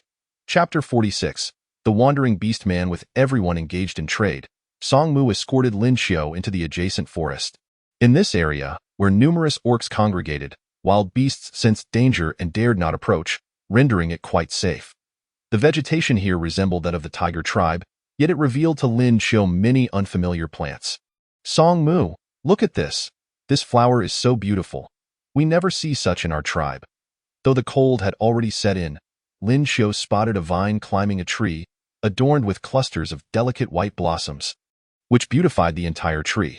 Having once ventured beyond the tribe, Song Mu recognized the flower posed no danger and approached to pluck a sprig for Lin Xiao. I encountered this flower in the horse tribe. It blooms for only a short period, wilting with the onset of the rainy season. Lin Xiao held it in her hands, examining it closely, lamenting that the impending cold season would prevent her from transplanting it back home, where she could enjoy its beauty annually. She requested Song Mu to help her tie the cluster of small flowers around her wrist, delicately playing with them. Song Mu took Lin Xiao's hand, and together they continued their exploration of the woods. Lin Xiao's excursion proved fruitful as she discovered a chili plant near the trading center. Xiao Qiu, this is poisonous. Tio the orcs, any pungent flavor was deemed toxic. Song Mu observed the vibrant red fruit in Lin Xiao's grasp, resplendent and alluring. Yet it was not merely inedible. If crushed, it would cause excruciating pain even in the hand. Having failed to restrain her, Song Mu watched as Lin Xiao quickly crouched down to pluck a chili. He fixed her with a fierce gaze and seized the fruit from her hand. Do not discard it, Song Mu. It is not poisonous. It simply cannot be consumed alone. A touch of this will enhance the flavor when roasting meat. Let us gather this entire plant and see if we can find more nearby. Nodding in agreement, Song Mu placed the recently harvested chili into the leather pouch at his waist. Is your hand hurting now? He inquired. Lin Xiao shook her head. Not at all. The two resumed their search for more chilies, their vivid red hues standing out amidst the greenery. They found 5 more plants, but as Lin Xiao sought additional ones, Song Mu cautioned, it is getting late. If we do not return soon, Ling Yun and the others will come looking for us. Upon hearing this, Lin Xiao consented to head back but suggested, let us not retrace our steps. Let us wander a bit off the path. Song Mu nodded, for in the forest, there were no established paths, and any direction taken was equally valid. Lin Xiao, desiring to explore, was accompanied by Song Mu. As she diligently searched the ground, she sensed Song Mu's footsteps come to a sudden halt. With one arm outstretched in front of Lin Xiao, he guided her behind him. Startled, Lin Xiao raised her head to gauge Song Mu's expression. He frowned, cautiously inching forward, and Lin Xiao followed suit, trying to tread lightly. Song Mu caught the scent of blood growing stronger, accompanied by faint gasps, breaths that exhaled but did not inhale, marked by urgency. As they drew nearer, Song Mu discovered a white-furred fox lying in a pool of blood. This was a fox tribe beast man. Upon recognizing the source of the blood to be a non-threatening fox, Song Mu's vigilance eased slightly. Is it dead? Not yet. Song Mu approached to inspect closely and observed the creature's abdomen rising and falling. A gaping wound torn open, blood flowing steadily, and some of its innards spilling out. Not dead yet, but close to it. Wandering beast man. The dying fox tribe beast man sensed a male's presence and, with his last ounce of strength, spoke faintly. What did you say? Song Mu's caution heightened. Be careful, nearby. With that, the fox tribe beast man seemed to exhaust his final strength and fell silent. Furrowing his brow, Song Mu rose and firmly embraced Lin Xiao. What did he say? Lin Xiao inquired. He warned that there are wandering beastmen nearby. His wound must have been inflicted during a skirmish with them. The combat prowess of wandering beastmen was formidable compared to the various tribes. And even in the strong tiger tribe, ordinary males found it challenging to confront them one-on-one. Let alone the fox tribe, whose slender frames and lack of combat ability put them at a disadvantage. Xiao Qiu, we cannot linger here any longer, Song Mu urged. Agreed. He wrapped the fox tribe beastman's body in leaves to conceal the wound and prepared to return. Other males from the tiger tribe, already searching for them, gathered around Song Mu as he returned, cradling the blood-stained fox in his arms. They had no time to share in the recent success of their trade, their expressions serious as they regarded Song Mu. Ling Yun asked, "Who is he?" "I discovered him while returning with Xiao Qiu. He appears to have been injured in a conflict with wandering beast men and, before succumbing, warned me of their presence nearby." Upon hearing this, the group exchanged concerned glances. Ling Yun's brow furrowed, and he called out to the orcs still engaged in trade, "Which fox tribe has someone missing? Come forward to identify him. We have found a corpse in the forest." His words drew the attention of many, as several fox tribes had come to trade, and their companions had dispersed. Upon hearing Ling Yun's call, fox tribe beastmen rushed to identify the body. "He is one of ours." "Where did you find him? How could he have died?" The death of a fox tribe male incited panic among the crowd. Even those from other tribes regarded Song Mu and his companions with solemnity. Song Mu recounted the discovery of the fox tribe beastman to all. "Wandering beastmen? With so many males present, how dare they approach? If they did, we would surely tear them to shreds." The speaker was a burly black man, undoubtedly a bear tribe beastman, given his size and demeanor. "Did one follow you here? Your audacity is astonishing, bringing a female outside the tribe in a sea of males." Lin Xiu stood out starkly. Fortunately, most of those who had come to trade were already mated. Averting potential chaos, if one had followed us, he would have hidden all the way. He wouldn't reveal himself at the trading center. He would wait for the opportune moment when we returned. Ling Yun asserted. With Lin Xiu present, he had maintained a heightened sense of vigilance, ensuring he and Song Mu thoroughly scouted their intended path, confirming no wandering beastman dared to follow. Naturally, a strong tribe harbored no fear. As the bear tribe member suggested, nearly every tribe had sent dozens of individuals, and any wandering beastman daring to confront them would be courting death. However, many weaker tribes, such as the fox tribe, trembled at the notion of wandering beastmen lurking nearby. Chapter 47. The Tiger Tribe. Good people. Ling Yun felt a tug at his sleeve and looked down to Cebu Air trembling. "Why, you wanted potatoes, didn't you? If you would be willing to shelter our tribe's people in your cave for 2 nights, I can take the lead and offer you some potatoes for free. I implore you." The mouse tribe orc, timid in nature, and his companions gazed at Ling Yun with their round, glistening black eyes. Ling Yun glanced at the males from the other tribes, who expressed no objections, as they were all aware of the delectable nature of potatoes. However, the potatoes from their tribe were rather small, and nearly all had been excavated, leaving insufficient sustenance for the entire tribe. Ling Yun conceded, "Very well, but you cannot enter our cave. You may stay at the entrance." "All right, that is acceptable." Upon hearing Ling Yun's agreement, the entire tribe of Burr let out a collective sigh of relief. As dusk fell, the various tribes at the trading center returned to their respective caves. The mouse tribe orcs transported the potatoes they had brought and followed Ling Yun to the edge of the cave occupied by the tiger tribe.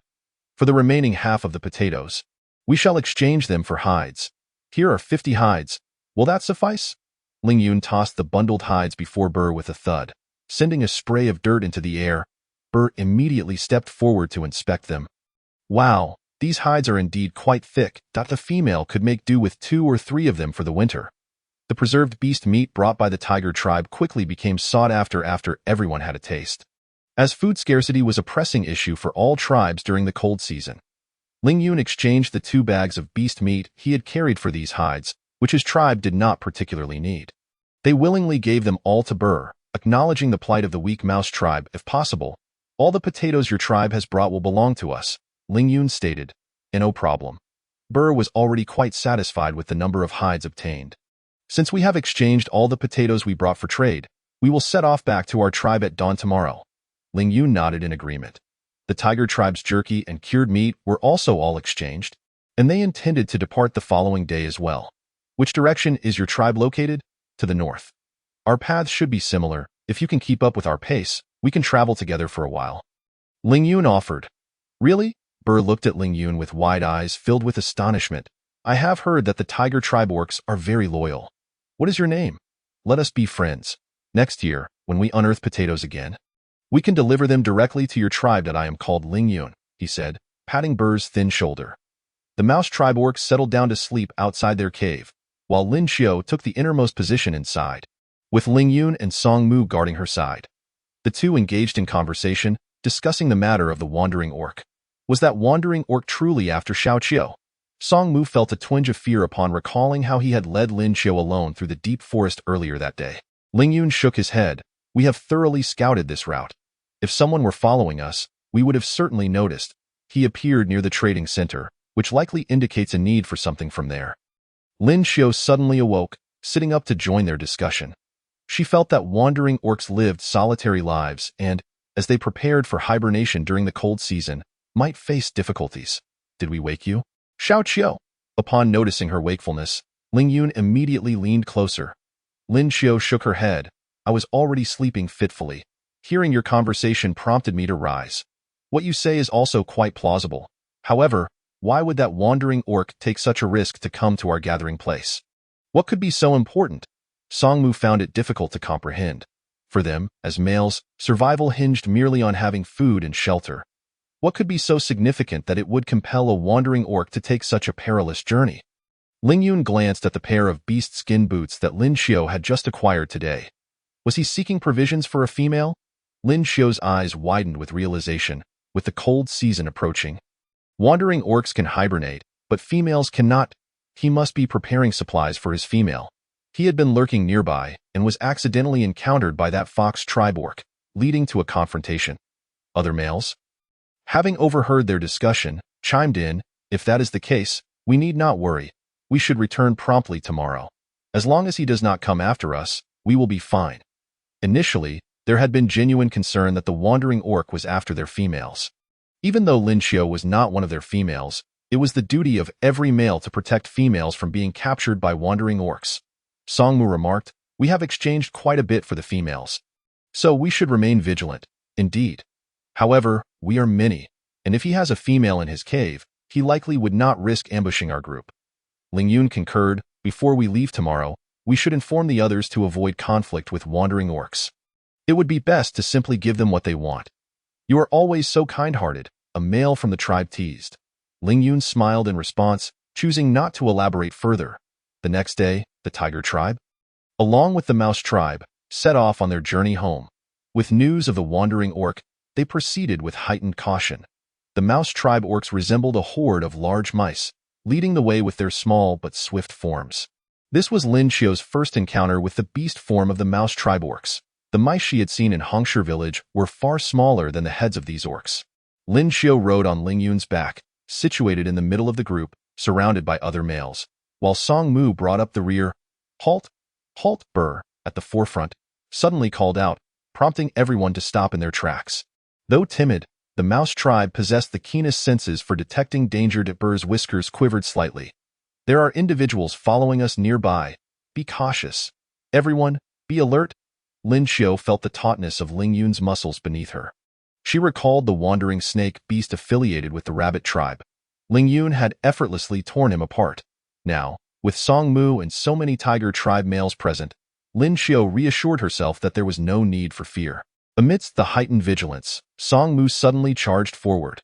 Lin Xiao anxiously clutched Ling Yun's fur, watching with concern as he darted toward the direction Song Mu had taken, eyeing the path where Song Mu had dashed. A thick, scaled tail emerged, revealing a massive crocodile being pressured into visibility. Lin Xiao gazed at the crocodile's sharp teeth, involuntarily recalling the gaping wound on the abdomen of the deceased fox beast. Chapter 48. You are spared from death immediately. Two tiger tribe orcs lunged in unison. At this moment, there was no regard for one-on-one combat etiquette. The crocodile beast was most skilled in ambush. Having intended to stealthily steal some items from the group while they rested at night. However, he had not anticipated that his presence would be detected by the mouse tribe orcs, whom he had always underestimated. Realizing he stood no chance, he could only fight desperately, hoping for a stroke of luck to escape.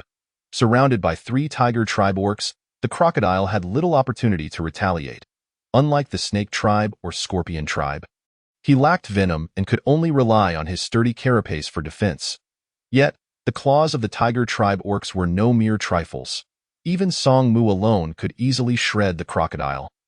But this time, Song Mu clearly held back. His claws pressed down upon the crocodile's head, demanding, "Speak. Where is your cave?" The crocodile struggled to shake his head but was firmly pinned down by Song Mu. "Speak quickly. Hand over that female, and we shall spare your life today." The crocodile beast exuded a foul odor, prompting Song Mu's impatience. "Though you mean what you say."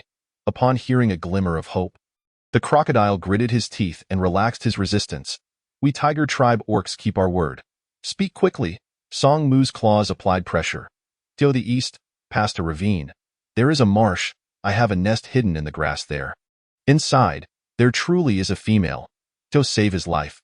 The crocodile disclosed the location of the female. Losing one female was trivial. As long as he had his life, he could recuperate during the rainy season and return once the cold season had passed. Song Mu failed to detect any deceit in the crocodile's words, exchanging glances with the other two Tiger Tribe orcs, who then released their hold. The crocodile felt a surge of joy, but suddenly, pain shot through his tail. His tail had been severed by Song Mu's claws, falling aside and writhing in agony. Not only had Song Mu severed the crocodile's tail, but he had also destroyed the very source of the crocodile's progeny. This time, he would no longer need a female. "You do not keep your word." Song Mu obliterated the crocodile's sharp teeth with a stone, ensuring he would no longer possess any combat capability. Left only to catch small fish and shrimp to stave off hunger in the water. "I promise to spare your life, and I shall not kill you." As Song Mu released the massive crocodile, it swiftly submerged into the thicket, leaving behind pools of blood. Ling Yun approached Bu Er and remarked, "The danger has passed. You should return to the tribe immediately. We may need to take a longer route to rescue that female."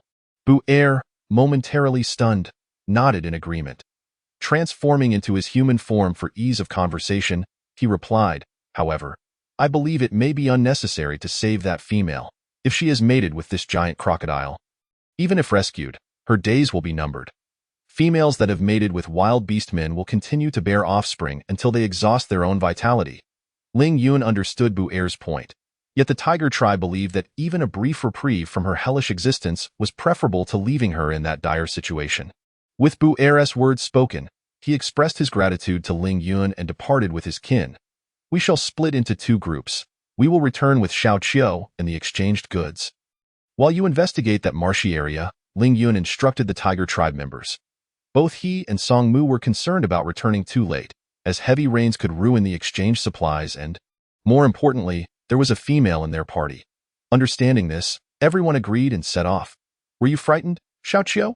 Ling Yun inquired as he ran ahead, with Song Mu momentarily lagging behind due to the dirt and blood he had accumulated during the recent battle. "Seeking a river to cleanse himself. No. I feel safe with you and Song Mu here. It is merely a pity for that female," Xiao Qiu replied. Ling Yun reassured her, "Rest assured, Xiao Qiu, Song Mu and I shall protect you for life." "Indeed." Lin Xiu nestled against Ling Yun, resting her face in the fur at the nape of his neck. After 3 days of travel, they finally returned to their tribe. The tribe had transformed. The trees had shed their leaves in anticipation of the impending rainy and cold seasons, and the shrubs and grasses had turned yellow as they conserved their nutrients. The lively vibrance they had departed with was now replaced by a sense of desolation. Noticing fewer individuals had returned, Wu Chuan, the tribe leader, inquired, "What happened? Why are there 5 fewer of you? Are all your goods accounted for?" The absence of the males raised concerns among the females, prompting them to emerge from their homes to inquire about the situation from Ling Yun.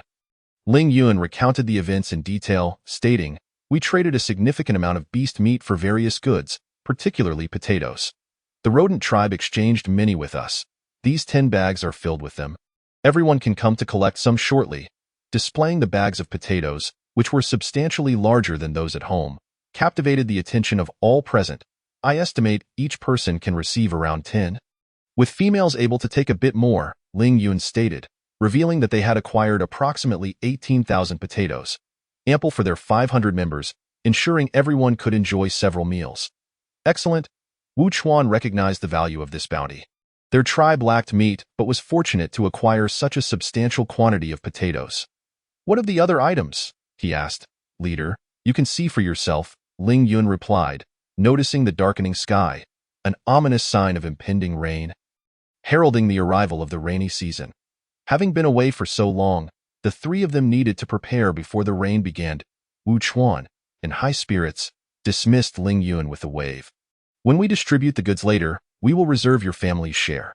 "Thank you, leader," Ling Yun said as he, Song Mu, and Lin Xiu made their way home. Ling Yun opened the windows for ventilation and moved some dry firewood from the cave to the kitchen. Anticipating that rain would make it difficult to retrieve it later, Song Mu busied himself organizing the room, replacing thinner pelts with thicker ones in preparation for the impending cold.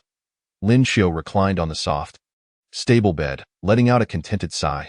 Song Mu chuckled lightly. "Are you tired, Xiao Qiu? I had warned you not to accompany us on such a long journey. I am a bit fatigued, but I have gained much knowledge along the way.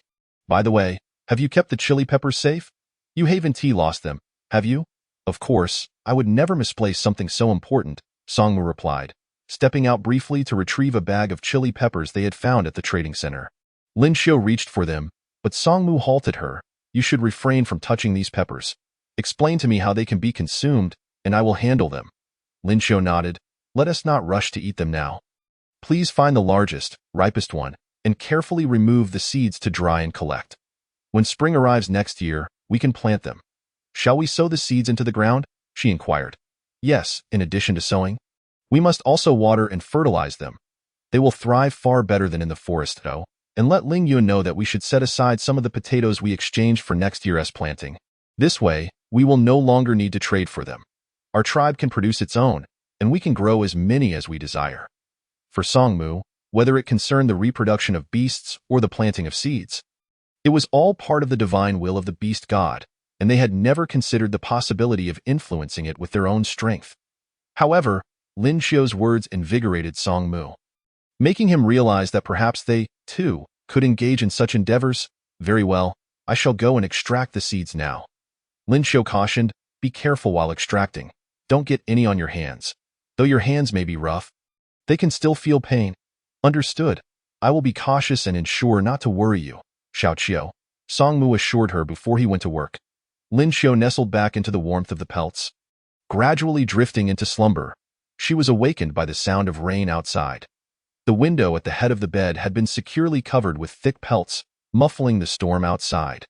The raindrops pounded on the roof, creating a cacophony, yet the sturdiness of their home provided her with comfort, allowing her to listen to the rain and succumb to sleepiness once more. "Ling Yun, Song Mu, are you there?" Lin Xiu called out, noticing both were absent from her side. Ling Yun and Song Mu squeezed through the doorframe together. "What is it, Xiao Qiu?" Ling Yun asked, casting an annoyed glance at Song Mu. "This is my room. You should leave, as Xiao Qiu called for me." "But Xiao Qiu called for me as well. If you're unhappy, I can carry her to my room," Song Mu retorted, reaching out to lift Lin Xiu. Ling Yun intervened, and a playful tussle ensued between the two as Lin Xiu sighed in exasperation. "Stop this quarrel. What were you both doing, leaving me alone in this room?" "I wasn't neglecting you, Xiao Qiu. I was just frying meat," Ling Yun promptly explained. Song Mu chimed in. "I was organizing the items distributed by the tribe and am almost finished. Please don't be upset, Xiao Qiu. I was only teasing you." "How could I be angry? Come here for a hug." Lin Xiu moved to the edge of the bed and opened her arms.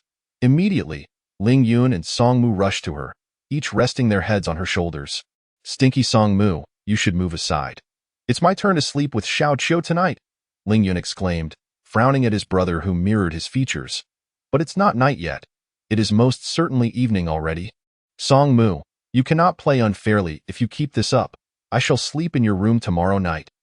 "Ah, so it was you who intended to play unfairly." Lin Xiu found herself squeezed between the two sturdy males. The situation already precarious, and yet they began bickering again. "If you two don't wish to hold me, then let go and stop arguing," she implored. Upon hearing her words, the two immediately silenced their quarrel, shooting glares at one another. "I'm going out to hunt," Song Mu declared, extricating himself from Lin Xiu's embrace. Before Ling Yun could rejoice, Lin Xiu pushed him away. "It's raining outside. Do you still intend to hunt? We have already stored enough meat, haven't we?" Although it is the rainy season, beasts remain relatively active, making hunting feasible. We should conserve our stored meat to avoid running out during the long winter. Song Mu explained. "Indeed," Ling Yun added, hands on his hips, "and given the length of winter, consuming only dried and cured meat is not ideal. It is better to enjoy some fresh meat while we can." Lin Xiu considered this. The matter of sustenance was significant, and it was wise to avoid waste from the outset. With Song Mu gone, Ling Yun reveled in Lin Xiu's embrace, pushing her down onto the bed. "Xiao Qiu, I have already cut the meat. When Song Mu returns from hunting, Shall I start cooking? Please stay with me for a while. Very well, but do lie properly and don't hang on me. Lin Xiao, feeling somewhat helpless, patted the large head nestled in her arms. Ling Yun was aware that Lin Xiao cherished his fluffy appearance. Thus, he transformed into a grand tiger, occupying half of the heated bed. Lin Xiao leaped onto Ling Yun, nuzzling against him with earnest effort. Ling Yun, his thoughts wandering, mused, "Little Xiao, this winter we find ourselves idling at home. Why not bear me a litter of cubs?" He envisioned a brood of tiger cubs, relishing the thought of them following him, calling him father as he taught them the art of hunting. This notion filled him with immense joy. "Well, I can't decide that." Lin Xiao lifted her head from Ling Yun's fur. "I've heard that tigers of your coat color, like you and Song Mu, seem to possess a rather weak ability to impregnate females." Lin Xiao did not intend to question Ling Yun's capabilities. Yet upon hearing her words, he thought, "Does little Xiao not yet know the strength of our abilities?" "No, that's not the same ability. I'm not suggesting your prowess is lacking at night." Ling Yun gritted his teeth, yet found himself unable to counter her statement. Their coloration indeed suggested a diminished reproductive capacity. Otherwise, they would not be on the verge of extinction. Then we must strive harder, little Xiao. Have we not been striving enough? Since moving into this house, have I ever idled away an evening? Lin Xiao glared at Ling Yun, who swished his tail against the bed. "No. I and Song Mu have still not exerted sufficient effort. Little Xiao, I have resolved that we should also endeavor during the day. Shall we? The windows are sealed. Day and night hold little difference." Lin Xiao covered Ling Yun's mouth with her hand. Chapter 50. Little Xiao must not play favorites with Lin Xiao's hand over his mouth.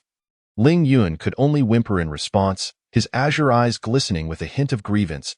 "If you continue to speak, I shall pluck out your whiskers." Whimpering, Ling Yun's ears twitched pitifully. Lin Xiao released her hand and leaned down to kiss Ling Yun's soft ears, igniting a delightful sensation in him. His ears flapped in excitement. Lin Xiao found it amusing and playfully bit Ling Yun's plush ear. His ears were a sensitive spot, and when bitten, he let out a yowl, his ears standing erect like those of a plane. "Heh. Teasing the big tiger is quite entertaining." Lin Xiao embraced Ling Yun's soft neck, rubbing her face against his fur. Unable to resist, Ling Yun flipped over, pinning Lin Xiao beneath him. His massive tiger form loomed over her, and with a mere exertion of his powerful paws, he could easily crush the delicate female beneath him. Yet, in this moment, he gently licked Lin Xiao's neck, careful not to extend his barbs.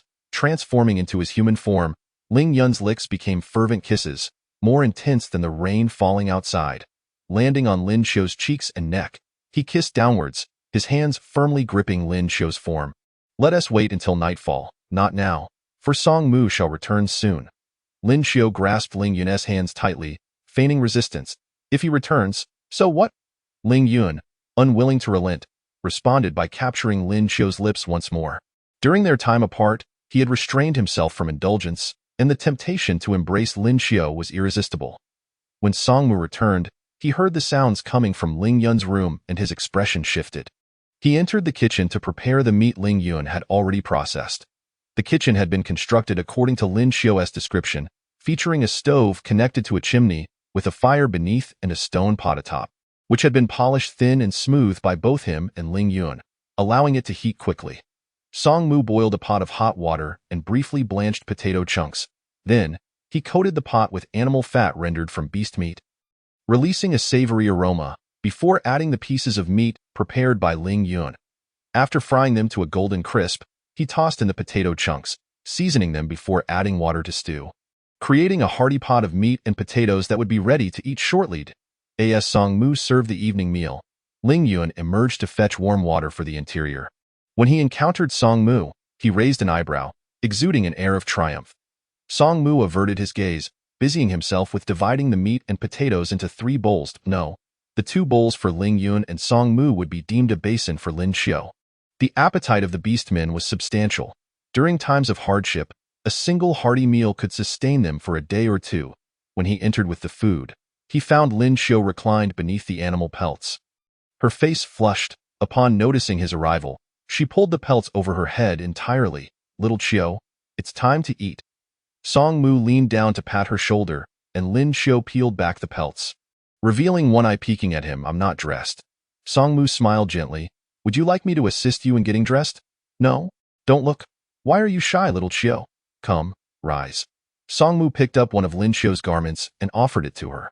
Lin Xiu, having been undraped by Ling Yun, swiftly donned the clothing from Songmu, wrapping herself snugly. Little Chiyo must not play favorites. I want some tomorrow as well. Songmu gently caressed Lin Xiu's cheek. Outside, Ling Yun finished preparing the water and brought in a basin of clean water. Upon hearing Songmu's words, he scoffed coldly. Then you can wait until tomorrow. All right, let us eat. I'm famished, Lin Xiu. Sensing the impending quarrel between the two, interjected, expressing her hunger.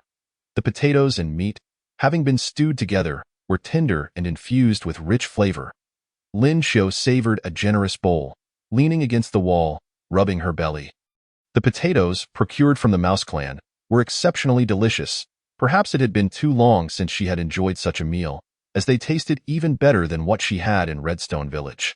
The rain outside showed no signs of abating, yet fortunately, their house was perched high on a hillside.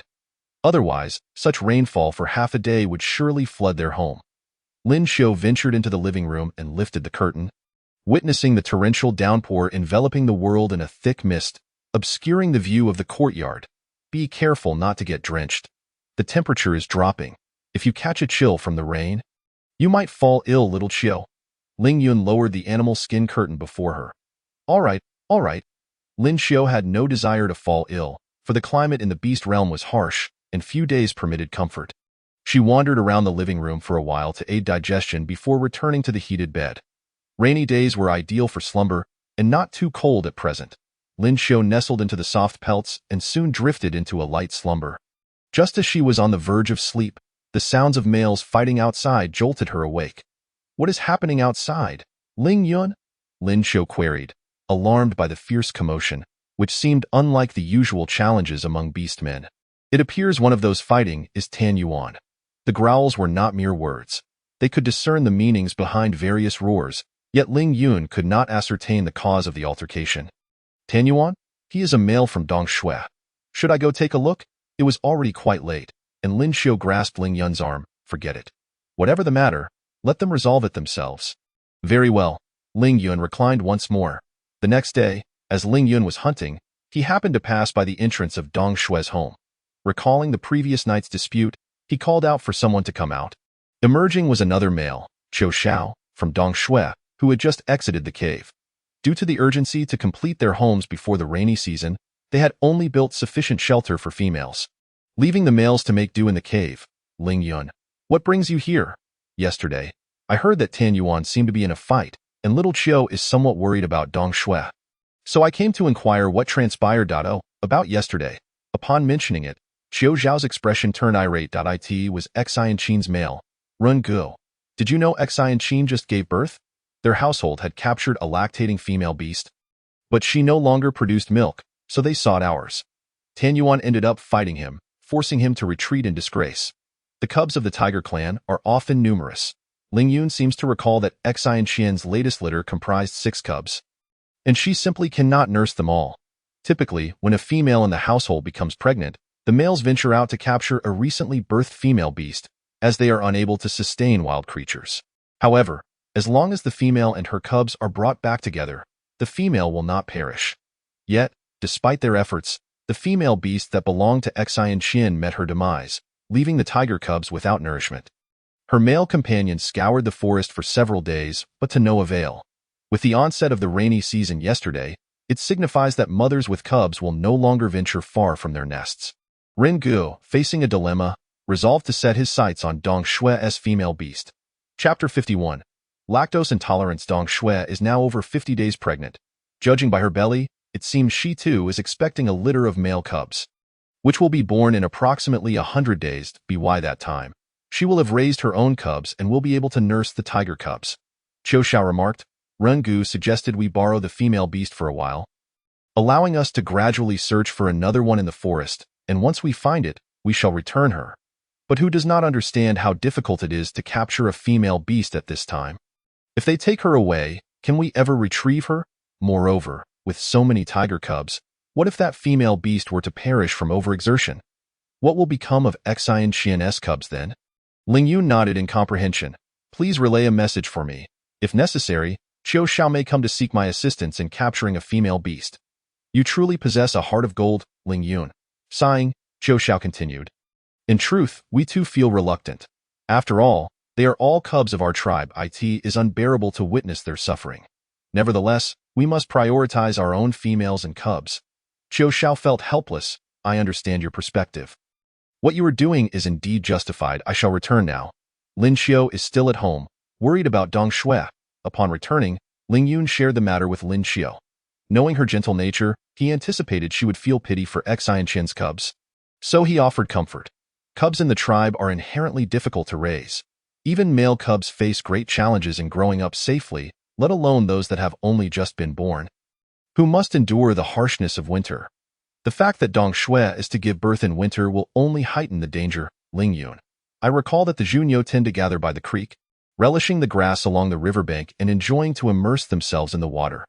Even during the rainy season, they should not stray too far. You and Xian Qian's male companion should search the creek. Junyo are herbivorous creatures and cannot nurture our tiger cubs. They are fond of water and are the only species, aside from snakes, that are willing to roam outside during the rainy season. However, tiger cubs cannot consume just any milk.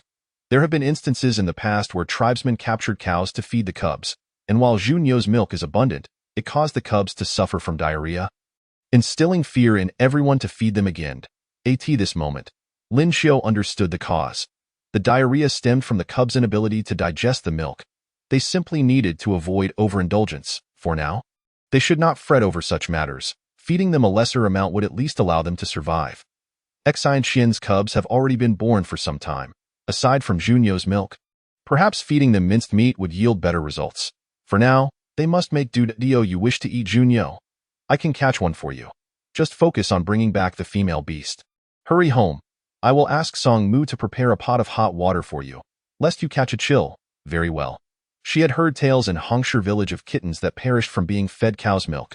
Stories of a prized kitten brought back from the city, only to die from diarrhea after being fed milk from the village shop. Later, she learned from others that it was due to lactose in the milk, which the kittens could not digest if consumed in excess.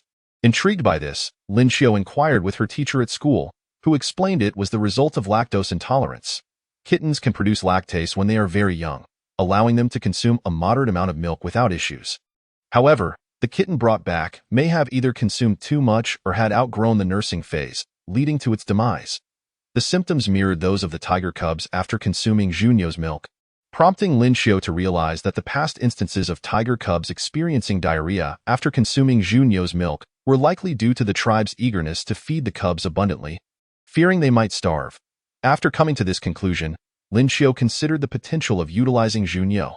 Since they pose little danger and produce ample milk, if they could be domesticated, future cubs in the tribe would no longer face concerns over milk. However, taming Junyo is no simple feat. Even the female beast captured by Xian Qian displayed wild instincts, proving difficult to rear even from a young age. A sudden idea sparked in Lin Xiu's mind. What if we were to enclose the forest and raise Junyo within it? Xiao Qiu, what do you mean? Ling Yun inquired. I propose we create an enclosure for the Junyo, allowing them to live freely without the anxiety of being captured. This would simplify our milk collection. We could also provide them with a more comfortable shelter, enhancing their chances of survival. Ling Yun replied, you present a valid point.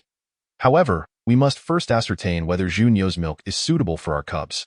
Indeed, let us have Xian Qian try it first, starting with a small amount. Lin Xiu, still wary of her assumptions, felt it best to proceed cautiously.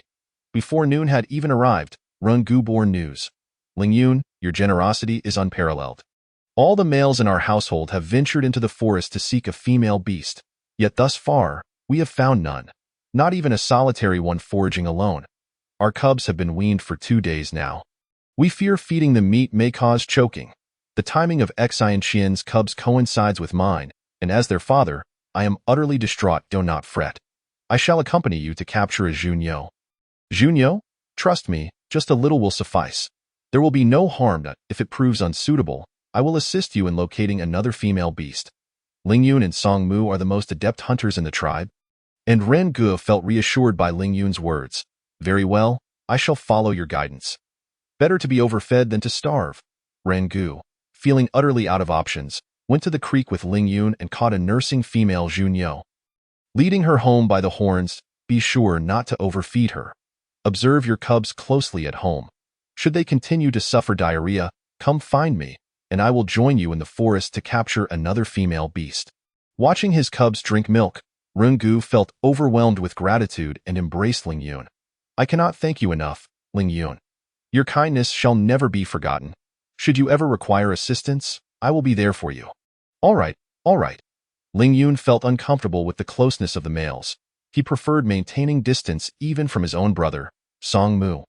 Ling Yun gently pushed Rengu away and hurried home. The weather had turned colder again, and he returned, droplets of water clinging to him, as he opened the door flap, ushering in a chill. Stand still and do not enter the house, Song Mu instructed, blocking Ling Yun's path. You are drenched? We cannot have you spreading illness to Xiaoqiu. Ling Yun rarely heeded Song Mu's advice.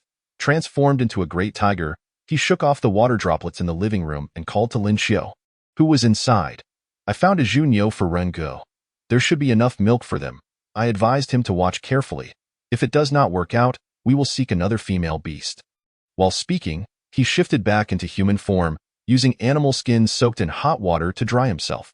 Once clean and warmed, he entered the bedroom. Chapter 52. Spicy pepper stir-fried meat. Xiaoqiu, I missed you dearly while I was out. Ling Yun, the affectionate tiger, entered Song Mu's room and embraced Lin Xiu, who was seated on the edge of the Kong. Gazing at him longingly, Lin Xiu patted Ling Yun's head. You have worked hard. I hope the cubs at Xianqian's household can adapt to the milk. Xiaoqiu, do you not miss me? Ling Yun asked, having only been gone for a brief time. She expressed her longing for him, but soon Song Mu would arrive, looking pitiful. Lin Xiu felt inclined to inquire who among them had to bear such emotional turmoil daily. Upon lifting her gaze, she found Song Mu leaning nearby, watching her intently. Instead of answering Ling Yun's question, she remarked, during your absence, I contemplated that even if the cubs cannot drink the milk, we can still enclose the Junyo. Not only can we consume their meat, but we adults could also enjoy their milk and perhaps even produce dairy products. As this thought crossed her mind, Lin Xiu found herself feeling quite tempted. Milk, something she had yearned for in Hongsher village but could never obtain. Xiaoqiu, if you wish for it, I shall catch a female beast for you. Lin Xiu shook her head. Not just yet. It is challenging for them to survive in this season. I can wait to drink it whenever. I shall wait until the harsh winter passes before milking them.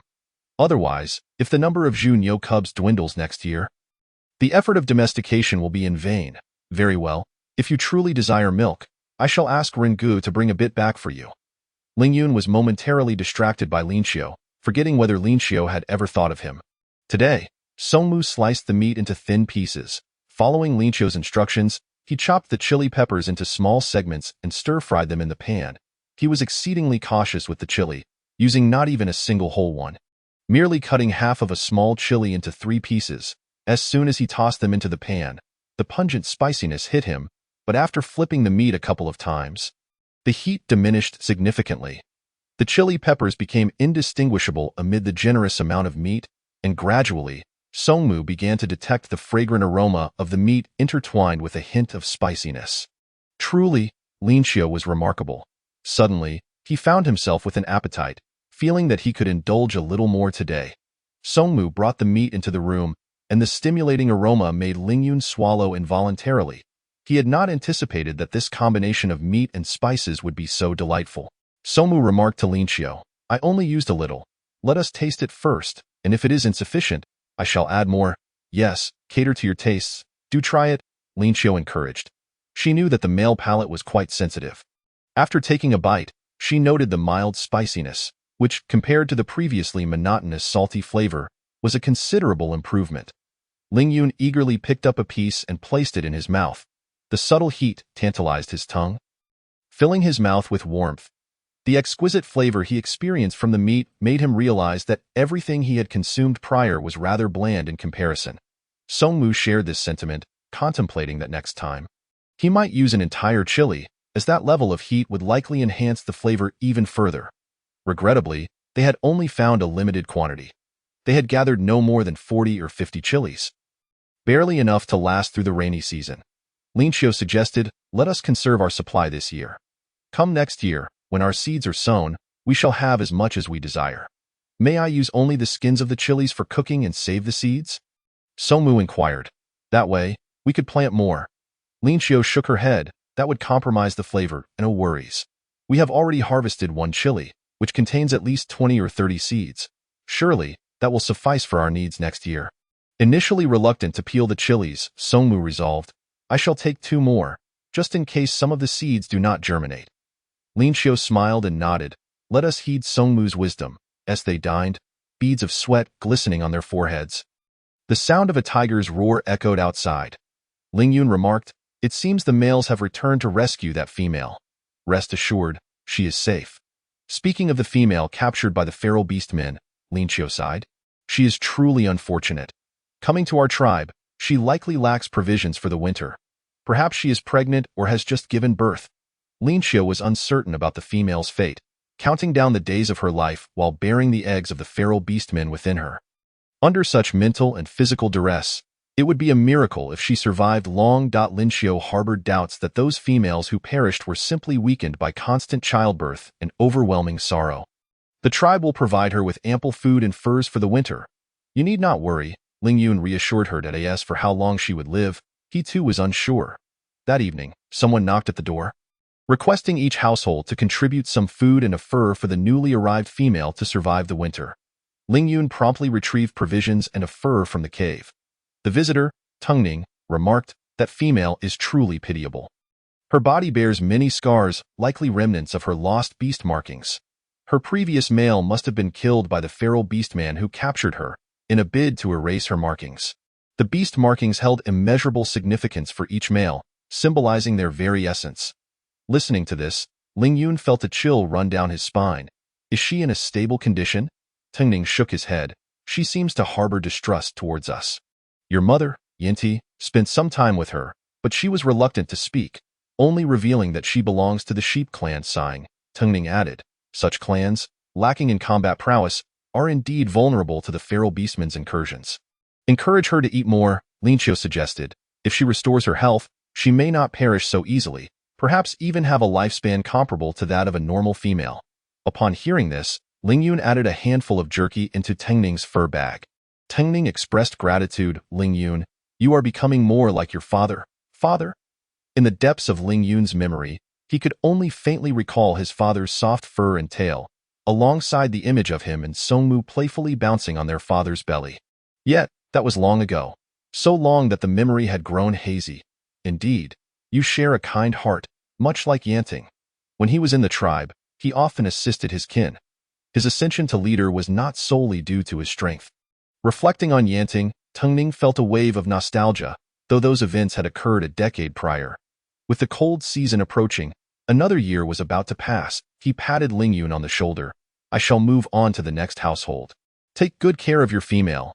Be cautious while hunting during the rainy season. As Ling Yun returned, an air of melancholy enveloped him. Lin Xiao noticed and inquired whether something was amiss with the female. Ling Yun shook his head and recounted the tale of his father's demise years ago. Chapter 53. Guess who I am at that time? Songmu and I were still cubs, hiding in a corner of the valley when the beast tide struck. I was unclear about the events that unfolded. I only remember that when we emerged, the valley was utterly ravaged. Corpses lay strewn about, those of our tiger clan and wild beasts alike. We buried our kin and consumed those beasts that had slain them. And then, there was nothing left. That was the last time the tiger clan faced a beast tide, resulting in the loss of their revered leader, while Ling Yun and Songmu were left fatherless. Upon hearing Ling Yun recount these events, Songmu fell into a profound silence. Females in the tribe traditionally do not nurture male cubs. Thus, the two of them had to fend for themselves. Times, Tungning would leave them some beast meat. But more often than not, they had to capture small creatures at the forest's edge. The combat prowess Ling Yun and Songmu possessed now was forged through hardship. Lin Xiao pulled both boys into her embrace. The beast tide is truly terrifying. She, too, had arrived at this tribe during that beast tide. Hence, she had never met Yanting. She only knew of him through Ling Yun's descriptions, imagining that he must have been as robust as Ling Yun and Songmu were now. Yet, he had sacrificed himself to protect the tribe during the beast tide. The harsh reality was one Lin Xiao wished to prevent from repeating with Ling Yun and Songmu. We must devise a way to defend ourselves. What are you two doing? Lin Xiu's eyes were suddenly covered by a strip of leather, not knowing whether it was Ling Yun or Song Mu who had tied it behind her head. The strip had originally been set aside for securing a fur curtain, just wide enough to blindfold her. Ling Yun's voice broke through. Littlest Autumn, let us play a game. A game? Lin Xiu, still enveloped in sorrow, had intended to strategize with Ling Yun and Song Mu on preparing for the next beast tide, only to be bound by these two playful tigers. She sensed her hands being lifted, and then Ling Yun asked, Littlest Autumn, can you guess whose hand this is, mine or Song Mu's? Lin Xiu pinched Ling Yun's palm. This is Ling Yun's. Littlest Autumn, you can recognize my hand? I am so delighted, Ling Yun exclaimed, momentarily forgetting the earlier plan with Song Mu. Seeing him lose focus, Song Mu shot him a glare. Although Lin Xiu could not see, she understood the direction of his pointing. You are over there, and Song Mu is over here. This hand is the left one, so it must be yours. If Song Mu were to hold my hand, he would reach from a more rightward position. Ling Yun. He was at a loss, unsure whether to laugh or cry, feeling utterly helpless. His littlest Autumn was simply too clever. How adorable! Seeing Ling Yun's unreliability, Song Mu slapped him, freeing Lin Xiu's hand from Ling Yun's grip. Littlest Autumn, we shall officially begin now. If you cannot guess correctly, both of us will sleep with you every night, so you can familiarize yourself with us. Ling Yun and Song Mu shared the same intention. Females were not particularly sensitive to smells, and they were nearly indistinguishable in appearance. The thought of being seen as identical in Lin Xiu's eyes unsettled them both. Each desired to be the unique one in her heart. Furthermore, if they both slept beside Lin Xiu, it might hasten her pregnancy with their cubs. The long winter would be quite dreary for a solitary tiger. Lin Xiu interjected. How can you two do this? There should only be a punishment for incorrect guesses. What about rewards? What if I guess correctly? If you guess correctly, it proves you can distinguish between us, they replied. Lin Xiu felt a surge of exasperation, only to be caught off guard by a kiss on her lips. She could hardly comprehend it, unable to discern whether it was the one to her left or right. Littlest Autumn, who just kissed you? Ling Yun inquired, but Lin Xiu had no answer in her heart. She wished to tear off the beast skin strap covering her eyes. Yet her hands were firmly grasped by two individuals, one on each side. I was just about to mention reinforcing the area outside the valley. Please, stop this nonsense. Can't Xiao Qiu figure it out? Song Mu's fingertips gently kneaded Lin Xiu's hand. Then he leaned in closer, pressing his face against her palm, on the other side. Ling Yun was equally relentless, pressing Lin Xiu's hand against the taut muscles of his chest. Lin Xiu dared not speak. A single person was already clingy enough, and the thought of both of them together for an entire night was simply out of the question. She reasoned that the warm kiss just now must have been from Song Mu. After all, Ling Yun had only just returned from outside, and his skin felt slightly cool, likely his lips too. Moreover, it was Ling Yun who had initially taken her hand. The second kiss should be from Song Mu. Thus, she declared, it was Song Mu who kissed me, right? Upon her response, both men momentarily froze. She guessed it correctly, however. Ling Yun and Song Mu exchanged a fleeting glance, and their twin telepathy kicked in as they spoke in unison. You guessed wrong, duh? Lin Xiu withdrew her hands and tore the beast skin strap from her eyes, only to see Ling Yun grinning at her. Xiao Qiu, you are to face punishment now. Beside him, Song Mu's grin stretched to its limit. Lin Xiu narrowed her eyes. I don't believe you. Are you trying to deceive me? Did I truly guess incorrectly? Neither Ling Yun nor Song Mu dared to lie under Lin Xiu's scrutiny. They had not anticipated her questioning upon opening her eyes. Xiao Qiu, Ling Yun attempted to explain, but Lin Xiu leaned in to kiss him. It was a mere peck, and she quickly turned to give Song Mu a kiss as well. You are deceiving me. Ling Yun's lips felt slightly cool. He had just come in from outside. How could she not know? The previous kiss was indeed Song Mu's. Ling Yun and Song Mu were taken aback. Their little ruse had been effortlessly unraveled by Lin Xiu. Feigning anger, Lin Xiu stated, if you dare to deceive me, I shall punish both of you by making you sleep in another room. Don't you both enjoy sleeping together? I shall accommodate you. Ling Yun and Song Mu exchanged glances. Sleep with this foolish tigress? They both wished to transform into tigers and devour one another. Ultimately, Ling Yun reacted more swiftly. He conjured up the tiger ears and tail that Lin Xiu adored, pitifully rubbing against her legs. Xiao Qiu, we are quite miserable. We lost our father when we were very young. Lin Xiu replied, I did not intend to upset you. It was all Song Mu's instigation. Xiao Qiu, you know I would never deceive you. Hearing this, Song Mu hurriedly interjected, Xiao Qiu, do not listen to his nonsense. He was the one who came to me first, claiming that it was too hard to endure alone, and suggested we sleep together. The alliance between the two brothers crumbled instantly as they began to betray one another. All right, Ling Yuan, you should return. Tonight, I will sleep with Xiao Qiu. Song Mu pulled Ling Yuan away from Lin Xiu's side. Ling Yuan was reluctant to leave, but Song Mu glared at him, if you don't go. Are you waiting for Xiao Qiu to invite me to sleep with you as well? Ling Yuan, with a look of feigned sorrow, kissed Lin Xiu's hand, then, Xiao Qiu, I shall see you tomorrow. Lin Xiu grasped his hand. We have yet to discuss the beast-hide situation. Xiao Qiu, you don't want me to leave, do you? Ling Yuan immediately sat back down. Song Mu grasped the back of Ling Yuan's neck and threw him out. Addressing Lin Xiu, Xiao Qiu, if you have any questions, feel free to ask me. We can also discuss it tomorrow. It is already dark. How did it get dark so quickly? Lin Xiu inquired. It is always like this during the rainy season. Song Mu replied. Lin Xiu understood that reinforcing the tribe's defenses was not a task that could be completed in a day or two. Ling Yuan, casting her a pitiful look, curled his tail and departed the room as per the rules. Song Mu tidied up his bedding, lying down on one side, extending an arm to pat the space beside him. Lin Xiu lay down, feeling restless. We didn't do much today. I find it hard to sleep. She had awakened too late and felt as if she had just risen, yet here she was, lying down to sleep once more. If you cannot sleep, perhaps we can engage in another activity. Song Mu flipped over, reaching for the beast's skin strap from earlier, extinguishing the candle on the windowsill in the process. In an instant, Lin Xiu's surroundings plunged into darkness. She sensed Song Mu wrapping the beast's skin strap around her eyes once more. Xiao Qiu, I believe you should become more familiar with my body. Song Mu held Lin Xiu's hand, planting a kiss on her knuckles. Lin Xiu pulled down the strap. I couldn't see anyway. You, in such an environment, can still see me, right? Without glass, the windows had to be covered with beast skins to shield against the torrential rain and the forthcoming cold weather. Thus, when the beast skin curtains were drawn, no light could penetrate, and unlike the males with their slit pupils, Lin Xiu could only discern Song Mu's silhouette in such darkness. For Song Mu, however, he could clearly see Lin Xiu's delicate features. He brushed his fingers over her face. I can see you, Xiao Qiu. You are very beautiful. Lin Xiu pulled Song Mu closer, raising her hand to cover his eyes with the beast skin strap.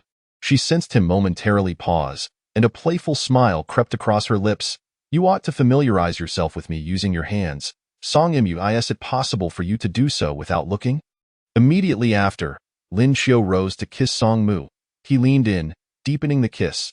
The unfamiliar darkness heightened all his senses, causing him to tremble. Every inch of Lin Xiu's body became manifest in Song Mu's grasp. His fingers tracing the outline of her ankle, lifting her leg to rest on his shoulder. Xiao Qiu, you look exquisite like this. Song Mu's voice resonated deeply in the darkness. The proximity of the other, though unseen, could only be felt through touch. In that moment, Song Mu resembled an innocent child, persistently exploring, clumsy yet endearing, so different from his usual self. Meanwhile, Ling Yuan was in another room, muffling his ears in frustration. So annoying, so vexing. Had I known this strap was so entertaining, I would have saved it for when Xiao Qiu slept with me. He too yearned to be bound by Lin Xiu, relishing in a more assertive manner. The more Ling Yuan pondered, the more irritable he became. How unfair to that Song Mu. Ringu arrived a day later to seek out Ling Yuan. The last time he had come, his face was filled with worry. But today, as soon as Ling Yuan stepped out, he spotted a smile on Renji's face through the rain curtain. It seems your little cub is thriving on milk without any issues. I cannot thank you enough for your suggestion. Ling Yuan, why little ones not only avoided diarrhea but sleep soundly after their milk. They do tend to relieve themselves a bit too much after eating, which has left Xian rather displeased. Haha. Renji's ability to joke signified that his cubs were indeed in good health. In that case, Ling Yuan replied, I mentioned enclosing the grazing space for the cattle. It would make future searches easier. What do you think? Would you like to assist? Absolutely. I believe once our calves grow a bit more, we can return the cows and calves to their herd, significantly increasing their numbers for the following year, Ringu remarked, recognizing the benefit of Ling Yuan's suggestion for all the cubs in the tribe. That's a splendid idea. before the cold season. We can construct a large barn by the creek, gathering some hay to help them through the winter, Ren-gu agreed. Let us not linger in the rain. Let us ask others if they would like to join us.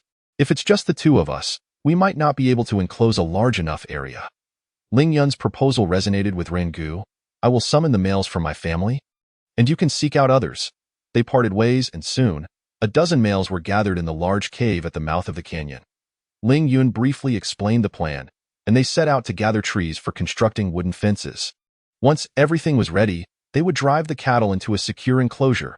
As they worked diligently, news of the endeavor spread through the tribe, and many voiced their dissatisfaction with Ling Yun for not notifying them. Gradually, more and more individuals joined in, and they swiftly completed the wooden fences. Each person carried supplies to the areas where the cattle typically roamed, while Ling Yun and Ren-gu shifted into their beast forms, herding the cattle together and preventing them from scattering. Meanwhile, others encircled the area with a spacious enclosure suitable for the cattle's movement. The wooden fences surrounding this enclosure were strongly secured, and thorny brambles were drawn around, ensuring that the cattle could not escape while protecting them from outside predators. With the strength of numbers, the group braved the rain, and over the course of 3 days, more than 30 males completed the task. As Ling Yun departed, he recalled Lin Xiu's words and brought back some of the cattle's milk in a bamboo tube for her. Everyone returned to the tribe in high spirits, only to find an individual standing at the entrance of the large cave. Wu Chuan's face was ashen. What have you all been up to? Tribe leader. Haven't you heard? We take our leave from the tribe. Ren-gu takes great pride in his actions, yet before he could finish his thoughts, he was interrupted by Wu Chuan. With so many males departing the tribe simultaneously, what if we are attacked? Why did you not discuss this with me? Who led you to undertake this venture? Do you no longer regard me as your chieftain? There are over 200 able-bodied males in the tribe, and fewer than 40 have ventured out, representing merely 1/5 of our combat strength. Ling Yun stepped forward, stating, Chieftain, I was the one who initially accompanied Ren-gu in this endeavor. Chapter 55. The intent of dueling Yun. What is the meaning of your actions? The milk from the Junyo is unsuitable for our tribe's young. Do not harbor any illusions, and you lot, are you not afraid of succumbing to fever and death in such heavy rain? The crowd exchanged glances, taken aback by the ferocity of the usually amiable leader. Chieftain, Ren-ji's young have been consuming it for several days without issue, even caught one yesterday for my own young. The initial mother beast we captured is producing less milk, while the Junyo continues to yield plenty. Ling Yun said as long as we do not overfeed them, it should be fine. My young are truly unharmed. Someone attempted to mediate, detailing their own circumstances, hoping Wu Chuan would realize his misunderstanding of Ling Yun and calm his ire. Yet Wu Chuan's anger remained unabated as he turned his gaze to Ling Yun. If anything were to happen to the young in the tribe due to consuming Junyo milk, could you bear that responsibility? Ling Yun met Wu Chuan's gaze. The facts prove that our tribe's young can indeed consume Junyo milk. You are gambling with the lives of the tribe's young. I am confident in this, which is why I joined Ren-gu in capturing the Junyo. Because Lin Xiu had assured him it was safe, Ling Yun placed his unwavering trust in her. Indeed, since Lin Xiu's return to the Hu tribe, both Ling Yun and Song Mu had sensed her transformation. She appeared to possess vast knowledge, and thus far, everything she advocated had been advantageous to the tribe. If Lin Xiu said the young could drink Junyo milk, then it was permissible. The two were at an impasse, seemingly on the brink of a duel. Enough, Wu Chuan. They act for the benefit of the tribe. They are already drenched and the weather is growing colder. Even the males cannot endure this. Let everyone return. The tribe has not met with any calamity, nor have the young. Tang Ning grasped Wu Chuan's arm, casting a knowing glance at Ling Yun, urging him to refrain from further confrontation. From Wu Chuan's demeanor, Ling Yun grew increasingly convinced of Lin Xiu's insights. Wu Chuan viewed him with suspicion, perceiving him as a threat to his chieftaincy. Therefore, Wu Chuan would not permit him to lead the others in any undertaking. The better Ling Yun performed, the more the tribe would rally around him. Wu Chuan was gradually withdrawing from the ranks of the able-bodied. His wisdom insufficient to sustain his leadership over the tribe. Should he lose his ability to fight, the tribe might seek to replace their chieftain. Ling Yun spoke, Chieftain, my intentions are solely for the tribe. Wu Chuan clenched his fists. Ren-gu, we must depart. Ling Yun cast Wu Chuan a meaningful glance, conveying that he had seen through his intentions. Ren-gu hurried to catch up with Ling Yun, the downpour muffling his voice. Ling Yun, why do you show such disrespect to the chieftain? It is only natural for him to be angry with so many of us leaving the tribe together. Ling Yun replied, what is natural about this? Under ordinary circumstances, do we not venture out to hunt during the day? Ringu suddenly appeared perplexed. It seems that way. We leave the tribe daily, albeit individually or in pairs, so we did not notice the significant number departing this time. Do you sense anything now? Ling Yun inquired of Ringu, noting that Wu Chuan was merely seeking to create trouble, finding fault with him for no valid reason. Ringu shook his head in confusion. Ling Yun took a deep breath and clapped Ringu on the shoulder. It matters not. Let it be. You should return home and rest. You have borne too much strain these past few days. Do not concern yourself with the chieftain. If he seeks me out, he will come. Ringu, who was still preoccupied with tending to the young, did not dwell on Ling Yun's words and bid him farewell as he returned home. Upon arriving home, Ling Yun found that Song Mu had prepared warm water for him.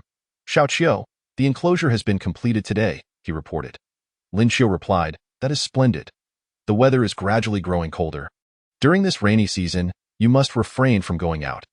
Even if the rainy season is not as frigid as the cold season, being drenched in such chill will only invite fever. The males may have fur to withstand the harsh winter, but if their coats become wet, they lose their insulating properties. Very well, we shall remain indoors from now on. Starting now, I shall not leave Xiao Qiu's side. Ling Yun dried himself off and cheerfully approached her. He had long anticipated the cold season, relishing the prospect of staying indoors with Xiao Qiu, without worry for food or the cold. It felt like a dream come true. Song Mu emerged with a platter of freshly prepared meat. Do you not think you are rather loquacious?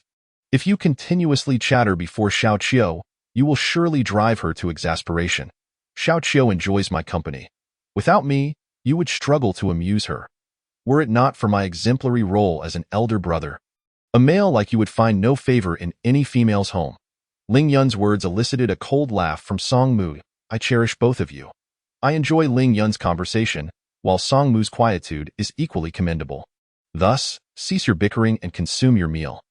Over the past few days, Lin Xiu had instructed Song Mu to add chili to the meat, ensuring that after Ling Yun was drenched in rain, he could warm himself with spicy food, promoting his comfort. Ling Yun settled on the bed and recounted to Lin Xiu the incident at the tribe's entrance where Wu Chuan confronted them. You were correct in your previous assumptions. Wu Chuan's hostility towards me has become increasingly evident. His feelings towards me are inconsequential, but should he dare to lay a hand on you, I would not hesitate to challenge him for the position of chieftain. Orcs differ from wild beasts. While wild beasts select their leaders through dueling, orcs have evolved, placing greater value on virtue and wisdom, seldom resorting to primitive methods for leadership succession. A chieftain's replacement occurs only upon the death or abdication of the current leader, followed by a collective nomination of a new leader. Yet the tradition of one-on-one dueling persists. Should a challenger defeat the current chieftain, they would assume the position. However, commencing this process would signify a declaration to all that any member of the tribe could challenge him at any time through duel. He would be beset by countless challenges. Ling Yun, being in his prime, felt unafraid, but if he were ever injured or aged, he would become a mere target. Lin Xiu interjected, allow me to ponder this further. Even if a change is necessary, we should not pursue such a method. Let us not rush. We must first survive this cold season. During the cold season, when all remained indoors, peace would naturally prevail. Even if Wu Chuan sought to incite trouble, he would have to wait until the temperatures rose next year. Very well, I shall heed your counsel. Now, let us discuss our defensive strategies, so as to prevent another beast tide this cold season. Chapter 56. The defense line. The origin of beast tides remains an enigma on this continent. Perhaps it begins with the migration of a certain species, or a hunting expedition, or even a call from within the beasts themselves.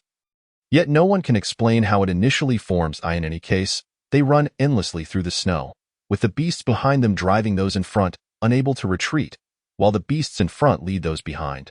No one knows whence these beasts come. They traverse countless forests, with more and more joining their ranks, relentlessly charging forward, as if driven mad. Yet, no one knows their ultimate destination point. 10 years ago, both the Hu tribe and the Tu tribe found themselves in the path of a beast tide. Lin Xiu, as a young female, was among the first to be evacuated. The Tu tribe lacked the strength to resist and scattered in flight. The elder orcs who took Lin Xiu away perished one by one in the temporary cave where they sought refuge. Had she not been found by a Hu orc searching for lost tribesmen, Lin Xiao would have frozen to death that cold season. As for the Hu tribe, the beast tide surged into their valley. Yet they could not find an exit, thrashing about in chaos. Go drive them out. The males of the Hu tribe paid a steep price. Many strong orcs in the tribe sacrificed themselves in the front lines during that beast tide, including Ling Yun and Song Mu's father, Yin Ting, who, as chieftain, had to lead by example. Though beast tides do not occur annually, and their paths vary each time, when they do arrive, the devastation is severe. What constitutes a defense strategy? Xiao Qiu, please elaborate for us. Both Ling Yun and Song Mu regarded her with serious expressions. Lin Qiu explained, our tribe's terrain is quite advantageous, as long as we secure the entry points. The beasts will not be able to enter. Song Mu shook his head. That is not so easily accomplished. If there are only a few, dozens, or even hundreds, we could hold the line, but a beast tide is overwhelmingly vast. On that fateful day, Song Mu still vividly recalled, the entire valley trembled as if the very earth were quaking. The thunderous sounds of stomping and the ferocious roars echoed like a scene torn from the depths of hell. Ling Yun nudged Song Mu, saying, Did you hear Xiao Qiu finish speaking? What, do you not believe her? How could you dare to question Xiao Qiu? I meant no such thing. Song Mu protested. All right, let us speak in turn. May I have a moment to express my thoughts? Lin Xiu interjected, halting the impending quarrel between the two. Instantly, they complied, their pairs of azure eyes fixated upon her. The defenses I propose do not entail that our male warriors sacrifice their bodies as sentinels. Rather, we ought to establish certain barriers, akin to enclosing a grazing herd. This time, it was Ling Yun who voiced skepticism. Do not speak of wooden barriers, not even stone walls would suffice. They are frenzied beasts. Lin Xiu replied, I merely offered an example. Our aim is not visible defenses, but rather the invisible. Upon hearing this, both of them tightened their expressions. The first step is to set traps. We shall dig a sufficiently deep pit 500 paces before the valley of our tribe. Lined with sharpened stakes, the beasts will charge forward, lacking the ability to evade, allowing us to harvest the first wave of attackers. Should the beasts fall into the pit, their momentum will be disrupted. If they choose to divert their course, our tribe will be spared. If not, we will establish a second line of defense. If the beasts fill our traps and still charge at us in their madness, we shall resort to fire. We must construct several catapults. While the beasts tread upon the traps, we can douse the boulders in oil, ignite them, and launch them into the fray, further scattering their ranks. Lin Xiu demonstrated the principle of leverage using a strip of meat, illustrating how one could hurl immense stones utilizing the strength of male orcs. Ling Yun and Song Mu were left bewildered. Yet Song Mu contemplated. There is no necessity for stones. Since we can prepare in advance, we could use clods of earth coated in dry grass. When thrown, these would ignite longer, and upon impact, they would shatter into several pieces, thereby enlarging the area of the fire. You possess experience, Lin Xiu acknowledged, noting that her suggestions were merely theoretical. Song Mu smiled shyly at the compliment. Ling Yun glared. I could think of that too. It is nothing remarkable. He leaned closer to Lin Xiu, his fluffy ears drooping in a way that made him appear like a forlorn kitten. His handsome visage, with watery blue eyes, was utterly captivating, leaving Lin Xiu, as a female, utterly defenseless. She reached out to stroke Ling Yun's head. I know, you are as splendid as Song Mu. After soothing Ling Yun, Lin Xiu glanced at Song Mu, who sat nearby, looking utterly dejected. When Song Mu noticed her gaze, he averted his eyes, saying, It's all right. If you favor Ling Yun a bit more, it matters not. You needn't concern yourself with me. Song Mu. Lin Xiu quickly moved closer, embracing Song Mu tightly, ruffling his hair, and then tilting her chin to plant a gentle kiss upon it. Song Mu, do not overthink it. How could I not care for you? Song Mu's large hand tenderly caressed Lin Xiu's head, pulling her into his embrace. Ling Yun, witnessing the triumphant smile on Song Mu's face, felt a surge of frustration. This fellow was adept at feigning helplessness, even better than he was. He clenched his fists in anger. Lin Xiu gently pushed Song Mu away. Shall we continue our discussion? Very well, Song Mu replied. Yet he did not relinquish Lin Xiu, instead adjusting to a more comfortable position while holding her, ignoring them. Ling Yun burrowed into Lin Xiu's embrace, urging, Xiao Qiu, please proceed. Lin Xiu continued, stroking the head nestled in her arms. In addition to a large-scale fire attack, we should supplement with archers, ensuring our tribe members maintain a safe distance from the beasts. What are archers? Swang Mu inquired. Archers and catapults. I have never constructed them and require some experimentation. All right, just tell me how to make them, and I shall do it, Ling Yun asserted. Lin Xiu nodded. Next, we shall carve out spaces on either side of the stone wall at the entrance of the valley, allowing us to stand upon them. We can set up cauldrons of hot oil above. Should the beasts breach our valley, we can pour the scalding liquid upon them at the entrance. If these methods fail to deter the beast tide, our final line of defense will be the stone walls, which can only be upheld by the bodies of the male members of the tiger tribe. The strategies proposed by Lin Xiu ignited a fervor within Ling Yun and Swang Mu. If these three lines of defense could indeed prove effective, they might just weather the storm of beasts. Yet, these methods had not been tested.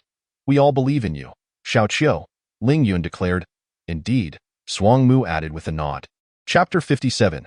The world is furry. Ling Yun nuzzled Lin Xiu's abdomen. Then let us commence crafting archers and catapults tomorrow. The latter sounds rather grand. We shall start with the archers. Very well. The tribe has provided us with some feathers, perfect for making arrows. Those feathers were given to you by the tribe. You ought to reserve them for your own adornments. Utilizing them for arrows would be a waste. The feathers they had procured were exquisite, vibrant in color and pattern, collectible only by the feather tribe, making them exceedingly precious. The females of the tribe adored using them for decoration, adorning their heads or necks.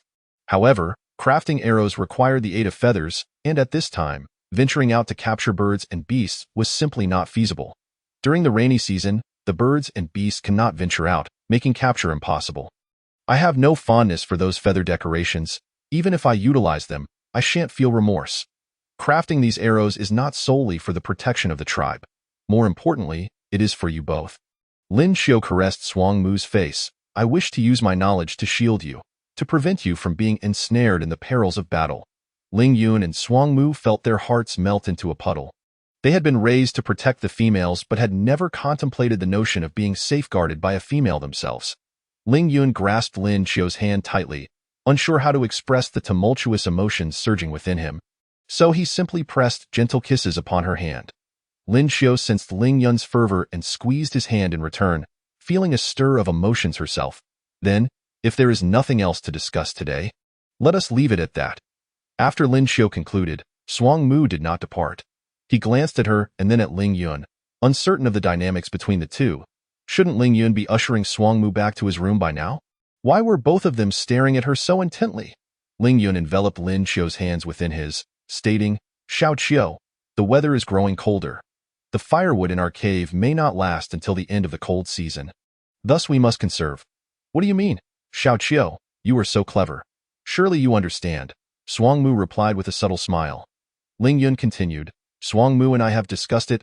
Henceforth, we shall only heat one room, saving firewood. Additionally, we can switch to another room after a while, allowing this room to ventilate on sunny days, making it more comfortable for you. Currently, the windows of their dwelling were sealed with thick hides, blocking both light and air, rendering it no different from a cave, and even less spacious than one, save for the warmth it provided. Ling Yun's reasoning certainly persuaded Lin Xiu. Swang Mu further added, we can all sleep together. You could let him transform into his beast form and hold him while you rest. If Ling Yun transformed into his beast form, he could indeed hold Lin Xiu all by himself. Upon hearing this, Lin Xiu found the idea of three people sleeping together rather appealing. Yet, how would they manage the intimate aspects of their relationship? Would they simply send the other to a nearby room during those moments? After all, the rules dictated that she could not be with both Swang Mu and Ling Yun at the same time. As Lin Xiu pondered, the two did not give her a chance to refuse. Swang Mu returned to his room, retrieving the hides and his pillow filled with his shed fur, placing them beside the bed. Their reasoning was sound. The firewood situation was indeed paramount. Heating two beds would consume excessive resources. Sharing a space would conserve firewood, lest they find themselves on a cold bed, saving the warmth for her use. Although the males could endure the cold, the tiger tribe favored warmth. Very well, let us proceed with this arrangement. After Swang Mu set his belongings down, he went to the kitchen to prepare the day's meal. Ling Yun brewed a bowl of sweet fruit juice for Lin Xiu, presenting her with the steaming beverage. Xiao Qiu, after all that discussion, you must be parched. Have a drink. Thank you, Ling Yun. Lin Xiu replied, genuinely thirsty. She had dried a considerable amount of sweet fruit powder during the hot season, and now, sipping something sweet truly uplifted her spirits. Outside, the rain intensified, pattering against the roof. Ling Yun gazed at the ceiling. Xiao Qiu, worry not. See how sturdy the house you taught us to build is. This deluge cannot penetrate, nor can it leak in. The archers and catapults you mentioned will undoubtedly prove formidable once constructed. Lin Xiu was still engaged in the intricate craft of weaving on the loom, with her expertise guiding Ling Yun. She found it more convenient to work on it herself, as Ling Yun merely assisted her in constructing the massive frame. Lin Xiu was confident in the sturdiness of the framework. However, the finer details were something she had previously overlooked, necessitating her personal adjustments step by step. Observing Lin Xiu diligently working on the wooden structure, Ling Yun felt perplexed. Lin Xiu explained that this frame would transform the colorful threads they extracted from the cocoons into delicate silk. A lightweight fabric. Ling Yun found this fascinating and eagerly anticipated Lin Xiu's success in crafting it. During their days of seclusion at home, everyone remained industrious, extracting silk and weaving wool. Throughout the cold season, the community busied themselves, but this labor was driven by the aspiration for a better life, and everyone embraced it with enthusiasm. In the evening, Ling Yun transformed into a great tiger, lying beside Lin Xiu, who nestled comfortably in his embrace, enveloped by softness. The warmth of Ling Yun was just right, and the fur was dry and plush, providing an exceptional comfort during this damp and chilly rainy season. Seeing this, Song Mu also morphed into his beast form, squeezing Lin Xiu between the two of them. Lin Xiu felt an overwhelming sense of happiness, surrounded by fluffiness. The two tigers, Ling Yun and Song Mu, filled the entire bedding, and with her eyes closed, Lin Xiu could not discern whose fur she was touching. Tai Ti was also soft and warm. Due to their size, Ling Yun and Song Mu could only lie closely together. The last time they had slept side by side was ages ago, back in their cub days. The two brothers exchanged glances of embarrassment, yet neither wished to forfeit the chance to sleep with Lin Xiu each night. Lin Xiu lay among them, playfully petting and rubbing them. Although they had already begun to react, trying to contain themselves, initially, they had to hold back. Otherwise, they might scare their little bunny away, making her reluctant to sleep together again, which would be unfortunate. Ling Yun nudged Lin Xiu with his head. Little Xiu, be good, don't move around. Upon hearing the hint in his voice, Lin Xiu immediately halted her actions, afraid to continue. Don't worry, we shall all sleep early tonight. Song Mu's tail curled around Lin Xiu's ankle, contentedly closing his eyes. If only females could also transform into beast forms, thought Song Mu. Chapter 58. Distinguishing between them surrounded by fluffiness. Lin Xiu slept soundly throughout the night. Upon awakening, she found herself cradled in Song Mu's embrace, who had curled his body around her, his soft belly pressed against her. Good morning, Song Mu. Lin Xiu reached out to hug the massive tiger, marveling at how the solid muscle beneath his soft fur felt as she nuzzled against him. Can you tell apart my beast form from Ling Yun's? Ling Yun and Song Mu resembled each other so closely that even the patterns on their fur were indistinguishable, down to the few black and white strands in their eyebrows. Yet, without uttering a word or making any movement, Lin Xiu could still discern who he was. Overjoyed, Song Mu nudged Lin Xiu's head with his nose. Of course, I can tell. Lin Xiu patted the big tiger's head, explaining that while some things may appear identical to the eye, they are felt differently at heart. Apart from noticing that Song Mu liked to wrap his tail around her ankle, even if the two tigers sat before her, performing the same actions, she could still identify which was Ling Yun and which was Song Mu. Ling Yun was busy preparing food outside and moved the leftover wood from the previous house construction into the living room, intending to teach Lin Xiu how to make a bow and arrow once she woke up. Hearing Lin Xiu and Song Mu conversing, he went to the kitchen to cook the meat. As the weather turned colder, meat would cool quickly if left unattended, affecting both its taste and potentially causing discomfort. However, during this cold season, everyone being able to have enough to eat was already quite an accomplishment. Having meat so early in the day made Lin Xiu feel a bit overheated. She had also stocked up on some dried vegetables, but their flavor was far from satisfactory. Currently, her only favorite was potatoes, which Ling Yun and Song Mu were reluctant to consume. The three of them shared the potatoes, and now Lin Xiu only received one steamed potato a day, which wouldn't last until the end of winter. She had even mentioned wanting to reserve some for seeds. Noticing that Lin Xiao seemed somewhat disinterested in her meal, Ling Yun suggested, "How about I seek out the location of the mouse tribe and trade for some potatoes? I still know the general direction of their tribe. There's no need. The weather is getting colder, and I foresee snow falling soon. It would be difficult for you to return then. It's all right. Let's just ensure the meat is stewed longer. I want to eat dried meat for a while. It's been bothering my teeth." Heavy snow would cover tracks and scents, making it challenging for Ling Yun to return amidst the white expanse. Where visibility was severely compromised, Lin Xiao gently stroked Ling Yun's tiger head, preventing him from wandering off. After finishing their meal, Lin Xiao began discussing bow and arrow making with Ling Yun and Song Mu. Based on Lin Xiao's description, Ling Yun carved the trunk into the shape of a bow, while Song Mu fashioned the arrowheads from beast bones. They had plenty of beast tendons left for tying the leather bags, and Lin Xiao chose a thin one to make the bowstring. They assembled a bow and arrow in just half a day. Lin Xiao mimicked the actions she had seen on television, demonstrating how to shoot an arrow to Ling Yun and Song Mu, but her strength was insufficient to draw the taut beast tendon. "Let me handle this." Ling Yun took the bow from Lin Xiao's hands, and Song Mu lifted the leather curtain, allowing a gust of cold air to sweep in. Ling Yun drew the bow, following Lin Xiao's guidance, pulling the beast tendon to its maximum stretch. "Aim for the wooden post in the middle of the fence outside," Lin Xiao instructed, pointing at the post. Ling Yun focused on the target, released the arrow, which zipped through the rain curtain with a sharp sound, striking the wooden post Lin Xiao had indicated. "That was a bit off," Ling Yun remarked. The tiger tribe members were skilled hunters, known for their accuracy. Without the ability to strike true, they risked starvation. "That's still quite impressive, Ling Yun, especially considering it's your first time using a bow and arrow," Lin Xiao said, gazing at him with admiration, thinking how truly gifted he was. Song Mu snatched the bow from Ling Yun, took another arrow, effortlessly knocked it, and with a flick of his wrist, the feathered arrow shattered Ling Yun's previous shot. Lin Xiao's eyes widened in astonishment. "Song Mu, that was incredibly accurate. This distance isn't difficult," Song Mu replied, a smile gracing his lips. "Again, little Xiao, I will surpass him this time." They had only crafted 2 arrows, so Ling Yun had to venture out to retrieve them. Upon his return, he chided Song Mu, "Look what trouble you've caused again. This arrow is broken and unusable. Little Xiao, look at him, quickly clean up the water." Lin Xiao instructed, noticing Ling Yun was soaked. She lowered the leather curtain, found a dry piece of hide for him to dry off, and advised, "Don't go out to retrieve them. Just open the leather curtains in both rooms and practice aiming from one room to the other. We can make more arrows later. Those feathers are precious. We should collect them," Ling Yun declared, shaking the feather dry before handing it to Song Mu.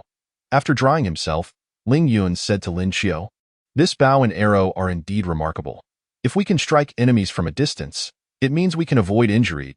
As long as I can shoot an arrow into a beast's head, it could be a quick kill. In essence, if they had enough arrows, they could take down as many beasts as were within range." During a beast wave, from a high vantage point, he could look down upon the approaching beasts, giving him an advantage. With over 200 strong male beastmen in the tribe, each could shoot 1 arrow, potentially killing 200 beasts. With 10 arrows, that would amount to 2,000. The more Ling Yun considered this, the more astounded he became, realizing this was merely one of the tools Lin Xiao had mentioned for their second line of defense. Not to mention the catapults. Ling Yun glanced at the bow in his hands. "With the ongoing rain, let us refrain from venturing outside. Once winter arrives and the snow is cleared, we can discuss making bows and arrows with the tribe leader." Lin Xiao noted Ling Yun's excitement and grabbed his wrist, urging him to calm down. "All right, once we crafted the catapult, we can gather everyone to work on it together." Ling Yun contemplated how many more arrows they needed to produce. However, the tribe was short on feathers, and he wondered if any of the other females would be willing to contribute their feathers to the tribe, just as little Xiao did. Ling Yun and Song Mu spent the remainder of their time crafting all the feathers they had into arrows. Ling Yun was tidying the living room, planning to bring another piece of wood from the cave, when he spotted Ting Ning running through the tribe. Curiously, he called out to him, "Ting Ning, why are you out at this hour?" Chapter 59. Clear skies. Ting Ning halted his steps. "I'm out looking for herbs. The female you brought back from outside has been growing increasingly large. Today, she seemed to have gone mad, rushing out into the rain. Her health has never been good, and after we brought her back, she started bleeding and ended up having a miscarriage. Initially, Her complexion had improved significantly in recent days. But now she has fallen ill again. I fear she may not survive this cold season. After Tang Ning voiced her concern, she promptly ran away. Ling Yun, upon hearing this, sighed and relayed the matter to Lin Xiu. It's truly lamentable, Lin Xiu mused, resting her chin on her hand, harboring her disdain for males. It is entirely natural for her to wish not to bring a life into this world. Yet, such thoughts could ultimately lead to her own demise. Perhaps she had given up on the idea of living altogether, especially since the beast markings on her body had all but vanished, leaving her with no obligation to live for anyone else. Do not be afraid, Songmu comforted Lin Xiu, with you by my side, I have no fear. All right, let us continue constructing the catapult. Very well. The catapult proved to be more intricate than the bow and arrow. Yet both Ling Yun and Songmu were brimming with enthusiasm. Ling Yun gathered some mud from outside, which, after drying, served as a canvas for Lin Xiu to draw a schematic with twigs. While sketching, Lin Xiu casually annotated the drawing with Arabic numerals. Seizing the opportunity, Songmu inquired, Little Xiu, what are those symbols you are writing? These are numbers. Alongside them, there are letters, which can be used to record important matters that are easily forgotten. Would you like to learn? I can teach you. Certainly. Thus, Lin Xiu found herself taking on the role of teacher for Ling Yun and Songmu, taking the chance to instruct them on the principle of levers as well. As the temperature dropped, they began to heat the Kong, a type of heated bed, and within a few days, large snowflakes began to fall outside, initially forming a layer of ice before being blanketed by a thick layer of snow.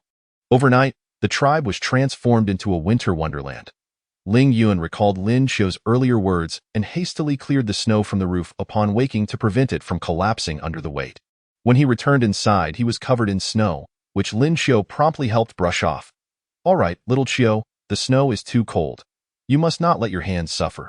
Songmu took Lin Xiu's hands into his warm grasp.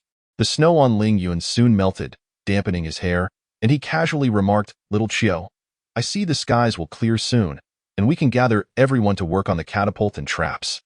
It is best if we never need them, but we should prepare early just in case. Agreed, though waiting for clear weather for a few days won't hurt. Songmu added, this matter is of great significance. If the tribe leader sees it, he will only become more wary of us. Perhaps you should consult with other males first. If the leader is wary of us, Little Qiu's idea will be in vain. Recognizing the merit in Songmu's reasoning, Ling Yun nodded, then we shall discuss it with others over the next few days. If everyone supports the idea, the leader's approval will become irrelevant. Indeed, we must also persuade the females. This is something we cannot manage alone and will need the other males' assistance. Lin Xiu suggested, if all else fails, we could venture out once the weather clears. Perhaps we could use the bows and arrows to catch some birds and beasts? That is indeed a possibility. Ling Yun's eyes lit up. Now that we possess bows and arrows, as long as the beast's sinew is sufficiently strong, we could shoot down birds and beasts soaring in the sky. Both Ling Yun and Songmu were visibly excited. If that is the case, we will no longer need to barter with the feather tribe for feathers. Every matter seemed to fall into place. And Ling Yun joyfully twirled Lin Xiu around the Kong several times. Lin Xiu, you must set me down. I feel dizzy. Haha, you spend all day lounging on the Kong. How dull. Is it not entertaining for me to carry you around? Indeed, Lin Xiu found herself somewhat bored. She had reached an impasse while crafting the weaving loom, leaving her feeling quite vexed, with no outlet for her frustrations. Yet, she asked for little else. Simply lying idly on the Kong was a heavenly existence. Moreover, with Ling Yun to chat with her and Songmu sharing tales of his past adventures, she felt content. Leaning against Ling Yun's shoulder, Lin Xiu allowed him to carry her from one room to another. However, I have grown a bit weary of idling at home. While it is not yet the coldest part of the season, I shall venture out to hunt fresh game for you. Ling Yun and Songmu, being fierce tigers, had grown restless after spending days cooped up at home, and their robust muscles had begun to wane as they playfully vied for Lin Xiu's attention. She nipped at them in annoyance, reminding them that even a cornered rabbit may bite back. The temperature hovered just below freezing, easily manageable for their thick fur.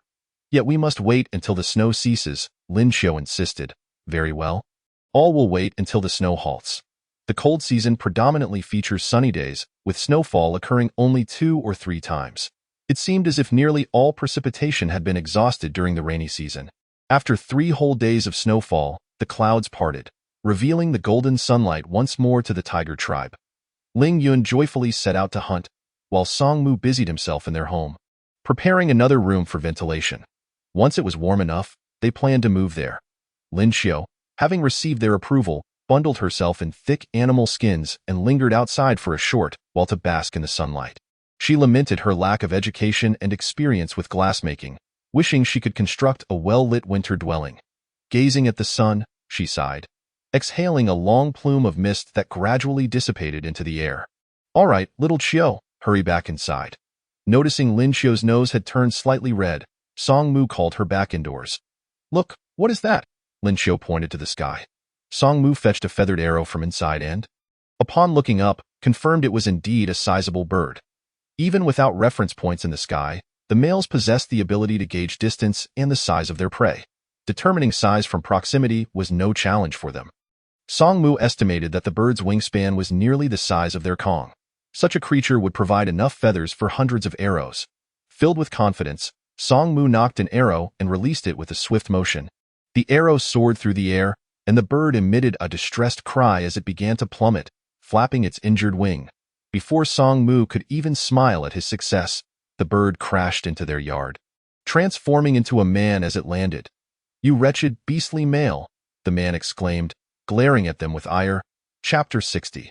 The homeless feather tribe. Song Mu frowned at the sight of the dark-feathered giant bird morphing into a man.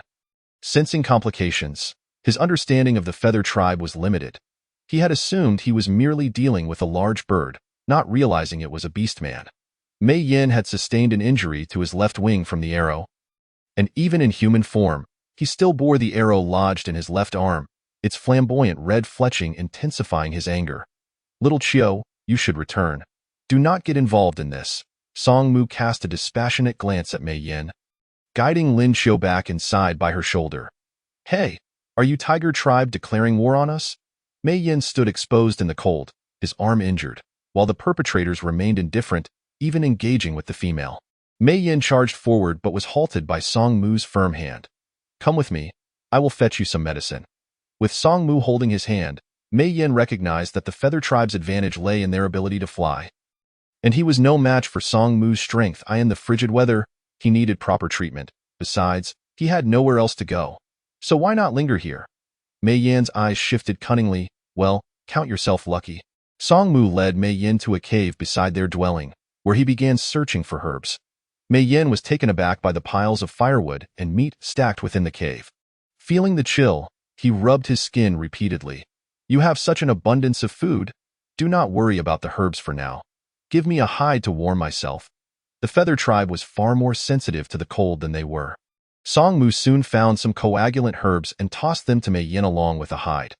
Mei Yin caught the hide and swiftly removed the arrow from his arm, blood gushing forth.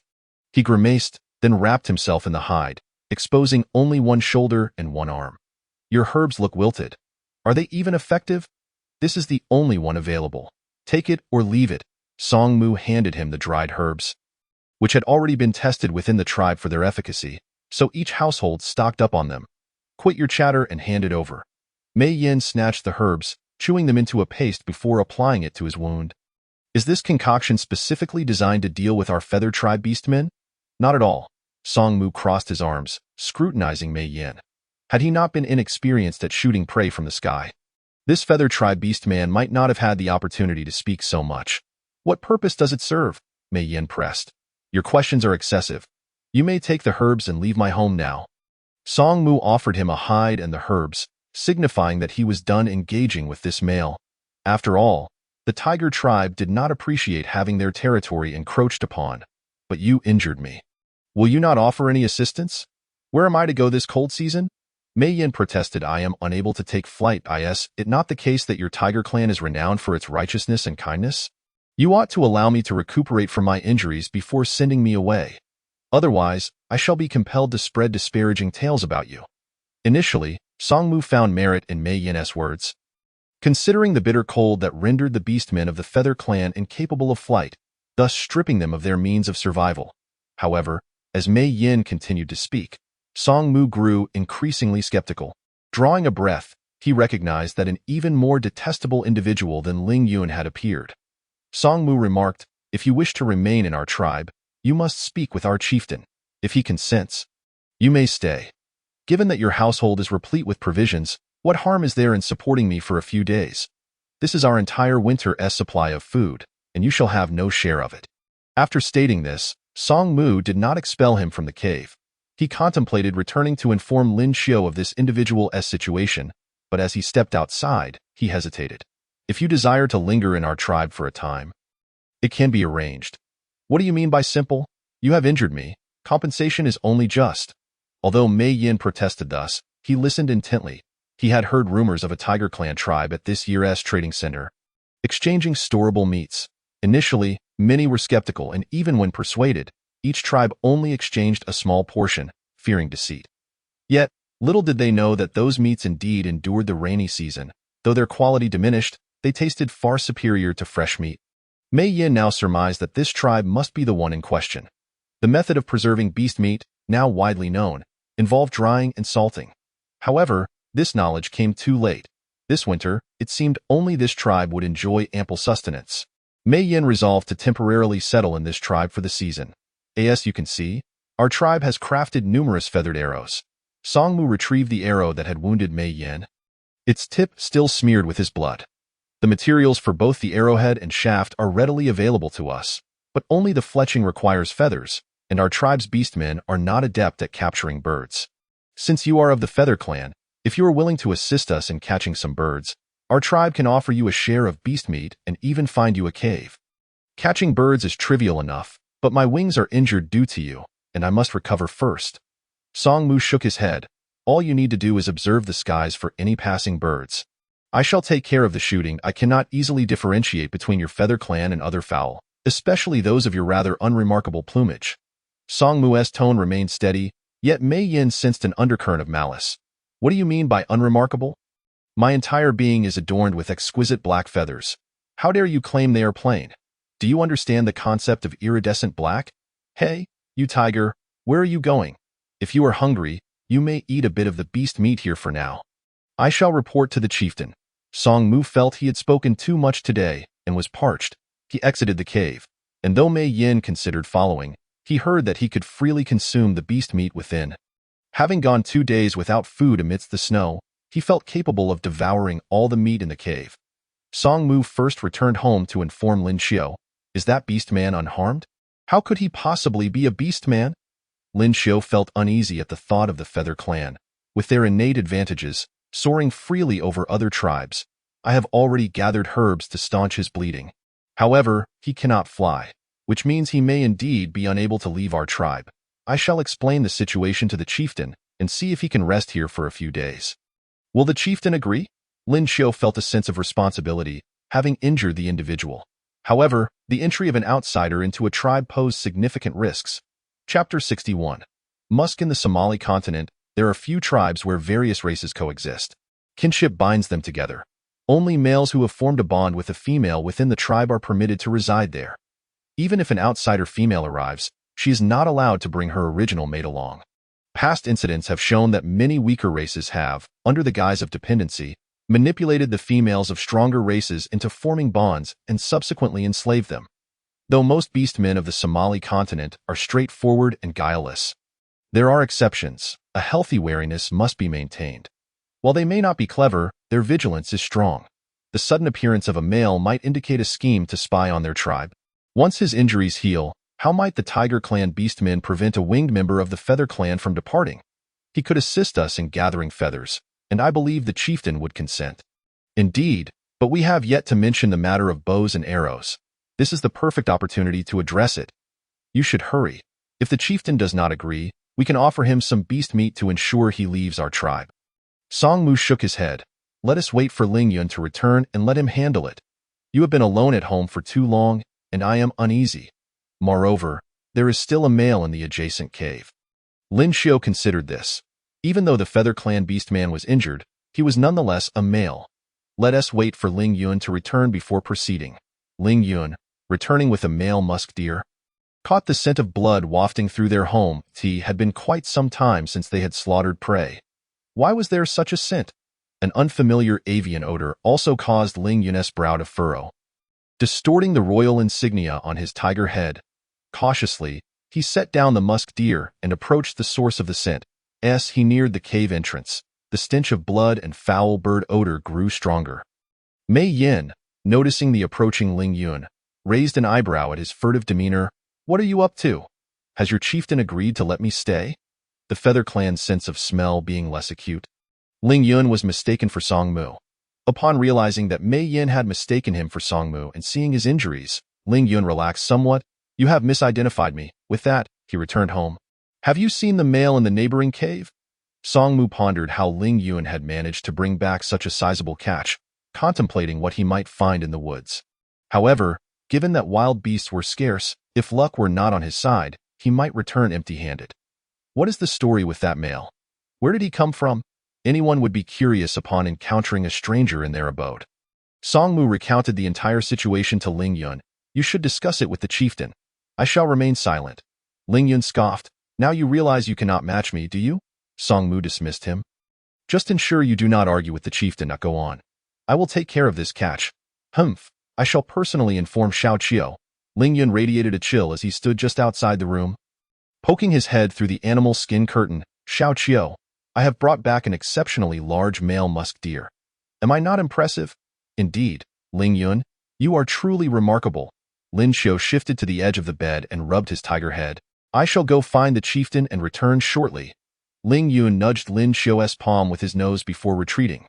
"Be sure to handle this musk deer properly. Do not allow the meat to absorb any unpleasant odors. Understand?" Ling Yun admonished, exasperated. Song Mu could not even be bothered to glance at him.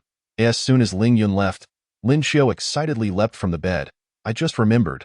Xiao Qiu, this chamber is chilly. Wrap yourself warmly when you come out." "Song Mu, I remembered. The substance beneath the musk deer's navel can aid the female we rescued from the wandering beast men." "Calm down. Speak slowly." Song Mu supported the nearly bouncing Lin Xiu, returning her to the bed and gently rubbing her face. "Take your time." The musk deer indeed possessed a highly fragrant pouch beneath its lower abdomen, which, if forgotten during processing, could alter the flavor of the meat. This substance is called musk. Its use can lead to miscarriage in females, and excessive amounts might render them permanently infertile. "What?" Song Mu was taken aback. Without pausing to ascertain the truth, he rushed to dispose of the musk deer entirely. It was all Ling Yun's fault for bringing back such a creature. "No, Song Mu, wait. While this may not bode well for us, for that female, infertility could be a release." Lin Xiu grasped Song Mu's arm. She had learned this from watching palace dramas on television, where concubines vied for favor, often using musk as a means of harm. Continuous application of musk could lead to the victim losing their ability to bear children. Lin Xiu thought that even if they could not entirely strip the female of her fertility, keeping her under the influence of musk would surely be agreeable to her. "Your reasoning does indeed provide a potential solution to our significant issue. In comparison to the value of life, what does it matter if she cannot conceive? As long as she recovers, even if she is unable to bear children, it is likely that many males in the tribe would still be willing to take her as a mate. Therefore, you should extract the musk and deliver it to that female, informing her of the consequences of using it. She can then choose whether or not to use it as a means of contraception." Lin Xiu remarked. Song Mu nodded in agreement. "We shall not consume this male musk. It is not beneficial for you. I will take it to the cave, just in time to feed that avian beast man. It matters not. A few encounters will not pose a threat, and besides, I am not pregnant, so there is no fear of miscarriage. We have not feasted on fresh meat for several days. Just ensure you prepare it properly." "Will you?" Song Mu glanced at Lin Xiu's abdomen. "Perhaps there is already a possibility of it now?" Lin Xiu's face flushed. "How could I not know whether or not I am with child?" "Song Mu, do not rush. We will have our own offspring in due time." Song Mu understood that this matter was ordained by the beast god, and he could not afford to be anxious. "Very well, I shall go out and tidy up. You should hurry back to the quilt, lest you catch a chill.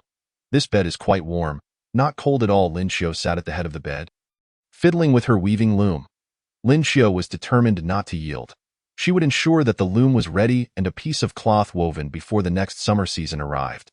Song Mu carefully extracted the musk in the yard and placed it all into a leather pouch. His acute sense of smell rendered the musk unpleasant instead.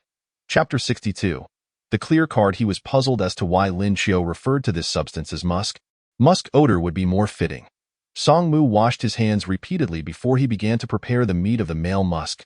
That moment, Ling Yun raced to Wu Chuan's home. A bow and arrow clutched in his mouth. Upon setting it down, he called out for Wu Chuan from outside. This year's winter season has been quite comfortable, without the worry of food scarcity. And the bed can be warmed splendidly. Lying on it feels as if the raging blizzard outside has no bearing whatsoever. Wu Chuan's family was rather elderly, so he was not as lively as Ling Yun, who, upon the sun breaking through the clouds, yearned to step out and stretch his limbs. He was somewhat displeased to be summoned by Ling Yun. "What is it that you want, tribe leader?" "We have been at home these past few days, and Xiao Qiu has proposed fortifying our tribe in preparation for the potential beast tide that may arise in the coming winter season." Wu Chuan's expression suddenly shifted. "What beast tide?" He regarded Ling Yun with a strange look, and as Ling Yun met his gaze, he discerned a hint of guilt and fear lurking beneath Wu Chuan's eyes. Ling Yun was unsure of what this look implied. The biting cold wind tousled his fur. Every year there is a possibility of a beast tide. It could be next year, or perhaps the year after, or even this year. Though I am still young, I have already experienced it once. The consequences of a beast tide are beyond our capacity to bear. Thus, Xiao Qiu has devised some strategies to keep the beast hordes at bay from our tribe. Ling Yun inclined his head, indicating, "This is one such plan. This bow and arrow will allow us to strike down beasts from several paces away, and as long as we are swift enough in our archery, we can slay a sufficient number without engaging in close combat. Besides this, we have catapults. Do not speak nonsense. First, do not even mention how often a beast tide occurs. How can you prove that your methods are effective? Do you intend for the entire tribe to toil in this frigid winter for your mere idea?" Wu Chuan stepped forward, but did not cross the fence surrounding their yard. He continued, "Enough. I have yet to reprimand you for leading so many males outside the tribe last time. If it were not for your mother and deceased father's sake, I would certainly punish you." Hearing him mention his father, Ling Yun replied, "Tribe leader, you were once close with my father. He perished during that beast tide. Why do you not learn from this lesson? Will you lead the majority of the males in our tribe to their demise during the next beast tide?" As he spoke, the azure of his eyes gradually tinged with red. He fixed his gaze on Wu Chuan. "Tribe leader, when my father was alive, there were never such nonsensical tribe rules. Everything I do is for the sake of the tribe. Silence, I have said. I will not allow the tribe's resources to be squandered on experimenting with your foolish ideas." Wu Chuan's stance was resolute. Ling Yun had harbored a glimmer of hope that perhaps Wu Chuan, for the tribe's sake, would set aside personal grievances. To his dismay, Wu Chuan had evidently cast aside the tribe's interests entirely. Thus, he had nothing left to restrain him. "Tribe leader, I have already spoken with the majority in the tribe about excavating traps and crafting bows. Even if you disagree, I believe the other beastmen will still join me in this endeavor. No one wishes to see their home unprotected. Everyone finds the bows Ling Yun demonstrated to be quite remarkable, and they have been mimicking them at home. They have all agreed with Ling Yun to take action once the weather clears and after consulting with the leader." Ling Yun also sought out the elderly and disabled beastmen, providing them with some beast bones to prepare arrowheads in advance. "What do you mean, Ling Yun? While I find your wariness of me rather unfounded, tribe leader, should you occupy this position yet fail to act for our tribe, I will take your place. Ling Yun, what are you saying? Do you wish to challenge me to a duel?" Ling Yun made his intentions clear, causing Wu Chuan to glare in fury, his hands gripping the low fence tightly, his body leaning forward as if he might transform and leap upon him. Ling Yun remained as steadfast as a mountain, his tone unwavering. "As for our strengths, there is no need for elaboration. Tribe leader, while the coldest part of winter has yet to arrive, please swiftly inform everyone to excavate traps and produce bows. Additionally, I require 4 or 5 individuals to assist me in constructing a catapult." Ling Yun's demeanor conveyed both warning and threat. Wu Chuan was enraged yet dared not speak about a duel on the sacred stone platform, with life and death at stake. Even in his youth, he would not have bested Ling Yun now. Let alone with the burdens of age weighing upon him, he could feel his strength, speed, and muscle gradually waning. For Ling Yun to wish him dead would be an effortless task. Seeing Wu Chuan silent, Ling Yun understood he was left with no choice but to concede. He then mentioned the avian beast that Song Mu had shot down. Today, while practicing archery, Song Mu accidentally injured a passing avian beastman from our tribe. He is currently unable to fly away and requires a period of recuperation in the cave beside our home. Wu Chuan clenched his teeth and said through gritted jaws, "Males who have not mated with female tiger tribe members are not permitted to reside within the tribe. Tend to his wounds. We shall need his assistance in capturing birds and beasts for the feathers on our arrows," Ling Yun stated. "Since you have already made your decision, why ask me anything further? I do this solely for the tribe." Ling Yun narrowed his eyes, awaiting Wu Chuan's prolonged silence. "There are only these two matters. Please arrange the defenses promptly, and as for the avian male, Song Mu and I will take care of him." After saying this, Ling Yun departed from Wu Chuan's doorstep. Wu Chuan watched Ling Yun's retreating figure, his teeth clenched tightly.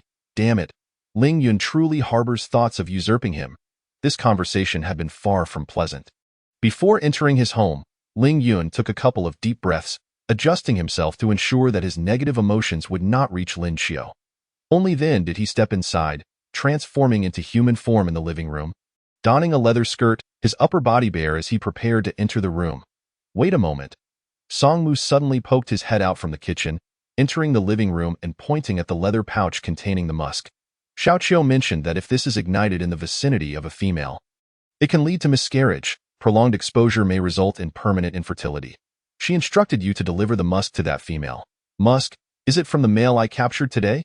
Indeed, Song Mu replied, do not capture him again. Such a substance in the home is far too dangerous for Xiao Qiu. Chapter 63. The savior Ling Yun wholeheartedly agreed. I shall take it to her.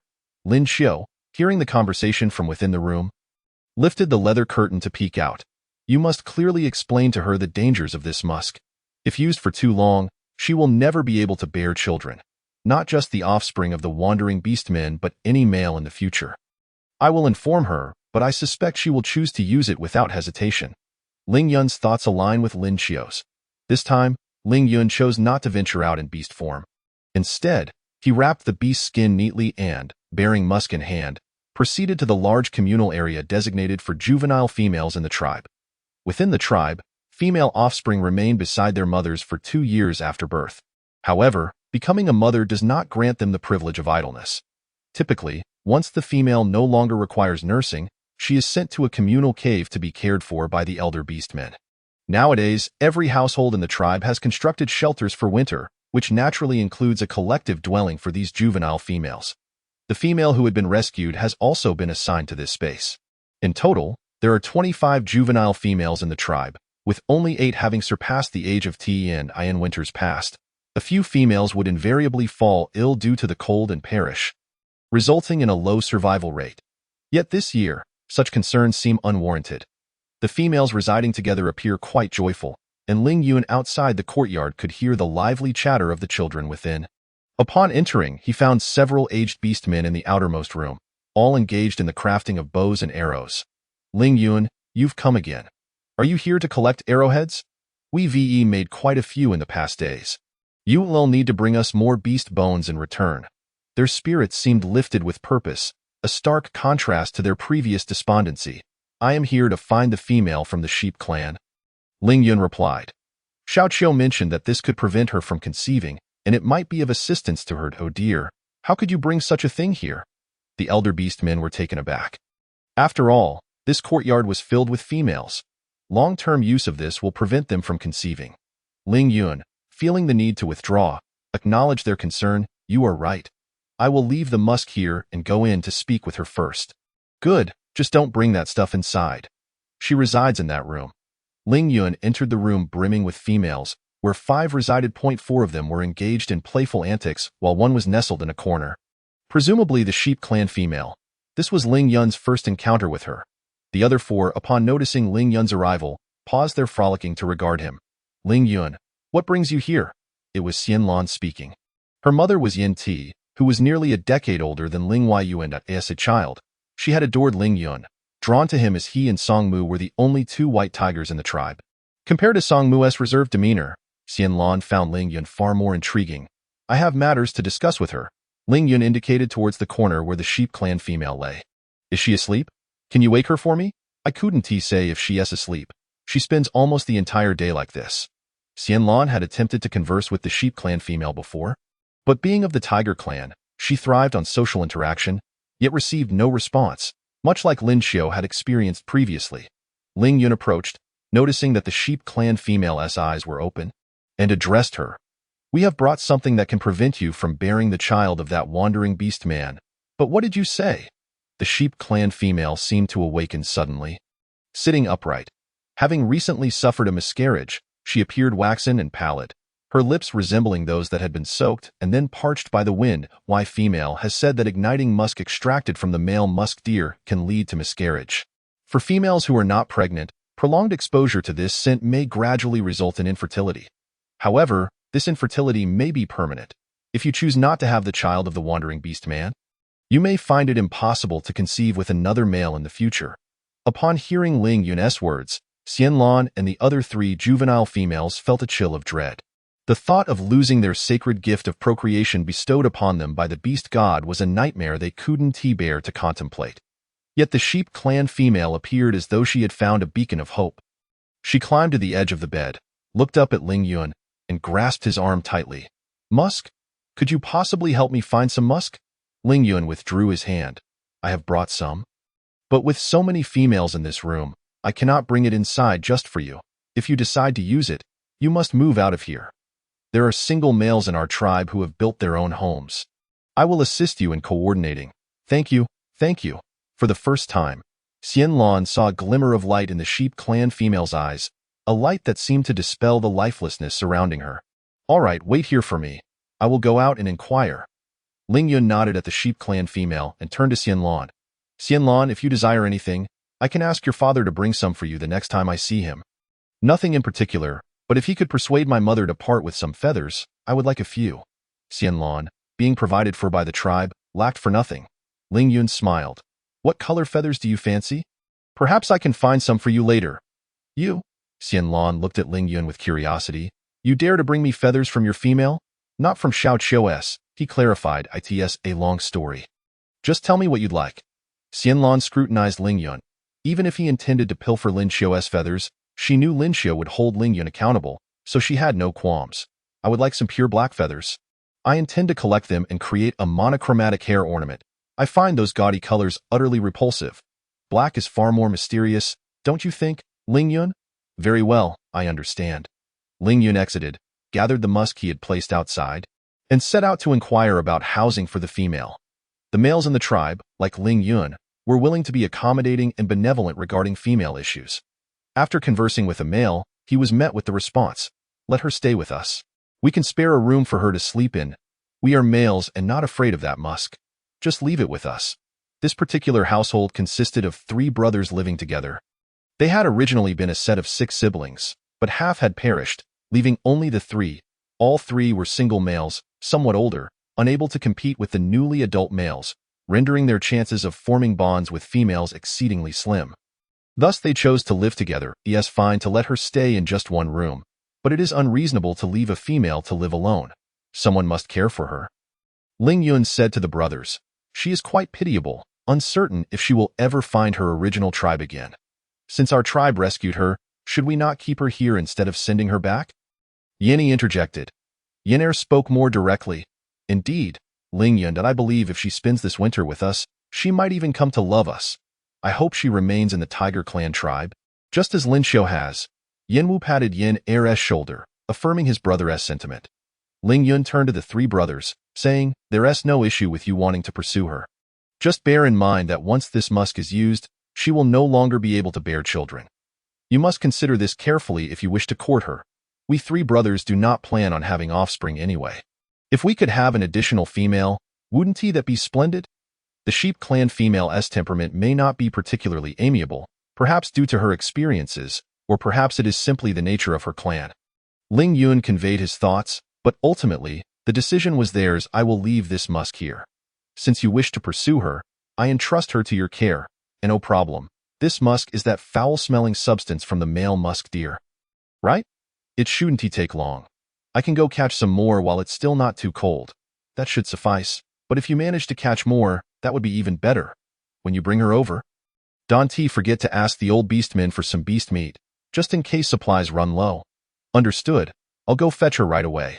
The prospect of a female coming to their home made Yenny somewhat impatient.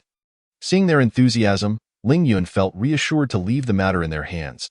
He intended to return home when Yin Wu stopped him. Ling Yun, during your last visit, you mentioned the fortification.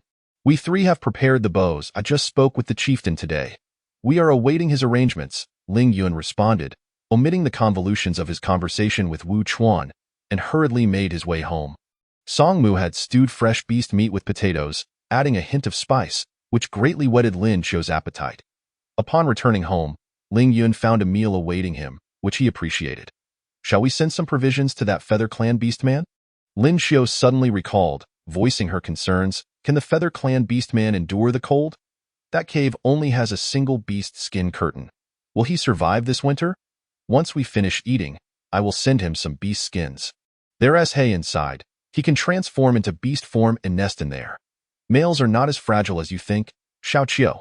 Ling Yun generously transferred the majority of the potatoes from his bowl to Lin Xiu's, while Song Mu had already nearly filled Lin Xiu's bowl with potatoes. Consequently, her bowl was now brimming with them. If they were in Hongshu village, where only potatoes were served without any meat, Lin Xiu would feel a pang of bitterness about the familial preference for sons over daughters. However, having grown weary of meat, she found herself utterly enamored with the potatoes. Well, we absolutely cannot let him starve. We still need him to assist in capturing some birds and beasts, Lin Xiu remarked. Ling Yun nodded in agreement. I just happened to check on Exine Lawn. She mentioned wanting some feathers. I don't understand why she has such a fondness for the dreary color black. We didn't bring back many in that hue. So next time we should have that feathered beast man catch a black bird for us. Ah, what was his name again? Song Mu exchanged glances with Lin Xiu, both shaking their heads in unison. They too were unaware of the feathered beastman's name. Never mind, it doesn't matter. I'll just tell him later. Xiao Qiu, make sure to eat more. Ling Yun buried his face in his food, while Song Mu added, Exine Lawn won't have to wait long for those black feathers. That feathered beast man just happens to be black. Plucking a couple from him will suffice. Upon hearing this, Ling Yun exclaimed, That is splendid. That girl is rather impatient. Now she won't have to wait.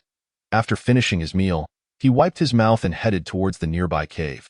Mei Yin was shivering in the cave, transformed into his beast form, huddled in the far corner atop a pile of dry grass. I have already reported to our chief. You may stay in our tribe until your injuries heal. But we have one condition. I understand. Capturing birds and beasts, right? I can. Mei Yin trembled, so cold he could barely form a complete sentence. Ling Yun approached to reinforce the cave entrance with several layers of animal hides, then draped the remaining hides over Mei Yin. You feathered folk are far too sensitive to the cold. Mei Yin felt the weight of the thick hides pressing down on him. Yet this sensation was far preferable to the cold, providing a comforting sense of security. Why not transform into your beast form and warm me up? Ling Yun shot him a disgusted glance. Ignoring the suggestion, aside from that, you should pluck a few feathers for me now. 5. No, 10.10? You want feathers from me? Mei Yan's round, bird-like eyes blinked in disbelief. We feathered folk cannot just give our feathers away. Do you still wish to spend the winter with us? You shot me. You should be responsible for helping me heal. Ling Yun looked at him. You belong to the Crow tribe, right? How foolish. The one who shot you is another, not me. Though he and Song Mu bore a resemblance, no male in the tribe would mistake them for each other. Mei Yin transformed into his human form, wrapping himself in several layers of hides, and said to Ling Yun, Why don't you say your tribe is too rough? My feathers are reserved for my future mate. It symbolizes loyalty, and I cannot give them to you. I have already promised to help you capture birds and beasts. Can't you endure just a few more days? Realizing he could not force Mei Yin, Ling Yun acknowledged the importance of loyalty to males. Then, since the weather isn't particularly cold right now, you should keep an eye on the sky for us. No, it's far too cold. I have no clothes. You must at least provide me with a winter garment. That's not an issue. If you're truly too cold, you can lift the curtain at the cave entrance and start a small fire when the wind is lighter. You can use some of the firewood inside. I brought you some candles. I'm not sure how well you feathered folk see at night, but keep them for lighting after dark. Ling Yun and Song Mu had initially planned to burn firewood for 2 beds. But now, having tricked Lin Xiu into sleeping with them, they had some remaining. Chapter 65. Wishing to stay, Mei Yin received the candle. You are certainly better than your brother. Ling Yun shrugged. Indeed? I find him quite annoying. After saying this, Ling Yun went inside to fetch a sturdy set of animal hide clothing for Mei Yin. True to his word, Mei Yin rose early the next morning, building a large fire at the cave entrance, leaning against it for warmth while keeping watch for any birds or beasts overhead. Song Mu approached, tossing Mei Yin a bow and arrow. My arm is injured, so I cannot use this. But which brother are you? Mei Yin gazed scrutinizingly at Song Mu for a while, recognizing his expression had not changed for a long time. He realized this was the very tiger who had shot him. It doesn't take much strength. I didn't pierce your bones. You can't fly, but you should still have the strength to draw the bow. Mei Yin took the bow and arrow from Song Mu. So you're the one who shot me down? Yes. The reason we need you is that we don't want to shoot another beast man down. Song Mu, with an expressionless face, began instructing Mei Yin on how to use the weapon. He had just lost a game of scissors, paper, stone to Ling Yun and been sent away. And thinking of Ling Yun currently entangled with Lin Xiu made it hard for him to keep his eyes open. Ling Yun was far more cheerful than Song Mu, playfully engaging Lin Xiu in the game of scissors, paper, stone. I am done. I can't compete with you. Lin Xiu pouted, frustrated, not understanding why some people excelled at guessing games. Then let us play a different game, Xiao Qiu. Ling Yun caught Lin Xiu's hand, kissing it gently on his lips. Lin Xiu knew what Ling Yun had in mind. Having finally managed to push him away, Ling Yun seized the opportunity without hesitation. He leaned in close to Lin Xiu's ear, gently nibbling her earlobe. Xiao Qiu, your eyes are only for me now. Lin Xiu's hand found its way to Ling Yun's broad back, feeling the firmness of his muscles, which were taut and sculpted under her touch. Each time she marveled at how strong the great tiger was, it filled her with satisfaction. Ling Yun's face was pressed against Lin Xiu's heart. Xiao Qiu, your heartbeat feels as if it's resonating within my mind. Lin Xiu found his description amusingly blunt. Is that so? Then doesn't your head hurt when it doesn't beat? It doesn't hurt. I feel a bit hot as it beats. As Ling Yun spoke, he rubbed against Lin Xiu's heart. For a male, marking the position over a female's heart with their beast pattern was an unparalleled happiness. It signified that his Xiao Qiu cherished him dearly and enjoyed their intimate moments. However, Ling Yun's large hand rested upon Lin Xiu's lower abdomen, his gaze tinged with melancholy. They had already exerted considerable effort. Why was there still no sign of movement in Xiao Qiu's belly?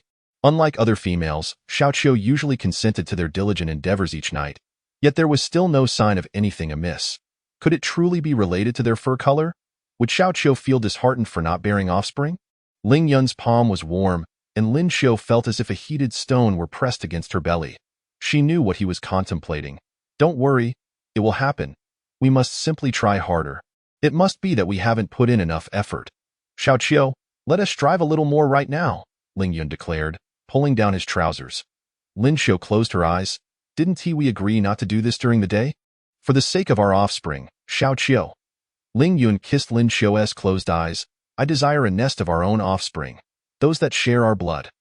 Ling Yun's kiss trailed from her eyes down to her lips, gradually morphing into gentle bites. Xiao Qiu, hold me tightly. Ling Yun's hand glided softly along Lin Xiu's jawline, and as she attempted to push herself up, he pressed her back down. Just like this?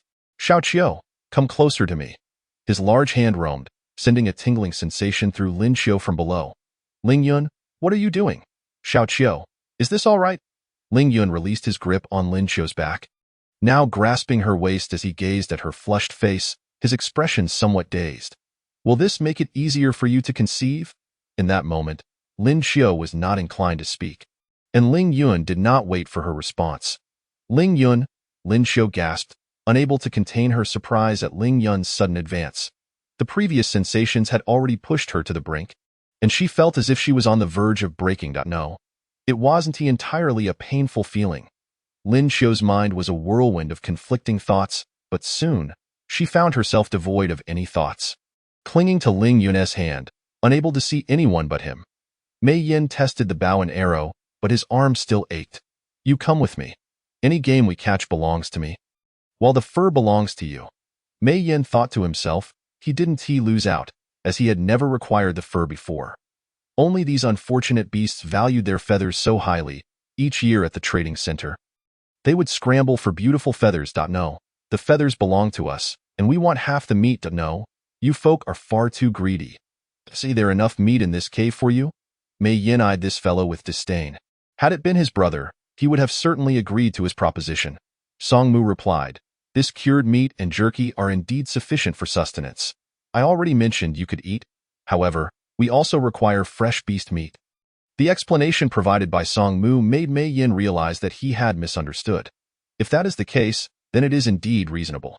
However, creatures emerging in the cold season are inherently scarce. And I believe it is unnecessary to engage in futile efforts here. If you require feathers, you may wait until I have recovered from my injuries and then search for nests in the forest. Song Mu turned to Mei Yin. "Once you are healed, you will certainly leave this place. I will not. How can you prove that? Even if you wish to stay, our chieftain would never consent. Your presence here, injured as you are, is already an exception. Our tribe will not permit a male from an outside clan to remain among us," Song Mu stated. "Mei Yin, now homeless, wish to settle here. Is there truly no exception? Your tribe consists entirely of terrestrial beasts. Do you not require a feathered tribe beastman to patrol the skies for you?" Song Mu discerned Mei Yin's intent. "You wish to remain in our tribe?" Mei Yin pressed his lips into a straight line. "What of it? Our feathered tribe has much to offer and can be of assistance to your tribe. For the safety of the tribe, you may only stay if you bond with a female from our clan. But before that, you must clarify why you chose to leave your original tribe." Chapter 66. Why was he exiled? Song Mu's inquiry was not unreasonable. Yet Mei Yan's ensuing silence caused him to frown slightly. "Regardless of whether you intend to stay in our tribe, I believe you ought to elucidate why you departed from your former clan. Should he have been exiled, his very presence could pose a threat to the tribe. If you do not speak, I shall have no choice but to escort you out of the tribe. I will find you a suitable cave outside the valley and provide you with some food and hides. Once you have healed, you must leave immediately and not linger around our tribe. For you know we possess means to deal with your feathered tribe." Song Mu displayed evident impatience with Mei Yin, and as he spoke, he made to gather his belongings in the cave to send Mei Yin away. He would never allow a potential danger to reside beside them. "Wait a moment." Mei Yin seemed resolute, rising from his position. Song Mu regarded him. Mei Yin exhaled heavily. "It is not as you think." He gazed out at the vast expanse of white snow, detailing, "You see, our feathered tribe has no females. Most males of our tribe depart from their original clans upon reaching adulthood to seek their own mates. Do not entertain thoughts of deceiving me. Most of your feathered tribe resides in the southern forests, and even when venturing out, they would never choose to come here during the cold season. The majority of the feathered tribe cannot endure the cold. The southern forests are warmer, with little snowfall during the cold season, while the summer can be quite sweltering." Song Mu, observing Mei Yan's apparent aversion to the cold, doubted he was one of those who could withstand it. "I have not finished." Mei Yin looked at Song Mu, somewhat helpless. "You see, we do not have the luxury of remaining with our kin. In truth, it is rather lonely. After reaching adulthood, I traveled through several clans and eventually came across a rabbit tribe. Though small in number, they occupied a significant hill, allowing for ample space to roam. And I settled there for a time." As Mei Yin spoke, his voice carried a hint of anger, and he clenched his fists. However, during the cold season, a vagrant beastman from the scorpion tribe attempted to seize the rabbit tribe's territory. You know, vagrant beastmen are typically weak in the cold. Even if the rabbit tribe's warriors are not particularly strong, they are not entirely incapable of putting up a fight, especially with my assistance." Upon hearing his words, Song Mu stood as well. Yet they surrendered to that vagrant beastman. Not only did they capitulate, but in order to ensure their continued existence, they even chose to offer a female to the vagrant beastman. "Is this true? How do you know this?" Mei Yin looked at Song Mu incredulously. Song Mu did not respond. Mei Yin continued, "I have never heard of such a tribe. They actually dared to rely on a vagrant beastman for survival and were willing to sacrifice one of their own females. I argued with the chieftain repeatedly. If the entire tribe united, that vagrant beastman would pose no threat to us. However, I could not persuade him, and the entire tribe believed this was the best decision." "What is the name of your chieftain?" Jinan. Mei Yin replied. Upon hearing this name, Song Mu recognized that Mei Yin was not lying. "I stand no chance against that scorpion beastman alone. Without their assistance, I could never save that tribe. Yet I would absolutely refuse to coexist with a vagrant beastman. Even in the cold season, I left. Did I not just pass through your tribe, only to be shot down by you?" After finishing his tale, Mei Yin darted over to the pile of firewood and crouched down. In any case, that is how it is. I hope you will believe me. I have not spoken a single lie. And I wish for you to at least allow me to spend this cold season among your tribe. If you deem me a danger, I can promise to remain in this cave and not emerge." His tone now carried a hint of humility, absent of its previous arrogance. In such frigid weather, sending him outside to fend for himself, Mei Yin felt he might perish in this cold season. He regretted his choice to journey northward. Song Mu was already half convinced, as the information Mei Yin provided aligned with his own understanding. "You may stay temporarily." Song Mu was uncertain how to evaluate Lin Xiu's tribe. Although each tribe possesses different survival methods, the sacrifice of a female is a matter that, were it known, would inspire other tribes to consider seizing their females if they were not embroiled in conflict. Upon hearing Song Mu's words, Mei Yin sighed in relief. "I will strive not to burden you. Furthermore, our feathered tribe is known for its integrity. The promise I made to capture feathered beasts for you shall not be broken. Let us hope so. You are truly cold. Return inside, and we shall await your feathers." After listening to Mei Yan's account, Song Mu's previously calm heart was now filled with myriad emotions. Mei Yin felt as if he had been granted a reprieve. "I still do not know your name." "I am Song Mu." "What of your brother?" "Ling Yun and I Mei Yin. Thank you for your willingness to shelter me. I will take responsibility for injuring you until you are well. Once you're able to move about, you can exchange bird beasts for food within the tribe. The tribe still possesses a store of collective beast meat to provide for the juvenile females and males lacking hunting skills." Having concluded his statement, Song Mu took his bow and arrows and departed from the cave. As he stepped into his home, the warmth caused droplets of moisture to form on his eyelashes. He heard the voices of Ling Yun and Lin Xiu within the room, and as he lifted the curtain, he beheld the two entangled figures. Lin Xiu was ensnared in Ling Yun's embrace, seemingly unaware of his entrance. Her dark hair cascaded down, obscuring half her face, with her exposed ear flushed a deep crimson. Ling Yun cast a glance at Song Mu, shifting slightly, which elicited a soft gasp from Lin Xiu. "Xiao Qiu." Song Mu's hand reached around to grasp Lin Xiu's chin, his fingers slightly cool, causing her to shudder involuntarily. The sound of Song Mu's voice from behind jolted Lin Xiu from her reverie, plunging her into another dream. She felt a surge of tension as the air seemed to constrict around her, leaving her skin tingling. Was Xiao Qiu being partial? Song Mu's voice was calm, yet Lin Xiu sensed an undercurrent of danger. "No, Song Mu?" Lin Xiu's hand brushed against his hand resting on her chin, as if to soothe him. Yet beneath her, Ling Yun gripped her other hand tightly. "Xiao Qiu, who resides within your heart? Why do you call upon another male's name?" Lin Xiu was overwhelmed with shame, her eyes tightly shut, unable to witness the silent battle of gazes between Song Mu and Ling Yun. "Xiao Qiu, if you are not being partial, may I join you?" Song Mu's other hand cradled Lin Xiu's face. "All right." Chapter 67. No more words. Lin Xiu awoke, realizing she could only gauge the time by the burning candle, as daylight had long since broken. With little light in the house, they only lit candles during the day to prevent Lin Xiu from losing her sense of time. She could not recall when she had lost consciousness the previous day, only retaining fragmented impressions. Lin Xiu remembered those embarrassing moments and wished to forget them, shamefully covering her head with a hide. She felt too embarrassed to face them as she huddled beneath the hide. She heard the sound of someone pushing aside the curtain to enter. She was uncertain how to confront the two of them. The mere thought of how she must have appeared to them last night made her wish to hide beneath the hide for eternity. "Xiao Qiu, do you not feel stifled?" It was Ling Yun's voice, as he leaned beside Lin Xiu, attempting to pull the blanket away, only to find Lin Xiu clutching it tightly. He could not help but smirk triumphantly. "Xiao Qiu, do not be shy. We are all your males, so what does it matter?" Upon hearing his words, Lin Xiu felt even more embarrassed. Rather than unveiling the blanket, she shrank back further into it. "Xiao Qiu." Ling Yun gently patted Lin Xiu's back through the quilt, softly calling her name.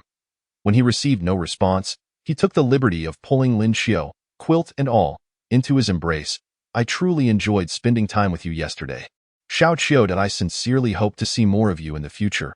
Absolutely not. Please, let us not revisit yesterday."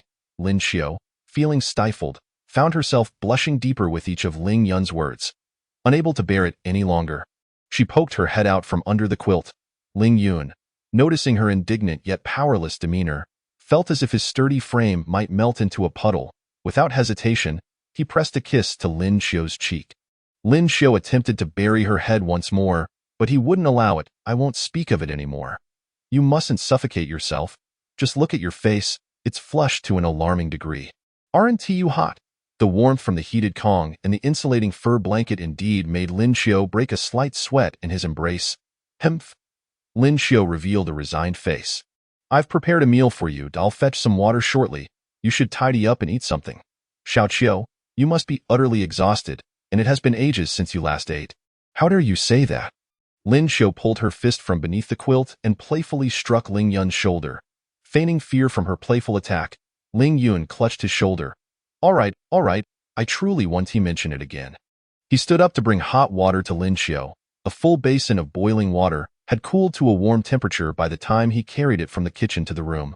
Not having seen Song Mu, Lin Xiu inquired, where has Song Mu gone?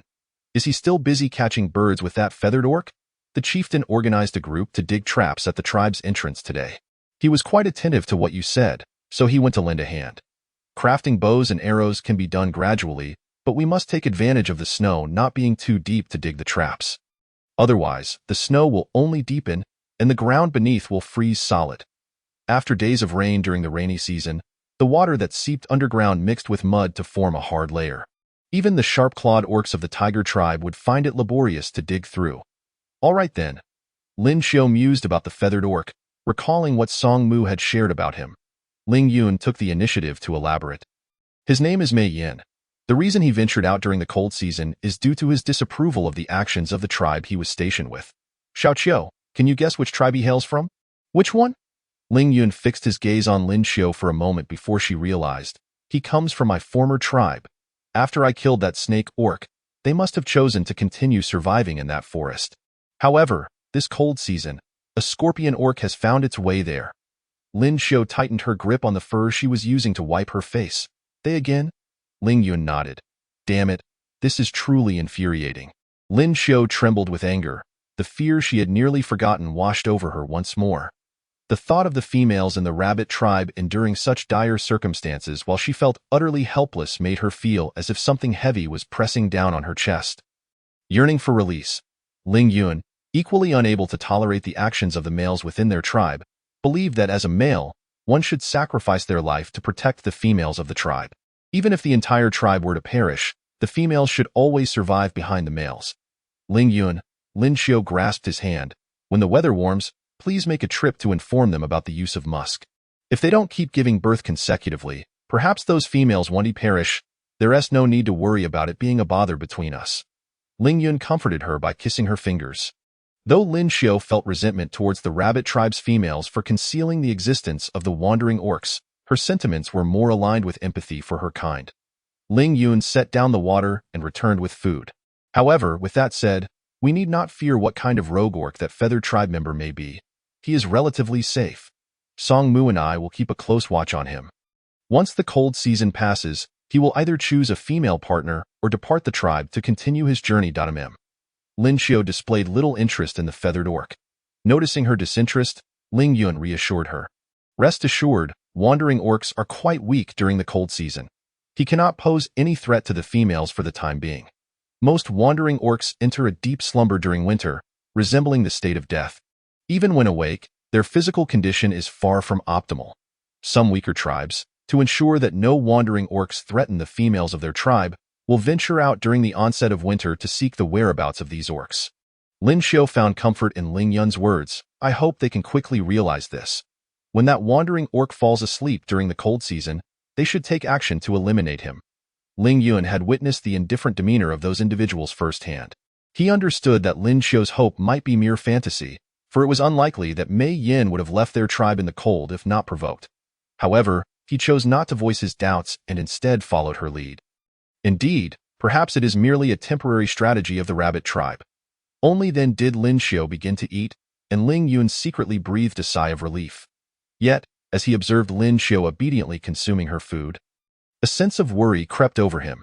Mei Yan's previous choice to remain with the rabbit tribe hinted that he might have an affinity for the seemingly delicate females of the rabbit tribe. Ling Yun pressed his lips together. He could not allow that feathered creature to reside so close to them. Chapter 68. Howl Song Mu led a group of over 20 individuals, excavating traps outside the valley. They first marked the area with animal skins and then cleared the snow covering the surface. Beneath the snow lay a layer of solid ice, and each member was responsible for a designated section.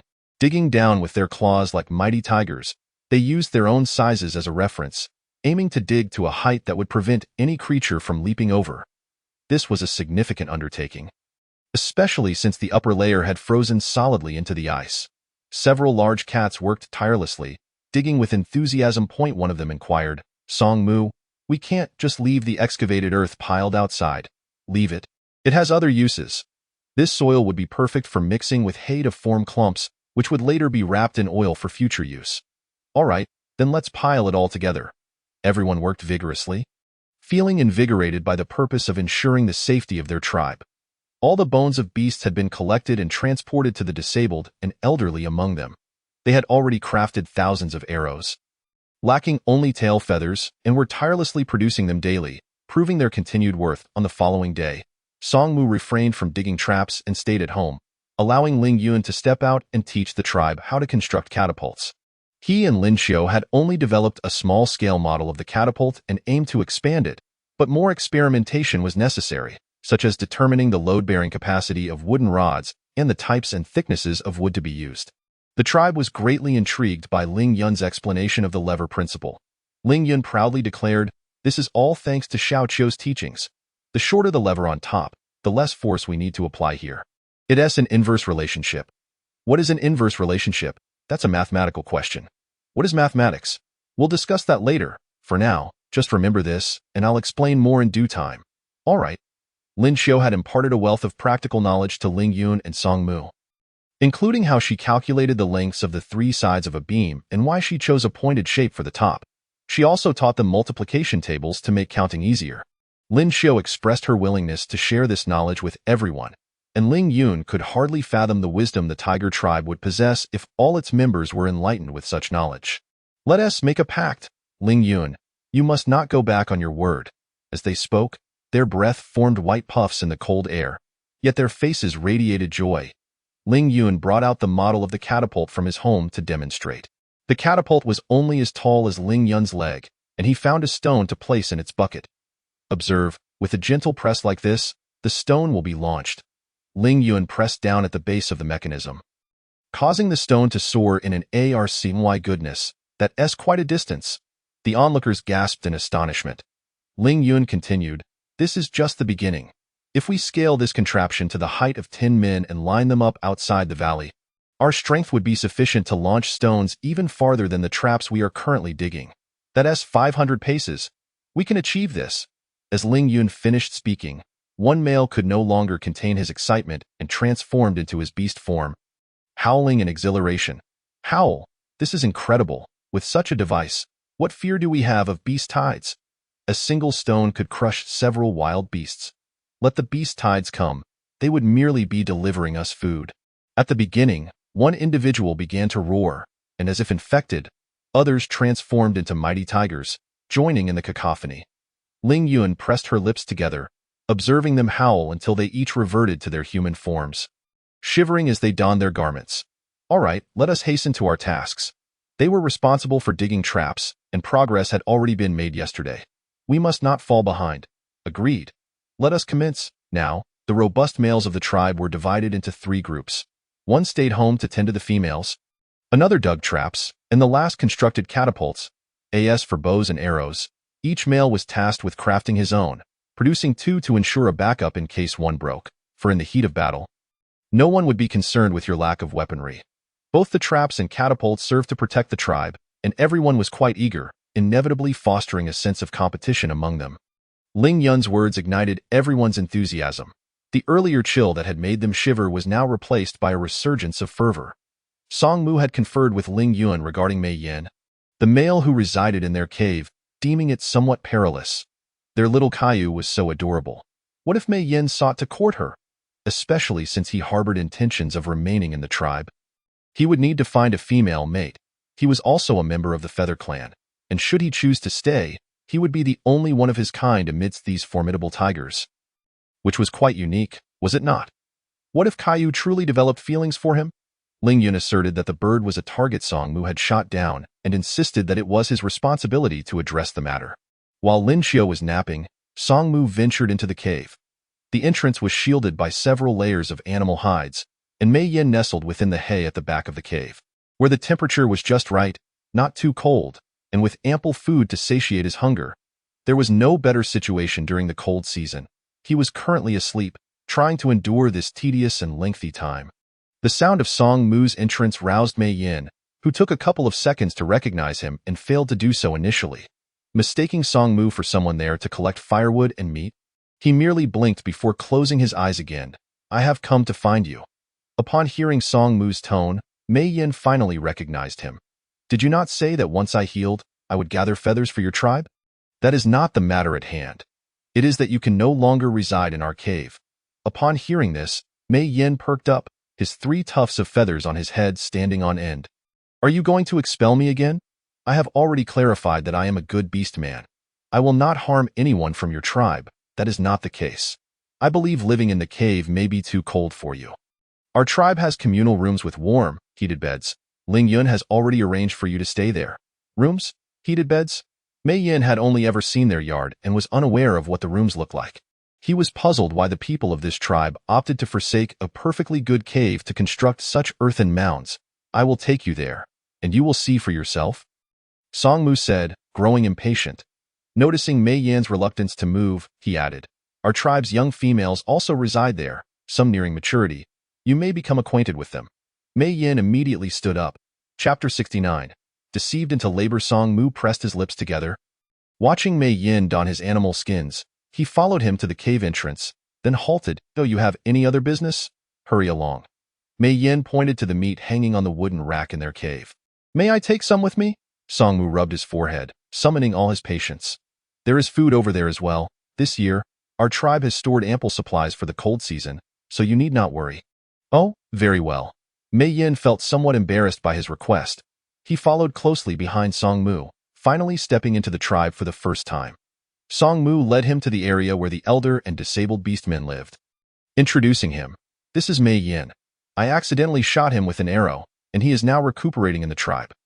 Ling Yun had already informed them of the situation, and everyone regarded Mei Yin with keen interest. Upon entering the room, Mei Yin was initially taken aback by the warmth that enveloped him, followed by the sight of the aging and disabled beastmen, who appeared lively and vibrant, starkly contrasting with the desolation of other tribes. A peculiar sensation washed over him, a tingling curiosity. This tribe truly seemed different from the others. As the beastmen gathered around him, Mei Yin felt a bit embarrassed by their enthusiastic reception, finding the tiger tribe quite hospitable. An elder beastman spoke up. "Did you truly fall prey to Song Mu's feathered arrow? Let me see your wound. How severe was the arrow's impact?" Mei Yin was taken aback. "Is that the reason for all this? How high were you flying? Was it swift? How deep is the wound? Do you mind removing your clothing so we can examine it?" The crowd eagerly closed in, leaving Mei Yin in a state of shock. Indeed, these tigers were not as benevolent as the legends suggested. Yet Song Mu interjected, "Let him stay here. I will take my leave." "Very well, go ahead. We shall continue our investigation. Perhaps we can improve the feathered arrows." No one paid heed to Song Mu, as everyone was keen to learn about Mei Yin's experience. Under the eaves, the eagle had no choice but to bow his head. Mei Yin reluctantly shed his clothing, revealing his wounds to the onlookers. The room was warm with the heated beds, and he felt no chill. The beastmen all crowded around, examining Mei Yin's injury. Resigned, he displayed his wounds before them, showcasing each one.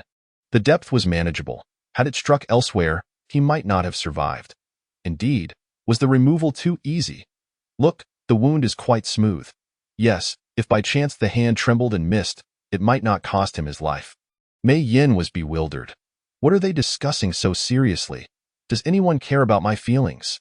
We could sharpen the edges of the arrowhead further, so that when it penetrates, it might also take some flesh upon removal. Precisely, that is an excellent idea. Mei Yin donned his clothing, shivering at their words. After their discussion, they returned to their tasks, losing interest in Mei Yin. Seeking a corner in the spacious room, he contemplated shifting into his beast form to curl up and rest. It was so warm here, he longed for sleep. "Newcomer, do not dawdle. Come and lend a hand." Someone called out to Mei Yin, He observed them crafting feathered arrows but replied, "My arm is injured, it matters not. Come help us assemble them. It requires little effort on your part. Your arm is not broken. After all, indeed, there is much a single arm can accomplish," chimed in a one-armed beastman who was simultaneously sharpening an arrowhead. Seeing this, Mei Yin had no choice but to grit his teeth and join in the work alongside them. Song Mu had sent Mei Yin to labor, resolving the potential threat, and he earnestly hoped that Mei Yin would find a companion among the young females. Thus, his little Caillou would forever belong to him and Ling Yun. How vexing! Why could his mother not have borne him alone? Stepping quietly back home, Song Mu listened for sounds in the living room. Lin Xiao had likely not yet awakened. He refrained from disturbing her, instead spinning the cocoons of the silkworms, waiting for Lin Xiao to call for him.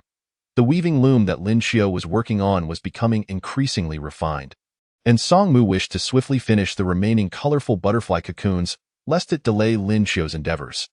Ever since Ling Yun and Song Mu opened the door to a new world together, Lin Xiao had been thoroughly exhausted each night. Both of them were brimming with energy, and Lin Xiao often found it difficult to cope, contemplating sending one of them to another room to sleep. However, two pairs of equally bright blue eyes gazed at her, leaving Lin Xiao unable to choose whom to stay with. Thus, she could only compromise, unwilling and unable to show favoritism. Lin Xiao resorted to taking naps to catch up on her sleep. Upon waking with a yawn, Song Mu entered. "Little Caillou, you are awake? Would you like some water?" With tears still lingering from her yawn, Lin Xiao outstretched her arms. "Song Mu, hug me." Song Mu's heart softened as he shed his outer animal skin and enveloped her in his embrace. The rabbit clan females were truly worrisome. Despite his and Ling Yun's diligent feeding, Lin Xiao remained so frail. If she were to conceive, it would be quite arduous. Lin Xiao nestled against him, rubbing her stiff face against Song Mu's chest. Seeking comfort, seeing her cling to him, he gently patted her back with a tender gaze. "Little Caillou, are you lost in thought again?" You and Ling Yun only know how to bully me." Lin Xiao nibbled on Song Mu's collarbone, leaving 2 rows of bite marks. "How could I bully little Caillou? I cherish you too much for that." Song Mu caressed the marks left by Lin Xiao, smiling softly. Lin Xiao realized she had no leverage over them. "You two should both sleep in another room tonight, and I will believe that you truly care for me. Little Caillou. Your true colors are showing." Lin Xiao poked Song Mu's chest, scrunching her nose adorably, prompting Song Mu to feel an overwhelming urge to devour her whole. "Does little Caillou not want our cubs?" Song Mu took Lin Xiao's finger and brought it to his lips, kissing it. "Our tiger clan's cubs are quite playful when young, and if they are white, they will be even more beautiful. Frosty Mu and Ling Yun are distinguished not only by their unique white fur, which sets them apart from other male tigers, but also by the length of their coats, which is notably longer than that of their peers. This endows them with a robust and majestic appearance in adulthood, while their fluffy coats as cubs render them irresistibly adorable." Lin Xiao found herself envisioning miniature versions of Ling Yun and Frosty Mu, which filled her heart with delight. The large tigers are indeed magnificent. However, she lamented that she could not embrace them all at once. Surely, the small tigers would be akin to playful kittens. Xiaoqiu must also find them delightful. Right? Frosty Mu, noticing Lin Xiao's train of thought, gently stroked her hair, content with her direction of contemplation. "Our rabbit clan was quite adorable in our youth as well." Chapter 70. It will be ready soon. Frosty Mu harbored hopes that Lin Xiao would bear him a litter of tiny rabbits, pure and petite, a thought that filled him with charm. However, in the continent of Suoma, offspring invariably inherit the traits of their father. Thus, even if a female cub were born, she would possess both the personality and physical characteristics of her father's lineage. Lin Xiao shifted her position to lie on her back, and Frosty Mu's large paw gently covered her small belly, nearly enveloping it entirely. "I hope there is already a litter of little tigers inside." Frosty Mu felt somewhat fortunate that his coloration would yield only 1 or 2 cubs, sparing Lin Xiao from excessive hardship. Lin Xiao grasped his hand. "If there truly are little tigers inside me, the antics you and Ling Yun engage in will surely tire you out." Frosty Mu planted a kiss on the corner of Lin Xiao's mouth. "Do not speak nonsense. You both should exercise some restraint." Lin Xiao nuzzled against Frosty Mu, tilting her head back, and soon fell asleep once more. Frosty Mu chuckled softly as he observed Lin Xiao nestled within the plush furs, her fair legs exposed to the open air. He reached out to cover her properly, transforming himself into a large tiger and lying beside her, keeping watch over her slumber. Meanwhile, Ling Yun, while crafting a catapult, accidentally pricked his hand on a splinter, causing a trickle of crimson droplets to emerge. He hurried home, moving so swiftly that Ringu could not keep pace. Ringu called out from behind, "What are you in such a hurry for? Did we not agree to finish this before heading to the creek to observe those grazing cattle?" Ling Yun paid him no mind, leaving Ringu to venture out alone. Upon arriving home, he spotted Frosty Moo's tiger head peeking from the bedroom. Frosty Moo, noticing Ling Yun, cautioned, "Be quiet. Xiaoqiu is still asleep." Ling Yun glanced at his hand. "Why is she still sleeping at this hour? If she doesn't wake soon, my wound will heal." Frosty Moo and Ling Yun exchanged glances. Indeed, both boars shared responsibility for Lin Xiu's excessive daytime slumber. Has Ling Yun returned? Just as Frosty Moo was rising to prepare food, Lin Xiu awoke, albeit appearing somewhat dazed from her prolonged rest, her eyes remaining closed. Hearing Lin Xiu's voice, Ling Yun entered the room immediately. "Xiaoqiu, my hand hurts terribly. Look, it's bleeding." Frosty Moo rolled his eyes. He had not even caught a whiff of blood when Ling Yun passed by. What a show, he thought. When I was injured, he did not make such a fuss. Ling Yun, using one hand to support the other, showcased the small red, where the splinter had pierced his skin. Ling Yun, being strong and adept at hunting, seldom incurred injuries, so he was determined to make the most of this rare occasion. Yet, as he looked down, feeling somewhat embarrassed, he realized the mark had nearly ceased bleeding, leaving only a tiny red. Nevertheless, Lin Xiu cautiously caressed the skin around Ling Yun's wound. "How did this happen?" "I accidentally pricked myself on a splinter." Observing that Lin Xiu did not withdraw her concern despite the bleeding having stopped, Ling Yun unabashedly began to pout.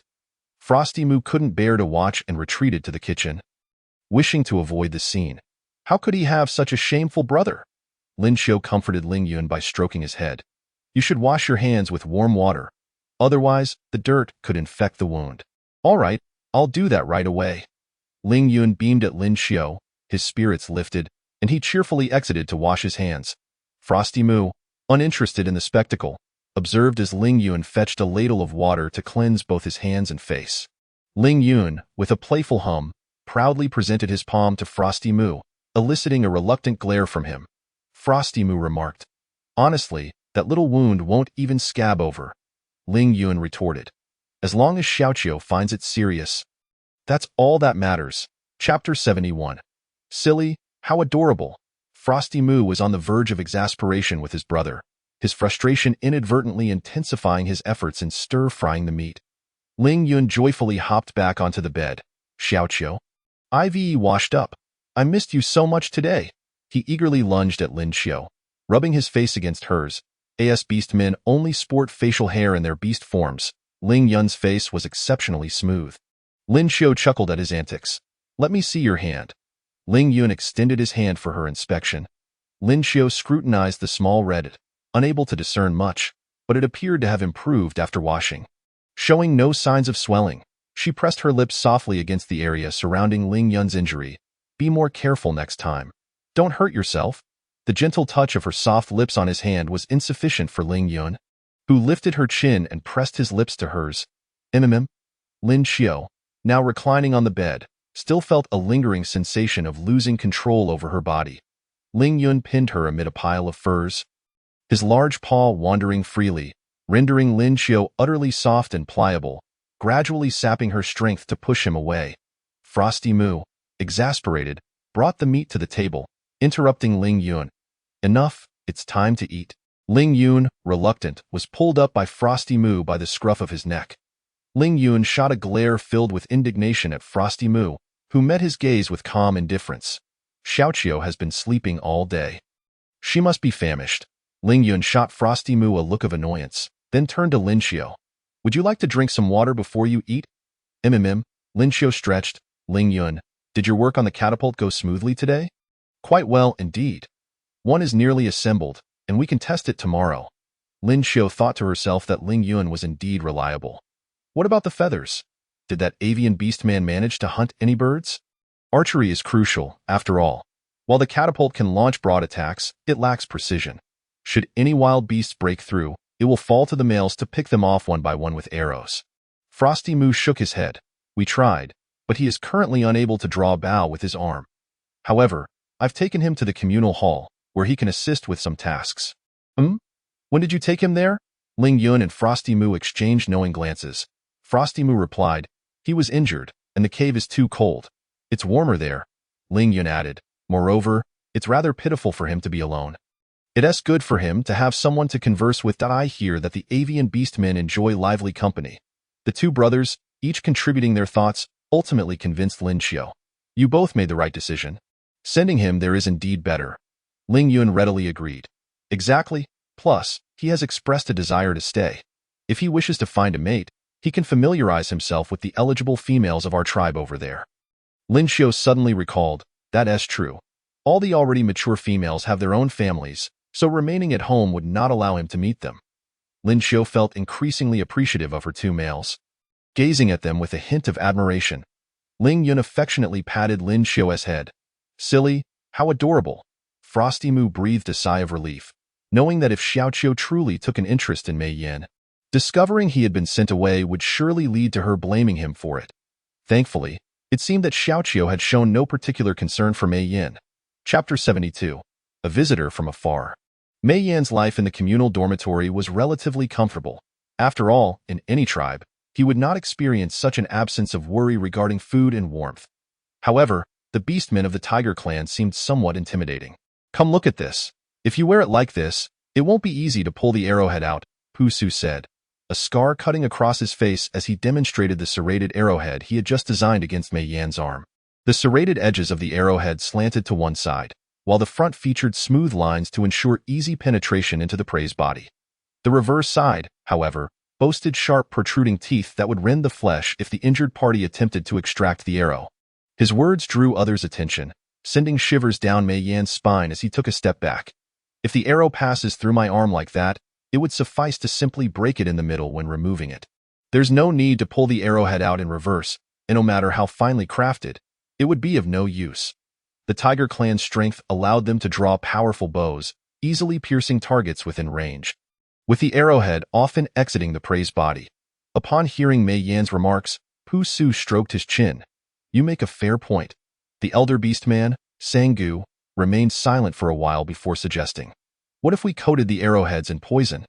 Goodness, old Sanggu, you truly have experience. However, in light of this, we must exercise caution when utilizing bows and arrows. What a splendid idea. Once the cold season has passed, let us seek out some poisonous plant juices. No, we cannot consume beasts that have been poisoned by plant sap. I believe it would be wiser to capture a few venomous snakes, for their poison could still serve us well in our sustenance. All you think about is food. The venom of a snake is only potent while it resides within its fangs. Once we apply it to the arrowheads, it will lose its effectiveness. Mei Yin stepped away from the crowd, cradling his arms, observing the serious discussion among the Tiger tribe orcs. Trembling slightly, he felt as though he had wandered into a nefarious clan. The group was earnestly deliberating on how to poison the arrowheads, and merely listening filled Mei Yin with trepidation. I shall prepare a meal for the females. Choosing to tune out the conversation, Mei Yin made his way to the communal kitchen, where he found everything to be quite novel. The Tiger tribe had constructed a dedicated space for cooking. He learned a new method for preparing meat, which involved cutting the already marinated flesh into chunks, stewing it in a pot with water, and adding a plant known as potato. The resulting dish was exceptionally fragrant, far surpassing any meat he had previously tasted. Despite the somewhat intimidating inhabitants, life here was indeed pleasant. The care of the juvenile females fell to those males lacking hunting skills, and Mei Yin, with only a minor injury to his arm, was regarded as a laborer in this community. Enjoying the food provided by the tribe and residing in a warm dwelling, Mei Yin felt compelled to contribute in some manner. Observing the orc's limited mobility, he voluntarily took on the responsibility of cooking. He diced the meat into smaller pieces, heated the pot, smeared it with fat, then added the meat to saute until it was fragrant, incorporating the potato chunks and stirring before pouring in water. Once cooked, he divided the meat into 6 portions and delivered them to the 6 female dormitories. Time to eat, he announced, distributing the meat to the 6 female quarters. The young females were quite curious about the newcomer from the feathered tribe, watching him intently each time he appeared. Mei Yin, How did you learn to fly? Could you take me with you? A larger young female, around 6 or 7 years old, gazed up at him with wide-eyed wonder. Mei Yin, amused by the small female who barely reached his height, chuckled softly. I have wings, so I can fly. But I can only allow my own female to sit upon my back. Upon hearing this, the small female's face fell in disappointment, and she asked, Then can you be my male? Mei Yin laughed heartily. You are far too young. When you grow up, there will be better males waiting for you. As he spoke, he glanced at Xianlan, who had been watching him intently. He raised an eyebrow, hoping to hear her express a desire to soar through the skies. Yet she remained silent, merely gazing at him. With a sigh, Mei Yin set down the meat and exited the room, only to hear a small female crying next door. Rushing over, he discovered 2 young females had been quarreling, and the younger one was in tears. As he comforted the weeping child, he also reassured the other female, and after soothing them both, he felt as though he had aged 10 years. Mei Yin returned to the kitchen, bringing the leftover meat back to the males' quarters, where they were still fervently debating which poison to use. He scratched his head, ate his portion of meat, then transformed into a black eagle, perching nearby to recuperate. The males of the tiger tribe were particularly busy this cold season, digging traps and constructing catapults. Although the weather was frigid, their spirits remained warm. Song Mu, what troubles you? Teng Ning, working alongside Song Mu to clear the excavated soil, noticed him suddenly freeze, adopting a vigilant posture as he gazed toward the opposite direction of the tribe. Someone is approaching our tribe, Song Mu declared, his keen senses alerting him to the distant figures. Upon hearing this, the other males, engrossed in their task of digging traps, perked up their ears. Large tigers leapt from the pits, all focusing on the same direction. Indeed, there were people, many of them. Tang Ning furrowed his brow, uncertain of their intentions or whether they were friend or foe. Everyone present remained on high alert.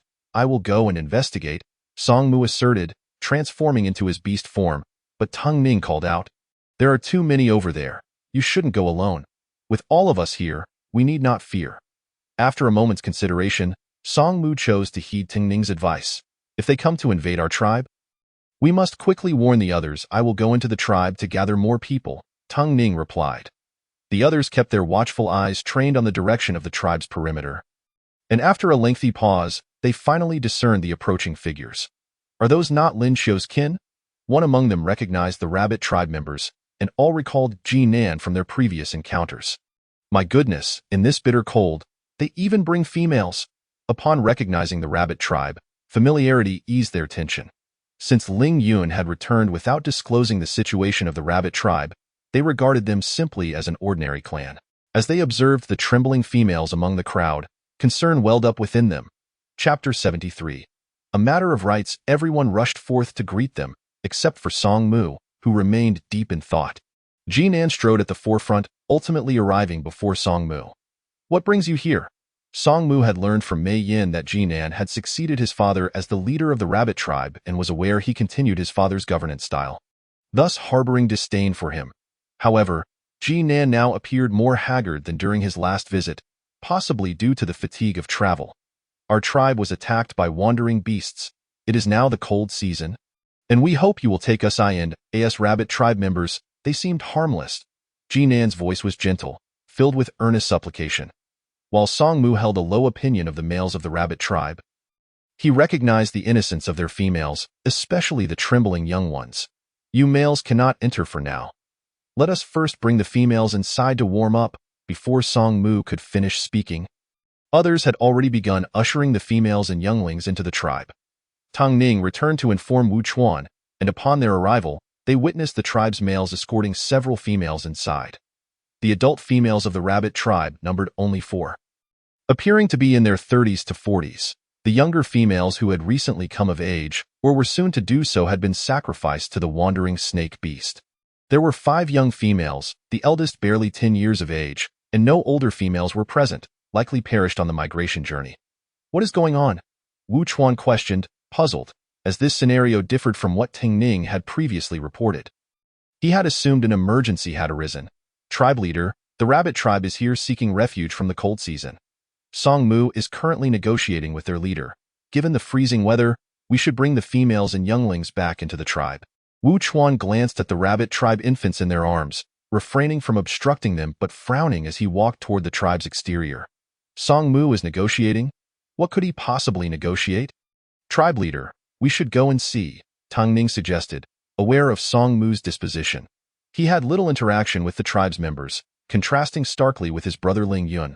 A throng of orcs followed Wu Chuan, who had gathered them for battle, but now, upon learning there was no danger, they found themselves at a loss.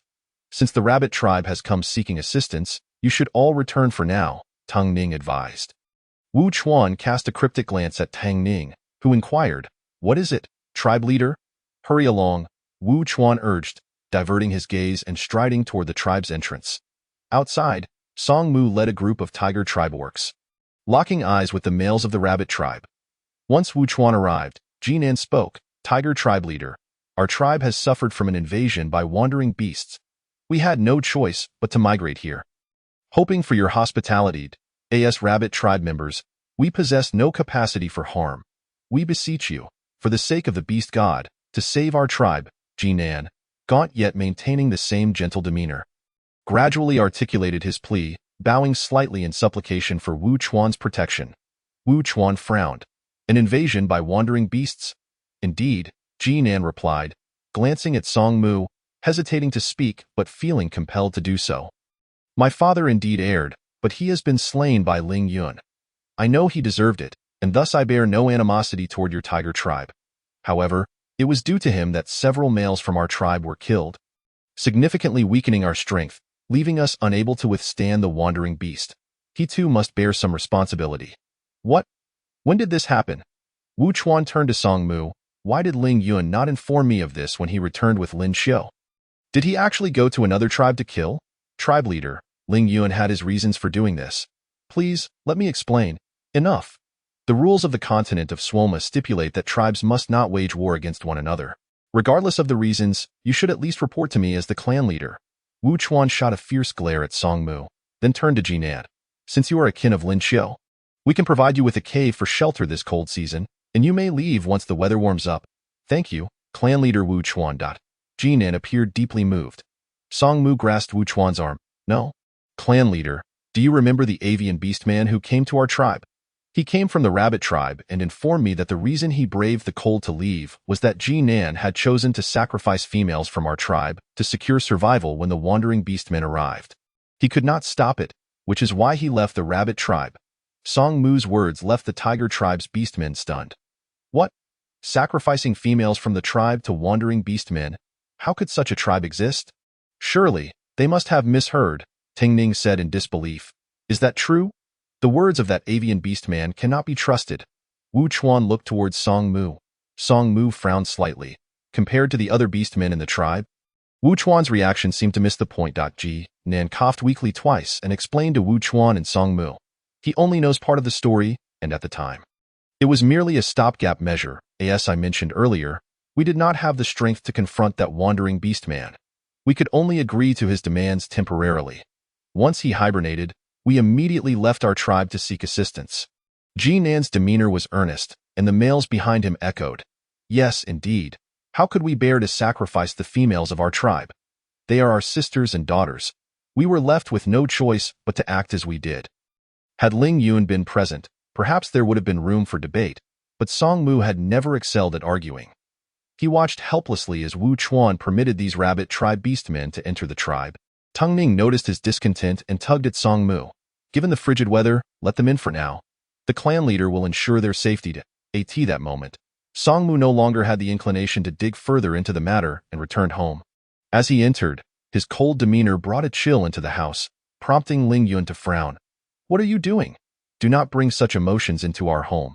Jinan has come." Upon hearing this, Ling Yun's face mirrored Song Mu's seriousness. "Jinan? How did he come here?" Ling Yun's fists clenched tightly, veins bulging and knuckles turning white. "The entire rabbit tribe has come seeking refuge. I explained to the clan leader the words Mei Yin conveyed to us. But the clan leader does not trust me." I, Song Mu, feeling utterly helpless, replied. "They have already entered our tribe." Chapter 74. Malicious intent. Ling Yun felt a surge of resentment. He lamented why he had not simply ended Jinan's life at the outset. How dare Ji Nan come to their tribe seeking assistance? It was truly an act of audacity. Lin Xiu, having heard of the rabbit tribe's arrival, donned a coat and stepped out of her room. Has the rabbit tribe truly come again? Song Mu frowned and nodded. I could not prevent it. I apologize, Xiaoqiu. Lin Xiu paused. What about the females of the rabbit tribe? The clan leader has already arranged for their accommodations. Ling Yun interjected. I will speak to the clan leader. Song Mu, you go fetch Mei Yin. We must confront them directly. What right do such beings have to receive our aid? Lin Xiu grasped his arm. Since Ji Nan has concocted his own justification, even if Mei Yin confronts him, he will not admit to anything. Oh, you think the clan leader will side with you? Now that they had fully recognized Wu Chuan's hostility towards them, it was likely that the rabbit tribe's current settlement was due to Song Mu's previous descent, as Wu Chuan might be deliberately opposing him. Ling Yun smirked coldly. You are right. He may even harbor hopes that the rabbit tribe will take you away. If Lin Xiu departs, bringing them along, they will leave the tribe, no longer posing a threat to Wu Chuan's position as clan leader. Should Lin Xiu choose not to take them, their beast patterns have already been imprinted upon her. Even if they remain in the tribe, they will perish from being too far from her. Xiaoqiu, the living room is rather chilly. You should return to your room. Song Mu escorted Lin Xiu back to her room, with Ling Yun following closely behind. The three exchanged glances, and it was Lin Xiu who spoke first.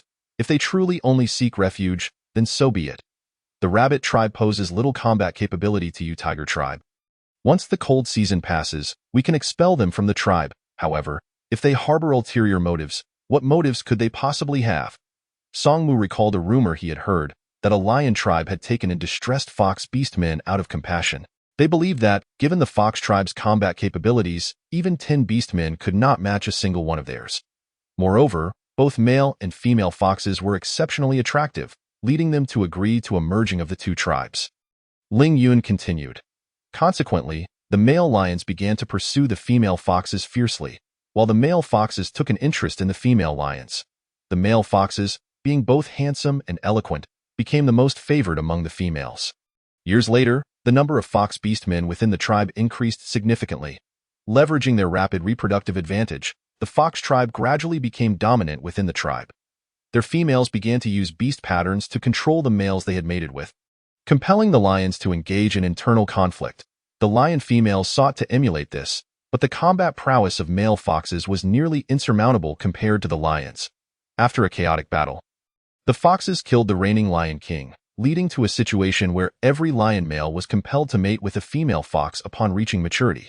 From that point on, the fox tribe maintained control over the lions, ensuring their numbers remained at a level that could not resist while still being sufficient to protect and sustain the fox tribe. Ling Yun asserted. We must never allow our tribe to descend to such depths. The reason tribes cannot merge, and why powerful tribes do not accept weaker ones, is due to the fear of suffering the same fate as that lion tribe. Those who are not of our kind must have different intentions. Song Mu stated. Ji Nan and his kin harbor ill intentions. Perhaps they have come with similar motives. Lin Xiu remarked. I have one question. Why does the rabbit tribe not continue their previous practice of sacrificing females for survival, but instead risk the bitter cold to seek refuge with us? Surely, they cannot have genuinely changed their nature. After all, the tiger tribe may not take them in, and only death awaits them. Given their fear of death, how could they take such a risk? Song Mu replied. Thus, it further indicates that their intentions are not pure. Chapter 75. She cannot bear to part. One will certainly speak to the clan leader and clarify things, regardless of his impression of me. This concerns the survival of the tribe. I must communicate this clearly. If he still refuses to expel them from the tribe. Ling Yun had witnessed the atrocities committed by the rabbit tribe and how they treated Lin Xiu. The image of Lin Xiu, covered in blood, resurfaced vividly in his mind. After speaking, Ling Yun donned his outer garments and stepped outside. He arrived at Wu Chuan's residence, where Teng Ning informed him that Wu Chuan was discussing matters with Ji Nan in a nearby cave. In order to ensure the safety of the tribe, the clan leader had divided the male beastmen of the rabbit tribe into 4 groups for accommodation, significantly reducing the threat they pose to our tribe. Their leader, along with a dozen males, is residing in the cave above our home.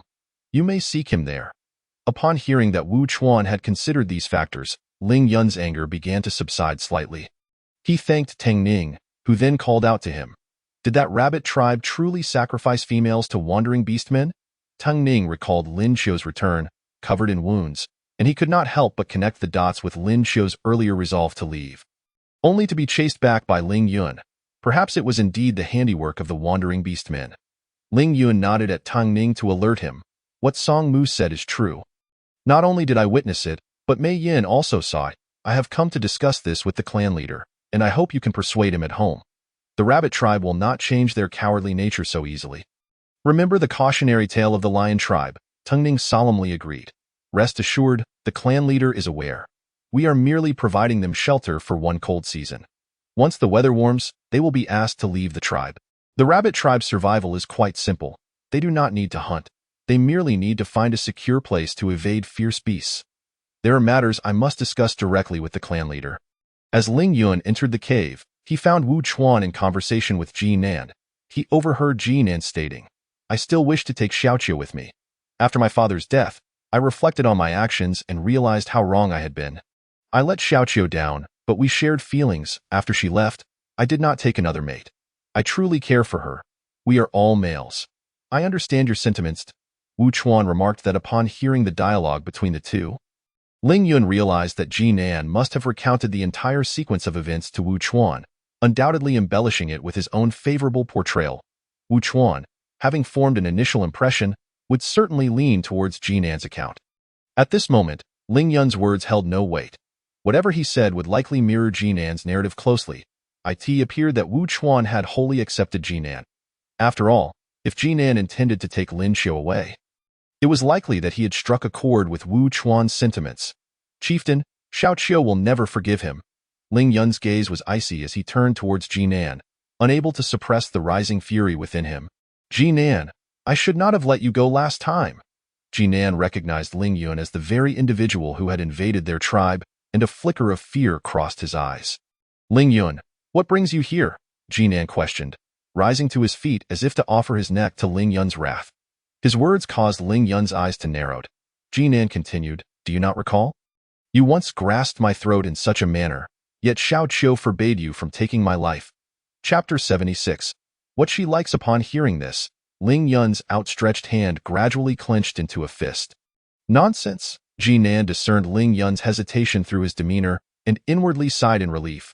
Realizing that his life was not in immediate jeopardy, he addressed Ling Yun. I wish to see Xiaoqiu. She does not wish to see you. Are you truly oblivious to the vile deeds you and your kin have committed? How dare you even suggest meeting her? Ling Yun's revulsion for Ji Nan was palpable, recalling the dangers he had once subjected Lin Xiu to in his pursuit of her. Ji Nan replied, that was my father's command. I had no choice. Ling Yun cast a cold glance at him, his gaze shifting briefly to Wu Chuan, who sat nearby. Since you have entered the tribe, it seems I cannot expel you. However, you would do well to keep your head down.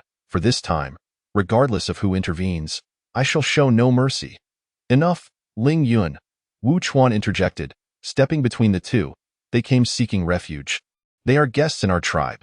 The rabbit tribe has already forgiven you for the death of their chieftain. Whatever happened in the past is best left behind. Left behind? Ling Yun scoffed. What, do you intend to allow murder within our tribe? Ling Yun inhaled deeply. I initially sought to advise you to distance yourself from this perilous rabbit tribe, but it is evident that I cannot persuade you. Nonetheless, I shall expose all their transgressions to the public. Ji Nan, you may certainly go door to door to explain, but I must ensure my people comprehend your brutality and cowardice. Having said this, Ling Yun turned and stepped through the animal skin curtain. Into the biting cold, he looked up at the overcast sky, sensing that a snowstorm was imminent. Each snowfall during the cold season brought a significant drop in temperature, and Ling Yun felt the chill pierce through him. As though this year's cold was harsher than those of the past. His heart felt heavy with unexpressed thoughts, leaving him somewhat uneasy.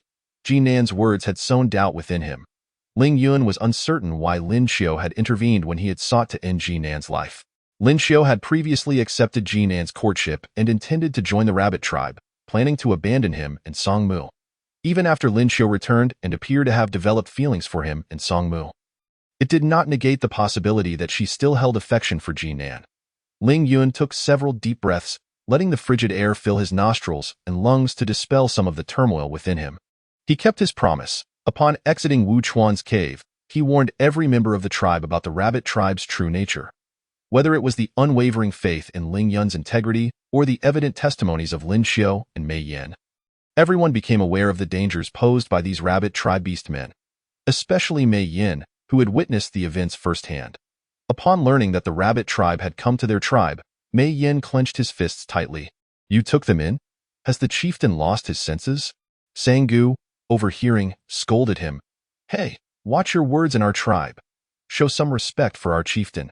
With a sigh, Mei Yin turned to Ling Yun. You must persuade the chieftain. Individuals like them, not only should they not be allowed into the tribe, but even settling outside poses a significant risk. What if they conspired with that wandering beast man to harm our tribe? Mei Yin had come to see himself as a part of this tribe. Having found a female he cherished, he intended to remain here indefinitely as a male. It was both his duty and responsibility to protect his tribe. Ling Yun replied, the chieftain has placed his trust in Ji Nan's claims of reform. I cannot convince him otherwise, so I can only inform everyone to remain cautious while the rabbit tribe is present. Once the cold season passes, I ask that you all assist me in keeping a watchful eye on the chieftain, ensuring he does not entertain the idea of allowing the rabbit tribe to stay or even settle nearby. This matter transcended mere respect for the chieftain. It concerned the safety of the tribe. Everyone nodded in agreement with Ling Yun. Sangu commented, I watched the chieftain grow up. He has always been a kind-hearted and gentle soul. In such frigid weather, he must have felt pity for the rabbit tribe, which is why he allowed them to settle. Ling Yun nodded. Though he knew this was not entirely true, it was evident that in the eyes of most, the rabbit tribe's arrival could not be ignored, lest the tiger tribe stand idly by as they froze outside. Sangu patted Ling Yun on the shoulder. I know you are a good child. I have conveyed my thoughts. I must hurry to the next person. With that, he started to leave. As Ling Yun prepared to turn away, Pu Su called out to him. Ling Yun, what is it? I have something to discuss. Noticing Pu Su's hesitation, Ling Yun paused. What is it? And nothing. It's nothing. I just forgot. Being of age, Pu Su waved his hand dismissively, shifting his gaze away. Ling Yun sensed something was amiss, but with so many people present, he hesitated to press for answers. I have something to discuss with you, Ling Yun. Mei Yin interjected, pulling him aside. Ling Yun shivered slightly as they stepped outside. What is so urgent that it requires us to step out? Ling Yun inquired, sensing Mei Yan's unusual demeanor. I heard they say Xianlan is your sister. Did I guess that true? A male inquiring about a female. Ling Yun immediately guessed the direction of this conversation. Yes, she is my sister. She truly is your sister? Do you know what she likes? Tell me. Mei Yan's face lit up with excitement. Ling Yun crossed his arms and regarded Mei Yin for a long moment. Why are you looking at me like that? Mei Yin retorted. Your sister is about to come of age. She will need a mate, right? Is it not normal for me to pursue her? Ling Yun replied. I have not objected to anything. Why are you so agitated? Xianlan likes. What does she like? What she likes, you would not be willing to give. You have yet to say what it is. How do you know I would not be willing to give? No, whatever she desires, I would gladly provide. Mei Yin, like every male, became frenzied when it came to the female he admired. Ling Yun stated, Last time I mentioned needing a few feathers, it was because Xianlan expressed a desire for some black feathers for decoration. You refused to give them, did you not? What? Why did you not tell me sooner? How was I to know that it was Xianlan who wanted them? Mei Yin began to pace anxiously. She wishes for black feathers. Chapter 77. A sense of injustice, he exclaimed, his joy evident as his eyes sparkled with delight. She likes black feathers? I have plenty of black feathers. Whatever amount she desires, I can provide. Does she like other colors as well? Does she prefer feathers in general, or just black ones? Ling Yun pressed a hand to his forehead, realizing for the first time how burdensome excessive chatter could be. In a wonder Song Mu often displayed impatience towards him. I do not know. You should ask her, he replied, turning to leave. Ling Yun found Mei Yin somewhat bothersome.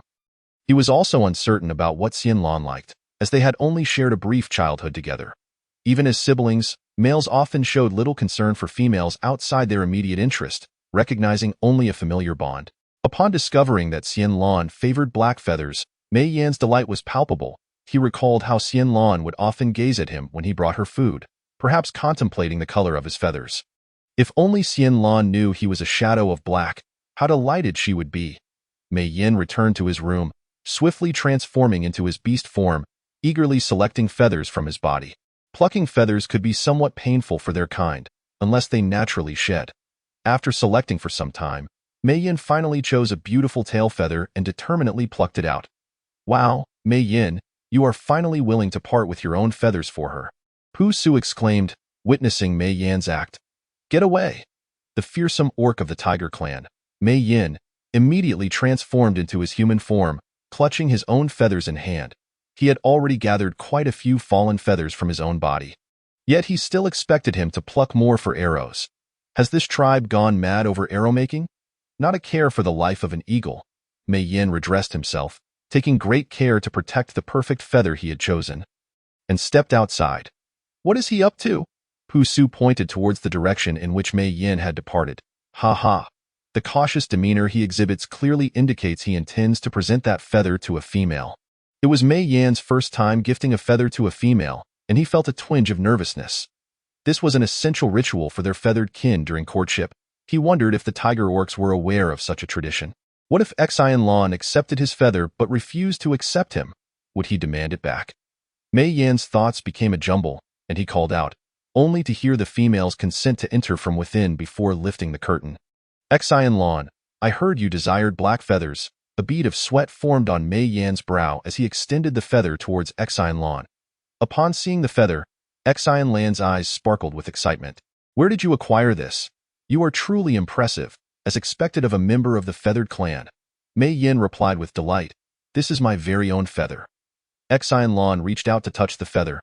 Yet Mei Yin did not relinquish his grasp. Isn't this a gift for me? Xianlan's eyes widened in surprise as she noticed Mei Yan's reluctance. Are you toying with me? Did you come merely to make me envious? No, that's not my intention, Mei Yin hurriedly clarified, yet he still did not let go. Xianlan, you see, our clan's feathers are only meant for our own females. Do you understand? Why are you so shy? Do you wish to be my male? The males of the tiger clan were far more audacious, and when compared to Xianlan, Mei Yin felt somewhat bashful. He soon resolved to confess, yes, I hope that when you come of age, you will bond with me. I can provide you with as many feathers as you desire. Xianlan regarded Mei Yin with a thoughtful glance, retracting her hand that sought the feather. Mei Yan's heart sank a little. I need to think it over. If your feathers are indeed such precious items, I cannot accept them so readily. Allow me time to contemplate. Having never encountered a member of the feather clan, this was Xianlan's first revelation regarding their traditions. Hearing her refrain from outright rejection, Mei Yin felt a flicker of hope rise within him. Very well, take your time to consider. I understand that we have not yet spent enough time together, and my pursuit seems rather hasty. That is perfectly all right. I shall patiently allow you to get to know me. After speaking, Mei Yin carefully tucked his feather away. He cast a glance at Xianlan, imagining that once his wings healed, he would return to capture a black bird for her. Mei Yin was still very much elated. The fact that Xianlan appreciated black feathers indicated she held a fondness for his beast form. He recognized that all the grand tigers in this tribe were yellow, which made his black beast form quite competitive. As Mei Yin daydreamed, he momentarily forgot about the matters concerning the rabbit clan. Meanwhile, Ling Yun had gone door to door delivering notices, returning home with a face that felt somewhat frozen. Lin Xiao cupped her hands to warm Ling Yun's face. Why were you out for so long? Xiao Qiao? Ling Yun gazed at Lin Xiao, recalling Jinan's words, hesitating to speak. Lin Xiao's round rabbit eyes fixed on Ling Yun. Ling Yun's cold lips pressed against hers, causing Lin Xiao to shiver as she was drawn into his embrace. Unable to escape his kiss, the lingering chill from Ling Yun gradually dissipated, melting away under Lin Xiao's warmth. Lin Xiao leaned her face against Ling Yun's. What troubles you, Ling Yun? Is it that the clan leader is unwilling? Did he bully you? Lin Xiao tenderly stroked Ling Yun's head, which had grown stiff from the cold.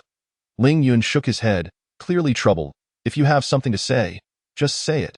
Do not display such a countenance in front of Xiao Qiao. Ling Yun turned to Su Mu. You actually find my expression unpleasant? How about you take a look at yourself? You always wear that morose face. It makes me quite uncomfortable. Lin Xiao, Ling Yun. Just speak your mind. Ling Yun had hoped to engage in a verbal sparring match with Su Mu to relieve his inner turmoil, yet it proved futile. He gazed at Lin Xiao, a swirl of complex emotions reflected in his eyes. Speak.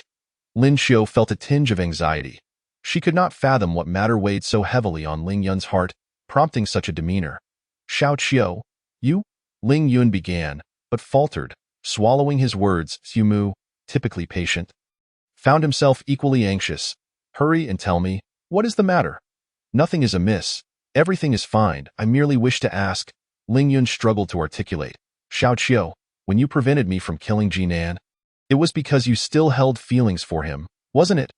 Even after he deceived you into returning to the tribe, merely to offer you to the wandering beasts, you still could not bear to let me end his life?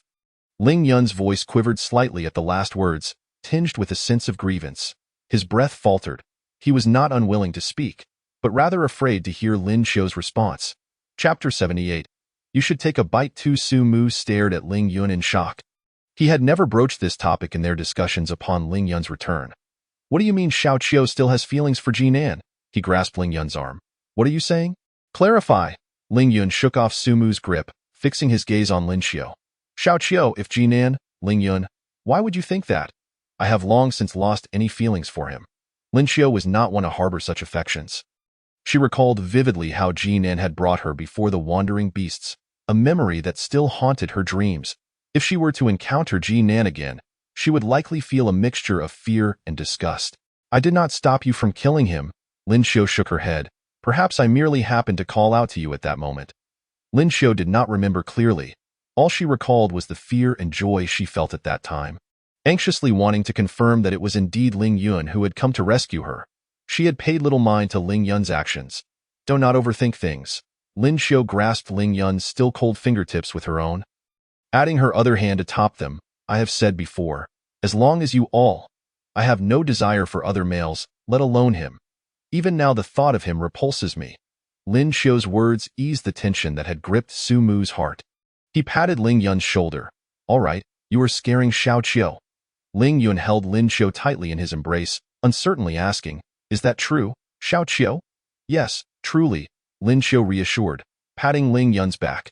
She suddenly realized that even this strong tiger could possess vulnerable moments. I would not deceive you. The only males I admire are Ling Yun and Su Mu. There are no others. Then if I were to kill him now, you would not object? Lin Xiu felt a touch of helplessness. Ling Yun. You still care about him. Ling Yun opened his mouth, biting gently at Lin Xiu's shoulder. All right, kill. Lin Xiu comforted. You do as you please. I do not mind. All right? As for him, there was no need to inform her, for she had never had any connection with him. Lin Xiu patted Ling Yun's head. Ling Yun sniffled, lifting his gaze with reddened eyes, still somewhat aggrieved, and nodded in agreement. He understood he could not slay a beast within the tribe at will, for it would surely incite turmoil. Yet with Lin Xiu's reassurance, Ling Yun felt at ease. The fact that she did not like Jinan was enough for him.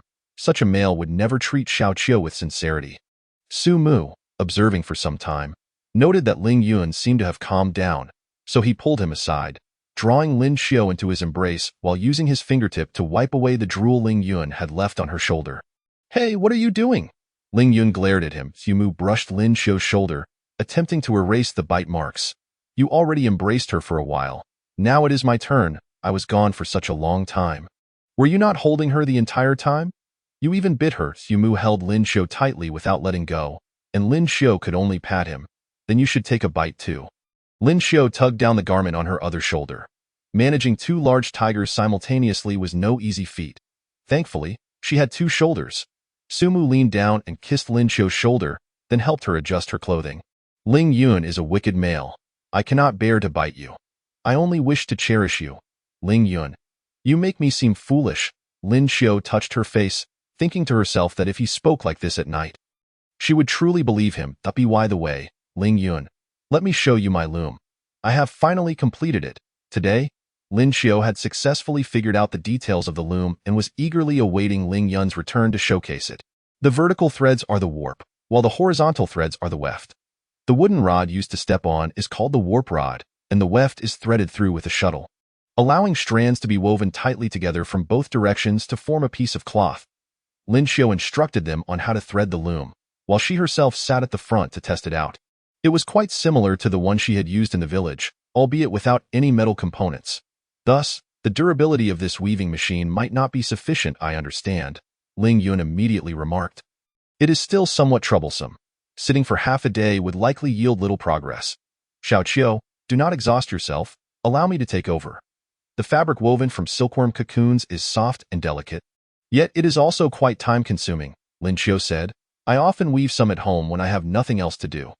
Besides cocoon silk, cotton yarn can also be used, which would result in a much finer weave than using wooden sticks.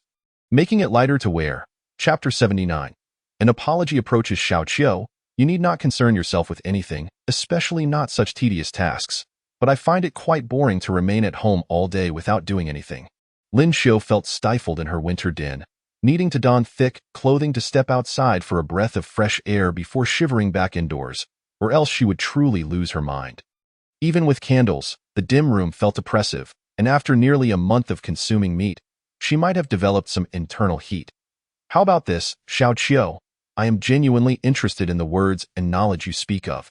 Could you prepare some simple, practical knowledge to teach me in Songmu? Once winter has passed, we can impart it to the other tribespeople. If everyone possesses the ability to record and recognize records, our lives would undoubtedly become much more convenient. This is indeed a matter of significance.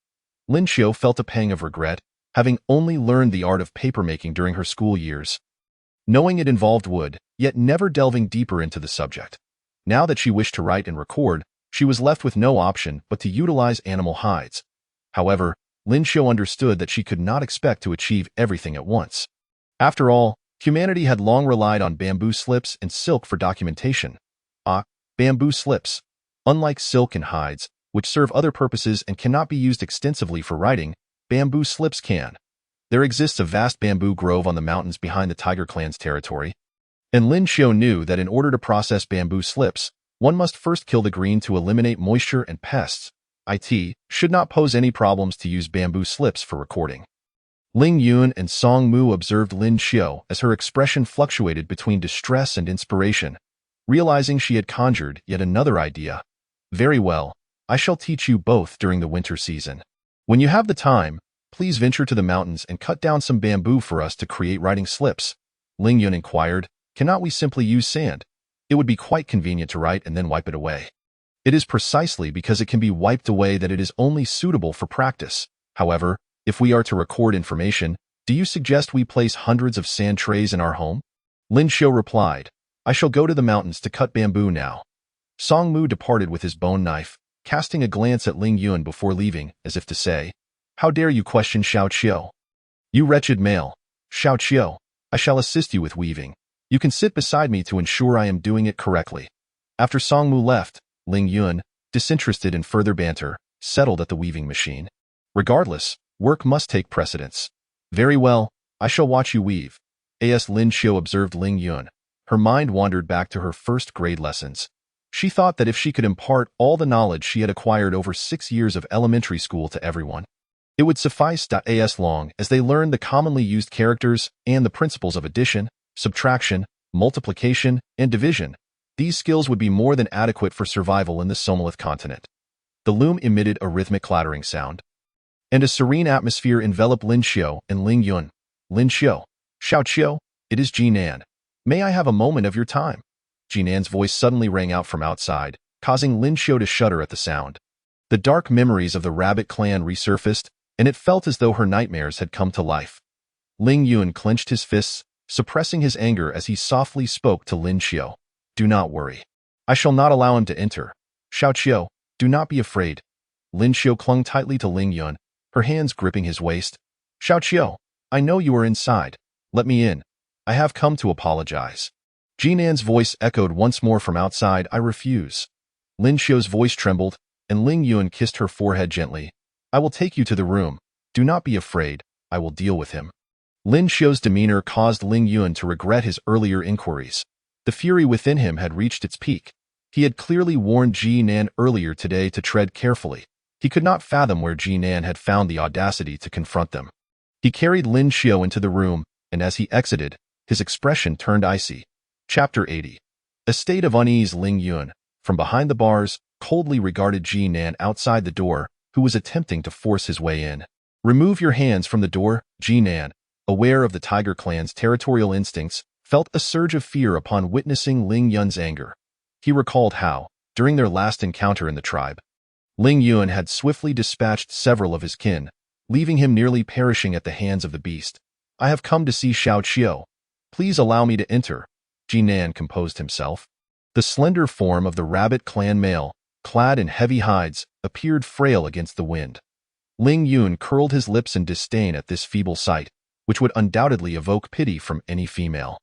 Xiao Qiu has asked me to relay that you should keep your distance from our home. She wishes for you to never appear before her again.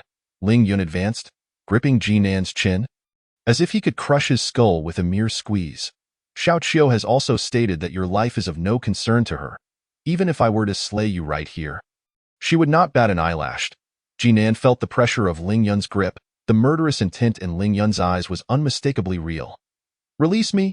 Jinan grasped Ling Yun's hand. Do you intend to kill someone in your own clan? Ling Yun, please, remain calm. Songmu returned, dragging a bundle of bamboo poles, and he pulled Jinan away from Ling Yun, frowning as he regarded Jinan. I do not know why you are at our doorstep, but I warn you, my brother Ling Yun is a madman. He may very well snap your neck at any moment. Ling Yun. Jinan stumbled back a couple of steps before regaining his balance, his expression one of deep yearning. Today, I must see Xiao Qiu. Even if I die here, I will not leave. Songmu seized Jinan by the collar and struck him with a powerful punch to the jaw. Jinan struggled to escape, but Songmu raised his knee forcefully into Jinan's abdomen, sending him crashing to the ground, delivering several punishing blows. I will tell you this, your tactics will not work on us. And they certainly will not work on Xiao Qiu. He gripped Jinan's collar, lifting him to face him directly. When we allowed Xiao Qiu to leave with you, how did you treat her? That was merely my father. Jinan coughed up blood, trying to justify himself through clenched teeth. Yet Songmu delivered another punch to the other side of his face. A male who cannot even protect a female is of no use alive. Songmu's punches landed with ferocity. They were not the hunting strikes designed for a quick kill, nor were they the restrained blows exchanged among the other males in the tribe. Each strike was a torment for Jinan. Unbeknownst to Jinan, Songmu was the more deranged of the two. He watched the crimson stains spread across the snow, his vision blurring with the color of blood. I do not care what your purpose is for being here. If you dare approach Xiao Qiu or bring her harm, I will ensure that your suffering is beyond measure. Songmu warned, tightening his grip on Jinan's throat. Get lost? The moment he released his grip, Jinan transformed into a white-furred rabbit, his bloodied fur trailing behind him as he fled. Ling Yun watched as Songmu stood up and retrieved the bundle of bamboo, scoffing in disdain. You call me mad? Songmu, still stained with Jinan's blood, glanced at Ling Yun. You truly have a penchant for chatter. Open the door. Ling Yun opened the gate to the yard, and once Songmu had dragged the bundle of bamboo inside, he promptly closed the door again. After washing his hands, Ling Yun entered the room first, addressing Lin Xiu. We have successfully driven him away. Rest assured, he will not dare return for the time being. Did you two fight? Lin Xiu grasped Ling Yun's hand, examining his injuries. Ling Yun shook his head. I did not. He paused, then added. It was Songmu who struck him. As Songmu brought in a bamboo pole.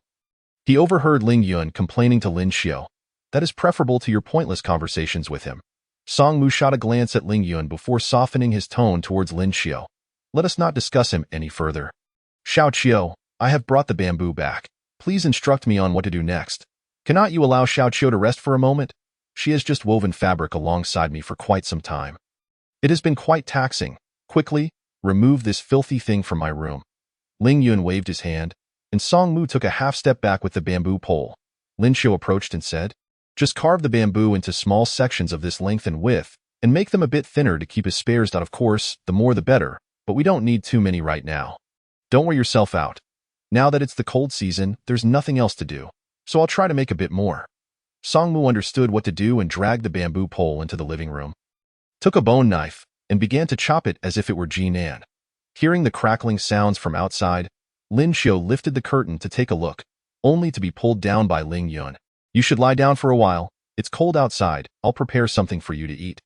Ling Yun kissed Lin Xiu and wrapped her in animal skin. I can't sleep right now. Don't think too much. Xiao Qiu. Ling Yun gently rubbed Lin Xiu's head, and he decided to join her on the bed, holding her close.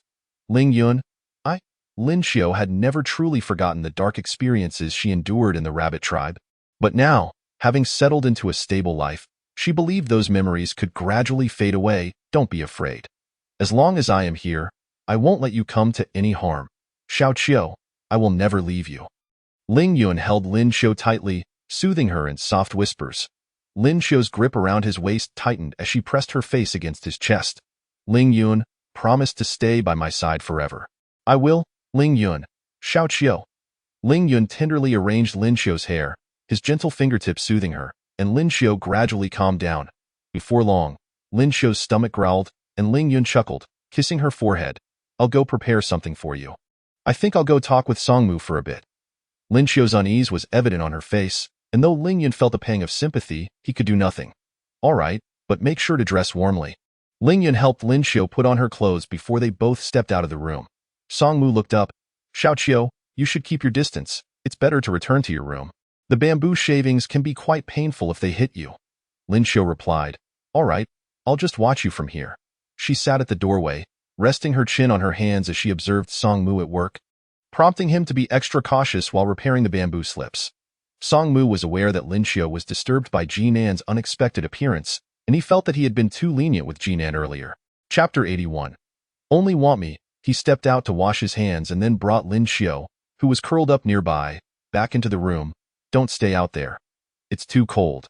The walls of the house were not as thick as the mountain, and with no fire lit in the living room, the temperature barely kept the water from freezing.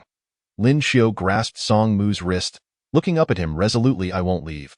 Songmu tucked her hand into his embrace.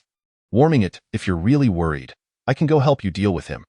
Though he spoke casually, Lin Xiu understood the extent of Songmu's resolve. He could easily carry out such a threat. No, I need to think this through carefully. Think about what? Songmu tightened his grip on Lin Xiu's hand. Lin Xiu responded, the chief is wary of both you and Ling Yun. If you were to kill someone in the tribe, wouldn't that provide him with a valid reason to expel you both? Upon hearing Lin Xiu's words, Songmu's previously tense demeanor relaxed. Although he was the chief, the tribe's decisions were not solely within his power. The tiger tribe bore an inherent rebellious spirit. They could not entirely submit to other males. Therefore, the tribe did not have a rigid hierarchical structure. They needed a chief, but only to unify the various matters of communal living. The tribe's members were perceptive. If Wu Chuan sought a pretext to drive them away, he would also need to consider the opinions of the other tribesmen. Since Lin Xiu's return, the contributions their family had made to the tribe were evident. Songmu did not believe they would be so easily discarded. Yet, what harm would it do to eliminate a beast man who had harmed one's female? In matters of competition for females, males would fight to the death.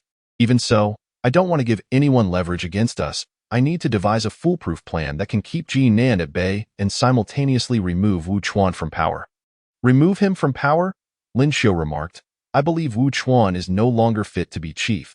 He has lost his sense of fairness and the baseline of prioritizing the tribe. You speak the truth. Songmu understood that Wu Chuan's desire to avoid their spotlight by refusing to establish a defensive line for the tribe indicated that he would be an obstacle to the tribe's further development. What would Wu Chuan's reaction be when they sought to teach other members of the tribe about writing and mathematics after the cold season? Lin Xiu leaned against Songmu's shoulder, her expression serious and contemplative. Suddenly, Songmu lifted her chin and pressed his lips firmly against Lin Xiu's. His teeth grazed her lips softly, licking and sucking as if a torrential summer rain had fallen upon her. He enveloped Lin Xiu in his broad embrace, squeezing her delicate waist tightly. Stop thinking. Songmu opened his eyes, resting his forehead against Lin Xiu's, their breaths mingling as their lips gently parted and reunited. Songmu, Xiao Qiu, look at me. Lin Xiu shyly turned her face away, and Songmu smirked slightly. You don't have to look if you don't want to. He placed Lin Xiu's hand on his body, enticing her to caress him from above downwards. Do you still have the heart to think of anything else? Lin Xiu bit her lip, and when she fell silent, Songmu kissed her, urging her to let go of all thoughts, to focus solely on him. Ling Yun was in the kitchen cooking meat. Just as he was about to serve it, he heard someone at the door. His brows furrowed slightly as he recognized Renji's voice. Ling Yun, the catapult has some issues.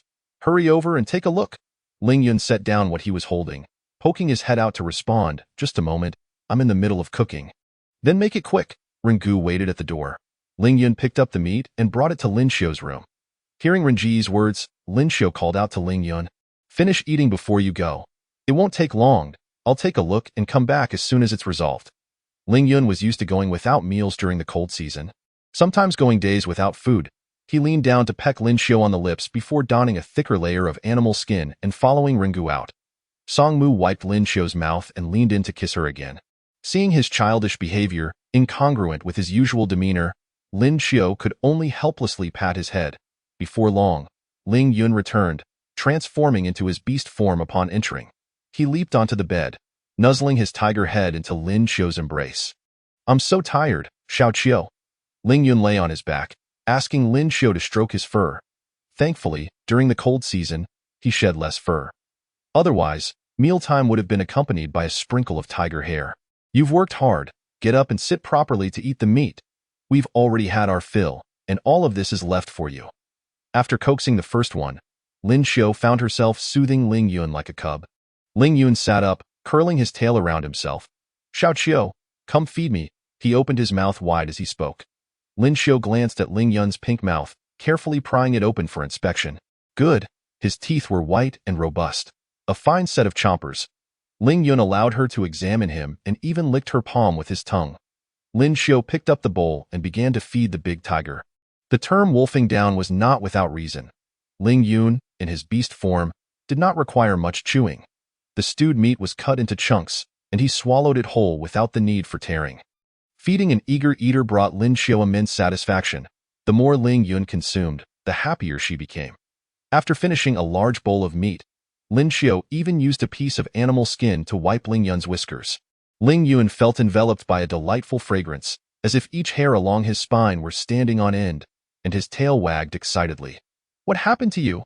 Wu Chuan noticed a faint trail of blood at his doorstep. Had it not been for his keen sense of smell, he might have missed it entirely. Following the footprints, Wu Chuan entered the cave and found Jinan, bruised and leaning against the wall. Without his clothing, he would have hardly recognized Jinan. Seeing Wu Chuan approach, Jinan straightened himself, attempting to sit up properly. "I want to find Lin Xiu." Wu Chuan observed him, saying, "Did Ling Yun not already tell you not to disturb Lin Xiu? He has no right to make such demands of me." Jinan coughed, realizing that it wasn't just his mouth that was bleeding. His chest also ached. "I must earn Xiao Qiu's forgiveness." Wu Chuan settled onto a stone bench in the center of the cave. "Watching Jinan, I told you before, Ling Yun and Song Mu have monopolized Lin Xiu, leaving no chance for any other males in the tribe. As the chief, won't you intervene in such matters?" Jinan coughed again, looking at Wu Chuan. "If every female in the tribe only seeks 2 males, isn't that unfair to the rest of us?" Chapter 82. Dual Invitation. Such matters depend entirely on the will of the female. Wu Chuan said, sounding rather helpless. "As chief, you should possess absolute authority. In our rabbit tribe, one must follow the chief's orders." "Oh?" Wu Chuan cast his gaze towards Jinan. Jinan glanced at the nearby rabbit tribe orc before looking back at Wu Chuan, stating, "As the chieftain, one should possess all rights to manage the tribe. No, our tiger tribe should not have such privileges." Although Wu Chuan articulated this sentiment, his evasive eyes unmistakably revealed his restless inner turmoil. Jinan scoffed inwardly but replied, "This is not a privilege. Every tribe necessitates a decisive figure to ensure internal stability and external unity. If you cannot even take charge of mate selection within the tribe, how can you guarantee the proliferation of the tiger clan? As chieftain, rather than merely exercising authority, you should be held accountable for the tribe, should you not?" Wu Chuan tightened his throat and swallowed hard. "That seems rather autocratic. Not disappoint the expectations of your kin within the tribe. You must adopt a more assertive stance, Chieftain Wu Chuan." Nan painfully uttered these words, beads of sweat forming on his brow. Nevertheless, Wu Chuan took them to heart, casually inquiring about Jinan's well-being before exiting the cave. A more assertive stance. Indeed, he was the chieftain. What harm could come from being a little more forceful? Everything for the tribe. Wu Chuan wandered home, lost in thought. The following day, Tang Ning arrived at Lin Xiu's residence with a message. The chieftain wishes for Lin Xiu to choose 2 male mates from the tribe before the cold season concludes. The chieftain has declared this a command. Should she fail to comply, the tiger tribe will no longer shelter her. "What did you say?" Ling Yun exclaimed, grasping Tang Ning by the collar. Tang Ning, gripping Ling Yun's hand, urged him to release his hold. "I merely convey a message. I have also advised Wu Chuan at home, but this is his decision, and And what?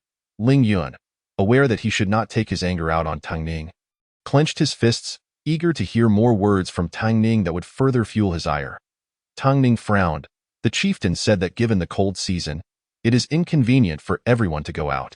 With the weather growing colder and food being sufficient, the males should stay home during their leisure time to interact with the females, striving to ensure that the females conceive offspring to bolster our tribe's population. What does that mean? Regarding the defenses, the chieftain stated that everything shall be addressed after the cold season. Ling Yun's forehead pulsed with anger. Wait until the cold season passes. What if the beast tide strikes during this cold season? Every member of the tribe wishes to expedite their work. Does he, as chieftain, possess not a shred of foresight?